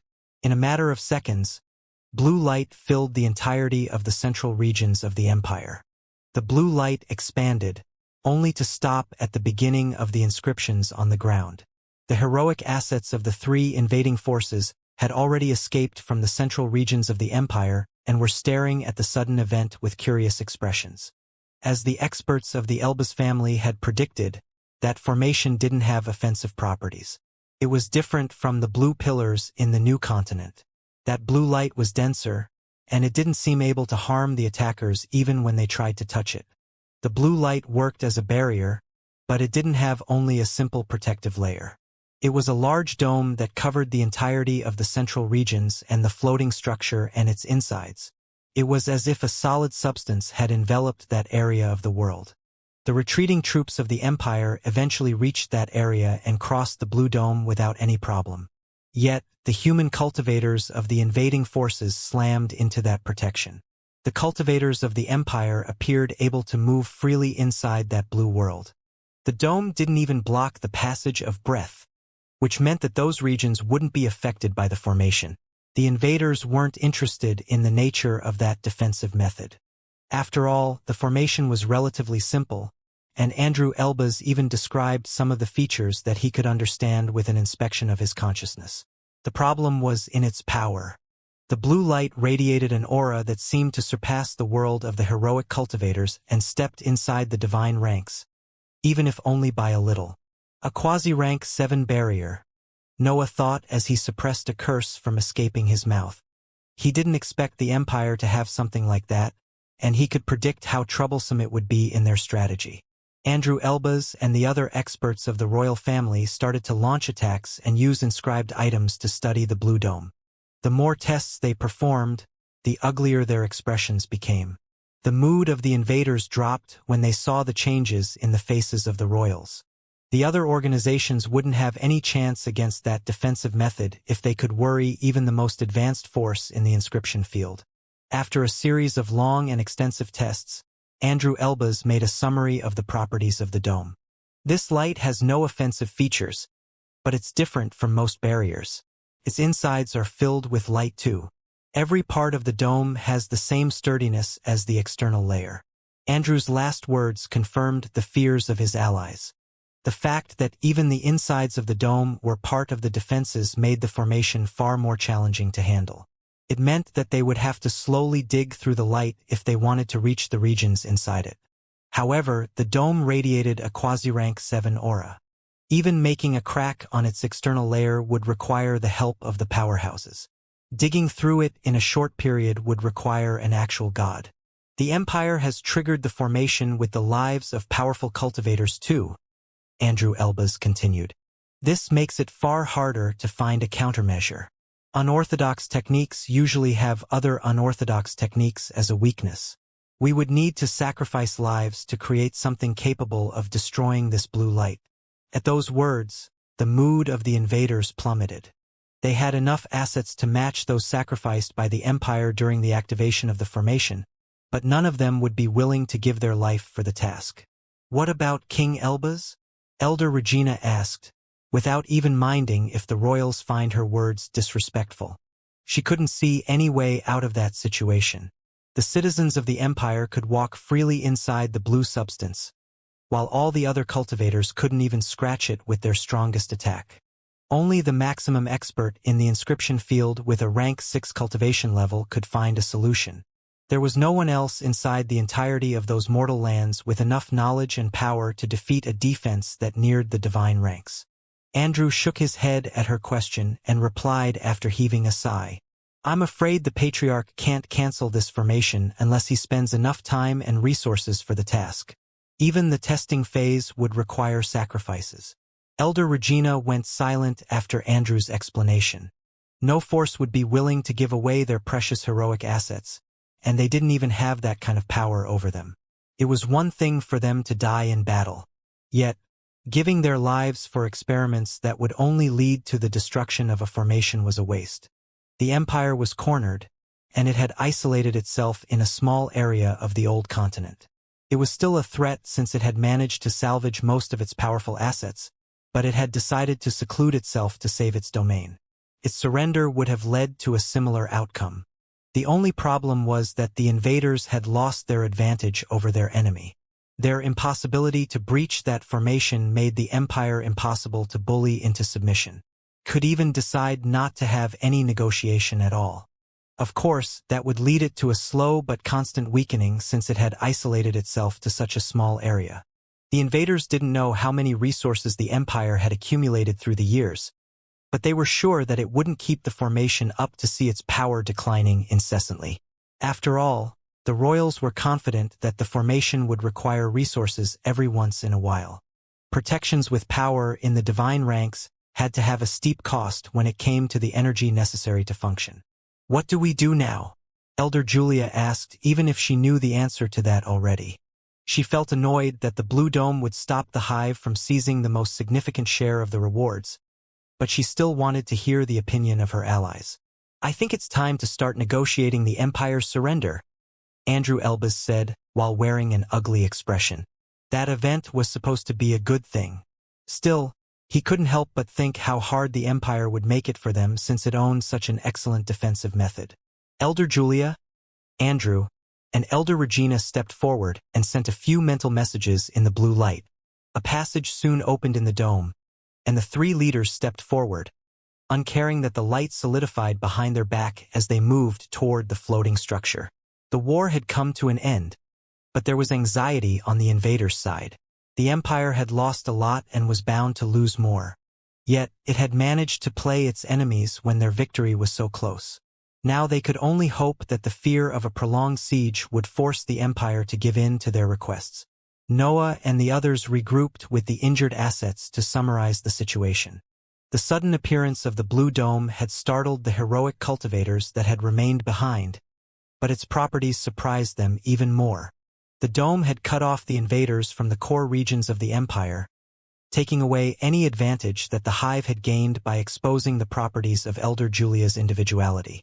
It was up to the leaders of the armies now to seal a deal that could benefit their organizations. As for the other assets, they settled in the regions on the other side of the defensive walls. After all, the districts already featured many habitations that they could use. There was no point in building a poor encampment with so many buildings available. Still, they decided to take control of the districts near the defensive walls to avoid affecting the negotiations. That matter was quite tricky due to the outcome of the war. The invaders had won, but the Empire had put them in a position where they couldn't advance any further. Noah could guess that Elder Julia and the other leaders would have a hard time negotiating the terms of the Empire's surrender. Yet, there was a high chance that the powerhouses would settle everything privately, so the solid-stage cultivators there would act only as messengers. The wounded cultivators started to treat their injuries while they waited to hear the results of the negotiations.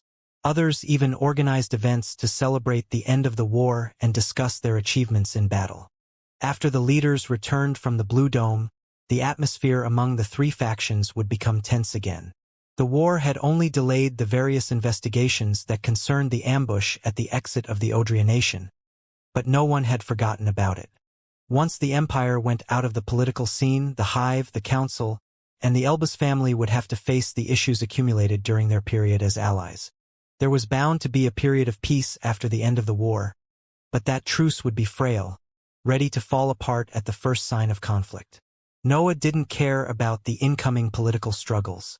The fact that the Chasing Demon sect and the Elbas family seemed to have a secret alliance bothered him from time to time. Yet, he couldn't do anything to affect the situation, mainly if his power remained in that state. He had realized something on the battlefield. His battle prowess was already stepping outside the limits of the liquid stage, even when he didn't use the most potent weapon in his arsenal. The power that he was capable of expressing due to his many assets was unheard of. The fact that he was the creator of those weapons and abilities made his achievement even more incredible. Noah had understood that his individuality hid an endless potential. His greater drive was his boundless ambition in the end. It didn't surprise him that his existence wouldn't put limits on his abilities. However, there was a lot of work to do to express all his potential. Only his higher energy would require countless experiments to see how far it could go. As for the school that fused martial arts and spells, Noah was working on it while he waited for the return of the leaders. He didn't feel like celebrating. In his opinion, he had met a barrier that he couldn't piece, and he had only his power to blame. The more he climbed the ranks of the cultivation journey, the more he was forced to face monsters that had lived for centuries and millennia more than him.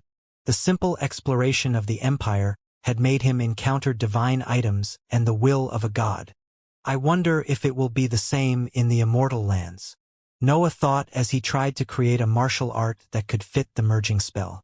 He had been forced to rely on the hive a lot during his journey through the heroic ranks. That was mostly about resources and studies, but he had benefited from carrying its banner too.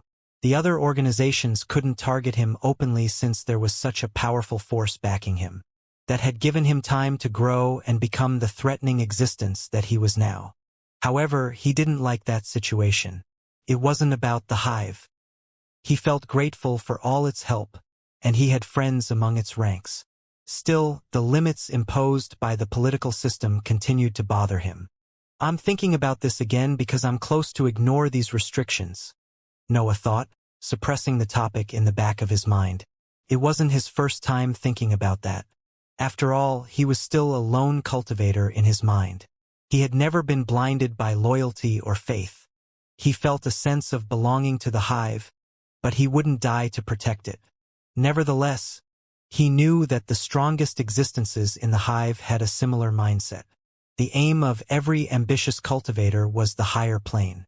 Chasing Demon and the others like Noah wouldn't sacrifice their organization for that purpose nor sacrifice themselves for its sake.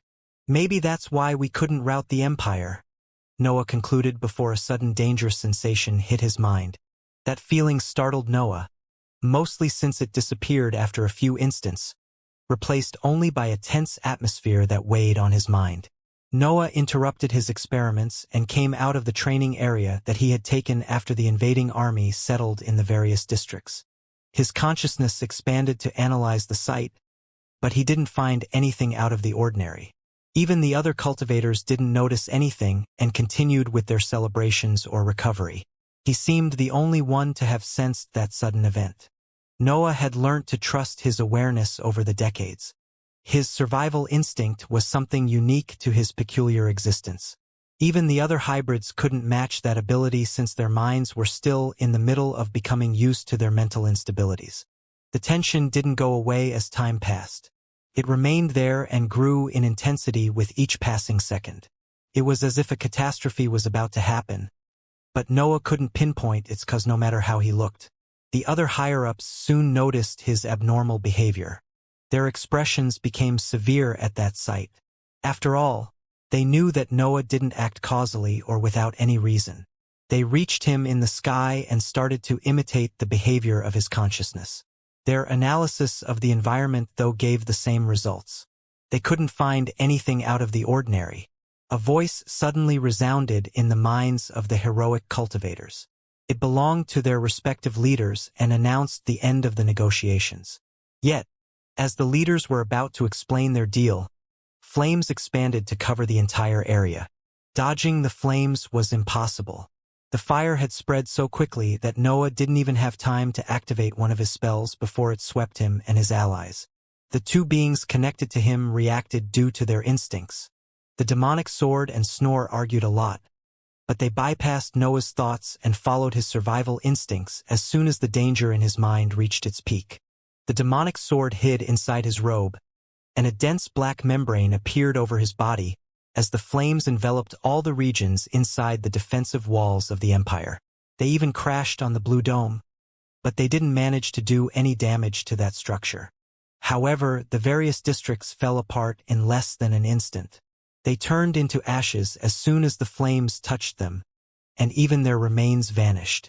Any form of vegetation on the ground burned, and the terrain itself took fire. What had once been the home of the strongest organization in those mortal lands became nothing more than a black land filled with cracks and burning boulders. The scene became a spectacle of red shades, with the occasional blue light of the dome managing to cross the sea of flames and shine into the world. The Red Sea remained in place for a while. Then, it retracted and condensed in the form of a man that gazed at his destruction with a satisfied smile. His expression became slightly annoyed when he saw that the blue dome didn't suffer any damage, but his smile widened when he looked at the invading forces. There were only a few cultivators still standing in the air. Elder Regina and a few rank 5 cultivators stood behind a massive golden door that had managed to absorb most of the power of the flames. Still, their bodies had countless burns, and some of them showed charred bones too. The activation of the golden door wasn't intentional. That protection was an item that the council had given to Elder Regina to preserve her life. It was an inscribed shield that would activate on its own if she was to face a deadly attack. The elders near her had managed to use the protection provided by the golden door to save their lives. Yet, the human cultivators and those in the 4th rank weren't as lucky. Even their ashes had disappeared from the area. On the other hand, Andrew Elbaz had reacted in time. A giant made of ice had surrounded all the assets of the royal family and had prevented them from suffering any injury. Still, Elder Regina felt that his timing had been off. The giant had appeared even before the arrival of the flames, and Andrew didn't have the thinking speed necessary to perform that action in time. The giant wasn't an automatic defense. Elder Regina could be sure of that because she had felt a surge of power coming from Andrew as soon as the first flame appeared. That was her issue in the matter. If her senses didn't deceive her, she felt sure that Andrew Elbaz had activated his defensive item before the flames started to spread. Also, the ice giant had been able to block all the flames, which made her even more suspicious. After all, her item had been able to save her life, but it was a generic shield meant for every situation. In Andrew's case, instead, the ice giant appeared meant to weaken attacks of the fire element. The leader of the royals' army had a water aptitude. Still, the fact that he owned such a powerful item capable of countering the fire element sounded too coincidental. As for the assets of the hive, only Daniel, Elder Julia, and some other elders were still in the sky. Noah, Elder Austin, Amos, and most of the weaker cultivators were nowhere to be seen. Those still flying were full of injuries, and only Daniel seemed somewhat better off. He had activated the divine emblem at the last second, and its light had protected those around him. However, he didn't manage to recharge the item entirely in those years, which made it capable of expressing only a power similar to the 6th rank. Ravaging demon! Elder Regina shouted toward the cultivator that had launched the flames. How dare you attack us after everything the council has done for you? Suffocating pressure followed her words. Ravaging demon unleashed the entirety of his aura and showed to the world that he was a complete rank 6 cultivator. The invaders still in the sky could finally understand how a single cultivator had managed to unleash such a destructive attack. In their minds, the powerhouses were able to shatter entire regions with a wave of their hands. I've requested 2 things when I sealed the deal with the council, Ravaging Demon announced. I wanted part of Divine Elder Tabitha's inheritance and the freedom to act as I wished. Regina, I've betrayed my brothers and sisters. You had to expect this. Elder Regina spat a mouthful of blood and began to cough after those words. Her condition was far worse than her companions since she had been the first to face the flames that had surpassed the golden door. She didn't give voice to any curse, though. She only tilted her head to stare at Andrew Elbaz, who had a worried expression on his face. You can drop the act, Elder Regina said as blood kept on flowing from her mouth. Her complexion paled after that effort, and she lost her foothold for a second as her consciousness wavered. Yet, one of the elders behind her grabbed her and helped to stabilize her condition. I'm not here to mess with the council today, Ravaging Demon said as he moved his gaze toward a spot where the defensive walls had crumbled. I just want to retrieve what is rightfully mine. Elder Julia and the other elders of the hive trembled when the demon's gaze swept them to land in a spot nearby. They understood who his target was at that point, and gloom appeared on their expression when they realized that they had no power over that situation. Noah had risen in the sky before the other cultivators and had been farther away from them when the flames spread. The defensive walls had crumbled over him when the fire reached that spot, and Ravaging Demon's focus was on those burning debris. As higher-ups of the hive, the elders knew that Noah had retrieved Divine Demon's inheritance, and Ravaging Demon's words made sense when they considered that event.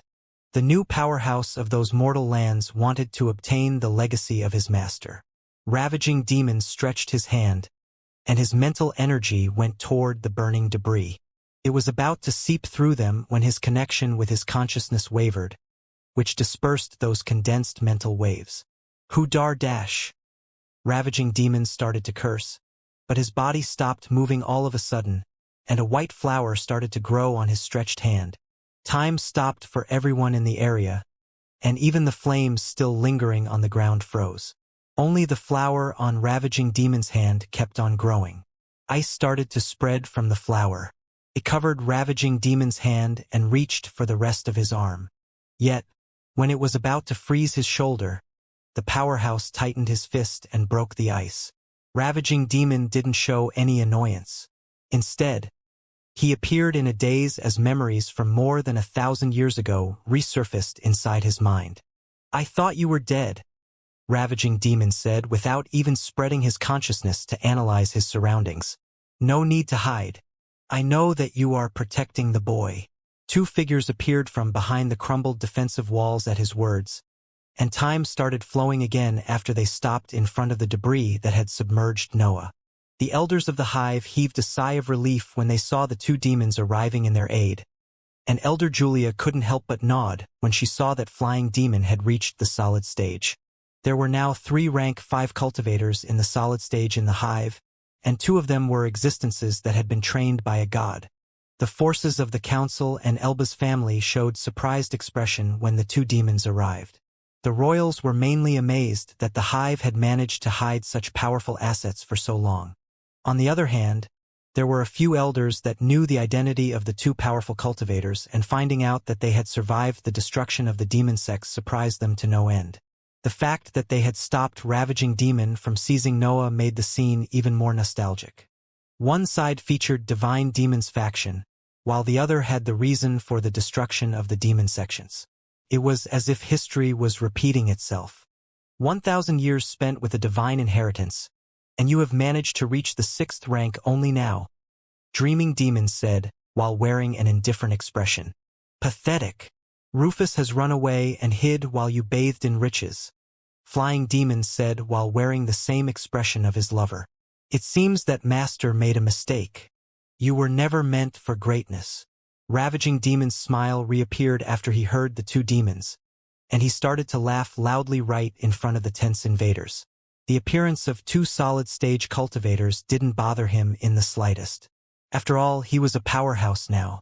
"I know what you were trying to do," Ravaging Demon said as he rotated his hand, and a small flame appeared on his palm. "You think that Chasing Demon will come here in time to save the boy if you give your life to block the next attack. You are delusional. This is already my 2nd flame." The fire in Ravaging Demon's palm shone brightly and seemed to contain more power than his previous attack. Elder Regina could immediately understand that her golden door wouldn't save her life if those flames were to reach her. "Destruction that generates destruction," Dreaming Demon said. "You haven't changed at all. I can't say otherwise, but my path has never been so hopeless. Also, you have misunderstood one thing," Flying Demon said as soon as his lover finished her line. "There is no chance that Divine Demon's heir would let others handle his battles." As soon as the demon finished speaking, Ravaging Demon sensed an intense surge of energy coming from the ruins under his old companions. Turning time back a little, right after the Sea of Flames destroyed most of the Empire's domain, Noah found himself under a pile of debris when he regained consciousness. A sharp pain filled the entirety of his body, but his mind was fine, so he focused on understanding his state. His dantian and burning heart were okay, but a curse tried to escape his mouth when he saw the state of his body. Only half of his torso had remained intact. It seemed that the flames had managed to touch him before Snore intervened to protect him. The left side of his body was gone or heavily injured, and there were patches of scorched skin everywhere. There was no trace of his left arm, and only half of his left leg had remained. Also, the left part of his face was a mess, and his left eye was gone. Noah understood that only an existence that was above the 5th rank could hurt him so badly and without leaving him any chance to react. Guessing that the culprit was Ravaging Demon happened quickly too, since he could feel his individuality on his wounds. He held back, Noah concluded in his mind. Even with Snore's help, he was no match for a powerhouse. The fact that he was still alive meant that Ravaging Demon wanted to capture him alive. The divine deduction technique. Noah found the answer to his doubts once again. Divine demon's technique was the only asset in his possession that could force the powerhouse to keep him alive. The arrival of flying demon and dreaming demon caused tremors in the environment that Noah didn't fail to notice. He could sense how flying demon had advanced after inheriting Chandal's individuality, but he knew that they wouldn't be enough to take him out of that situation. Where is the damned ring? Noah thought as he struggled among the debris to find the black space ring. He used to wear it on his left hand, so it had to be somewhere near him. A black shadow moved among the debris and appeared in front of him at that point. Noah saw the demonic form releasing a low grow as it pushed his space ring toward him with its tip. It seemed that the weapon had looked for the storage device while he was unconscious. There were a few cracks on the sword, but it was overall fine. The fact that Snore and the demonic sword had put aside their divergences had given Noah a chance to join the battle against Ravaging Demon. After all, he still had Divine Demon's rank 5 drugs inside the ring, and it also had multiple pills created by Daniel during his stay in the other mortal lands. The higher energy in his heart was fixing Snore's body too. Noah was far away from his peak, but he didn't have a choice in that situation. He had to fight. Dense black smoke seeped out from the debris under the two demons, and a draconic roar echoed through those regions. Even the humans on the scene could sense the intense anger contained inside that cry. The smoke became even denser, and scales began to take form as Snore solidified its body. A pair of feathered wings appeared only to flap and push the blood companion upward. Its reptilian head then came out of the debris, carrying a badly wounded Noah, who was sitting right in the middle of its horns. Everyone on the scene could see how bad Noah's situation was. Half of his face was a mess of charred skin and fuming patches. The left side of his torso was non-existent, and burns filled the rest of his body. However, his figure radiated a surge of energy so intense that it was even affecting the air around him. The sky twisted wherever he passed, and small cracks appeared behind him as he rose while sitting on Snore's head. Divine Demon's rank 5 drug was the cause of that strange phenomenon. It forced the regenerative properties of Noah's body to surpass their limits for a brief period. Still, he had to add many nutrients to make it work properly on his hybrid body. Noah had emptied his stash of Daniel's pills and pieces of powerful magical beasts while he was under the debris. The immense energy they carried started to heal his body right away when coupled with the rank 5 drug and his innately high recovery speed. New tissues would grow from his burns as Snore rose in the air to reach the two demons. New skin appeared on the burned patches all around his body, and muscles formed on the missing part of his torso. The process wasn't by no means immediate. Even all those nutrients couldn't fix Noah's body in time for his battle against Ravaging Demon. However, they helped in hastening Noah's recovery. By the time he arrived next to the demons, there were already short bones stretching from his torso and left leg. You know, Flying Demon started to speak as he analyzed the massive snake coiling around the three of them. I thought you were into dragons, not snakes. Can you fight? Dreaming Demon asked, ignoring her lover, who kept his gaze on the blood companion enveloping them in a protective stance. I don't think I have a choice, Noah said with a voice mixed with growls. Do you have the divine item? Dreaming Demon snorted and showed a bottle containing a pink liquid. The smelly fluid filled only 3/4 of the container, and the demon revealed the reason for that with her next phrase. How do you think we stopped him before?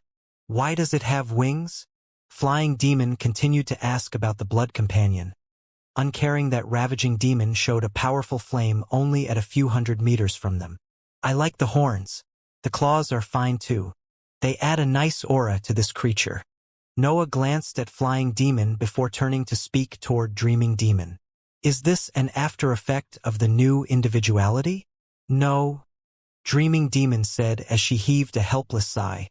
Yet, she couldn't stop a smile from appearing on her face when she looked at her lover.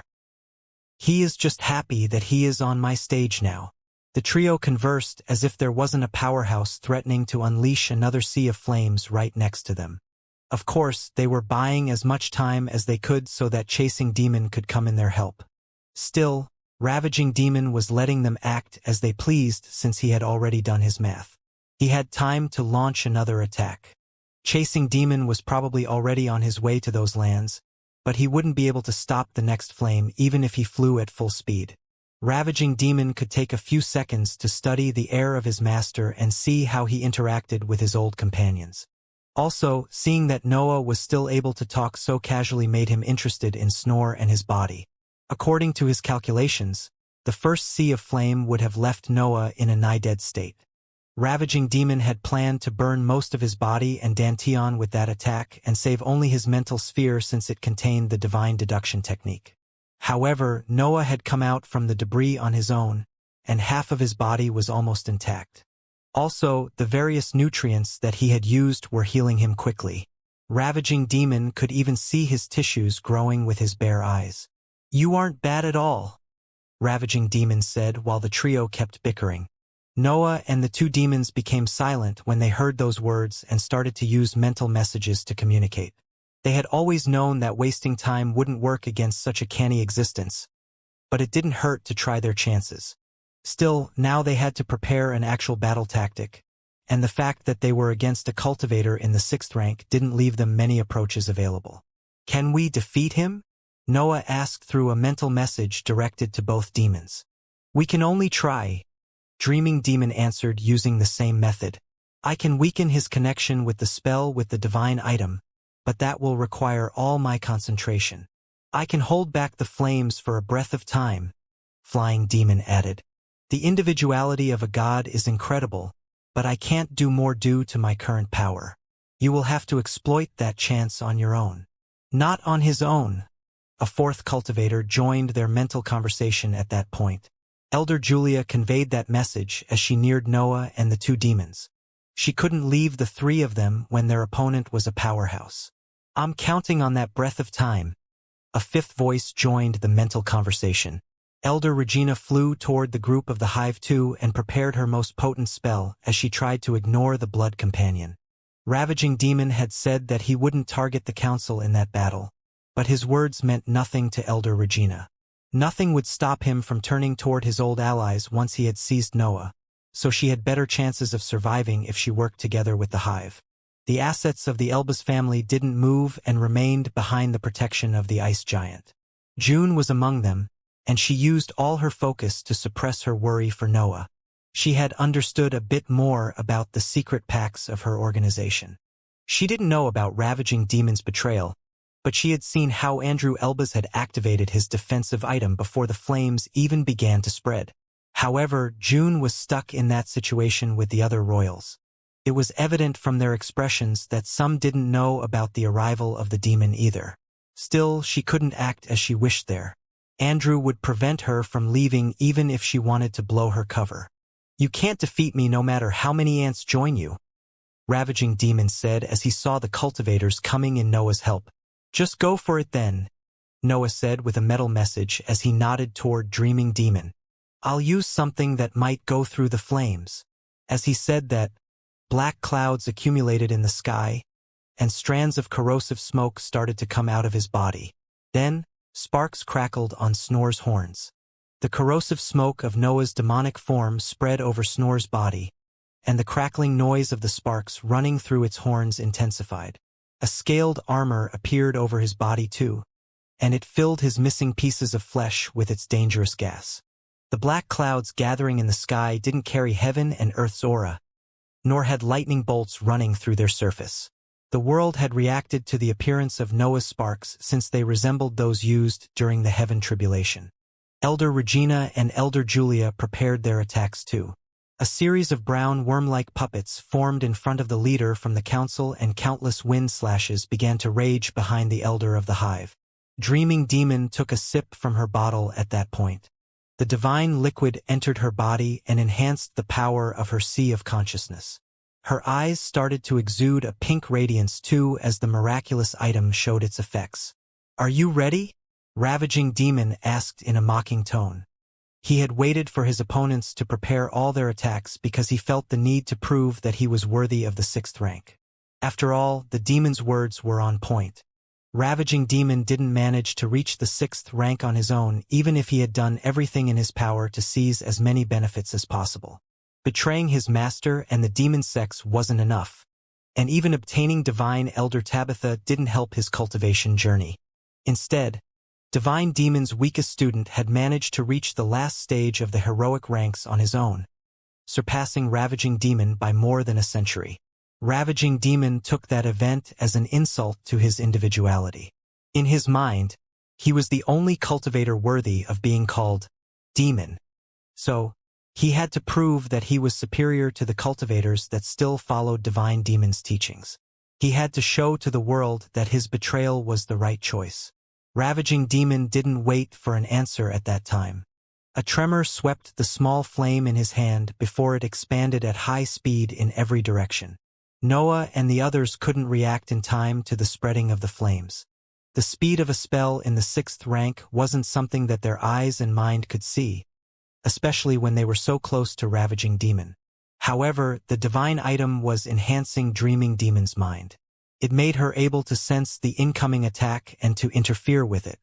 The air around the rank 5 cultivators trembled for an instant as Dreaming Demon consciousness affected the laws inside it. The same space started to bend to her will and act as she wished. Her mental waves eventually reached the sea of flames coming for them. The destruction contained in the fire was so intense that some of Dreaming Demon's thoughts burned when they tried to affect their structure. Still, her will eventually seeped inside them and modified their purpose. The sea of flames started to retract as Dreaming Demon's will replaced Ravaging Demon's. It was as if the fire had suddenly changed target and worked in favor of the rank 5 cultivators. Yet, Ravaging Demon promptly expanded his consciousness and destroyed Dreaming Demon's will, which made him take control of his flames once again. That battle of wills had lasted for a little more than an instant, but that provided a window where Dreaming Demon's allies could act. Flying Demon's individuality surged, and time stopped flowing in the piece of the sky in front of him. Both the Sea of Flames and Ravaging Demon stopped moving, and dozens of white flowers grew in the environment to spread thick layers of ice. The scene turned into a large sculpture of ice, but Noah and the others knew it wouldn't last.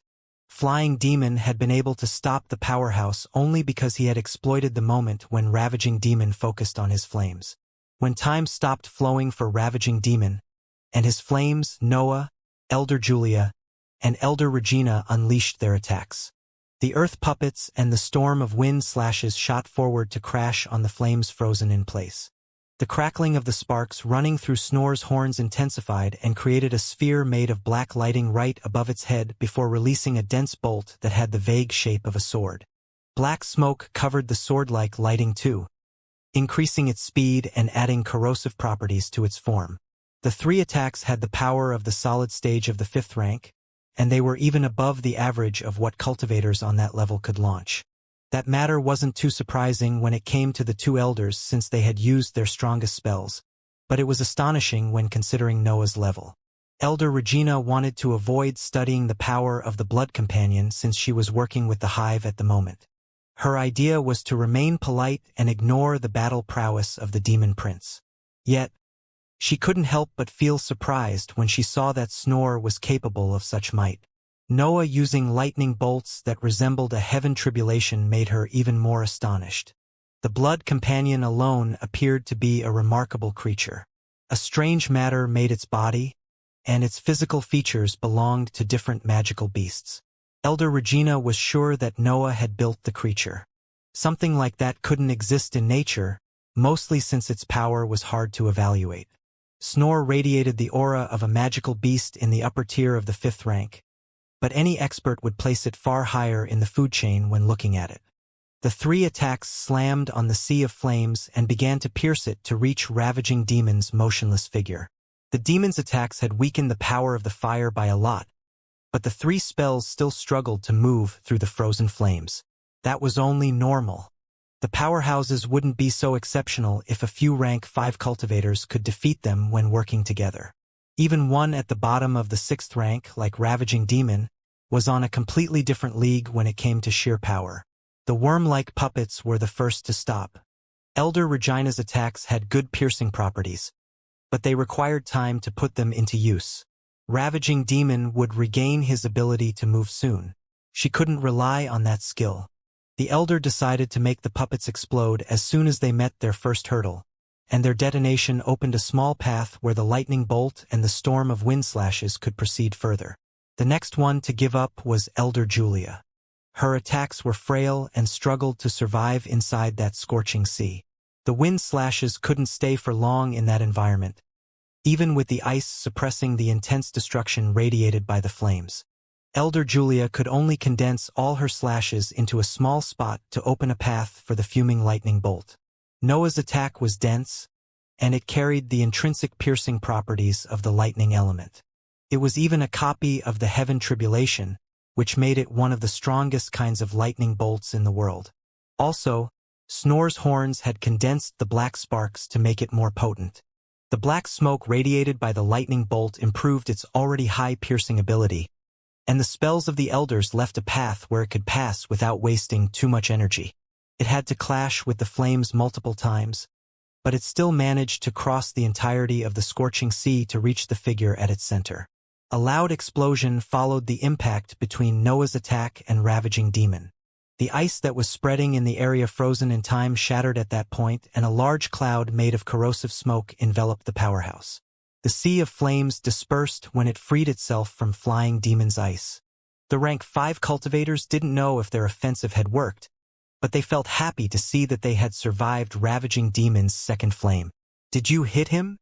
Elder Regina asked, disrupting the silence that had fallen on the area after the flames dispersed. "The attack landed," Noah said with a rough voice that was a mixture of roars and human words. "But I lost the connection with the lightning bolt right after the impact."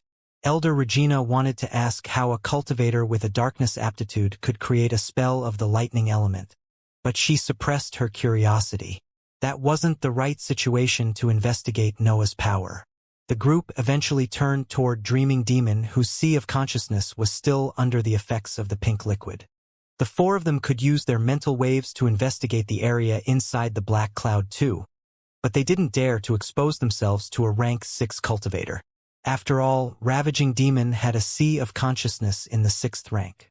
Weaker cultivators had to be careful when interacting with the mind of such a powerful existence. The powerhouse could have mental attacks or use his superior mental waves to startle those who tried to probe him. Among those on the scene, only Dreaming Demon could investigate his status without risking to suffer an injury. Dreaming Demon's mental waves had started to reach for the area filled with corrosive smoke even before the 4 cultivators' gazes went on her. However, a series of flames sprouted from the black cloud and burned the gas, revealing Ravaging Demon's figure. The powerhouse was still smiling, but his expression wasn't as happy as before. Also, the upper part of his robe was in pieces, with only a few ragged strands hanging out of his belt. There was a large hole on his left shoulder, and his arm didn't fall only thanks to a small strand of skin that kept it attached to his torso. The 5 cultivators had managed to injure Ravaging Demon, but his wound was nothing serious. It wouldn't affect his battle prowess. However, the scene that followed the powerhouse's reappearance ruined the mood of the rank 5 cultivators. Ravaging Demon's shoulder turned into flames that remained in place for a few seconds before solidifying again in the form of a perfectly healthy shoulder. The demon now appeared completely fine, with only his ruined robe to indicate that Noah's attack had hit him. Noah and the others revealed ugly expressions. They could try to attack him again since Dreaming Demon didn't deplete her divine item during the last offensive. Yet the result would be the same. They had already used their most potent attacks in the end. The divine deduction technique made Noah analyze all his possibilities in less than an instant. He evaluated battle plans of various kinds, and there were even some that included the detonation of his space ring.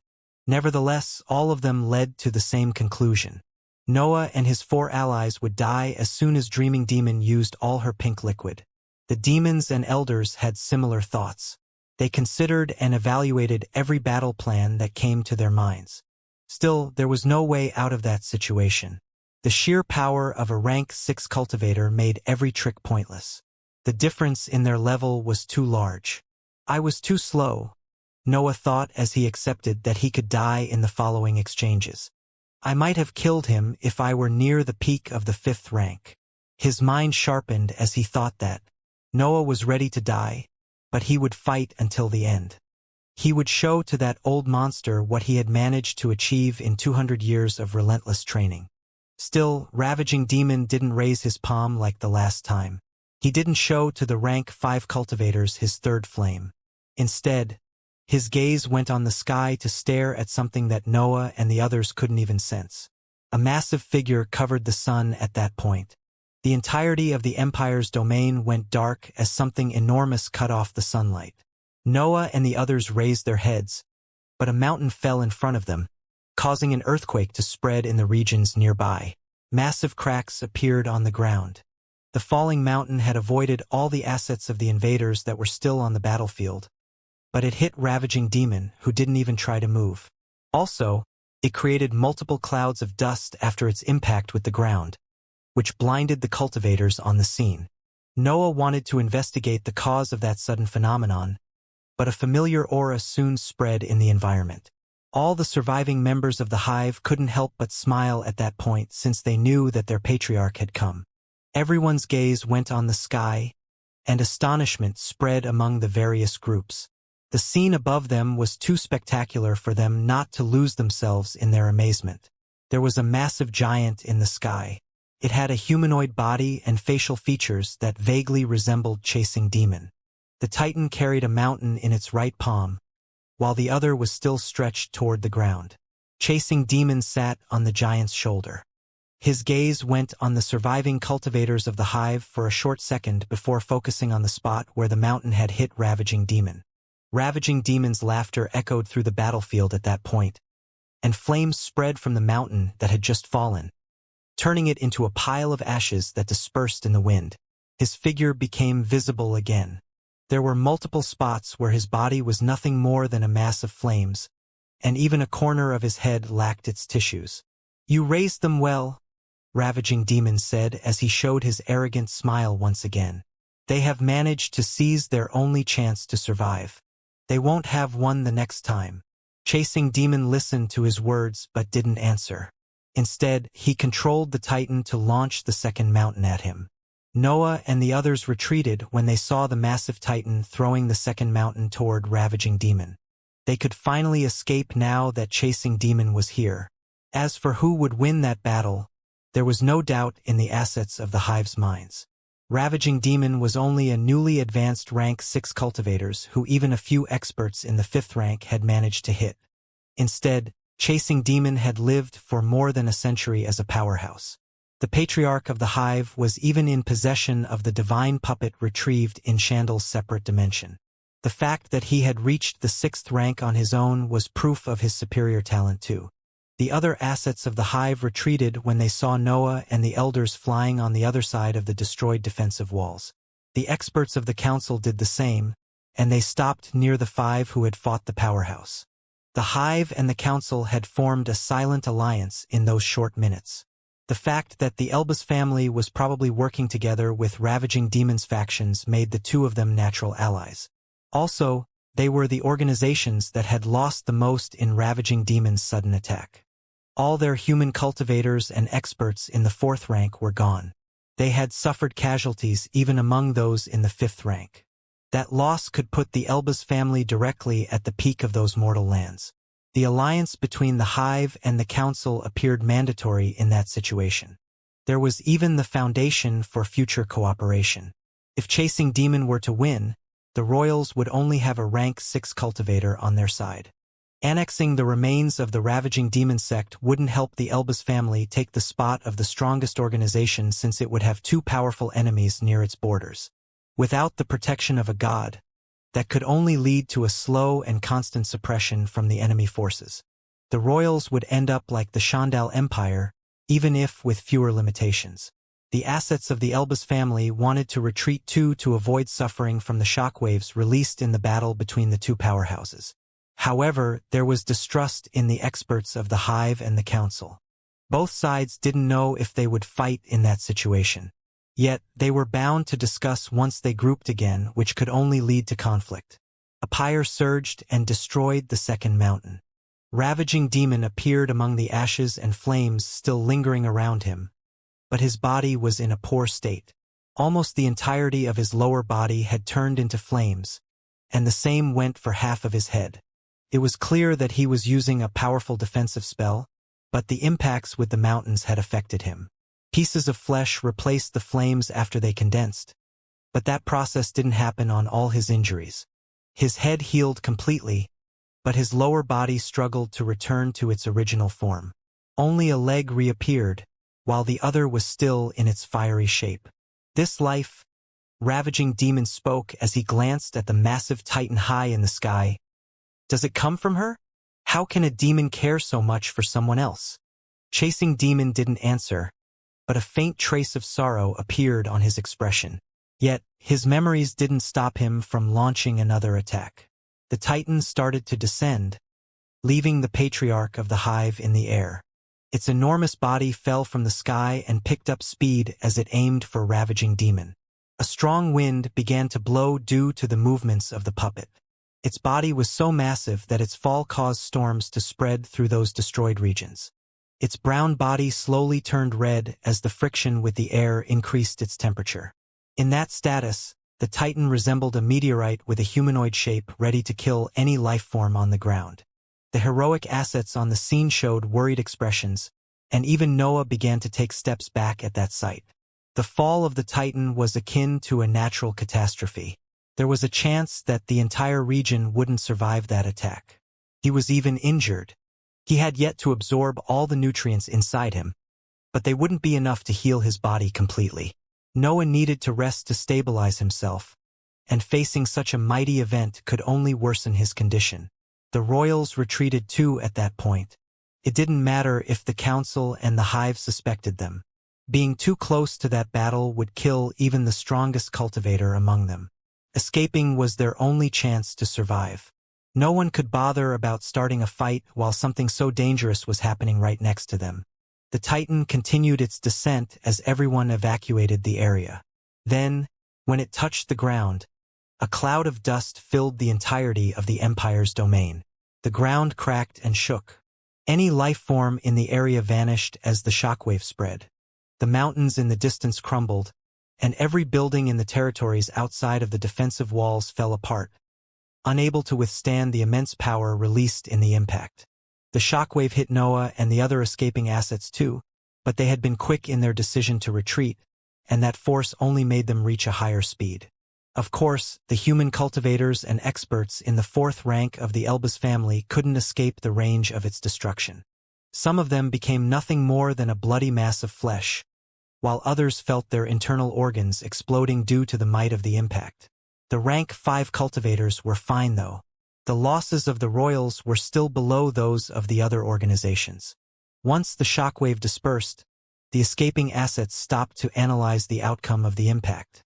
The dust settled and revealed a series of flame snakes flying above Ravaging Demon in a defensive stance.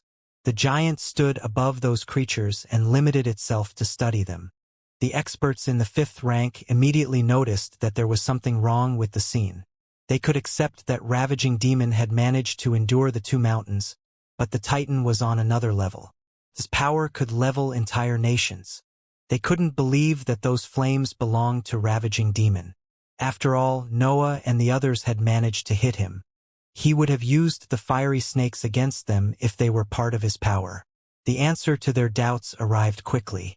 A crowned silver-haired cultivator had appeared on the scene while the titan was falling. His flames had made those snakes, and they could stop the titan because he was on a superior level. So, Chasing Demon said without turning his head toward King Elbas, "You will interfere." King Elbas was about to answer when a series of precise lightning bolts hit the heads of the snakes and dispersed them. Even Great Elder Diana had joined the battlefield. For powerhouses had gathered above the Empire's domain in a matter of minutes. Their sides seemed set. They saw Chasing Demon with Great Elder Diana, and King Elbas with Ravaging Demon. The rank 5 cultivators in the distance could only retreat even further at that point. They were strong experts close to the last stage of the heroic ranks, but they couldn't remain too close when 4 powerhouses threatened to unleash their power. Their cultivation level varied though. Noah and the others couldn't discern who was the strongest among them, but the behavior of the rank 6 existences revealed that detail. Both Chasing Demon and Great Elder Diana had disregarded Ravaging Demon and were eyeing King Elbaz with stern expressions. It was evident that the patriarch of the Elbaz family was the most significant threat in that situation. Noah had it slightly better than his allies and the other heroic assets. His instincts gave him a vague idea of who would be more dangerous to face, and the answer was King Elbaz. He should be only a bit stronger than Great Elder Diana, Noah thought as he analyzed the powerhouses while retreating. Yet, I can't imagine him losing. Noah didn't know the reason behind that feeling. No matter how hard he studied the situation, his mind couldn't picture a situation where King Elbaz would lose. How many inscribed items does he have? Noah thought at that point. His instincts had never failed to guess a situation correctly. If they felt that King Elbaz couldn't lose, then there was a high chance that they were right. That's why he thought about the inscribed items. They were the only variable that could make him triumph every time, even if his ally was just a newly advanced rank 6 cultivator. Also, King Elbaz was the leader of the most advanced organization in the inscription fields. He had even created the portal toward other mortal lands. Noah wouldn't be surprised if the powerhouse had countless inscribed items on himself. He would find it strange if he didn't. Ravaging Demon dies today, Chasing Demon said as he looked toward King Elbaz. His statement sounded like a promise when it reached the other powerhouses, and Great Elder Diana nodded to show that she would help fulfilling it. He is with me, King Elbaz said in a plain tone. There was no fear in his voice, even with 2 powerful cultivators targeting him with their stern gazes. Ravaging Demon kept on smiling as he watched the atmosphere becoming tense. He seemed to enjoy that his sole presence was the cause behind the possible clash between the strongest existences in those mortal lands. Stop me then, Chasing Demon said as he waved his hand. The Titan had floated in the air after the fiery snakes blocked it, but it descended again at that gesture. Ravaging Demon didn't move.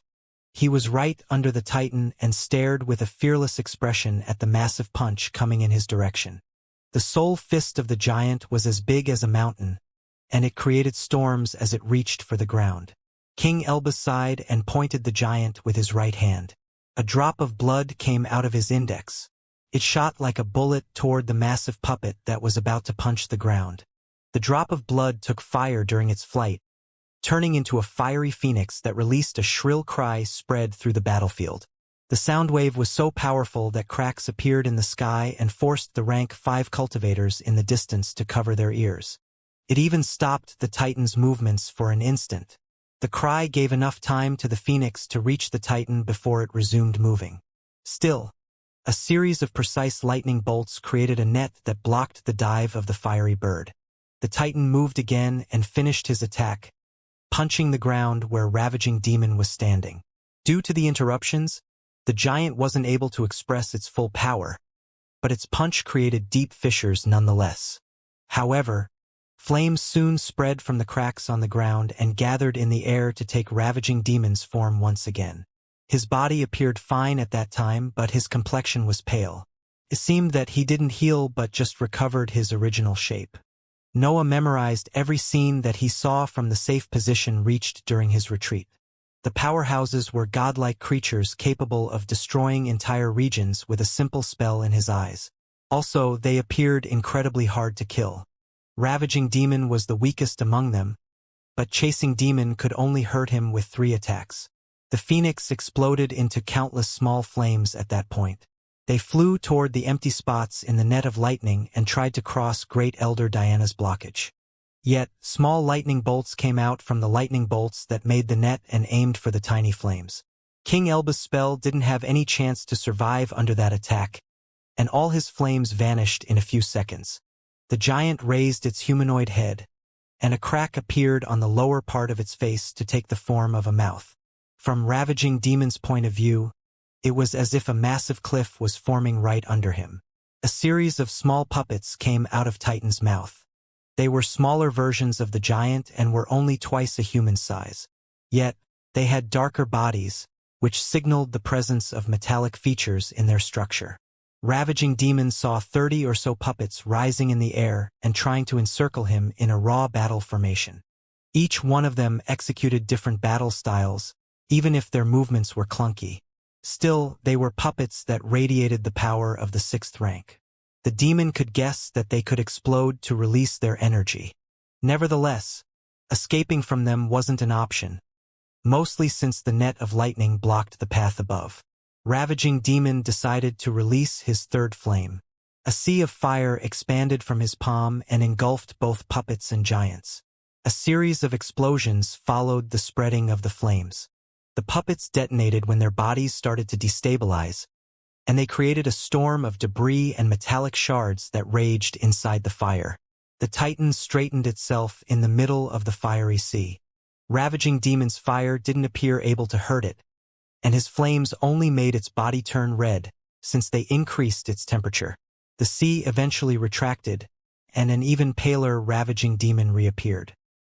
He wore a tired expression, but his smile was still in place, as if mocking any effort to make him submit.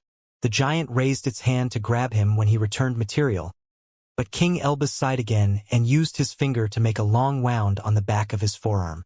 Then he swung his arm, and an invisible slash cut both the net and the Titan's arm. It took Noah a while to understand that King Elbas' slash wasn't invisible. The blood that came out of his forearm had taken fire during the attack and had created flames so fast that none of the rank 5 cultivators on the scene could see them. The net made of lightning bolts fell apart once a fissure spread on its surface. Its orange sparks dispersed in the air as the links crumbled. Still, cracks continued to appear in that area of the sky even after the spell was gone. The slash even severed the Titan's arm, which fell on the ground, creating another series of earthquakes. Ravaging Demon had managed to escape from its grip before it hit the terrain, and he had transformed in a series of flames that flew toward King Elbas. Chasing Demon acted and controlled the giant so that its mouth would aim for the escaping flames. The insides of the Titan started to tremble at that point.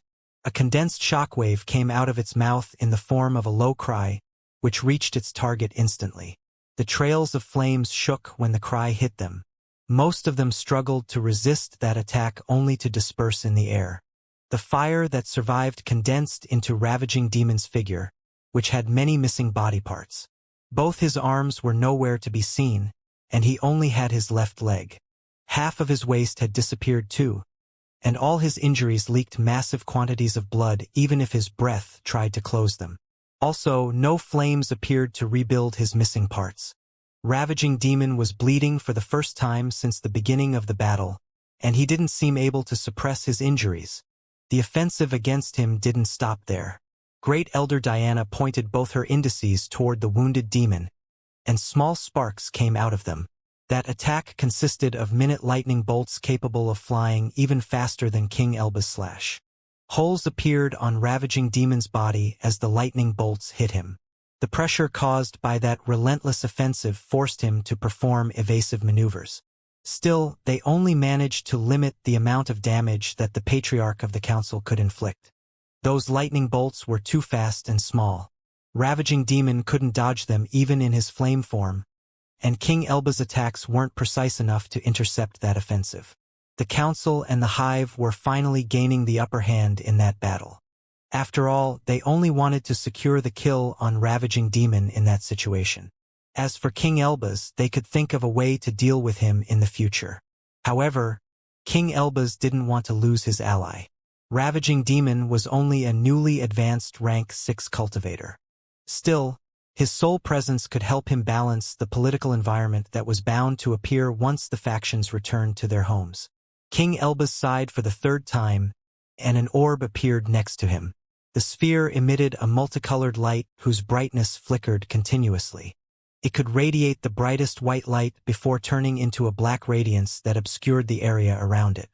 "I hope you are worth it," King Elbas said as he glanced at the escaping Ravaging Demon before launching the orb toward the center of those regions.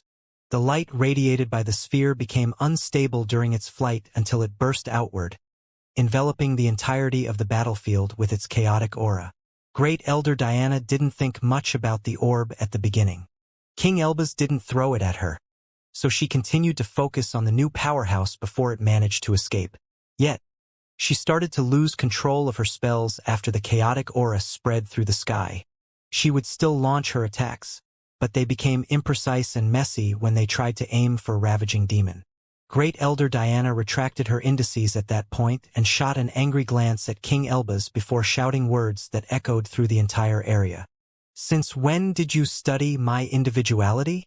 King Elbaz laughed, seeing that his creation had managed to incapacitate the second strongest powerhouse of those mortal lands. His aura surged as his bloodline gained more importance due to that achievement. Of course, a normal inscribed item couldn't stop a rank 6 cultivator. The orb was a disposable weapon in the 6th rank built only to counter Great Elder Diana's precise lightning bolts. King Elbaz had begun to create countermeasures to the other powerhouses since the battle against the quasi-rank 7 winged beast.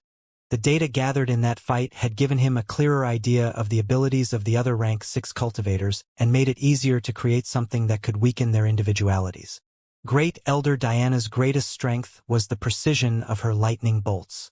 Cultivators with a lightning aptitude wouldn't be able to control their attacks most of the time due to the intrinsic wildness of their element. Yet, the powerhouse of the council had turned that weakness her iconic ability.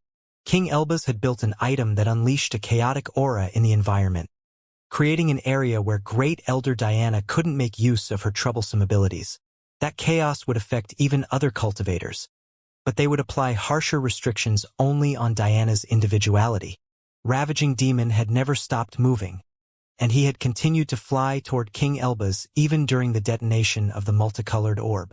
However, when he was about to reach his ally, the Titan released another cry. Ravaging Demon's body was a mess. Blood leaked from the missing pieces of flesh and the holes created by the minute lightning bolts. The dense shockwave made him puke blood when it swept him, and even his consciousness wavered after that last attack. The loss of focus put a stop to his flight and made him fall. The demon wasn't unconscious, but he struggled to fend off the effects of the shockwave. Chasing Demon waved his hand, and the Titan started to run toward the falling demon. Its feet eventually stepped on the air, making it sprint in a diagonal trajectory through the sky as it tried to intercept its target. King Elbaz's complexion paled at that point, and a single drop of black blood came out of his mouth. He then picked the blood and flicked it toward the giant, hitting it right before it could punch the falling demon. Flames spread through the entirety of the Titan's body when the black blood touched it. That fire appeared able to affect its massive form since the rocky terrain that made it turned into lava that fell toward the ground. The giant cried again as if expressing its unwillingness to fall apart before it could complete its task.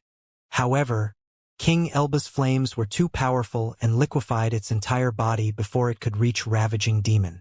Chasing Demon's attack died with its arms stretched in a desperate attempt to reach its target. King Elbaz had managed to defeat the attacks of two powerhouses and save Ravaging Demon at the same time. The latter eventually regained his foothold and resumed his flight toward the leader of the royals. Great Elder Diana couldn't interfere with him. She could use abilities that didn't rely on her precision, but their power would be lower than her main attacks. King Elbaz would fend them off with some casual spell. She was even on the other side of the battlefield, so she didn't have time to fly through the chaotic area and intercept Ravaging Demon before he reached King Elbaz. On the other hand, Chasing Demon was near the patriarch of the Elbaz family and could see Ravaging Demon rising in the sky toward his ally. His Titan was no more though, so he lacked defensive methods at the moment. Both Great Elder Diana and Chasing Demon had yet to attack King Elbaz directly. They had avoided bringing their battle on that stage to maintain the focus on Ravaging Demon. Once the three powerhouses started to attempt to their lives, the battle would gain different features. It wouldn't be a struggle to seize or prevent an advantage anymore. It would become an actual war between the three major organizations of those mortal lands. The truth was that no one desired an all-out war. The three organizations lacked the assets necessary to pierce the defenses of their enemies, meaning that a proper battle among them couldn't lead to benefits. After all, the three of them didn't manage to rout the Shandal Empire even when they were at their peak and were fighting together. Going against each other after suffering all those losses would be suicidal since none of them could gain anything from their enemies. Chasing Demon found himself in a pickle. Attacking Ravaging Demon in that situation would force King Elbaz to deploy more spells.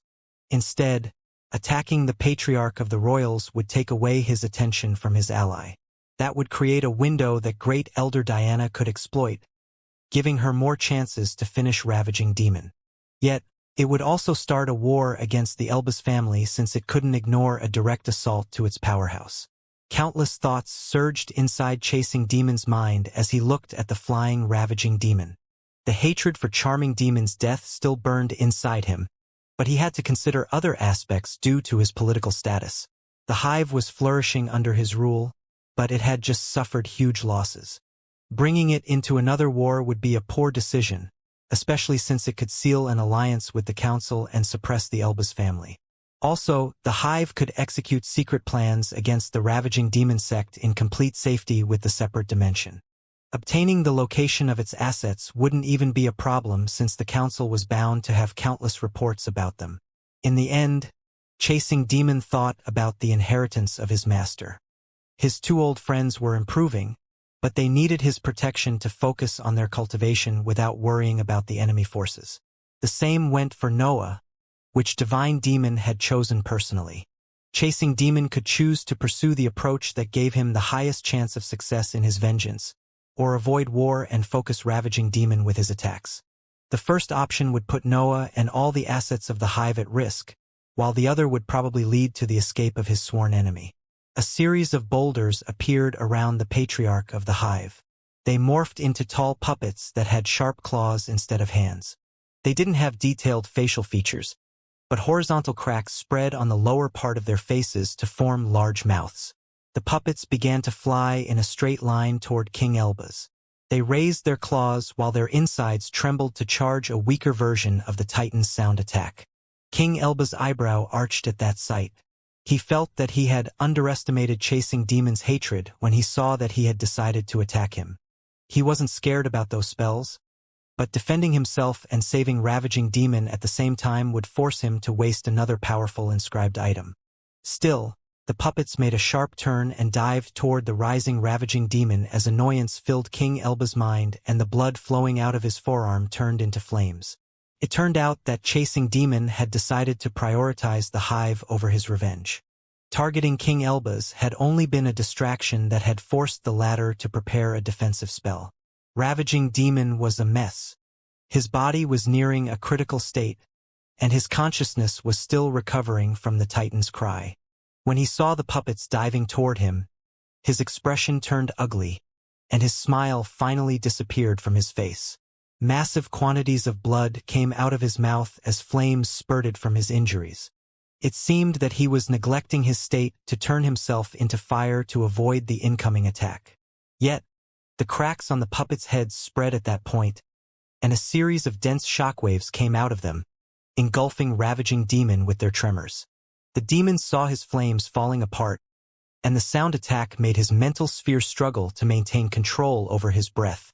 He stopped flying to stabilize his condition, but that break made the puppets reach him before King Elbaz could activate a different spell.